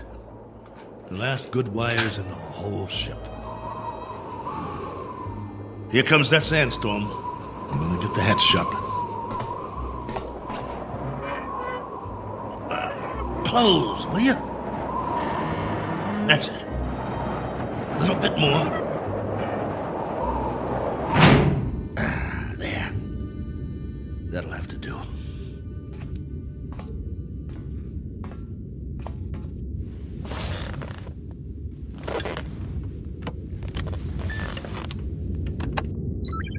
This is Probe 7, calling base. Probe 7, calling base. Over to you. If you read. We read you very well, Colonel. You've got the video going. For now, General, I've wired all the solar cells in series. At the moment, I'm running off the storage batteries, though. It's almost night here. All right, tell us your situation, please. My situation? Yes. Any change, Colonel? I've done what I can, but I'd have to call it unchanged. The power level's higher as long as I charge up during the day, but I don't know how long that will last. At least, I've got you on the screen. Got to see another face, both of you. You should be used to solitude. You've been in space a long time. Yeah, I should, but that was different somehow. I was a big something in the middle of nothing. This, though, I've landed and it feels like I'm supposed to be somewhere, and I'm not. My memory of home is fading fast. Colonel, and the condition of the ship, still a total loss? Probe 7 is no longer probing, General, unless it's the few feet of dirt I tore up when I crashed. There is life here, like I said, vegetable life, pretty elementary. I've explored the surrounding area in all directions, but I can't get down to the valley with this leg. The gravity is roughly the same as ours. From what I can tell, the atmosphere is similar as well. At least, there's no pollution. I haven't started coughing yet. Describe what's left of the ship. What's left of the ship, General, is a few feet of bent-up metal. I told you, it's unrepairable. You're sure, Colonel? You're absolutely positive? There isn't one other section that's still intact. She'll do for a museum or a junkyard. Take your pick. As for me, I don't have the luxury of making a choice. Nor do we, Colonel.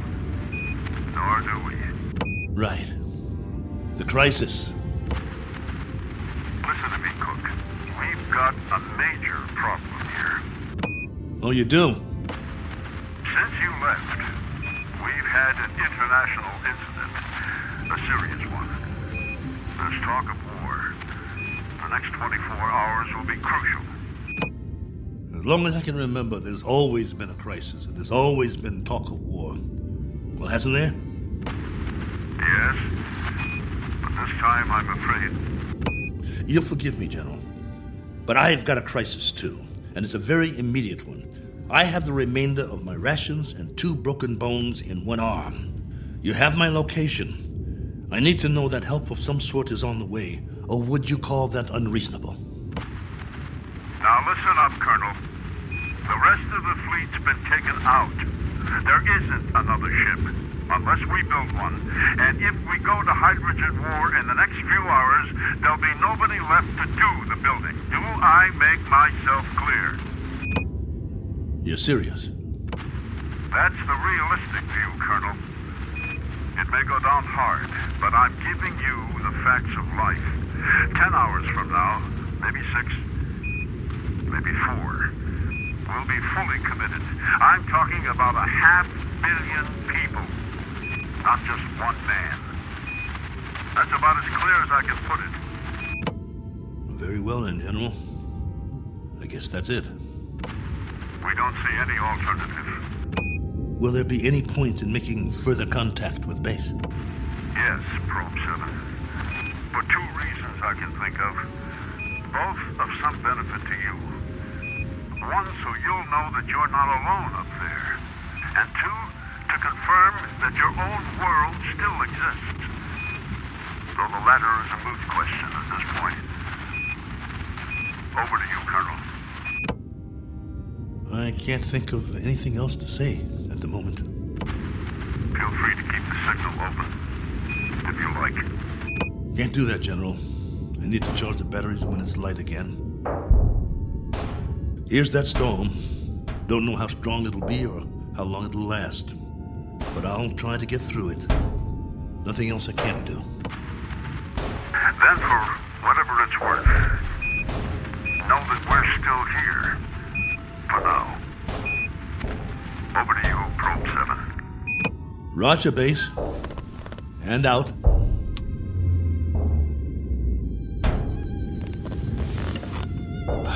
It's going to be a long night.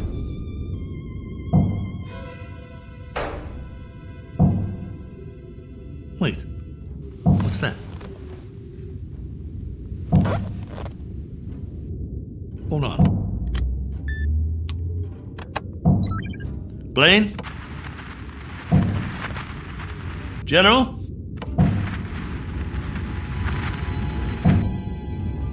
I wish you could hear this. There's something outside, I swear. Something or someone.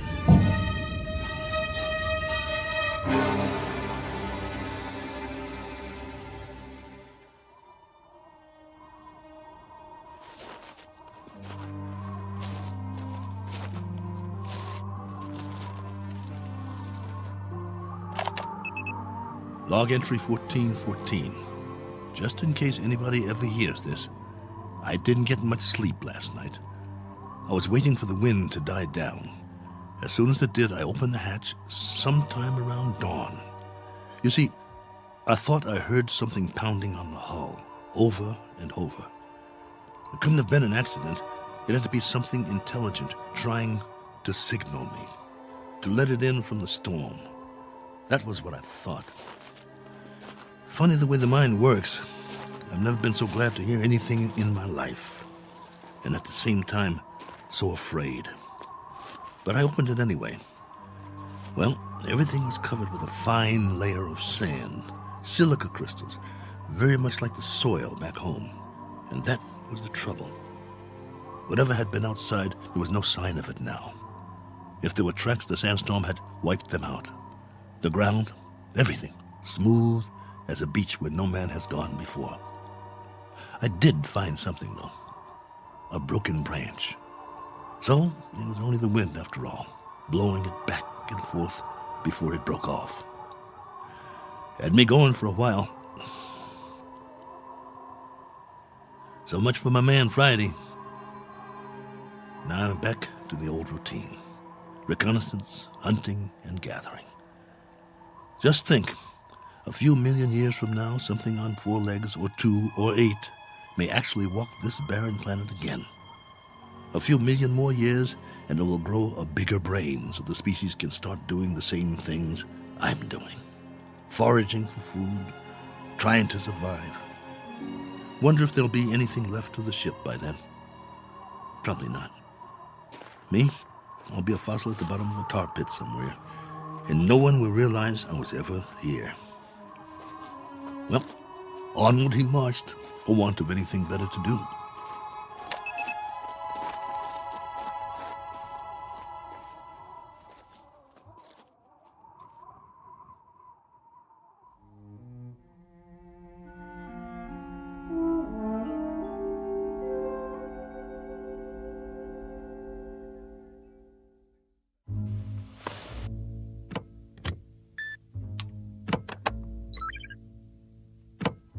Blaine? General Larrabee? Are you still there? Here, Colonel. Go ahead. Well, you look like you haven't slept. Not much. And you? Not really. Up at dawn to do some hiking, north, east, south, and west. I had been hoping. Yes? Just a crazy dream I had. No sign of anything? It's a primitive planet. I'm very much alone here, after all. Oh, not completely. I've got a wind that sings sad songs and some scrawny plants that check me out every now and then as I walk by. There might be some fruit trees that are edible down in the valley, if they're not poisonous. But that's it. That's all of it. I'm truly sorry. There used to be an old saying, if life gives you lemons, make lemonade. The only thing wrong is I can't even find the lemons. But don't worry. I'll keep trying. Not that this will provide any vast solace to you, but at 9 o'clock this morning, Colonel, we went to war. And? The whole eastern seaboard went up. You mean all of it? The cities, everything. It took 12 minutes. Exactly 12 minutes. I suppose we retaliated? Oh, indeed. With great alacrity and effectiveness. And we still are. With everything we've got. It was our old enemy? That's right, if it matters now. And the result of all this? Our world is doing a little wholesale dying at the moment. And there's nothing to do but watch it happen. What about the base? Are you safe? For the time being, our location's classified. Only you and a few others know where we are. The signal's encrypted. That's good, then. Trouble is, we can't stay here much longer. There have been bombs as close as 400 miles from us, falling through the night. It's now a question, Colonel, of the manner of death. Very fast or very slow. It's that kind of consideration, not one we thought would ever be a reality. General. You know, it's really quite a pity that we didn't send others with you. What you think of as a prison might have proved to be a haven of sorts for the survival of the species.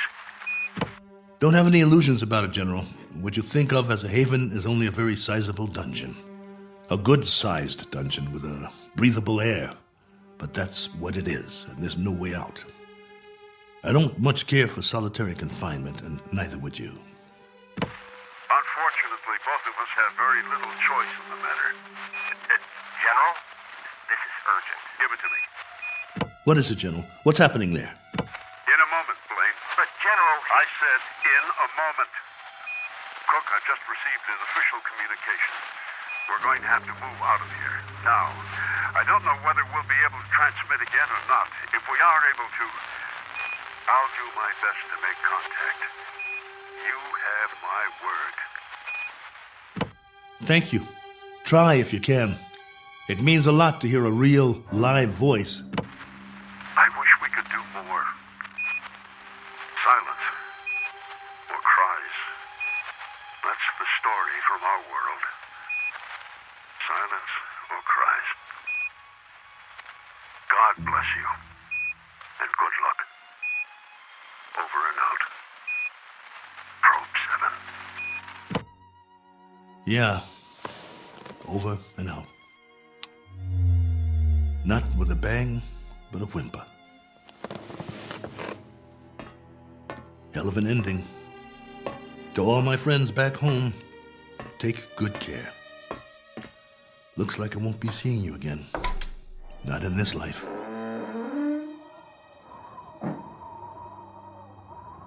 Time to start a new project. Chapter 1. The Memoirs of Colonel A.L. Cook. And I've got a very good memory. You wouldn't believe the stories I could tell. Who knows? After I'm gone, maybe someone else will crash here and find it. A lifetime of memories. Every sight, every sound, all the way back to the beginning. The kids I knew, the girls I dated, my friends, mom and dad, the first job, all of it. Every detail recorded for posterity. Has anyone ever done that before? Maybe people who keep diaries their whole lives, except that no one ever got it all down. Didn't have the time, but I do. All the time in the world.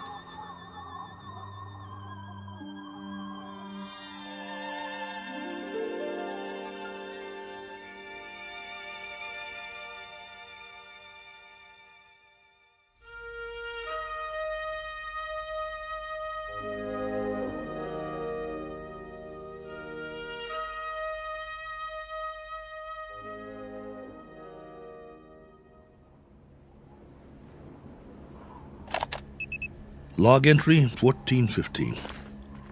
This one's for the record. A final official entry. From here on, it'll be the life story of Colonel A.L. Cook. Me, myself, and I. If for no other reason than to keep from going batty. But for now, it's a beautiful day. Here on Primordial World. Ship's still standing, of course. You'd never know that's what it was. More like something from a scrap metal yard. The cost that went into building it, the man-hours, and for what? To come to rest here. A little way station that isn't even on the map. I'd call that a waste. Exhibit number 1 in the elephant's graveyard. Ever hear of that? They used to say there was a place where elephants go to die. Hundreds, thousands of them. A secret place off the beaten path. And there were bones and tusks. And once in a great while, someone would stumble upon it. Like the Sargasso Sea, where sailing ships caught in the kelp and were trapped forever. Well, maybe other travelers will end up here, gone to ground, never to move again. Eventually, there'll be a whole collection of them from all over. But remember, I was the first. I should scratch it in the middle. Cook was here. But I digress. This is still supposed to be my official report. The evaluation of the crash site coming up. The tail fin is all but covered by sand. Have to dig it out before the next storm. Then build some kind of windbreak or the whole ship might get buried. I could gather some branches, make one. There's more vegetation in the valley if I can get up and over. Now, that's odd. If there are no other trees in the immediate vicinity, where did this branch come from? The one that was banging against the hull last night. Unless something carried it here. The wind or Oh well, maybe I just didn't notice before. That must be it. Rocks to the left of me, rocks to the right of me. One very dry, broken-off branch in the sand. And what great sand it is. None better in the known universe. On sale at closeout prices. Note the fine crunch under my boots as I walk the proud land. The rare texture, the superb body. Why, it's positively... What in the name of... It can't be. It looks exactly like... No, I must be hallucinating. But this... impression... I could swear it's a footprint, a boot print, to be precise. A lot like my boot, in fact. But it's not one of mine, about 4 inches shorter. But that's what it is. It is! Now hear this. Now hear this. I've got company. I've got company. Hey! Whoever you are, come on down. It's open house at my humble abode. It isn't much, but it's home. Drinks on me. Meet your genial host. Please. Please let me see you. Here's another footprint. And another. And another. Where do they lead? Up the hill? Has to be since the storm, so there was something here. I knew it! Hey! I don't care who you are or where you're from.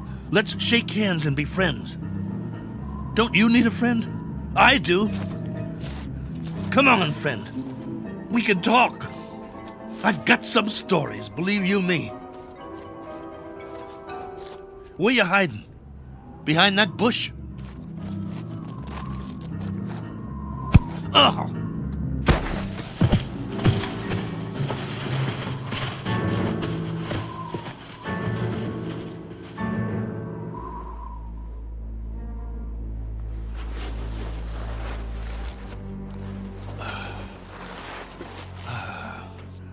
Blood on my head. Something hit me. Why'd they do that? Probe 7, come in. Got to get inside.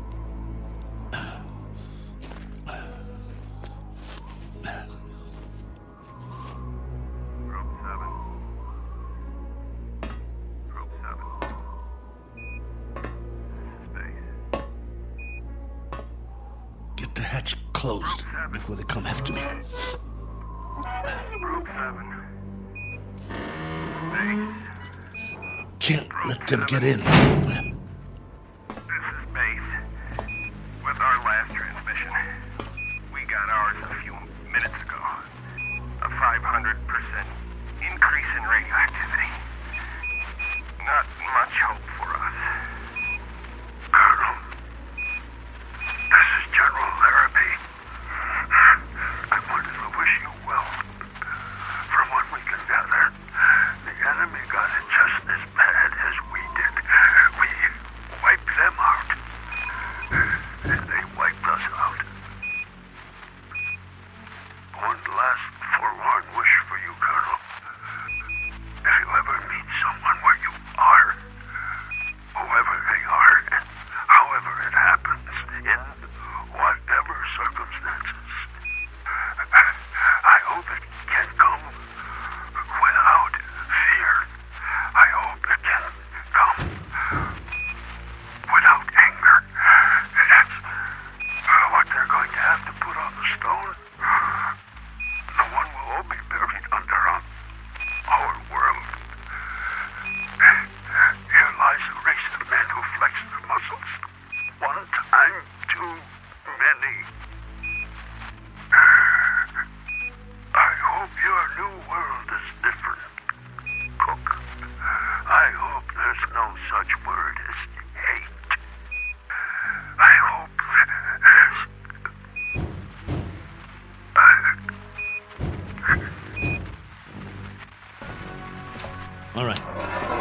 All right. I'm ready for you. You want in? Maybe I'll let you, and maybe I won't. It's up to you. You can be friendly, or you can be dead.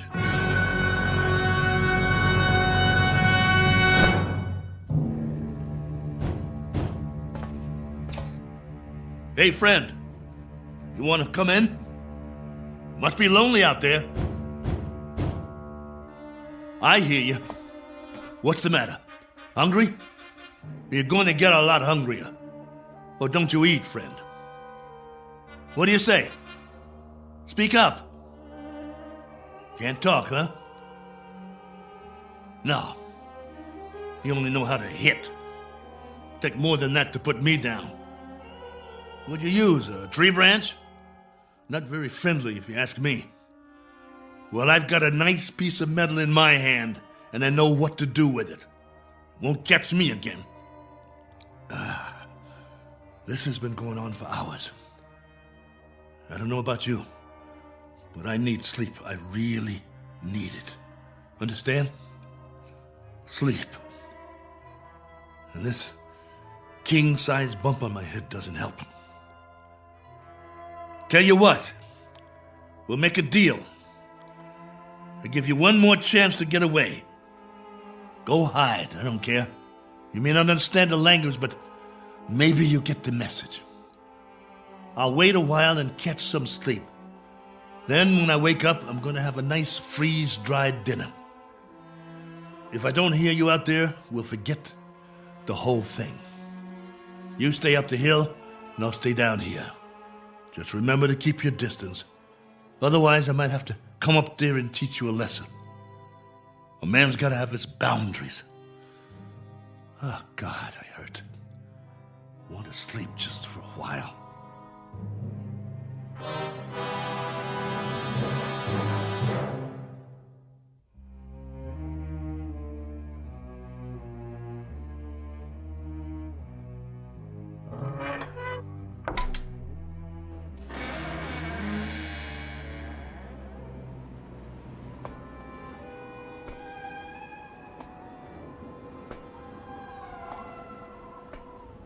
Hey, friend. Gotcha.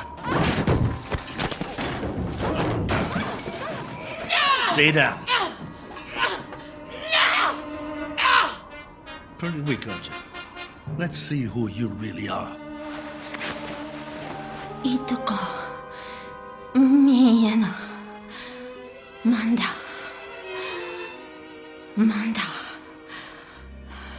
No. You're a woman? No, wait, let's talk. Can't we talk about it? Do you understand anything I'm saying? Min. Oh boy. Look. My name is Cook. Colonel Cook. I'm from another planet. I crash landed here. Cracked up my ship. This is my ship, get it? Or it was. It can't fly anymore. Now I'm just a wingless spaceman with no place to go and all the time in the world to get there. All right, be that way. I'm not going to hit you.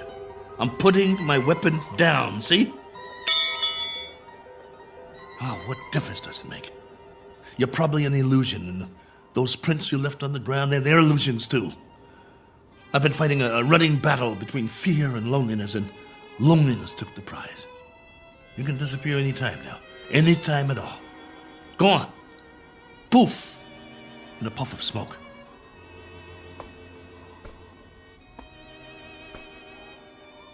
No, wait, please. Are you real? This knot on my head certainly is.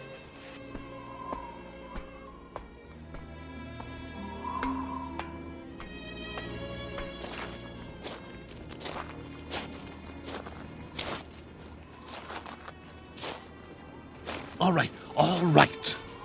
Do whatever you want. Just don't go. Not yet. If you can't understand, I'll draw you a picture. Where's the stick? Look. Right here in the sand. This is my solar system. The sun in the middle, and this is my world. See? Omida? You got it. Now then, I went off course. I didn't have the power to get back. You know, power? Vroom, vroom. No good. So, I tried to land here, where we are.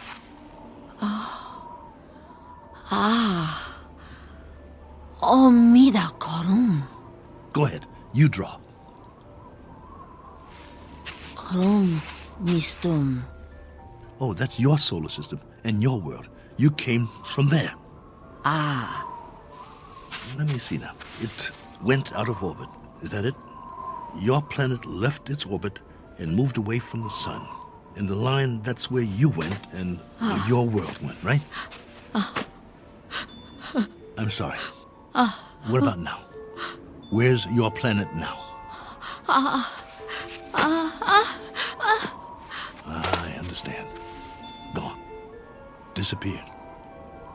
Probably frozen by now. But you got out. How many others? How many got out? You got away. Any others? Min. One finger. That's a hard count, my dear. A very hard count. And you've been here a while, haven't you? Look at your suit. Your galaxy might be light years away. It would have taken years to reach here. Where's your ship?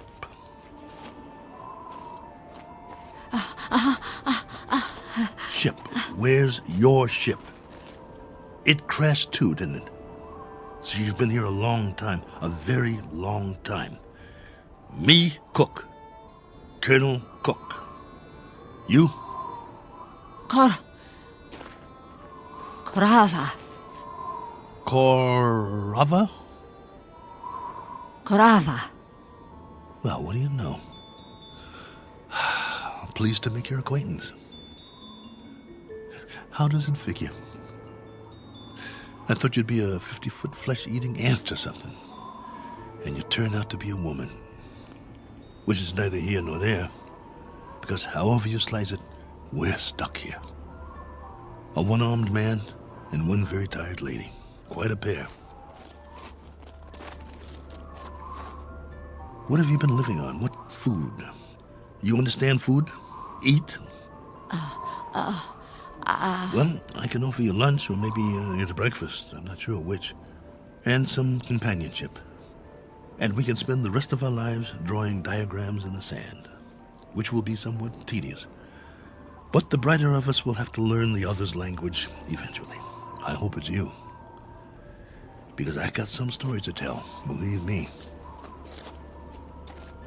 Come, Korova. Eat. Food. In the ship. Chow time. Come along. Inside. Eat. Food. Food. Okawa? Okawa? No. Not that way. Come here. Food. Please come back. I'm not going to hurt you. Please. Okawa! Oh, for heaven's sake. Korova, please.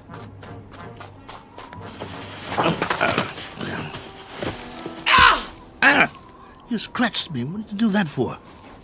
That's all you know how to do, isn't it? Draw blood. Well, go ahead. Get away from me. It's not just language, is it?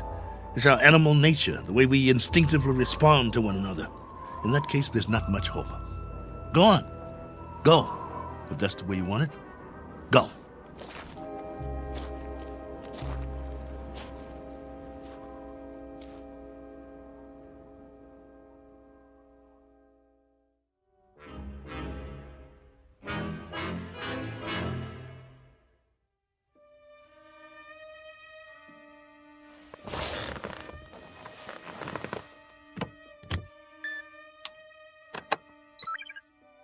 Base, this is Probe 7. The following is sent on faith, which is appropriate since this transmission is in the nature of a fairy story. I don't know under what heading you would classify it. Very likely space medicine or space opera. The long and the short of it is that I'm not alone here. There's a woman from another planet. Her name is Korova. I don't know much about her. I do know that she comes from another planet in another galaxy. A planet that left its orbit and moved out of space away from its sun. I suppose the inevitable happened.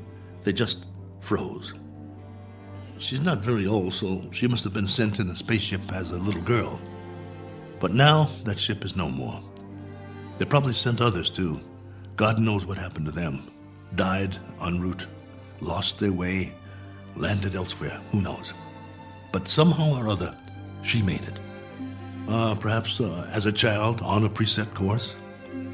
She was here alone until I came. If by some chance you're still there, I can't send you any soil tests. I can't send you data about plant species or anything like that. But I can give you an observation about the psychological makeup of the animal kingdom. They're a frightened breed, a very frightened breed.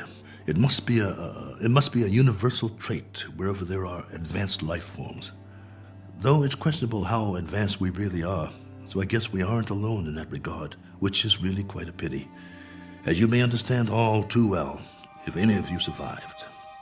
Base, this is Probe 7. Last call. Absolutely, positively, the last. Over and out.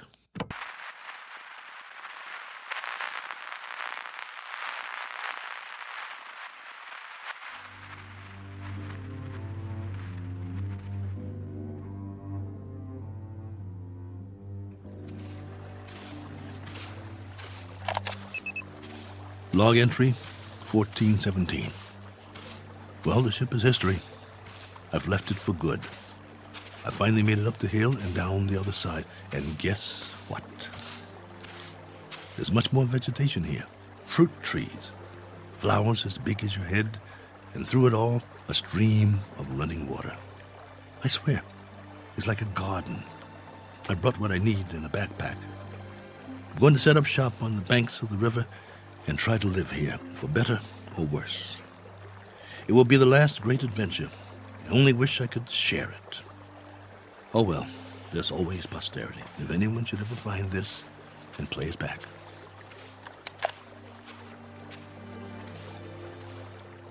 Cook.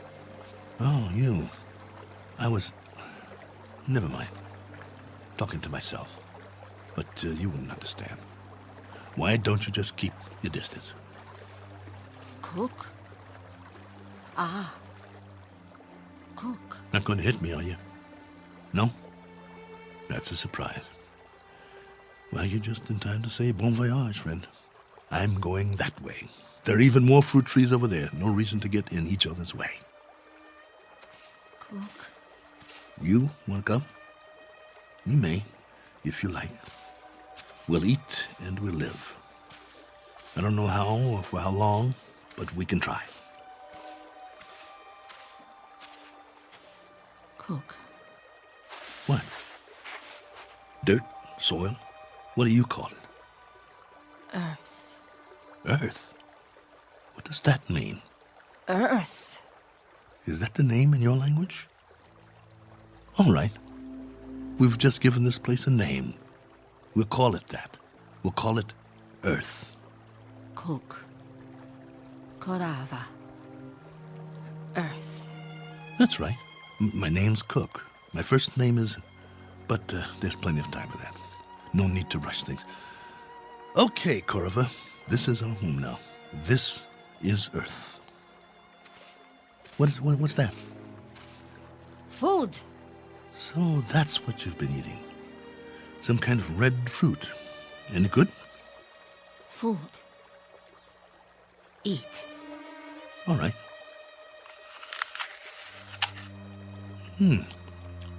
Not bad. We'll take some with us.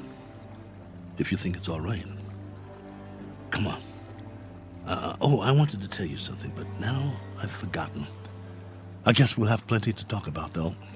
This place, a new life after all. And after a while, we'll have new memories to talk about. Things we can share. Come along, then. Let's go.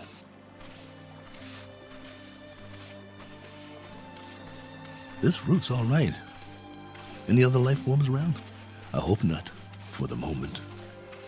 But if there are, we'll make the best of it, won't we? Pleasant enough place, don't you think? My leg's better. We'll explore as much of it as we can. No need to set up any boundaries, I guess. There's plenty for everyone. For you and for me. And it's a beautiful day.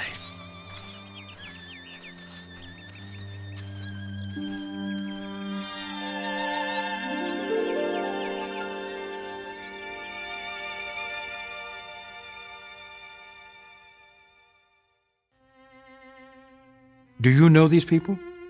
Their names might be familiar were you to hear them. They lived a long time ago. Perhaps they're part fable, perhaps they're part fantasy, and perhaps the place they're walking through now is not really called Eden. That's for you to decide. We offer it only as a possibility and a presumption in the Twilight Zone.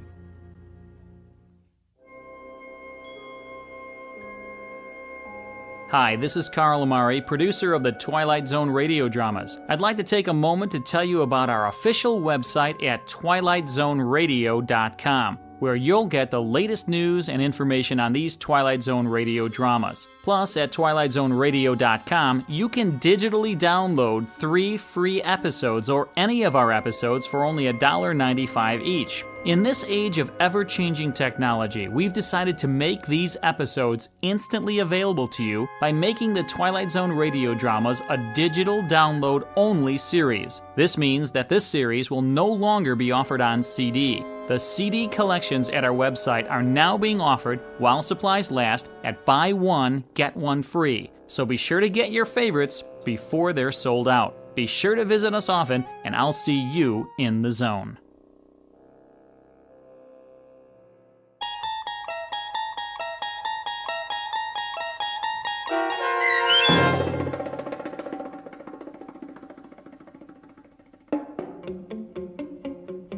Probe 7, Over and Out, starring Lou Gossett Jr., with Stacy Keach as your narrator, was adapted for radio by Dennis Etchison and written for The Twilight Zone by Rod Serling.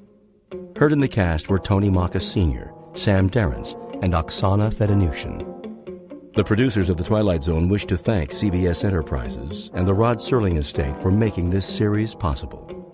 This copyrighted radio series is produced and directed by Carl Amari and Joby Cerny for Falcon Picture Group and Westwood One. Sound design and custom Foley effects for The Twilight Zone by Cerny American creatives Bob Benson, Craig Lee, Matt Sorrow, Tim Cerny, and Todd Beyer.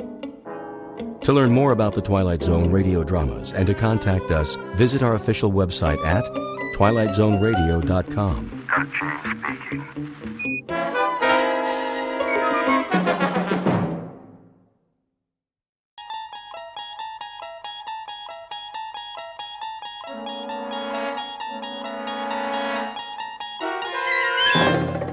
You unlock this door with the key of imagination.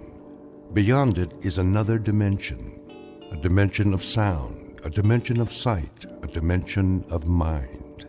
You're moving into a land of both shadow and substance, of things and ideas. You've just crossed over into the Twilight Zone.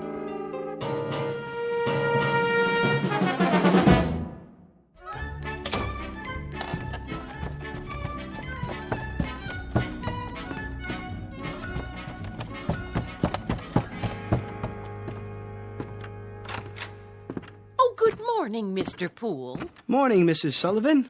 Off to work? You know it. Oh, Mrs. Sullivan. Yes? I meant to drop off the rent last night. Oh, no hurry. It isn't due yet. I know, but I don't like debts. I'll make sure you get it this evening. That will be just fine. Well, have a good day at the bank. The same as every other day. Oh, excuse me. Were you going out? Just to bring in the paper. Oh, let me get it for you. You don't have to do that. No problem.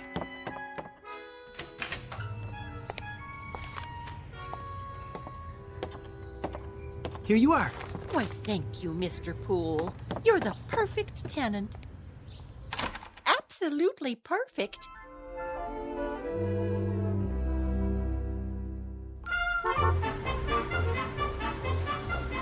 Paper, get your paper.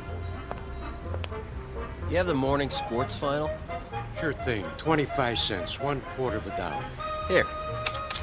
Thanks, pal. Paper, get your paper. Who wants a paper, Morning Fido? One here, Marty. Sure thing, Mr. Poole. Always got a copy for you. Let me see if I have the right change. Yep. Here you go. Hey, look at that. Something wrong? Your quarter. It landed on the edge.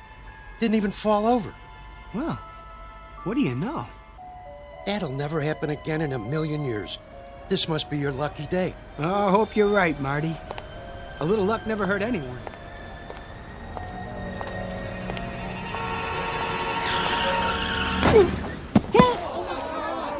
Oh, that poor man.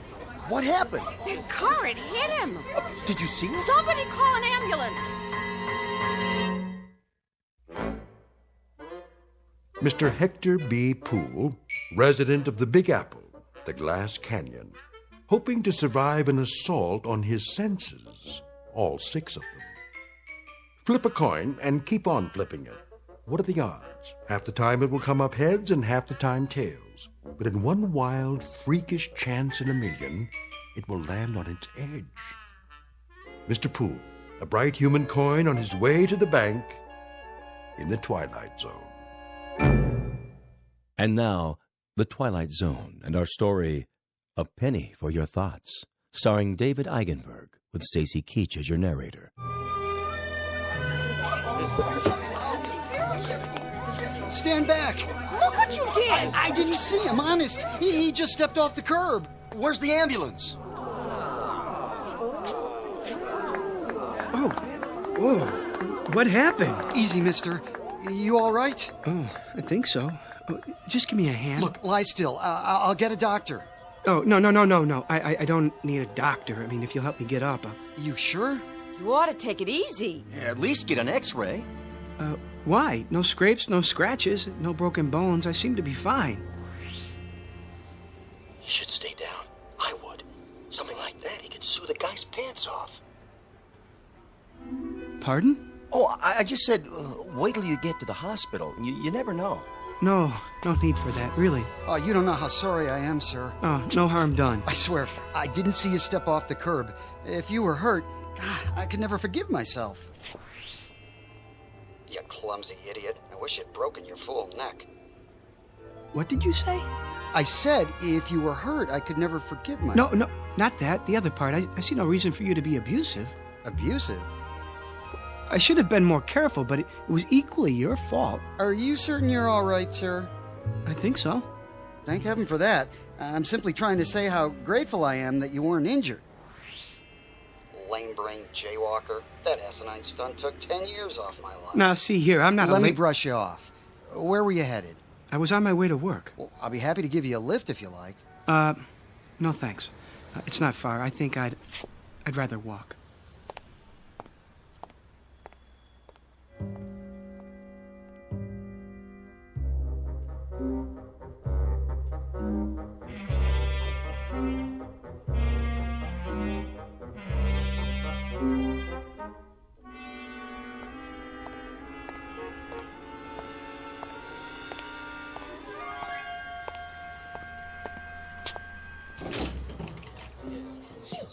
Why do I always pick the line with the slow telling?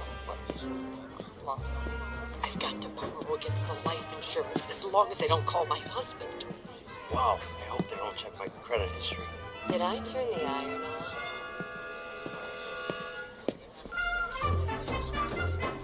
Well, Poole.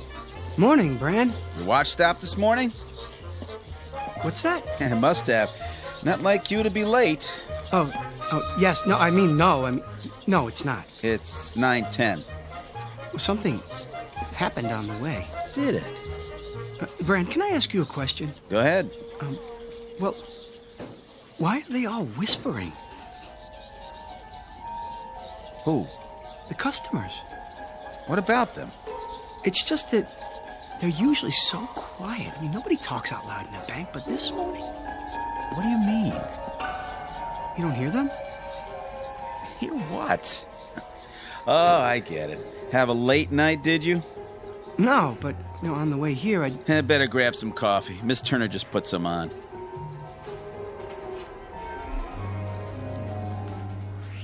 Boy, look at him. Like he doesn't know which end is up. If Bagby sees him this way, he's finished. Good riddance. Oh, where is he? Huh? Mr. Bagby. In his office. Where else would he be? Oh, thank you, Brand. Well, I better get started. Yes, you do that. Oh, I knew he'd crack sooner or later. Mr. Perfect.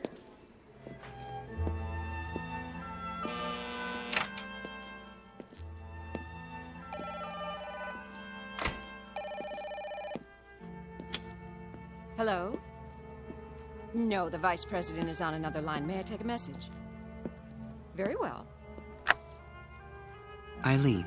Morning, Hector. How long has he been here? A half hour. I wouldn't bother him, though. He's got an important call. All right, I'll wait till he's finished.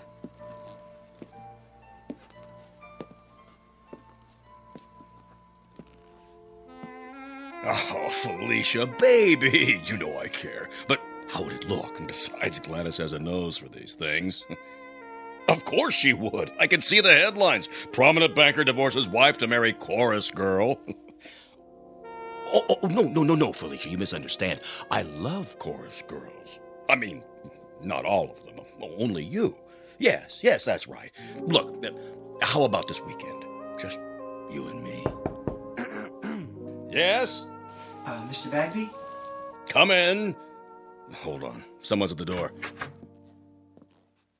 Yes, what is it, Poole? Mr. Bagby, sorry to interrupt you, but I'd like to explain. Explain what? Why I was late, sir. Were you? 10 minutes to be exact. I didn't notice. Well, as you know, sir, my record for being prompt is spotless. I pride myself on attention to duty. Yes, Poole, everyone is aware of your devotion to the bank. Well, you see, a strange thing happened, a very strange thing. Yes, uh-huh. Get on with it, you simpering idiot. You think she's going to stay on the line forever? If you ruin my weekend with Felicia, I'll string you up by the thumbs. Your weekend, sir. What? Spoil your weekend. Oh, I wouldn't want to do that. What are you mumbling about? Look, I've got an important call here. Very pressing matter. Get on with it, man. No, of course, I understand. He said weekend. Good Lord. You don't suppose he knows about Felicia? It's impossible. I've been so careful, so discreet. There. I've placed it on hold. Now then, you had something to tell me? Poole? Another time, sir. I can see that you're busy. I'd better get to my work.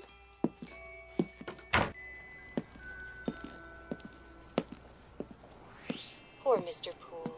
He looks so tired and pale. I'm all right. Oh, good morning, Mr. Poole. Good morning, Miss Turner. Did you say something? I didn't know I looked that bad. Oh, you don't. You look very well today. As do you. Oh, why, thank you. Would you like some coffee? Not just yet, but thanks for asking.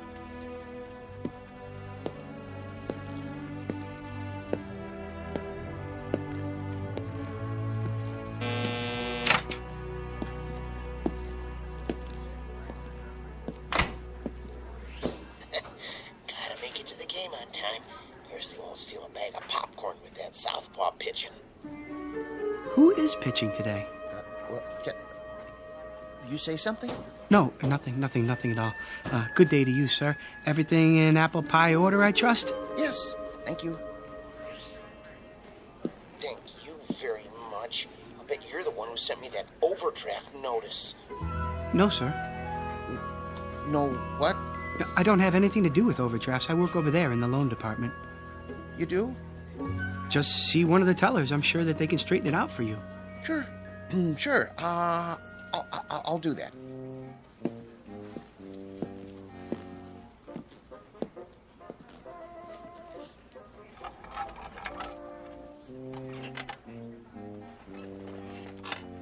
Poole?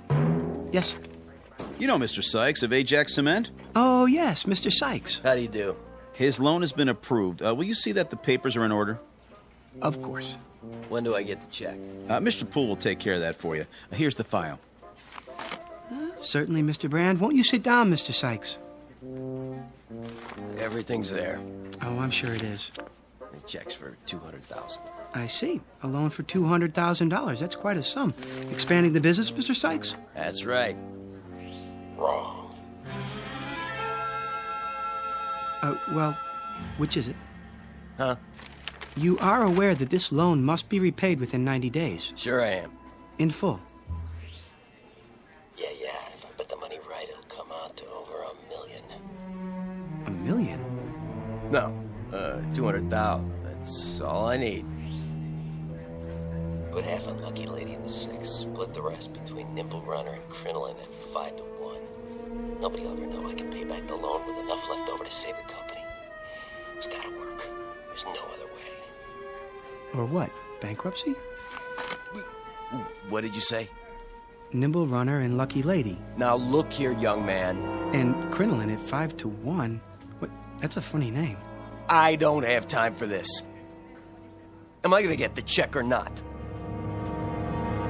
Everything all right here? It better be. I'm not sure. What's going on, Poole? Something wrong, Mr. Sykes. I don't know, Mr. Bagby. I signed everything. Well, then what's the problem? He just told me he's borrowing the money to bet on the horses. What? That is what you said, isn't it, sir? I said nothing of the kind. Well, and then he said that Ajax Cement was bankrupt. Ah, he's mad. Poole! Doubtless there's been a mistake. There certainly has. If you'll come with me, I'll correct it at once. I'll talk to you later, Poole. But Mr. Bag... In my office. Yes, sir.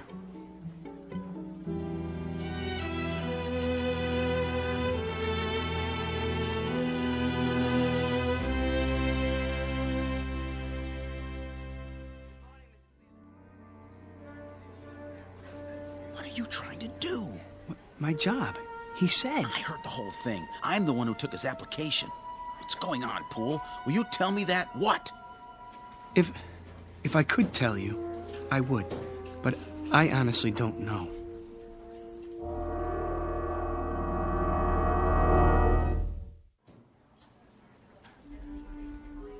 How would you like that, ma'am? Can I have it once, please, and some quarters for the laundromat? Of course. 180, 190, 200. Just a moment, I'll get your receipt. I want it in the form of a cashier's check. Oh, I'll need to get it countersigned. Money order, then. Yes, sir. That can't be all I have. Check the balance again. I've already checked it twice. If you'd like a printout of your transactions... I would, yes, so I can compare it to my records. There must be some mistake. 401, 402, 403. 20 years, the same window. Not one promotion. Nope, not me. Hello, Smithers. Oh, hello, Mr. Poole. Don't worry, you'll get that promotion. Do you really think so? I mean, what promotion? Stick with it. You'll see. Yes, of course, but how? Have a little faith.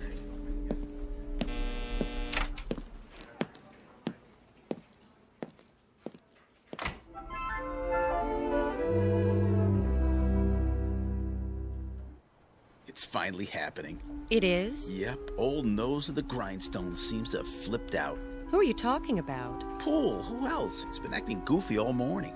Well, why shouldn't he? He's entitled to once in a while. He does all the work around here. Guys like that are all alike, gutless wonders. Put the pressure on and they go to pieces. Know what I mean? I'm not sure that I do. You phony. Don't you know a real gentleman when you see one? Got any of that coffee left? Oh, hi, Poole. Certainly. Here you are. Smells good. It's fresh. Nice and hot, too. You do all of the work and get none of the credit. You should speak up more and assert yourself. But I guess that's not in your nature. Miss Turner? Yes? There's something I've been meaning to say to you. There is? And I hope you won't be offended. Oh, I'm sure I won't. But, well... Yes, Mr. Poole? I want to thank you. Thank me? For your kind thoughts. I don't think I quite understand, Mr. Poole. Romancing the help, eh, Poole? Brand, please. Well, who can blame you? Miss Turner's the prettiest girl in the new accounts department. Just saying absolutely nothing. I haven't seen such an aggregation of beasts since the last time I went to the circus. Oh, I'm sure that's not true. Yeah, a lot of action around the old coffee station lately. That's no surprise. Not much chance for socializing on the job, is there? Brand, if I could get a word in... Yeah, go ahead. You were saying, Mr. Poole? She's probably a tiger. Let the sweet prim ones out of their cages and they revert to the jungle. That's enough, Brand. Hey, watch it! Oh, sorry. You spilled coffee all over my shirt. I'll get a napkin. It was an accident. No, it wasn't. You did that deliberately. He said it was an accident. I'll see you later about this, Poole. Good for you. I really didn't intend to do that. I'm sure you didn't. He was only joking. Maybe he was and maybe he wasn't, but he sure had it coming. Well, I suppose I should get back to my desk. Yes, I suppose so. Or else it will be time for lunch. Will it? I mean, it will. And then we'll all be having our lunches, won't we? I guess you're right. I mean, those who brought them. And those who didn't will go out somewhere. For lunch, I mean. Alone or together. Yes, they certainly will. Well, back to the old grindstone. It's been nice talking with you. Nice talking with you, too. Bye now. Bye. Oh, Miss Turner. Mr. Poole? One more thing. I hope... Yes? I hope you have a nice day. I feel the same way. Exactly. Such a gentleman.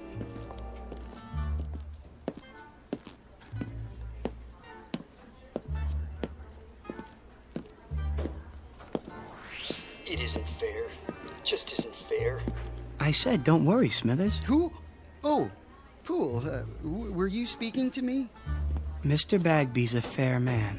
Mr. Bagby? Yes, I'm sure he is. Good things come to those who wait. What's he watching me for? Oh, no reason. Don't let it distract you. They'll be sorry. Not much longer now. At 4:30 this afternoon, I go into the vault like I always do. I'll take my briefcase with me. No one will suspect a thing.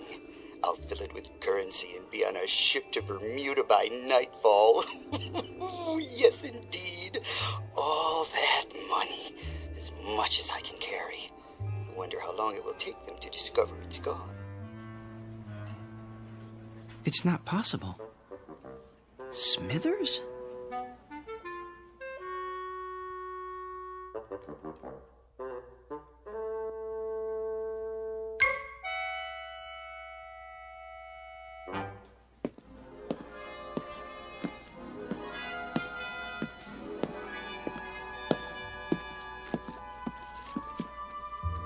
Oh, Miller.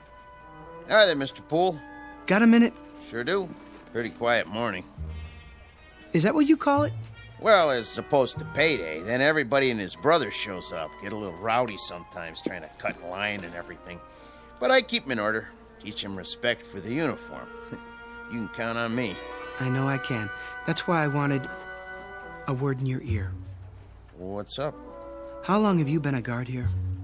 Quite a few years now. Get my pension before long. And that gun in your holster, is it the same one you've always had? Sure is. Nothing beats a 38. Keep it oiled up real good. You could use it then. I mean, if you had to. Well, what do you think I got it on my belt for, Hector? To hold my pants up? Good. That's good. Why do you ask? I'm not sure, but I'd suggest taking up a post by the door, keep your eyes open, and don't say anything to anyone just yet. I get you. Mum's the word. There he is. Was he waiting for me? Hello again. Miss Turner. I was just going back to my desk. Perfect timing. Isn't it? I mean, it is. Miss Turner, may I speak to you? Any time at all. What I have to tell you is very important. Yes, Mr. Poole? Not here in front of everyone. Dreadfully important. Come with me. Where are we going? Somewhere private. I like the sound of that. Mr. Jones's office is empty since he transferred. Next to Mr. Bagby's, no one ever goes in there. Perfect. That seems like a good idea. If you're sure you don't mind. As long as you can spare the time. This won't take long. Take all the time you want.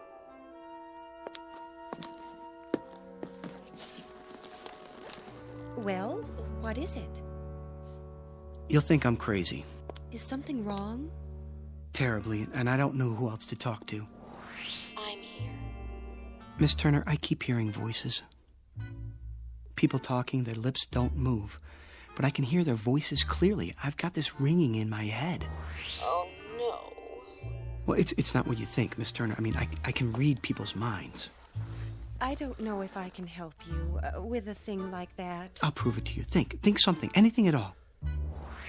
Well, I have to hand it to him. This is an original approach. Why did it take him so long to gather up his courage? Because it only happened this morning? What did? At least that was the first time I noticed it.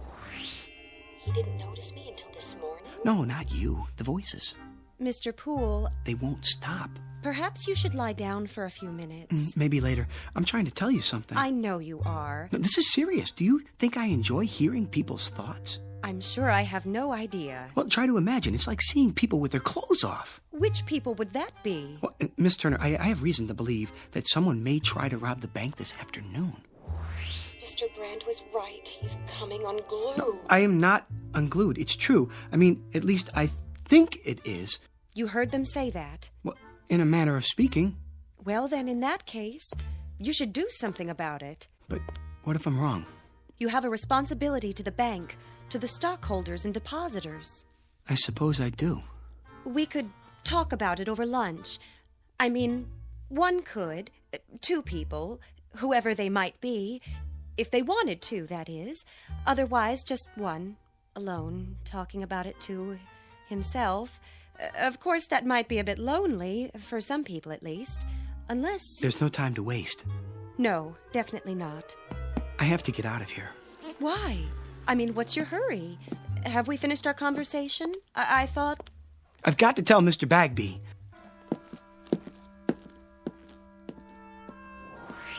From now on, Mr. Poole, you may call me Helen.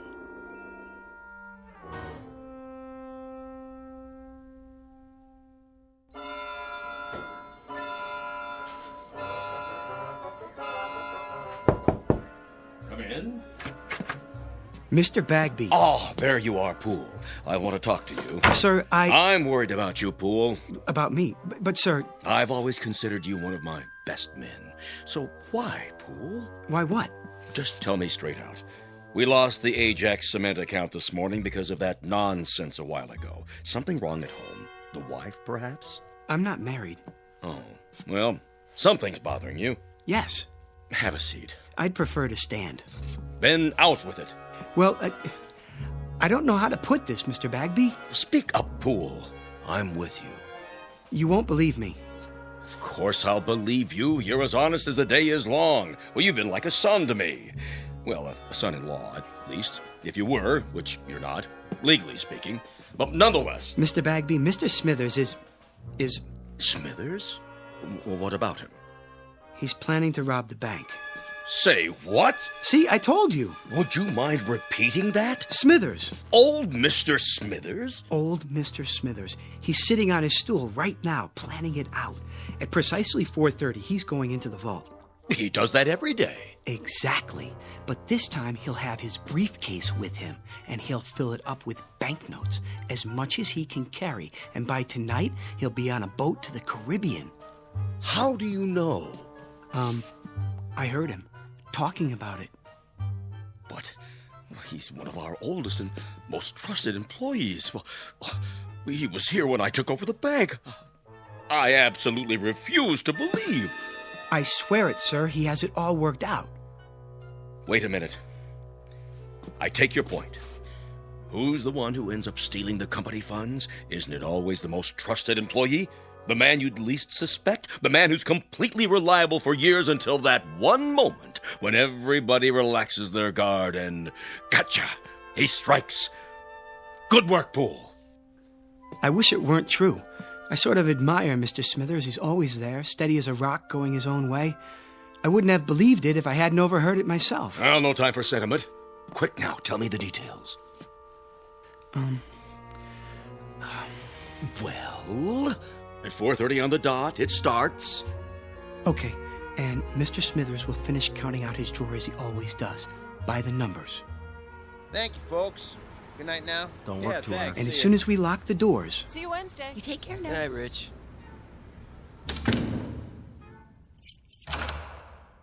He'll close up his cage, count down the drawer. 73, 74, 75, plus the bills. He'll stand up and go to the vault with the deposit, as he always does. The last teller, with his briefcase. He'll be back there alone to lock up the vault. Only this time, things will be different. When he comes out, his briefcase will be heavy. Very heavy. Miller, may I see you a moment? Yes, sir. Rich, let me out, please. Okay, be right there. I'm waiting. Gotcha! What? I'll take that briefcase. Here. What? Shall I cuff him? Not till we see the evidence. Looks pretty heavy to me. Dump it on the desk. I'm your witness. Sure thing. What do you think you're doing? What does it look like? Your mistake, Mr. Smithers, was in assuming that we were all asleep. A great mistake. But nothing gets by this institution. As a matter of fact, I've had my eye on you for a long time. You sure this is his briefcase? Of course it is. Duly noted. He admits it. 1/2 sandwich. Clip-on necktie. Change of socks. Comb. 1 book. How to Profit from Armageddon. And, 7 ballpoint pens. Where's the money? Has everyone gone insane? What money? Poole! Where's that idiot Poole? Here, sir. So he was going to steal the money. He was going to take a trip to Bermuda. That was his story, huh? Mr. Bagby, I heard him. And who was he talking to, Mr. Poole? Well, he wasn't talking to anyone, not exactly. Oh? What was he doing? Sending smoke signals? He was... thinking. He was what? He was thinking. Well, that explains everything. Mr. Smithers, please forgive us all for this unfortunate intrusion. Well, I guess we all make mistakes. I should have known that what I was told was impossible on the face of it. Poole, do you know what I'm thinking? I'm fired. Kindly clear out your desk at once. Mr. Smithers, I don't know what to say. I'm very sorry. Return Mr. Smithers' possessions and let him pass. Right away.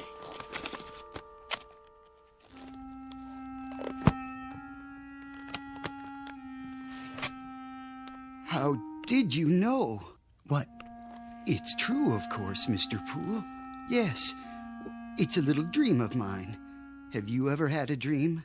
I have. Often. People look at me and all they see is a funny little man, frayed and old, and they never know.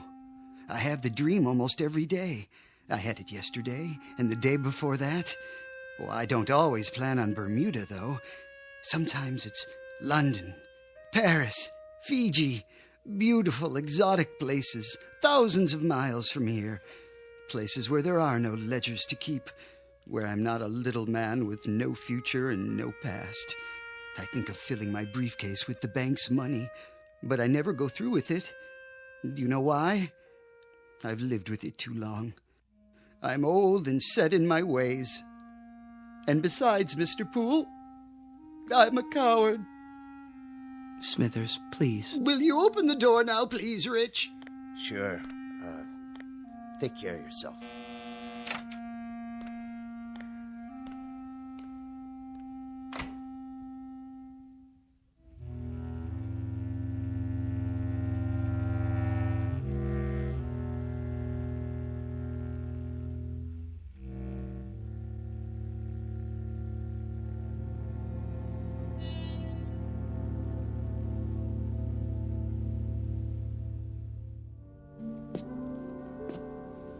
Can I help you with anything? I've got it. I guess this is goodbye, Miss Turner. It may be a blessing in disguise. For your career, a man with your abilities. Much more than mind reading. Strange delusion. But with the proper medical care, it'll go away. It's not a delusion, Miss Turner. There, you see, I can read your thoughts. But how? Well, until this morning, everything was normal. I was happy. Well, at least I wasn't unhappy. I had my friends, my job, and now this. I thought it was a gift. Well, it's no gift. It's an embarrassment. It's been nothing but trouble to me. I never imagined people were the way they are. You know, we do things without thinking about them, and we think things without the slightest intention of doing them. I've learned one thing. People are not what we think they are. Poole! Oh, thank heaven I caught you. That was the Ajax Cement Company on the phone. Mr. Sykes has been arrested. I know, for gambling with the company money. I tried to tell you that earlier. $200,000 if that loan had gone through. Mr. Poole, about your job. It's still yours, if you're interested. Why, that windbag. Mr. Poole, if you can really hear me, you're wasted in that job. If you let him take you back on the same terms, you're crazy. Everybody knows you should be in charge of the accounts department. Well, what do you say? Well, everyone knows I should be in charge of the accounts department, Mr. Bagby. In charge? Good. That would mean he'd move into Mr. Jones's old office. That would mean I'd move into Mr. Jones's old office. Now, really, Poole. This is absurd. What am I standing here wasting time for? Don't let him bamboozle you. Felicia's waiting. Man, oh man, what a weekend this is going to be. Stand up for yourself. He needs you more than you need him. Would you excuse us, Miss Turner? We have some business to discuss. All right, if you're sure. I'm sure. Business? What business? The business of Felicia and your wife, Gladys. What? I know all about it. I know where you're meeting her and when. It's impossible. No one knows about the trip or the apartment on Riverside Drive. Riverside Drive, Mr. Bagby. Am I right? Oh, all right, you win. In charge of accounts in the office next to mine. You won't say anything to anyone, will you? Not a word, Mr. Bagby. Not a word. Oh, and I forgot, there's one more thing. At the bank's expense, I'd like you to buy a round-trip ticket to Bermuda. Have it made out in the name of J.L. Smithers. I think he'd like a vacation. Are you out of your mind? Mr. Bagby? Oh. One ticket to Bermuda. Shall we go, Miss Turner? If you like. I'd go anywhere with you, but I wish you'd call me Helen.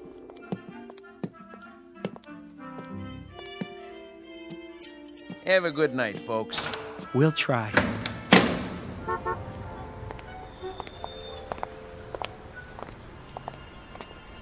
May I see you home, Helen? Well, I don't know. Of course you can, Hector. What do you think I've been waiting for?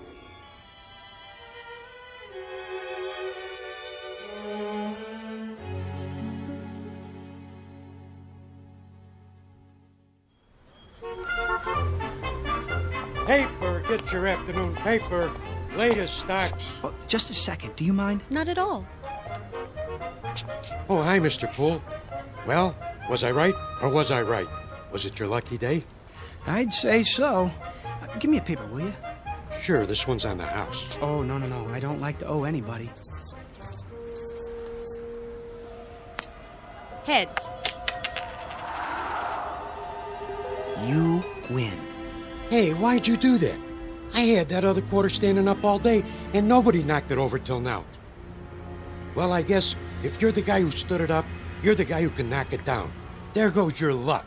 Could be it's just beginning. Paper, get your late edition paper. What was that all about? Oh, nothing. Wait. What is it? Think something, Helen. Think anything. Oh, I am, believe me.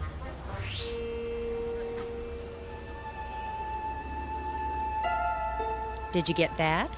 No, I didn't. I didn't hear anything at all. It's gone. Isn't that wonderful? If you say so, dear. Toss a coin, any coin, and one time in a million it will land on its edge. But all it takes to knock it over is a slight vibration, a light blow, or even a vagrant dream. Mr. Hector B. Poole, a human coin on edge for a brief time in the Twilight Zone.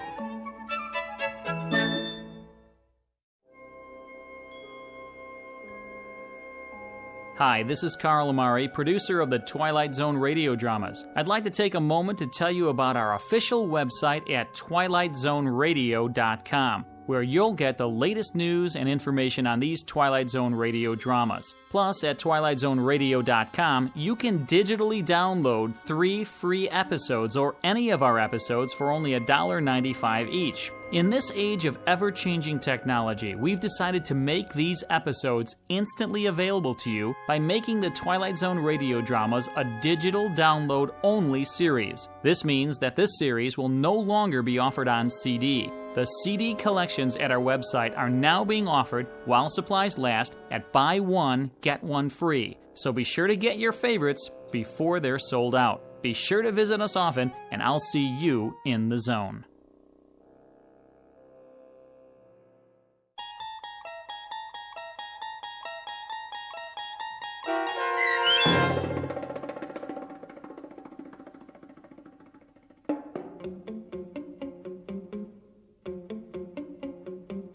A Penny for Your Thoughts, starring David Eigenberg with Stacy Keach as your narrator, was adapted for radio by Dennis Etchison and written for The Twilight Zone by George Clayton Johnson. Heard in the cast were Michelle Graff, Doug James, Jamie Barron, Jeff Lupetin, Kurt Nabig, Chobi Cerny, Frenette Lebo, Peggy Roeder, Alex Sopner, Carl Amari, Karen Olson, Tracy Hernandez, Christina Verba, and Vince Amari. This copyrighted radio series is produced and directed by Carl Amari for Falcon Picture Group. Sound design and custom Foley effects for The Twilight Zone by Cerny American creatives Bob Benson, Craig Lee, Michael Slaybach, and Matt Sorrow. To learn more about the Twilight Zone radio dramas and to contact us, visit our official website at twilightzoneradio.com. Doug James speaking.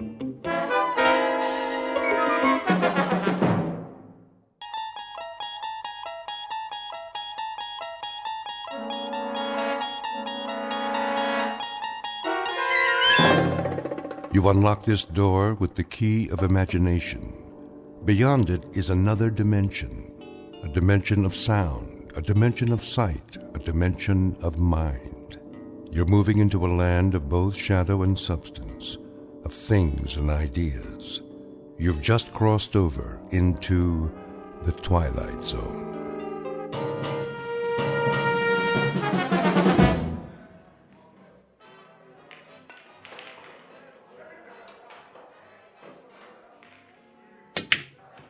Oh, tough luck, mister. Yeah, I thought I could make that one easy. Yeah, I thought so too. Well, at least it didn't leave you much. Well, let's see. Face it, you don't have a shot. It looks like you're going to snooker yourself. Well, you never can tell. 8-ball, corner pocket. Lots of luck. Like I said, 8-ball, in the corner. Hey, how'd you do that? Just lucky, I guess. Luck, nothing. That was some shot. Been practicing. Guess it finally paid off. Yeah. You win. Here's your $5. One more game? Double or nothing? Hey, you wouldn't be hustling me, would you? Do I look like a hustler?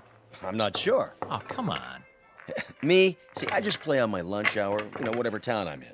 Relaxation. Me too. Strictly for laughs. So how about it? I don't know. Flip to see who breaks? That's all right. You go ahead. Yeah? Sure. Well, okay. Double or nothing. Go on. Sink as many as you can. Make it hard for me. No money on the table. Oh, yeah. Okay, Pops. You know I don't allow gambling in here. We're just having a friendly little game.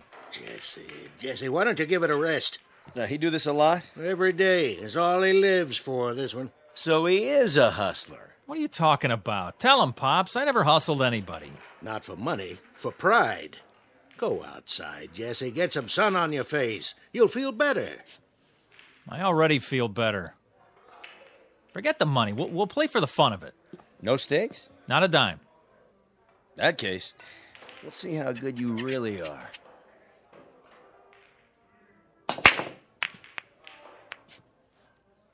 Nice break. Of course, I didn't sink any, but that's my advantage. Yeah? Too many balls on the table. It doesn't leave you a shot. Watch me.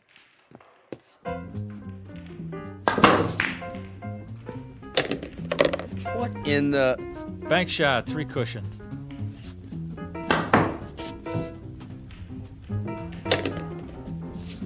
Curveball.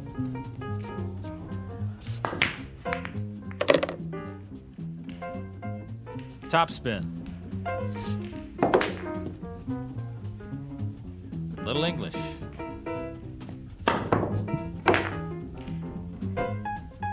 And over and under.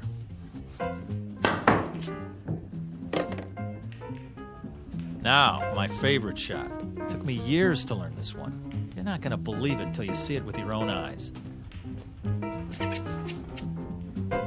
This is the way it's done.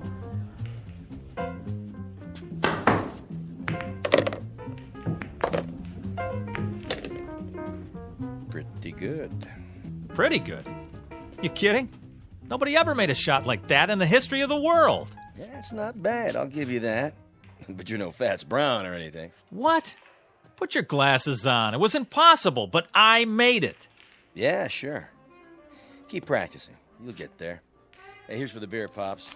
See you around. Okay, thanks. What are you talking about? Keep practicing. I made it. Jesse. Just enough English, the right draw, perfect position. Settle down. Perfect. Easy, Jesse. That's all I ever hear. Fats Brown. Well, I'm sick of it. I'm sick of hearing his name. Jesse, relax. You got company. Hi, Jesse.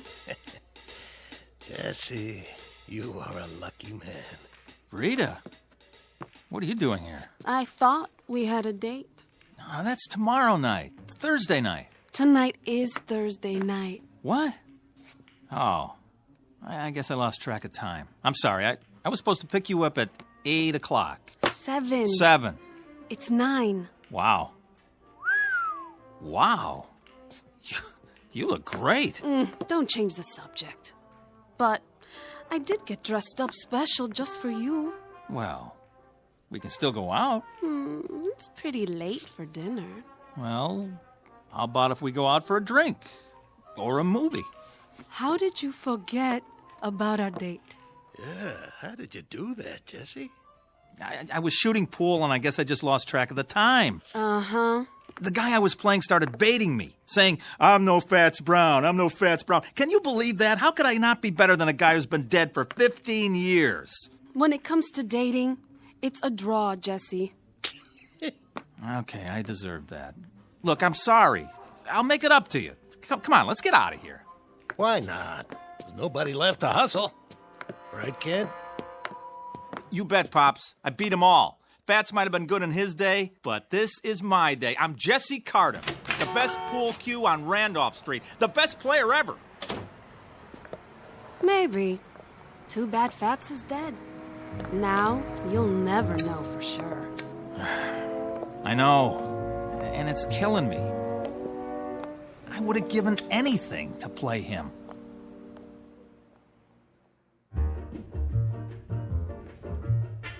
Jesse Cardiff, Pool Shark. The best there is, the best there was, and the best there ever will be on Randolph Street. He has spent every free minute honing his skill for pride and for love of the game. But he's about to learn that there's more to a man's reputation than skill or talent or even fame, and that being the best at anything carries its own special problems, in or out of the Twilight Zone.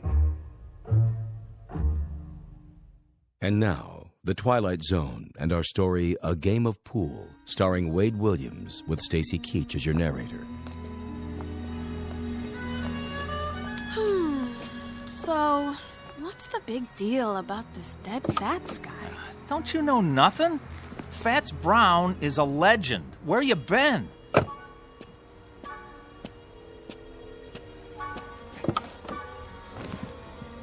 Most people say he's the best ever. Then he must be. No, not really. Because most people never saw me play. I'm better. Is pool all you think about? Well, what else is there? Look, if you want to be the best at something, it's got to be your life, right? Where do I fit into your life, champ? Oh, you are right there. I work you in whenever I can. You got to understand something, baby. Pool takes a lot of concentration. Well then, I got a great idea. What? I want you to stay here. Yeah? Then concentrate Oh. on losing my phone number. Oh, Rita, don't be mad. Rita, where you going? Rita, come on. Look, Rita, please stop. Get lost. Let me explain. What? Look, I would give anything to play Fats Brown just once. Is that so wrong? Yes. But for your own sick, self-centered ego, I hope you get your wish. Oh, Rita, come on, give me a break. I just want to beat the best. What's wrong with that? Fats, dead and buried in the ground. I'd give anything to play him one time. I could beat him cold, I know it. I'd show him who's the best.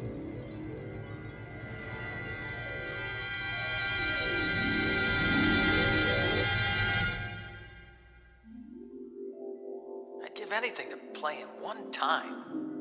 One time. One time. One time. One time.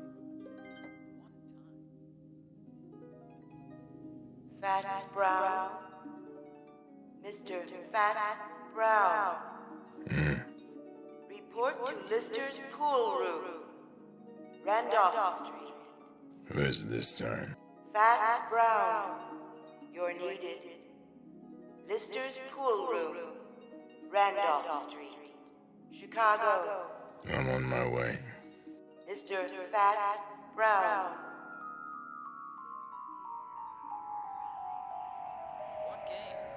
Whatever way he wants it, doesn't matter to me. Straight pool, anything. If I just had the chance to meet Fats Brown face to face one time. At your service. Who? How did... You called? Yeah, but... I must be seeing things. Why do you say that? Fats Brown? I thought you were... Dead? Not quite. As long as people talk about you, you're not really dead. As long as they speak your name, you continue. Continue? The game goes on, you might say. A legend doesn't die just because the man does. No. I know that, but... But what? This is impossible. Nothing's impossible. Some things are less likely than others, that's all. Wait a minute. There's a picture of the real Fats on the wall. You look like him, but... Not many people do. Yeah, there, standing by a table, holding his custom-made pool cue. You mean this one? Where'd you get that? Nice stick. Good balance. I had it made to order. Wait a minute, let me get a look at the face. The chin, the nose... Not one of my better pictures. It isn't a rib. I mean, you're him. You're... James Howard Brown, known to my friends as Fats. I know it's a shock, but then you called me, I didn't call you. Oh, well, I didn't mean to... I mean, that is, I was just trying to... To what? I don't know. I was just saying if I could prove... It was big talk. Is that it? Well, no, not exactly. Talk is cheap. I know the type. You like to play with fire, but you don't like to cook. You're not really as good as you claim to be, and you know it. Hey. Deep down, you know you're second rate. Now, hold on. Are you afraid? Now, why would I be? Look, I've come a long way, boy. I don't like to be fooled with. I've met your kind before. A little skill, a little knack, some style.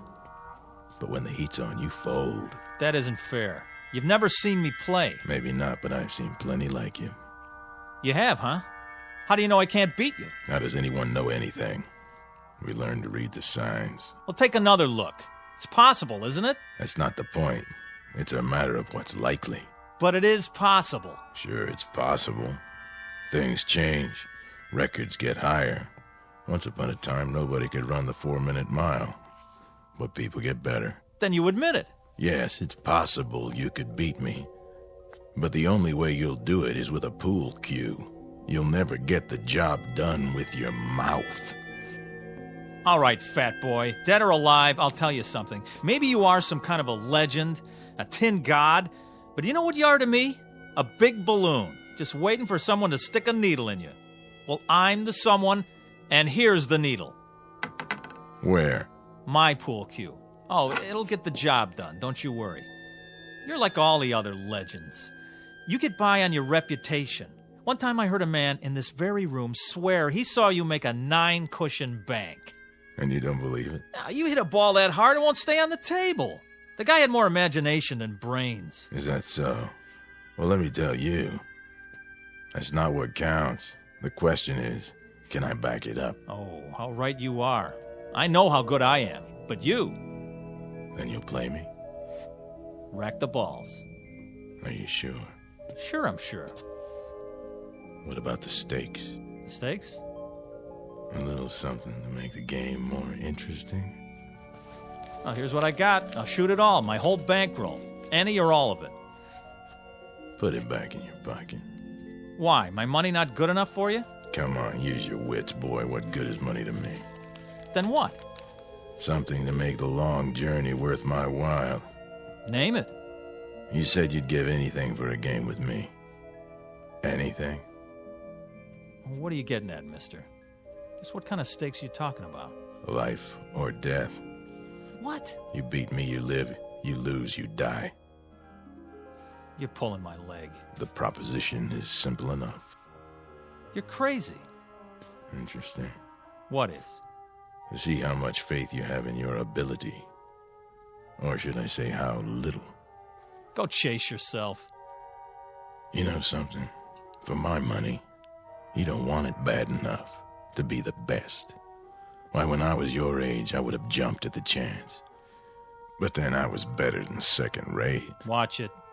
You wouldn't know about that. It takes more than skill to be a champion. It takes equal parts talent, work, luck, and nerve. A quality you sadly lack. Nerve? You mean insanity? How so? You want me to risk my life on a game? Insanity, then, if you prefer. Listen, I'm just a pool player. There's probably no less important thing on the face of the earth, pushing balls around with a stick on a felt-top table. But mark this in your book, I'm the best. It's a proud thing to be the best at anything. But then you wouldn't know about that either. Hey, hold on. Where you going? I'm going back, of course. Back where? You wouldn't understand. You're wrong. About what? You say I don't want to be the best bad enough. That's not true. Oh, boy, is it not true. Do you know how many hours, how many years, how much of my blood and sweat I put into this game? I'm listening. How many nights I slept right here on this table? Yeah, I did that. I made a deal with the owner so I could practice after the place was closed. I haven't been to the movies in years. I know what you're talking about, but it's still talk and nothing else. I'm good, mister. Real good. But am I that good? You'll never know until you're ready to risk everything. Will you stop pushing me? Sure I will. I was just thinking. Where I come from, there's a race driver. Go to the track and whisper his name. Say Tazio Nuvolari and watch their heads nod up and down. Or go to the bull ring and hear them talk of Manolete. Both men face death daily, and both are legends. They learned something important early on. You'll never make the grade by playing it safe. This is nuts. So long, kid. Wait. What for? Oh, boy, what am I doing? Something you want to tell me? Well,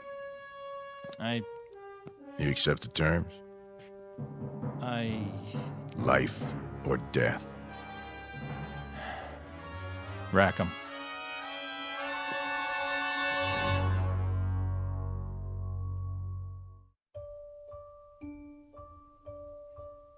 Just so you understand, once we start the game, there's no turning back. Get cold feet and it'll be too late. You heard me. Rack the balls. In a hurry, are you? I've been waiting a long time for this. Have you? Yes, I guess you have. First, the tools of my trade. Now, what's so special about that stick, anyway? It's the man that counts. You're right. But this one suits me. You know how it is, the big game hunter has his elephant gun, specially bored with a custom grip. The fencing master uses a blade from Lima. This cue, it was made for me in St. Louis.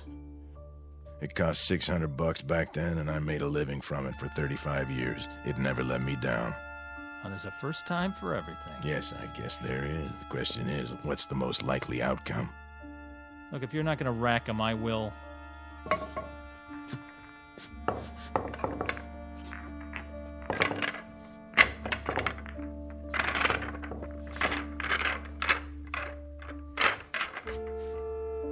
Anytime you're ready. Do I get to call the game? Name it. Rotation. Kelly. 14-1 rack. 8-ball. What's your pleasure? All right. Let's see how good you are. 1 game, 300 points. That'll do. Standard rules. Is there any other kind? But just so there's no misunderstanding, we play for the value of the balls. 9 points for the 9-ball, 10 for the 10, and so forth. Agreed? Agreed. Good. Do you have a coin? Right here. Toss for break? You flip. Sure. Call it. Tails. Here goes. Why'd you put your hand over it? I want to give you a fair chance. Go ahead, let's see. You can change your mind. You heard me. Tails. All right, then. If you're sure. You can change your mind, you know. There's still time. Not on your life. My life's not what's at stake. Let's see it. Heads. I guess that means it's my break. Yeah, your break. As soon as I chalk up. Take your time. I know what you're thinking, son. Oh, you do, huh? Same as most players. The man who breaks is at a disadvantage. Once he scatters the balls, the other man has a clear field. Well, doesn't he? Maybe with some people, but not the way I play. Oh, sure. I suppose you can control the break. Time to go to school.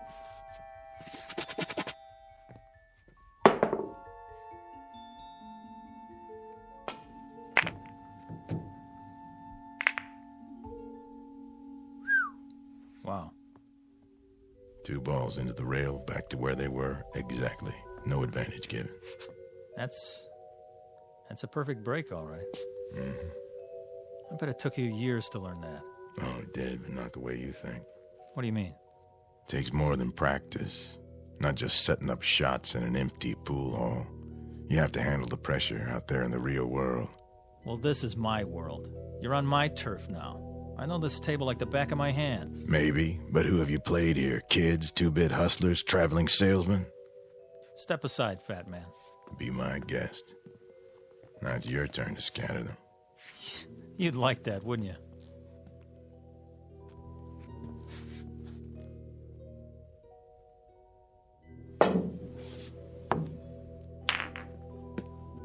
Safety. Playing it close to the vest, aren't you? That's what you call strategy. What are you going to do now? I'll try to think of something. There's always a power break. Yeah. But if nothing falls, you leave me wide open. And if I sink one, you're really in trouble. With luck, I can run the whole table. Prove it.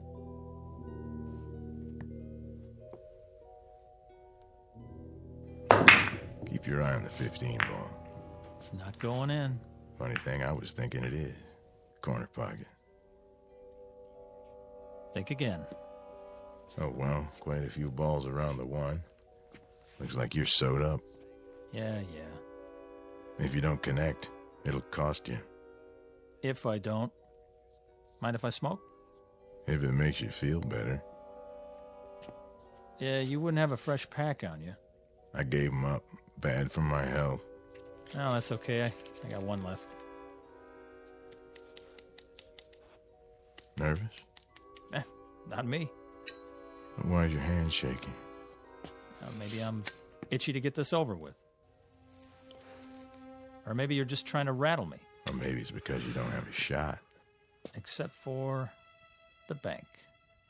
That'll take a lot of English. Oh, I'm loaded with it.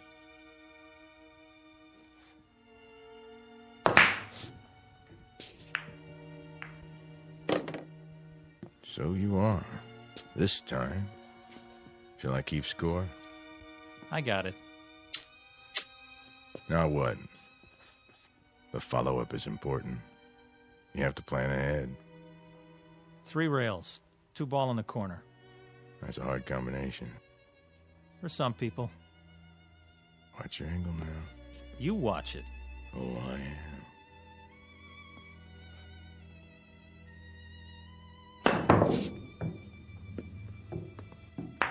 How about that, fat boy? Not too shabby. It was great. In some places. You know what? You're like all the others. Always trying to bring me down. Well, why would I do that? When I was a kid, there were plenty of guys like you. Guys who were good at things like music and basketball and arithmetic. They'd do anything they could to make me feel about an inch tall. Well, you fooled them, right? Yeah, I sure did. I knew there was something, somewhere, that I could be good at. One day, I was about 16. I wandered in here. It was cool and dark, like being underwater, you know? Yeah, I know. So I kept coming back. I used to stand around and watch them play. Got to know the place, till I felt relaxed. One day I picked up a stick and asked this old man. He was sitting right over there. I said, "Do you want to play, mister?" "Why not?" he said. And I beat him. That was when I knew I had an eye for the game. 3 ball. Go in. An eye, huh? What happened to it? Well, I almost made it. My turn. 3 ball.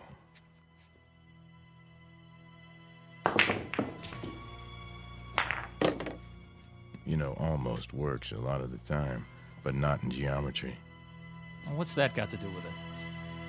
Pool is geometry in its most challenging form, a science of precise angles and forces. You have to understand that or you're lost. Yeah.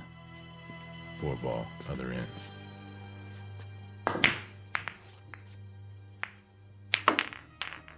Lucky shot. Luck had nothing to do with it. 5 in the side. Angles, forces, big deal. Now who's sewed up, huh? I'll admit, it doesn't look good. You can say that again. If you don't hit the 5 first, you scratch. And that'll cost you points. Mm-hmm.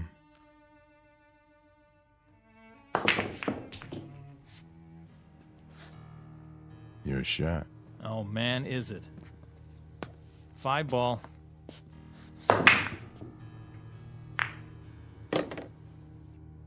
Six.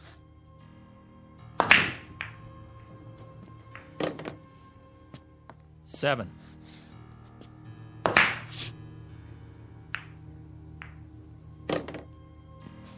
Now the 8.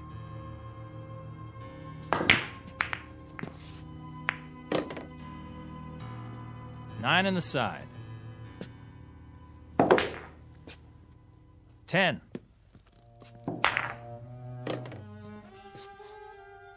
Eleven ball, corner.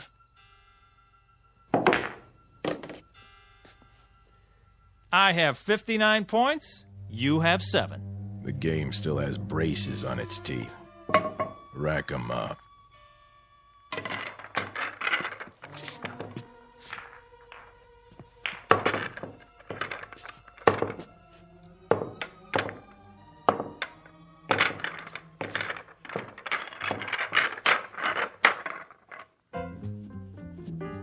Ball.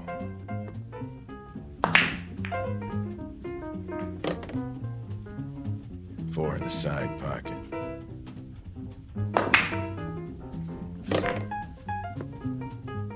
Five, corner pocket.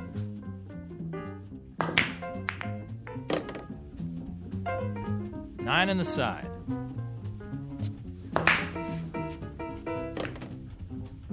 Ten ball in the corner.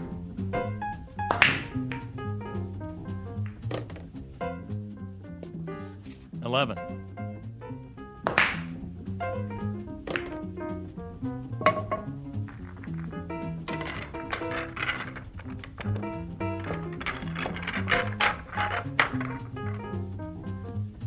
Five ball.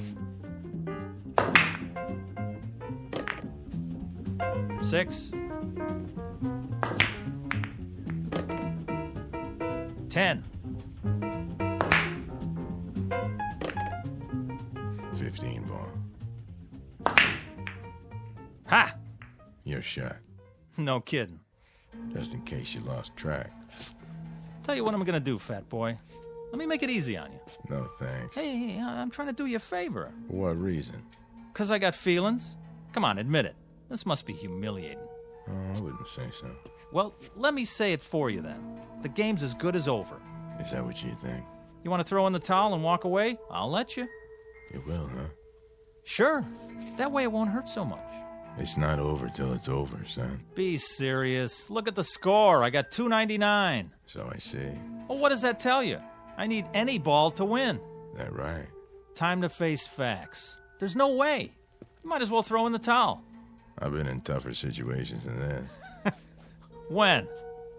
There's more to winning than scoring points. Oh, yeah? Like what? Something you can't learn in here. Then why don't you teach me? Go on, I'm all ears. Takes time. So? That's something you got plenty of, right? Talk is cheap. The big things you have to learn for yourself. Quit stalling, it's my shot. In an awful big hurry, aren't you? To be the best? Oh, you better believe it. I've been waiting years for this. One more shot and you are history, fat boy. There's a new shooter now and his name is Jesse Cardiff. Back off and give me room. This is something I'm going to remember for the rest of my life.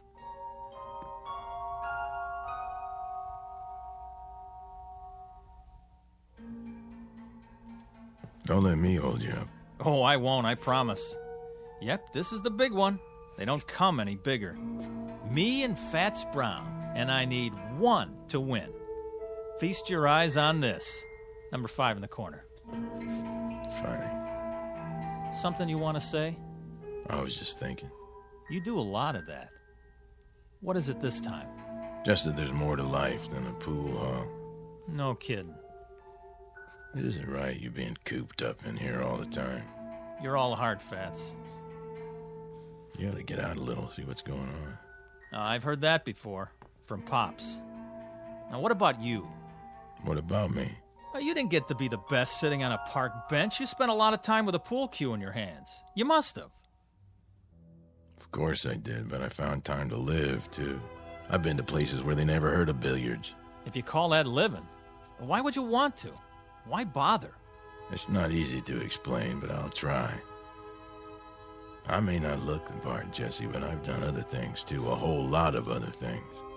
I've made love, walked uphill, and swum in the ocean. I've been on airplanes and cruise ships and played tag with little children. And when I think of the wonderful things there are to see and do in this world, it hurts me to think of you rotting your life away in this miserable dark hall. What? Oh, I get it. Nice try. What's this, you don't believe me? Doesn't matter whether I do or not. You're trying to distract me, so I won't make my shot. Am I? That's a lousy thing to do. But it won't work. 5, corner pocket. Hey, what are you doing? Doing? Oh, you mean the coin. Sorry, it's an old habit of mine. Take your hand out of your pocket. Sure, if you like. Now don't say another word, just for a minute. This is the easiest shot I ever saw. There's no way I can mess it up. Nobody could. I'm in no hurry. Good. Take your time. I will. All right, I'll stand over here. Just give you all the room you want. You do that. Enough with the chalk already. What? Oh, sorry. You're not even going to get to shoot again. I'm making this shot, and there's nothing you can do to stop me. No doubt. You did that. Did what? You dropped the chalk. Then I better pick it up. My shot. But... That one right there. In the side. Oh, I don't believe it. Look at you. A little gamesmanship, a little pressure to put some fun in the game, and you come apart at the seams. You cheated. I did? How so? Well, you... Kid stuff to make you break your concentration and shoot wild didn't take much. You know, if you ask me, that's pretty low down. Some places they break a guy's thumbs for that. Not here. Game ball. Oh, one more thing. If you want to concede now and save yourself the embarrassment. Take your shot. It's not over till it's over. Right. Even when it's just a formality. Last ball. Corner pocket. Choke. You wouldn't be trying to distract me, would you?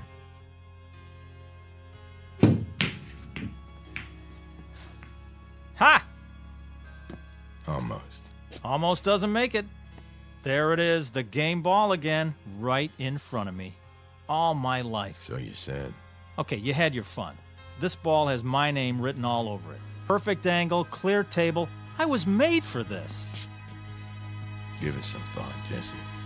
Think about this. I sink it. I become the greatest. You're not gonna make it. It's simple enough straight in, but you won't make it. You're sweating, fat man. Now, why are you so nervous? Not why you think. You wouldn't understand the reasons. No. I understand, all right. It means a lot to you, doesn't it? Even as a dead man. To have your name up there as the unbeatable champ of all time? It carries certain satisfactions, yes. I'll give you a chance at my crown, Jesse, but only if you're willing to stake your life on the game, Jesse. Couldn't be just a nice, friendly little game, huh? I take it as it comes. To you, pool is not a nice, friendly game. It's a win-at-any-price affair. I saw that right off, and I acted accordingly. But it didn't do you any good. Didn't it? I've made this shot hundreds of times. Not when your life depended on it. Is this some more of your gamesmanship? I've been studying you, Jesse. I've gone up against dozens like you. Pressure is what separates the champions from the also-rans. I've seen men who could shoot brilliant pool, but they were duds when the stakes were high. That's why I insisted we play for something big. What does it matter to you if I win or not? Afraid I'll take your place? Is that it? Did people stop talking about Dempsey when Joe Louis came along? Did Beethoven replace Bach? No. He wouldn't replace me. Then why? Someone has to keep the flame. Someone has to weed out those who haven't got what it takes. The champions, the legends, they serve a purpose.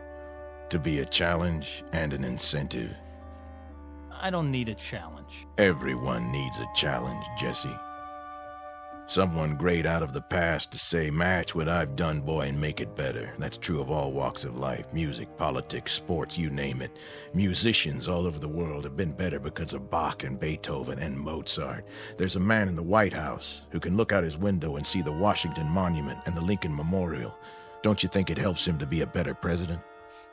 Yeah, but a game of pool? Anyone who tries to be good at anything finds himself in your shoes. He finds himself faced with a legend. And when he can't measure up to the legend, he fades away, he dies, and is forgotten. I'm only a pool player, Jesse, but I'm the best. No, you were the best. No man gets past me unless he has what it takes. And you don't think I have it?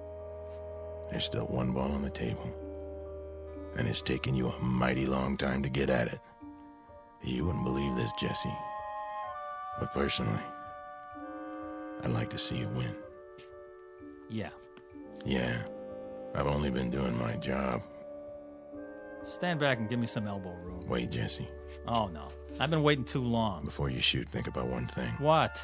Sink that ball and you may win more than you bargained for. You're wasting your breath. Don't you get it? There's nothing you can do to stop me now. Nothing. Sorry, I was required to say that. Something along the lines of a disclaimer. Well, what are you waiting for? Not a thing.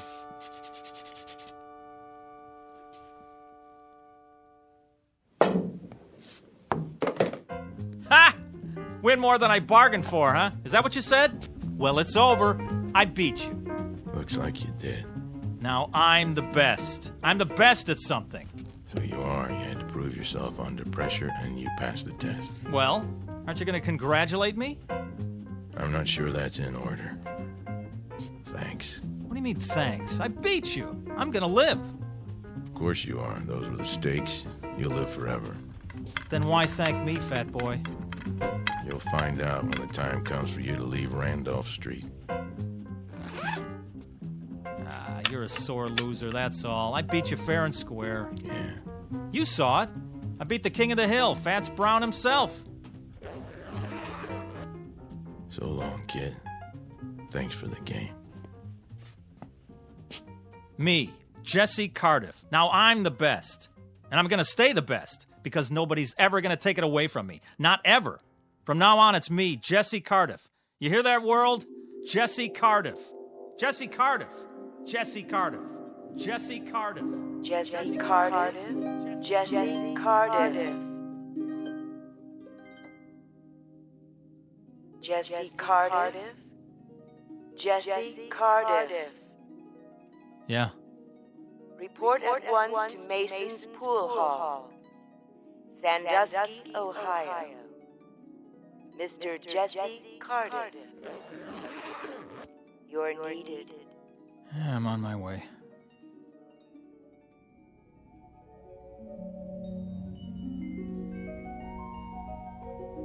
Mr. Jesse Cardiff, who became a legend by beating a man known as Fats. But many years later, after his funeral, he found out that being the best at anything carries with it a special obligation to keep on proving it. Mr. Fats Brown, on the other hand, having relinquished his champion's medal, has gone fishing. These are the ground rules on Earth and in the Twilight Zone.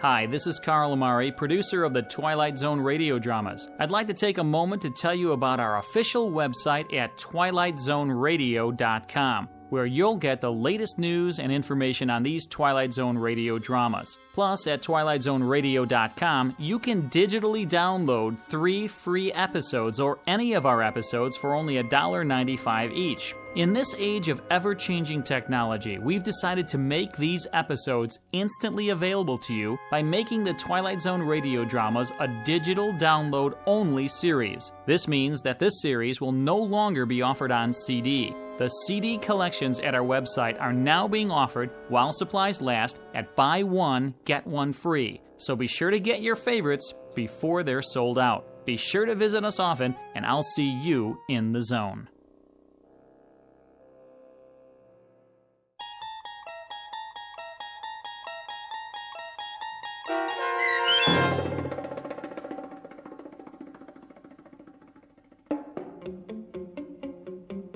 A Game of Pool, starring Wade Williams with Stacy Keach as your narrator, was adapted for radio by Dennis Etchison and Joby Cerny, and written for The Twilight Zone by George Clayton Johnson. Heard in the cast were Craig Brawley, Doug James, Roderick Peoples, Sandra Delgado, and Linda Ryder. This copyrighted radio series is produced and directed by Carl Amari for Falcon Picture Group. Sound design and custom Foley effects for The Twilight Zone by Cerny American creatives Bob Benson, Craig Lee, Michael Slaybach, and Matt Sorrow. To learn more about the Twilight Zone radio dramas and to contact us, visit our official website at twilightzoneradio.com.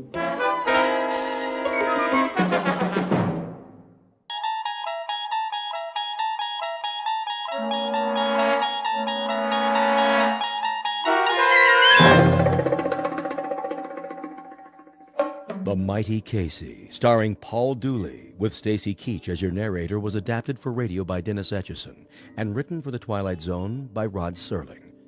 Heard in the cast were Christian Stolte, Joby Cerny, Jeff Lupetin, Alex Sopener, Kurt Nabig, Derek Purcell, Roger Mueller, Elizabeth Lido, Carl Amari, Jason Mallow, Doug James, and Vince Amari. This copyrighted radio series is produced and directed by Carl Amari for Falcon Picture Group. Doug James speaking.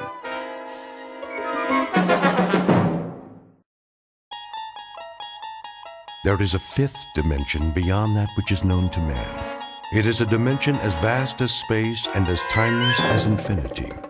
It is the middle ground between light and shadow, and it lies between the pit of man's fears and the summit of his knowledge. This is the dimension of imagination. It is an area which we call the Twilight Zone.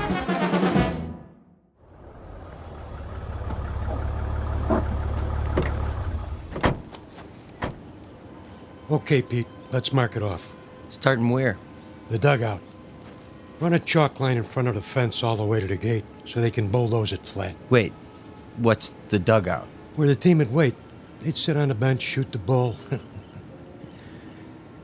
Sometimes McGarry'd chew 'em out, but good. Oh, I know what a dugout is. But why'd you call it that? I don't see any bench. Not now, you don't. Used to be right over there, under the bleachers, near home plate. Okay, I get it. This place used to be a ballpark. Of course, that was before my time. Yeah, I'll bet it was. I always thought this was a track for motocross and monster trucks. My old man used to take me before it was a swap meet, I mean. That right. There was this one truck, the Grave Digger. Oh, man, you should have seen it. Big old tires, rolled right over anything. How old are you, kid? Me, 22. 22? I was out of high school before you were born. You know what? You really missed a lot. Yeah, Pops, back in the day. Hey, you ever see the monster trucks? Afraid I missed that. Ever see the Zephyrs? The what? Only the greatest ball club there ever was. Sure. That's why I never heard of them. Yeah, World Series champs, huh? They could have been. Let me tell you. And they almost did. 1 year in particular. We better get back to work, Corrigan. Wait a while, kid. I want to tell you a story. You bring your lunch? Sure, I brought it in the truck. Then let's take a load off. Good time for a break. It's okay by me.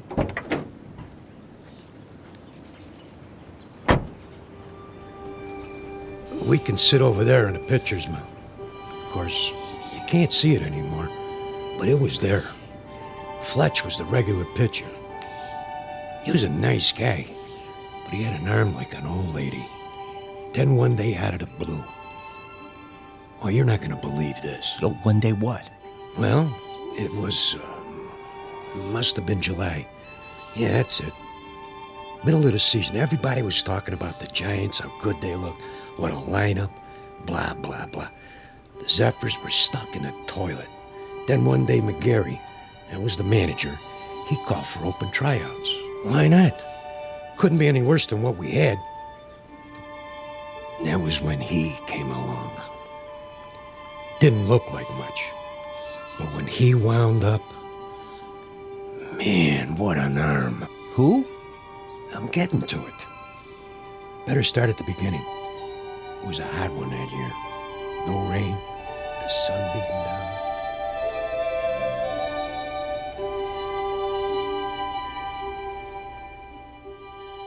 You're standing in the middle of what used to be a baseball stadium. Now the grandstand is falling apart, the field is covered with weeds, and the men who played here are nothing but ghosts. But believe it or not, this was once home to a major league team known as the Hoboken Zephyrs. Never heard of them? That's not surprising, unless you're one of the old-timers. Today it holds only memories and no sound except the wind that stirs in the high grass of the outfield.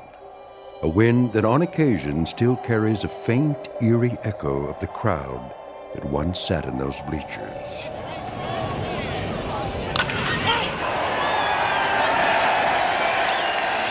We're about to travel back in time to a day when the Hoboken Zephyrs were still a part of the National League, and this mausoleum of memories was an honest-to-Pete attraction. But since it's strictly a story of make-believe, we must begin this way. Once upon a time, in New Jersey, a most unusual event happened on the way to the ballpark. In a moment, you'll meet the cause of that event, a left-hander named Casey. Not the most original of monikers, but that's what he was called. So sit back, grab a hot dog and a bag of peanuts, and get ready for the playoffs. Because this particular broadcast is brought to you live from the Twilight Zone. And now, The Twilight Zone and our story, The Mighty Casey, starring Paul Dooley, with Stacy Keach as your narrator. All right, new guys, let me see what you got. Give me 50 jumping jacks. Make it 100. Make it 100. Then take a lap around the field. 2 laps. You got it, McGarry. Of course, if we burn them out too fast... They better learn to hustle or they're out of here. Okay, Mouth, you say so. Let me hear you count. 9, 10, 11, 12, 13, 14, 15. Morning, McGarry. Beasley. 4 great-looking boys, huh? The one with the black socks with the floor shimes brought a note from his mother. Who are you expecting, the All-Stars? Post a sign for open tryouts in a last-place club that happens to be 31 games out of first place, and this is what shows up. You never know, I guess. Might be some talent out there. Yeah, and you might be Yogi Berra. I can't make something out of nothing. You're the owner of the club. You gotta give me some ball players. Think you'd know what to do with them if I did? 20 games out of 4th place, and the only big average we've got is a manager with the widest mouth in the business. When the Zephyrs win 1 game, we gotta call it a streak. Buddy boy, when contract time comes around, you don't have to. Sure, you let me go. Who you gonna get? Now think of something. You can always manage the team yourself. One more time, Fletch. Trying to get it over the plate. You okay, Muck? I must have slept funny on my arm last night. How's the team doing? Are you kidding? Last week, Fletch pitched 4 innings and only gave up 6 runs. That makes him our most valuable player of the month. Hey! Okay, let's see some sweat out there. New guys, take a lap. We gotta do it. Jeez, it just goes on forever and ever. I get it. Dugout. What? Who? Just a minute, I'll ask him. McGarry! Yeah? You want to look at a pitcher? You mean someone besides Fletcher? Now, why would I want to do that? Send him down. New boy? Gotta warn you, he's a lefty. Lefty, schmefty. If he's got one arm that works, he's for us. Hey, Monk. Yeah? Fletch can take it easy now. I got a new boy coming in. Catch a few for him? Yeah, sure, Mouth. Yeah, okay, Fletch. Go on, shower up. Check.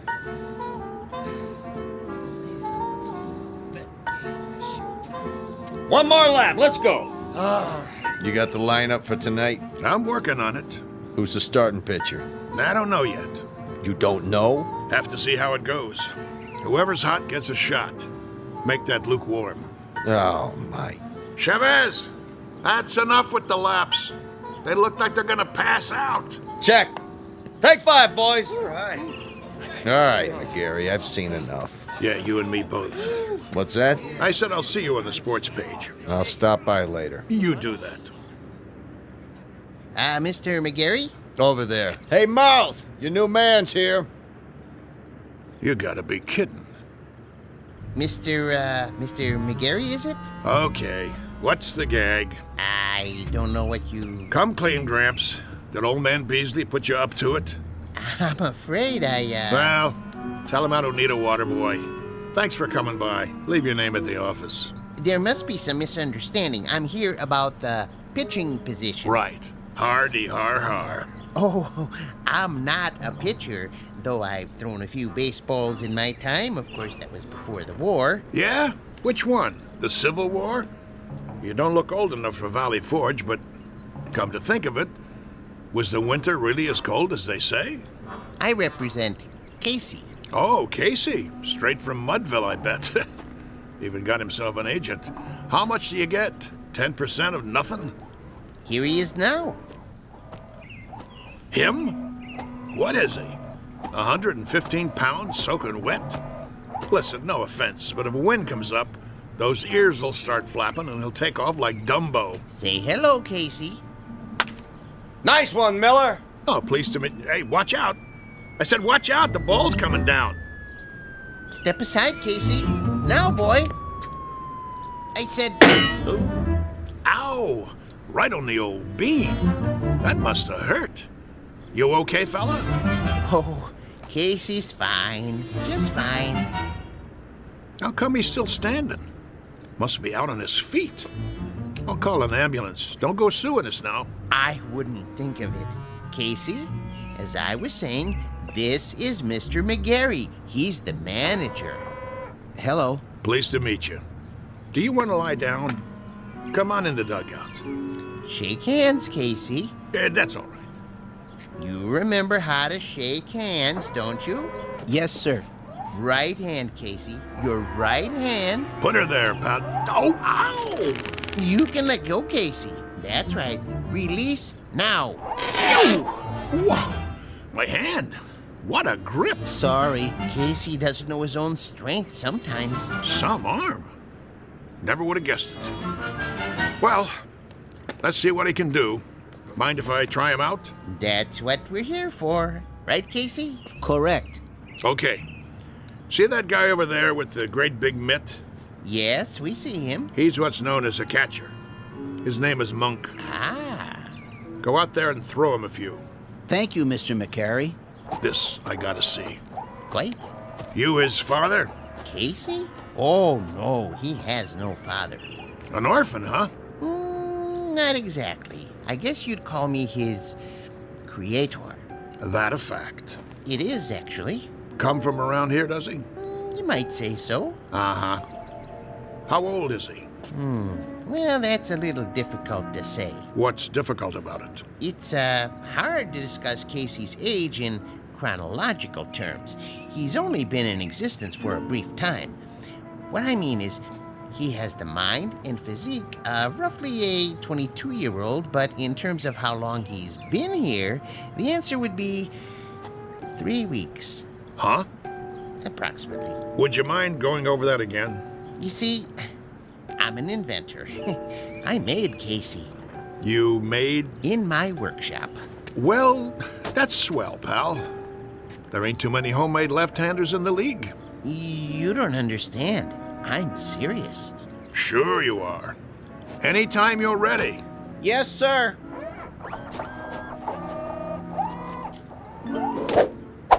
Oh, jeez Louise. That's his fastball. Try a curve now, Casey.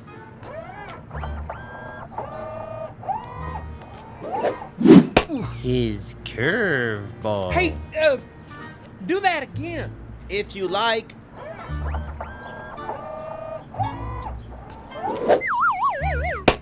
Hey! What was that? We don't have a name for it yet.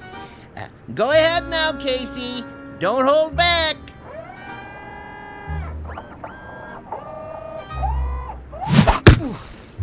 Oh, enough already. Something wrong? Wrong? Well, you see him? kid, he picks up where Feller left off. He's got a fastball almost went through my glove. And a curve, and a hook, and a knuckler, or whatever you want to call it. He got control like he uses radar. Oh, it's the best pitcher I ever caught in my life. Thanks, Monk. That's enough for today. I swear, I never seen anything like it. He don't even pitch like a human being. Precisely. Well, he's still rough, Gramps. He's plenty rough, but I might give him a try. If he can do the same thing when there's a game on. Oh, he can do it. Consistency's not a problem. He's a robot, you know. Yeah, don't say that. Don't ever say the word R-O-B-O-T-T around here. We'll just keep that one between us, okay? Did you like my pitching, Mr. McGarry? You might have a little potential, Casey, like I told Mr. Stillman here. Professor. The Professor Stillman. You're awful rough around the edges, but I think maybe we could give you a shot.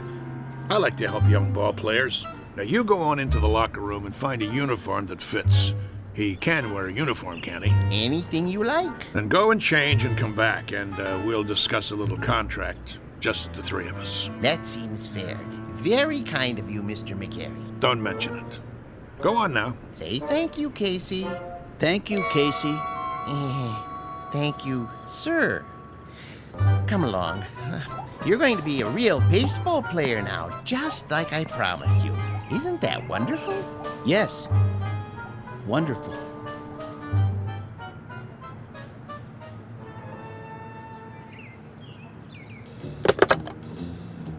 General Manager's office? This is McGarry.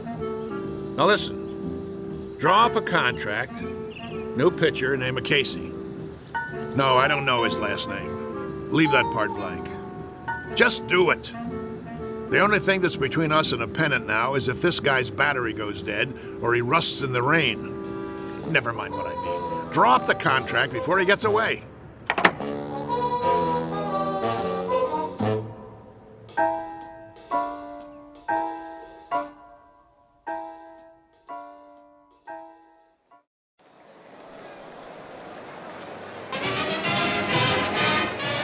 And ready in 3, 2.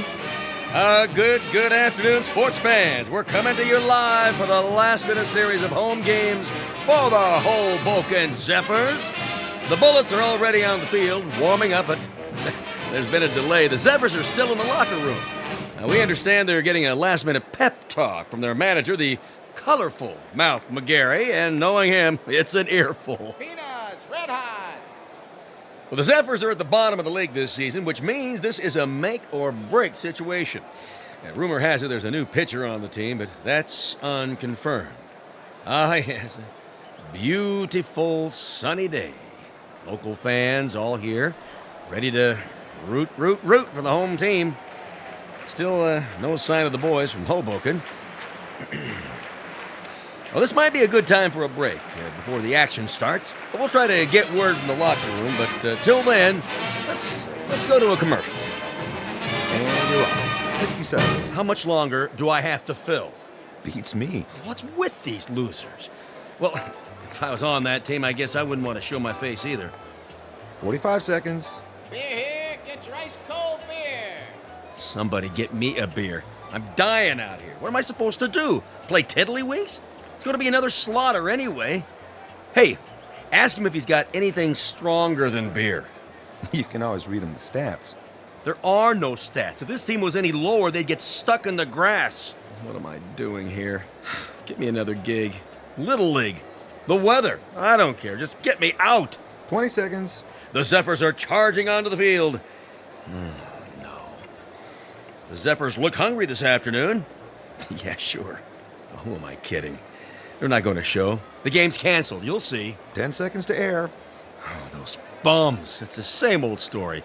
Fletcher winds up, he throws, and he drops the ball on his foot. They should send out a bunch of chimpanzees. 5, 4, 3, 2. And welcome back, ladies and gentlemen, to more thrilling baseball action.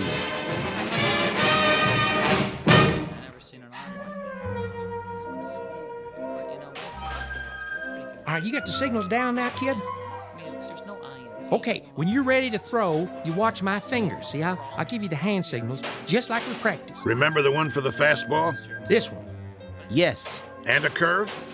Show him the one for a curveball. Yes, right here. Well, what are we waiting for, Mom? This ain't a training session. This is for real. You're telling me? All right, kid. You got the signals down. Look, the main thing is walk out there like you own the place. But be cool.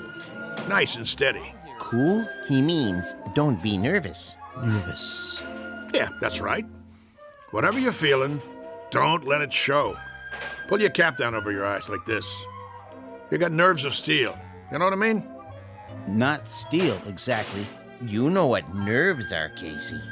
Oh, yes. Neurons, axons, and dendrites. This case, nerves means ill at ease. As if one of your electrodes were corroded and, Nervous, Casey. Like as if it's 2 out in the 9th and you're 1 up and you're pitching against Joe DiMaggio. He comes up to the plate, looking intent, eyes straight ahead. That wouldn't make me nervous. No? Why not? I don't know anyone named DiMaggio. What? He never heard of... I know what he said. He's a great kidder, ain't he? I love this guy. All right, fellas, this is it. Let's get going. It's time, Casey. Yes, sir. Mr. McGarry? Yeah? Are you coming? Yeah. Yeah, I'm coming. Something the matter? I was just, thinking about the Giants. We're not playing the Giants today, are we? No, but I can't wait to knock them off. For that matter, I'd love to knock off the Phillies and the Cards, too. Or the Braves in Cincinnati. Or even the Hanksville Bullets. Them especially. Those bums beat us 11-0 in spring training. I think that will happen. Casey will come through for you, Mr. McGarry. Most definitely. You never told me. What have you got riding on this? What's your angle? With Casey? My interest is purely scientific. I know he's a Superman of sorts, but I need to have that proven under test conditions. You mean you can't guarantee he'll work? Oh, I have no doubts. Once I built a home economist to run my house. Marvelous cook. I gained 46 pounds before I had to, dismantle her. Now, with a model such as Casey, with his strength and accuracy, I knew he was destined to play baseball. And in order to prove my point, I had to have him pitch in competition. As an acid test, I settled on the absolute worst team I could find. Nothing personal. Nah, of course not.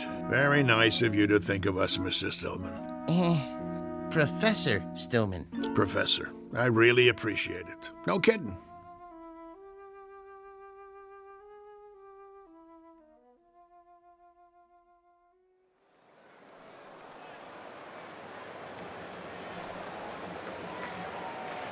You can feel excitement in the air as the Zephyrs take to the field. Hey, you bums, do something. The pressure's on the home team, tensions are high, and there's a groundswell of support as this new pitcher approaches the mound. Well, it's do or die today. Fletcher's on the bench, and the new man, the only name I have is Casey, and frankly, he doesn't look like much. But his metal's about to be tested, to coin a phrase. Go home, kid, your mother's calling you. The umpire signals for the start of the game. Hey, ball! The ball is whipped around the infield, and now the second baseman is hand-carrying it over to Casey. He rubs it off on his jersey and hands it to him. The pitcher is, yes, he finally takes it. He turns to face the batter, waiting for a signal. Here's the windup. He throws. The batter swings. Steve right. I must have missed that one, folks. It looks like the batter missed it, too. He went over the plate so fast, he swung a full 360. Good gravy, was that a fastball? Lucky pitch. Let me see you do that again. Take your best shot. Second pitch. Here's the windup. Whoa, Nelly! Halloran tries to take a bite out of it and misses. He's off his feet. Looks like he threw his back out, twisted around like a pretzel. Good golly, Miss Molly, we got ourselves a pitching machine.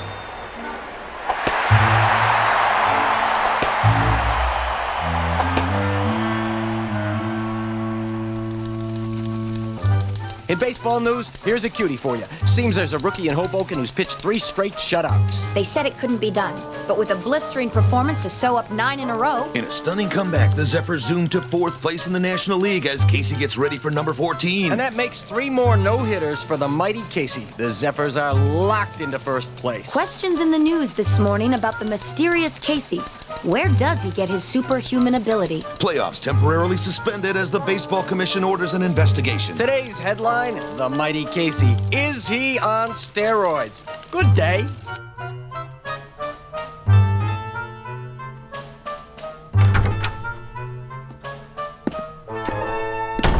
All right, Casey, if you just relax. What do you mean?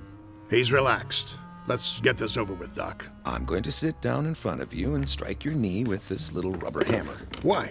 It's a test, Casey. Nothing to get shook about. You mean shaken? Here we go. Casey, watch where you're kicking. Well, I'd say his reflexes are 100%. That it, Doctor? Not quite, Mr. Beasley. Just let me check his pulse and do a blood test. Oh, no. What's the matter? If Casey doesn't pass his physical, there goes the pennant. There goes the series. There goes my career. But why are you worried? He doesn't take anything illegal, does he? Absolutely not. You may rely on it. Then... there's something I haven't told you, Beasley. What? Now to take your pulse. Hey, Doc, you really need to do that? Oh, a mere formality. He seems to be in A1 shape. Absolute perfection, if I do say so. Quiet for a moment, gentlemen, while I listen through the stethoscope. Oh, boy. Here it comes. Breathe, please. Once more. What's wrong? Nothing. Not a thing. Everything sounds fine. It's just that... Out with it. What? This man doesn't have a pulse. No heartbeat either. Try again. I already have. This man isn't alive. He can't be. That's pretty funny, Doc. Okay, go ahead and draw your blood sample. We gotta get Casey cleared for the rest of the season. I'm afraid that won't be possible. Why don't you wait out in the hall, Stillman? You're starting to get on my nerves. Nerves make up the neurological system in the human body. When a small electrical charge passes from one to another... Enough already. Mr. McGarry, it'll have to come out now. There's no way to avoid it, Doctor. What's this all about, Mouth? Beasley, you ain't gonna like this, but see, I didn't have a choice. It was Casey or nothing. Are you trying to put something over on me? Ah, what a pitcher he was. The only ball player I ever had on the team who didn't eat nothing. Not even a hot dog. Doctor. Is there a problem? I think you should know something before you go any further. Go ahead. Give it to him. Casey doesn't have any pulse or heartbeat because he doesn't have any heart. How's that? He's a robot. A what? You heard the man. A robot, or if you prefer, an android made from lifelike materials to resemble a human being. Are you sure? Oh, I should be. I built him. And he's been pitching for the Hoboken Zephyrs? Doctor, this is the first I've heard of it. Well, under the circumstances, I have no choice but to notify the baseball commissioner. Move over, Casey. I don't feel so good. Doc, you got anything for a splitting headache?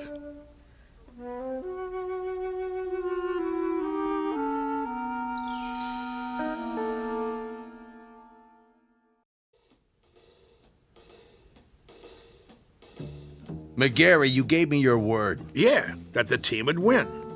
I didn't say nothing about... Yes, you did. You brought me Casey and I said I never seen anything like him. Did I lie? Not as such, but you can't run roughshod over the rules. I'm holding you in breach of contract. Me? What did I do? I got you a winner. Know how many tickets we sold? You never had such a season. All right. Knock it off, you two. I'm the commissioner, and I say he's suspended. That's final. On what grounds? He didn't take no illegal substances. He doesn't have to. Everything about him is illegal, from the top of his head to the cleats on his shoes. He's a machine. So? Article 6, Section 2 of the Baseball Code, I quote, "A team should consist of 9 men." End quote. Men, understand? Not robots or vacuum cleaners or mix masters. Commissioner, perhaps there's another way of looking at this. For all intents and purposes, he is human. Casey, would you mind saying a few words? Tell us about yourself. Where should I begin? At the beginning, of course. Yeah, where was he born? All men are born, not to assemble in a machine shop. Go ahead, Casey.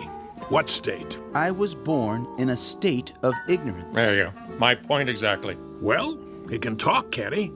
He talks as good as me. That means he's got to be alive. I wouldn't count on it. But he is not human. Easy for you to say. How human do you want him? He's got arms, legs, a face. And ears. But no heart. He doesn't even own one. How can he be human without a heart? Beasley don't have a heart either. He owns 40% of the ball club. That's it, gentlemen. He doesn't have a heart. Ergo, he isn't human. And that's a violation of the baseball code. Therefore, he doesn't play. Mr. Commissioner, suppose this, just for the sake of argument. Supposing I gave him a heart. You gave him? Where will you get one? At the local parts store? Hear me out. If that essential is the only thing that renders him different from the norm, I could try an operation. I think I could do it. In fact, I'm sure I could. Supply him with a self-contained mechanical heart, that is. Now you're talking, Prof.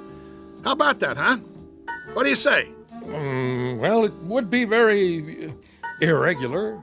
If he were to be given a heart, would medical science classify him as... what I mean is, could he then be called He had the doc fooled even without one. All right. With a heart, I'll give him a temporary okay until the league meeting in October. Then we'll have to take it up in session. The other teams will scream bloody murder. I can see DeRocher now. Then it's all settled. Casey gets a heart and accreditation as human, and the Zephyrs... Take it, Mouthy. With pleasure. Hoboken wins the pennant for the first time in 23 years.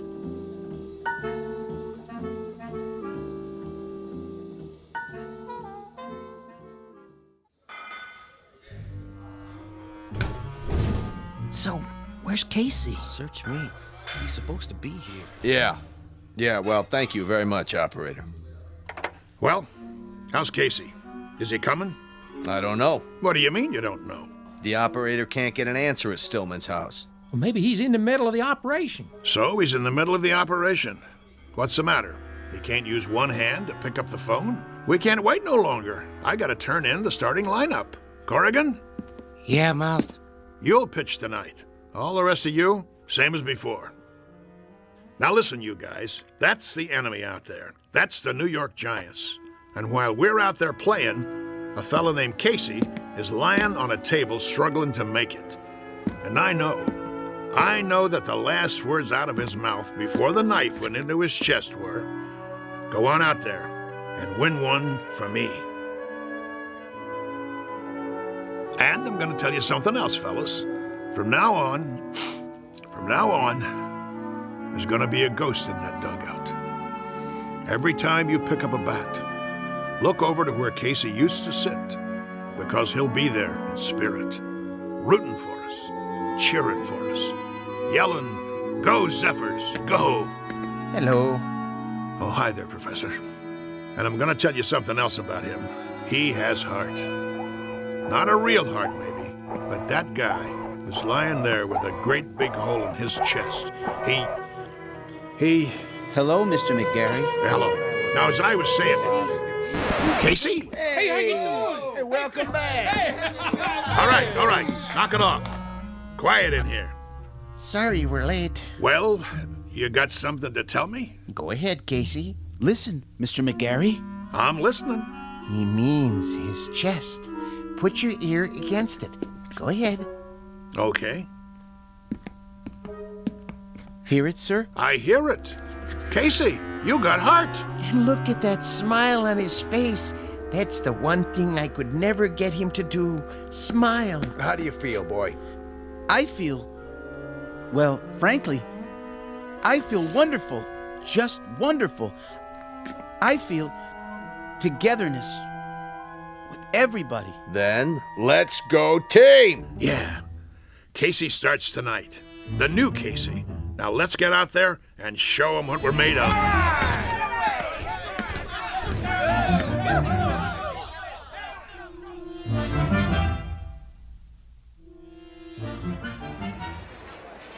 Here, get your red hot.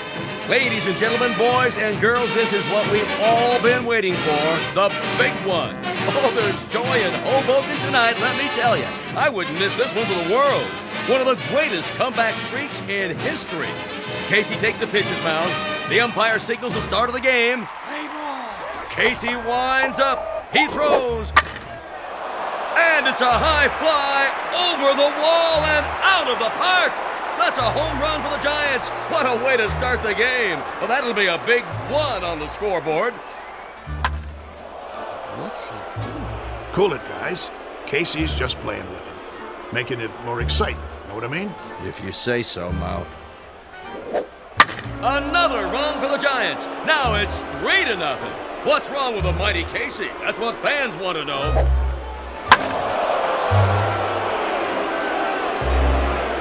And it's all over. A shutout for the Giants. Looks like Casey's streak is history.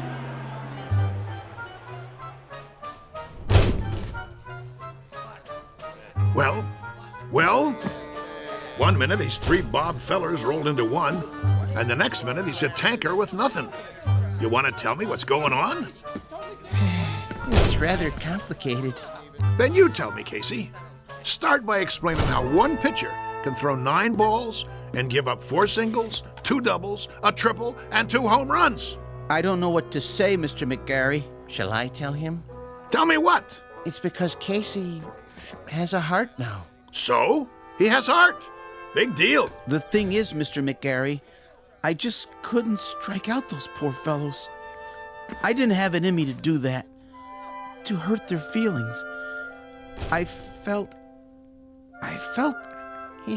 compassion. What? That's what he's got now. Compassion. See that smile on his face? Give an individual a heart, Mr. McGarry.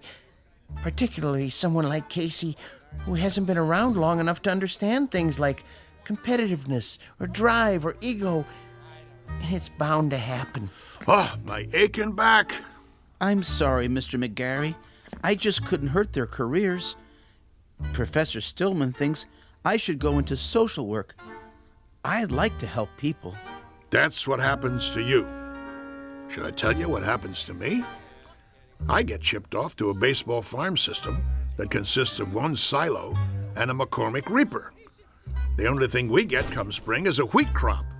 Right now, I'm gonna go have me a drink. Oh, Mr. McGarry. What do you want? I was wondering if I might come with you. What for? Do you mind, Casey? Oh, don't worry about me, sir. You go ahead. Good. Now, Mr. McGarry, I've been doing some thinking. About what? The characteristics necessary to make a great baseball player. I figured out the mechanism for hooks and curves and sliders, and I think Casey is the perfect height.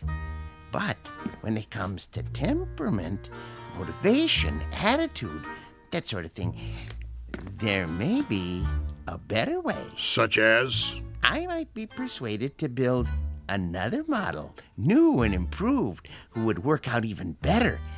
I could have him ready, say, for next year's spring training. Who's gonna pay for it? Oh, I've got the funding, don't worry. But I thought if we could go over the plans together. What do you got in mind? Let me draw you a picture.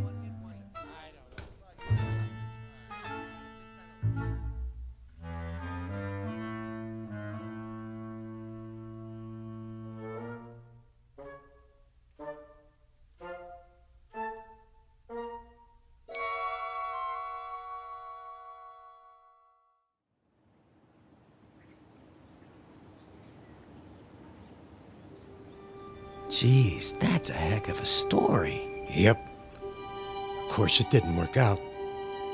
The professor didn't have the money, and he wanted certain, perks that old man Beasley wouldn't agree to. So it fell apart after that. But for a few weeks there, A bright, shining time it was. We didn't just have heart. We had hope. How do you know so much, Mr. Corrigan? Because I used to play with them when there still was a team called the Zephyrs. No kidding. Come on. We better get back to work.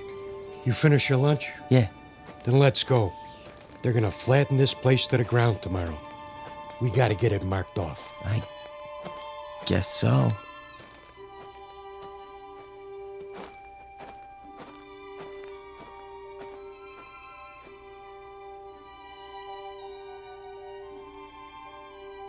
Once upon a time, there was a Major League Baseball team called the Hoboken Zephyrs, who, during the last year of their existence, wound up in last place and shortly thereafter were consigned to oblivion.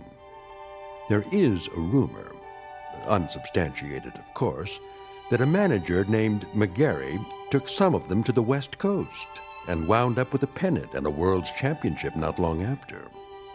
This newly revised team had a pretty fair lineup of pitchers with names like Drysdale, Koufax, and Sherry, or so the story goes.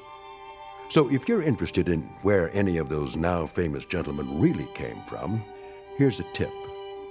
Just check under B for baseball in the Twilight Zone.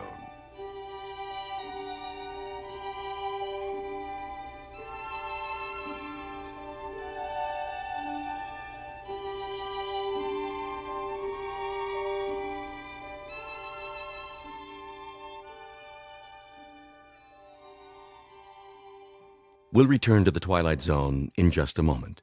You are about to enter another dimension, a dimension not only of sight and sound, but of mind, a journey into a wondrous land of imagination.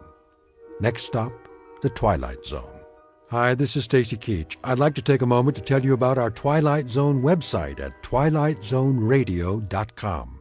At twilightzoneradio.com, you'll find the latest information on these Twilight Zone radio dramas, including behind-the-scenes photographs, plus the newest product releases, trivia contests, ways to contact us, other Twilight Zone-related info and merchandise, plus links to other fascinating websites. So make your next stop twilightzoneradio.com. Visit twilightzoneradio.com to purchase these Twilight Zone radio dramas on cassette and CD, or call toll-free 1-866-989-ZONE. That's 1-866-989-9663.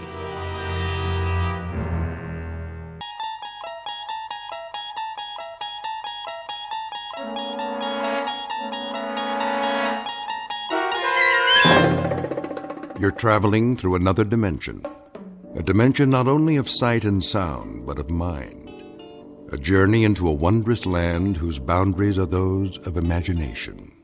Your next stop, the Twilight Zone.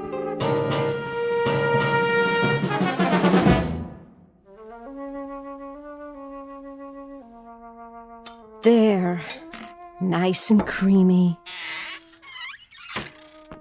Anthony? Hi, Aunt Amy. I just knew that was you. What's that in your hand? My Jack-in-the-Box. Oh, yes. That's such a funny toy. Where's my mother?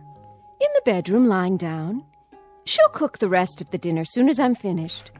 But I wanted to get this done first. What you making? Well, what do you think? A cake, of course. For my favorite little boy. Is it a good one? Oh, yes. A very good one. Very, very good. I just took it out of the oven a while ago. Chocolate on the inside with little yellow swirls? What else? I know what my Anthony wants. See? Doesn't that smell good? Where's the frosting? Right here in the bowl. It's chocolate, too. I blended in a lot of butter to make sure it's smooth.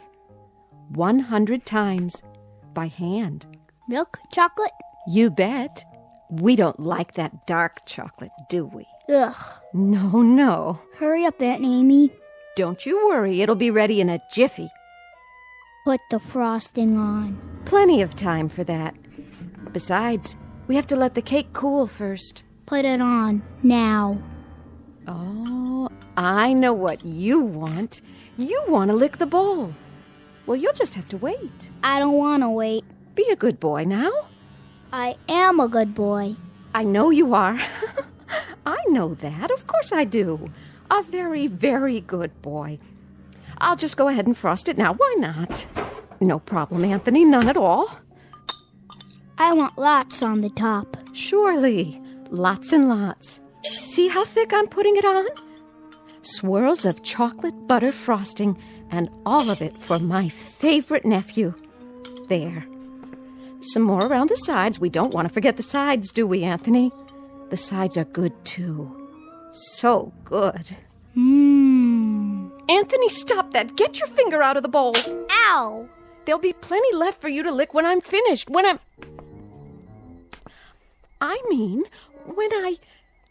You hit me. Oh, I didn't hit you. I barely touched your hand. You're a big boy, aren't you? That hurt. Why, it didn't. I only meant for you to wait till I've finished frosting the cake. Then I'll give you the entire bowl. All of it. Everything's for you. It always is. You know that, don't you, Anthony? I don't think I like you anymore. Well, I like you. I love you. You're my favorite boy in the whole wide world. I mean it. I really, truly mean it. Come and give your Auntie Amy a kiss. No. Then I'll give you one. I'm going outside now. Yes. Yes, you do that. Go outside and play. Playing is good. Here, take the bowl with you. Anthony? Anthony, come back! Don't you want your frosting? You can have the whole bowl. Everything all right? Oh, Anthony. Nice day, isn't it, Amy? Very nice. Something the matter? No, nothing's the matter. Nothing at all. Did anything happen? Oh, I was just frosting the cake, and Anthony couldn't resist tasting it. Oh, well, who could? I used to love frosting when I was his age. Didn't you? It's good, isn't it? So good. Why wait? We can go ahead and have the cake now if Anthony wants. It's perfectly fine with me. Now, Amy, why don't you apologize to the boy? You can do that, can't you? Anthony, I'm sorry. Come on back, boy. Anthony, please. Anthony.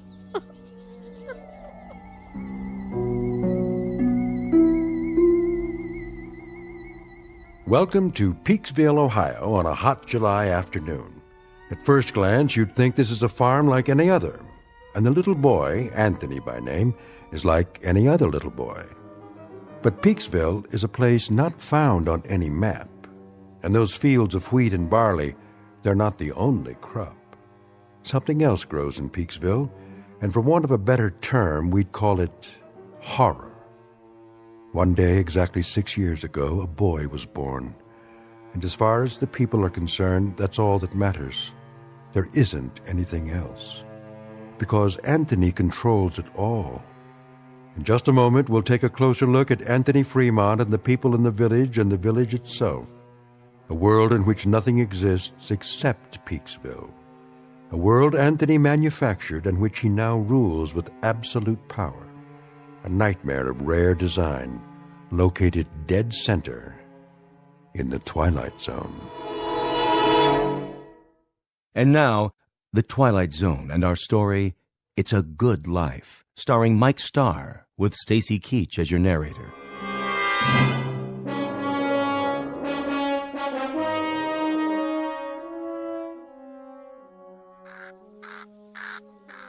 I'll see he gets it, Amy. Would you? Don't you worry none. Look, boy.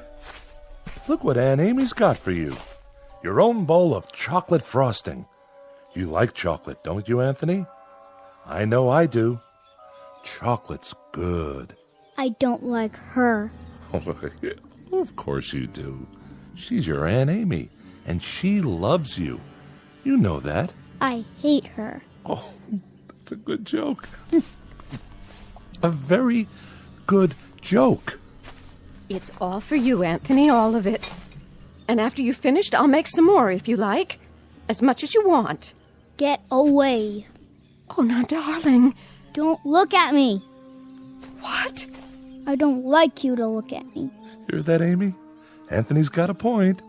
Why don't you go back in the house for now, so you can help Agnes cook dinner? Yes.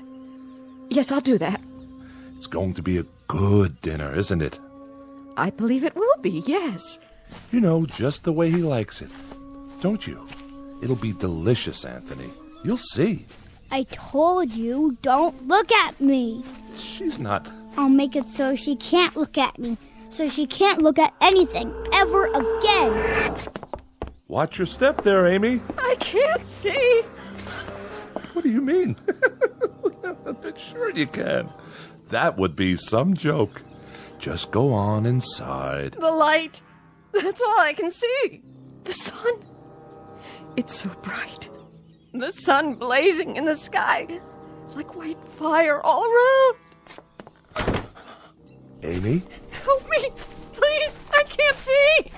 I can't see. Help me. It's nothing, Amy. I'll help you up. Sit here in your chair. There you go. That's right. Sit and rock.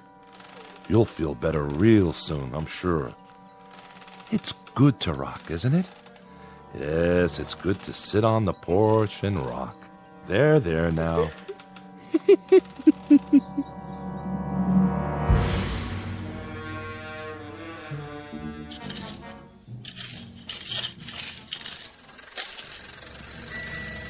Hi there, Bill. Afternoon, Mr. Fremont. I brought the groceries from town. Gee, that was fast. Thank you, Bill. Very thoughtful of you. My pleasure. Howdy, Anthony. Hi, Mr. Soames. Mighty good to see you today. Mighty good. It's such a good day. A real good day, isn't it, Anthony? It's terrible hot, though. Terrible hot. Oh, I wouldn't say that. No, ma'am. I wouldn't say that at all. It's fine. Just fine. A real good day all around.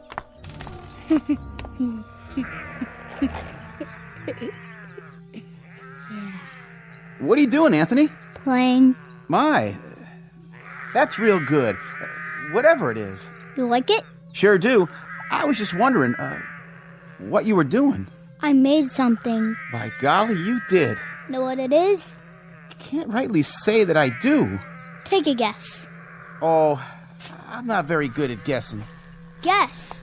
Go on, Bill. You can do that, can't you? Well, now, some kind of animal, is it? It's a gopher with 3 heads. See? Oh, yeah. He's a real fine one. I ain't ever seen a gopher with 3 heads before. He's alive, huh? Must be, the way he's moving around. He was. I'll make him dead now. I'm tired of playing with him. Be dead, gopher. You be dead. Now, that's real fine, Anthony. That's real fine, what you done. Sure is. Yeah. You made him dead, all right. Look at him laying there. It's good that you done that. Real good. Tell me what it looked like. Well, it was like a regular gopher, only more interesting. Was it ugly, though? Oh, I wouldn't say that. I wouldn't either. I'll bet it was ugly. Grotesque looking. That's the way Anthony likes things. What a good joke. You'd better bury him now. Okay. Want some help? No, I'll wish him into the cornfield. You do that. Gopher, go into the cornfield. Go be in the cornfield. Well, what do you know? Ain't that something? What are you doing here anyway? Me? What do you mean, Anthony? I'm delivering the groceries. What do you think? Go ahead and do it then. Why, sure. I'm the delivery man. That's me. You better. You don't want me to wish you did, do you? Why, no, Anthony. No, I don't. But what? But I just wanted to say, You do some real fine things. Real fine. You're a good boy. We all love you. Don't we, Miss Amy? Don't we just love Anthony? Oh, yes. We love him. Everybody loves Anthony. Yes, sir. We sure do love him. We love that boy.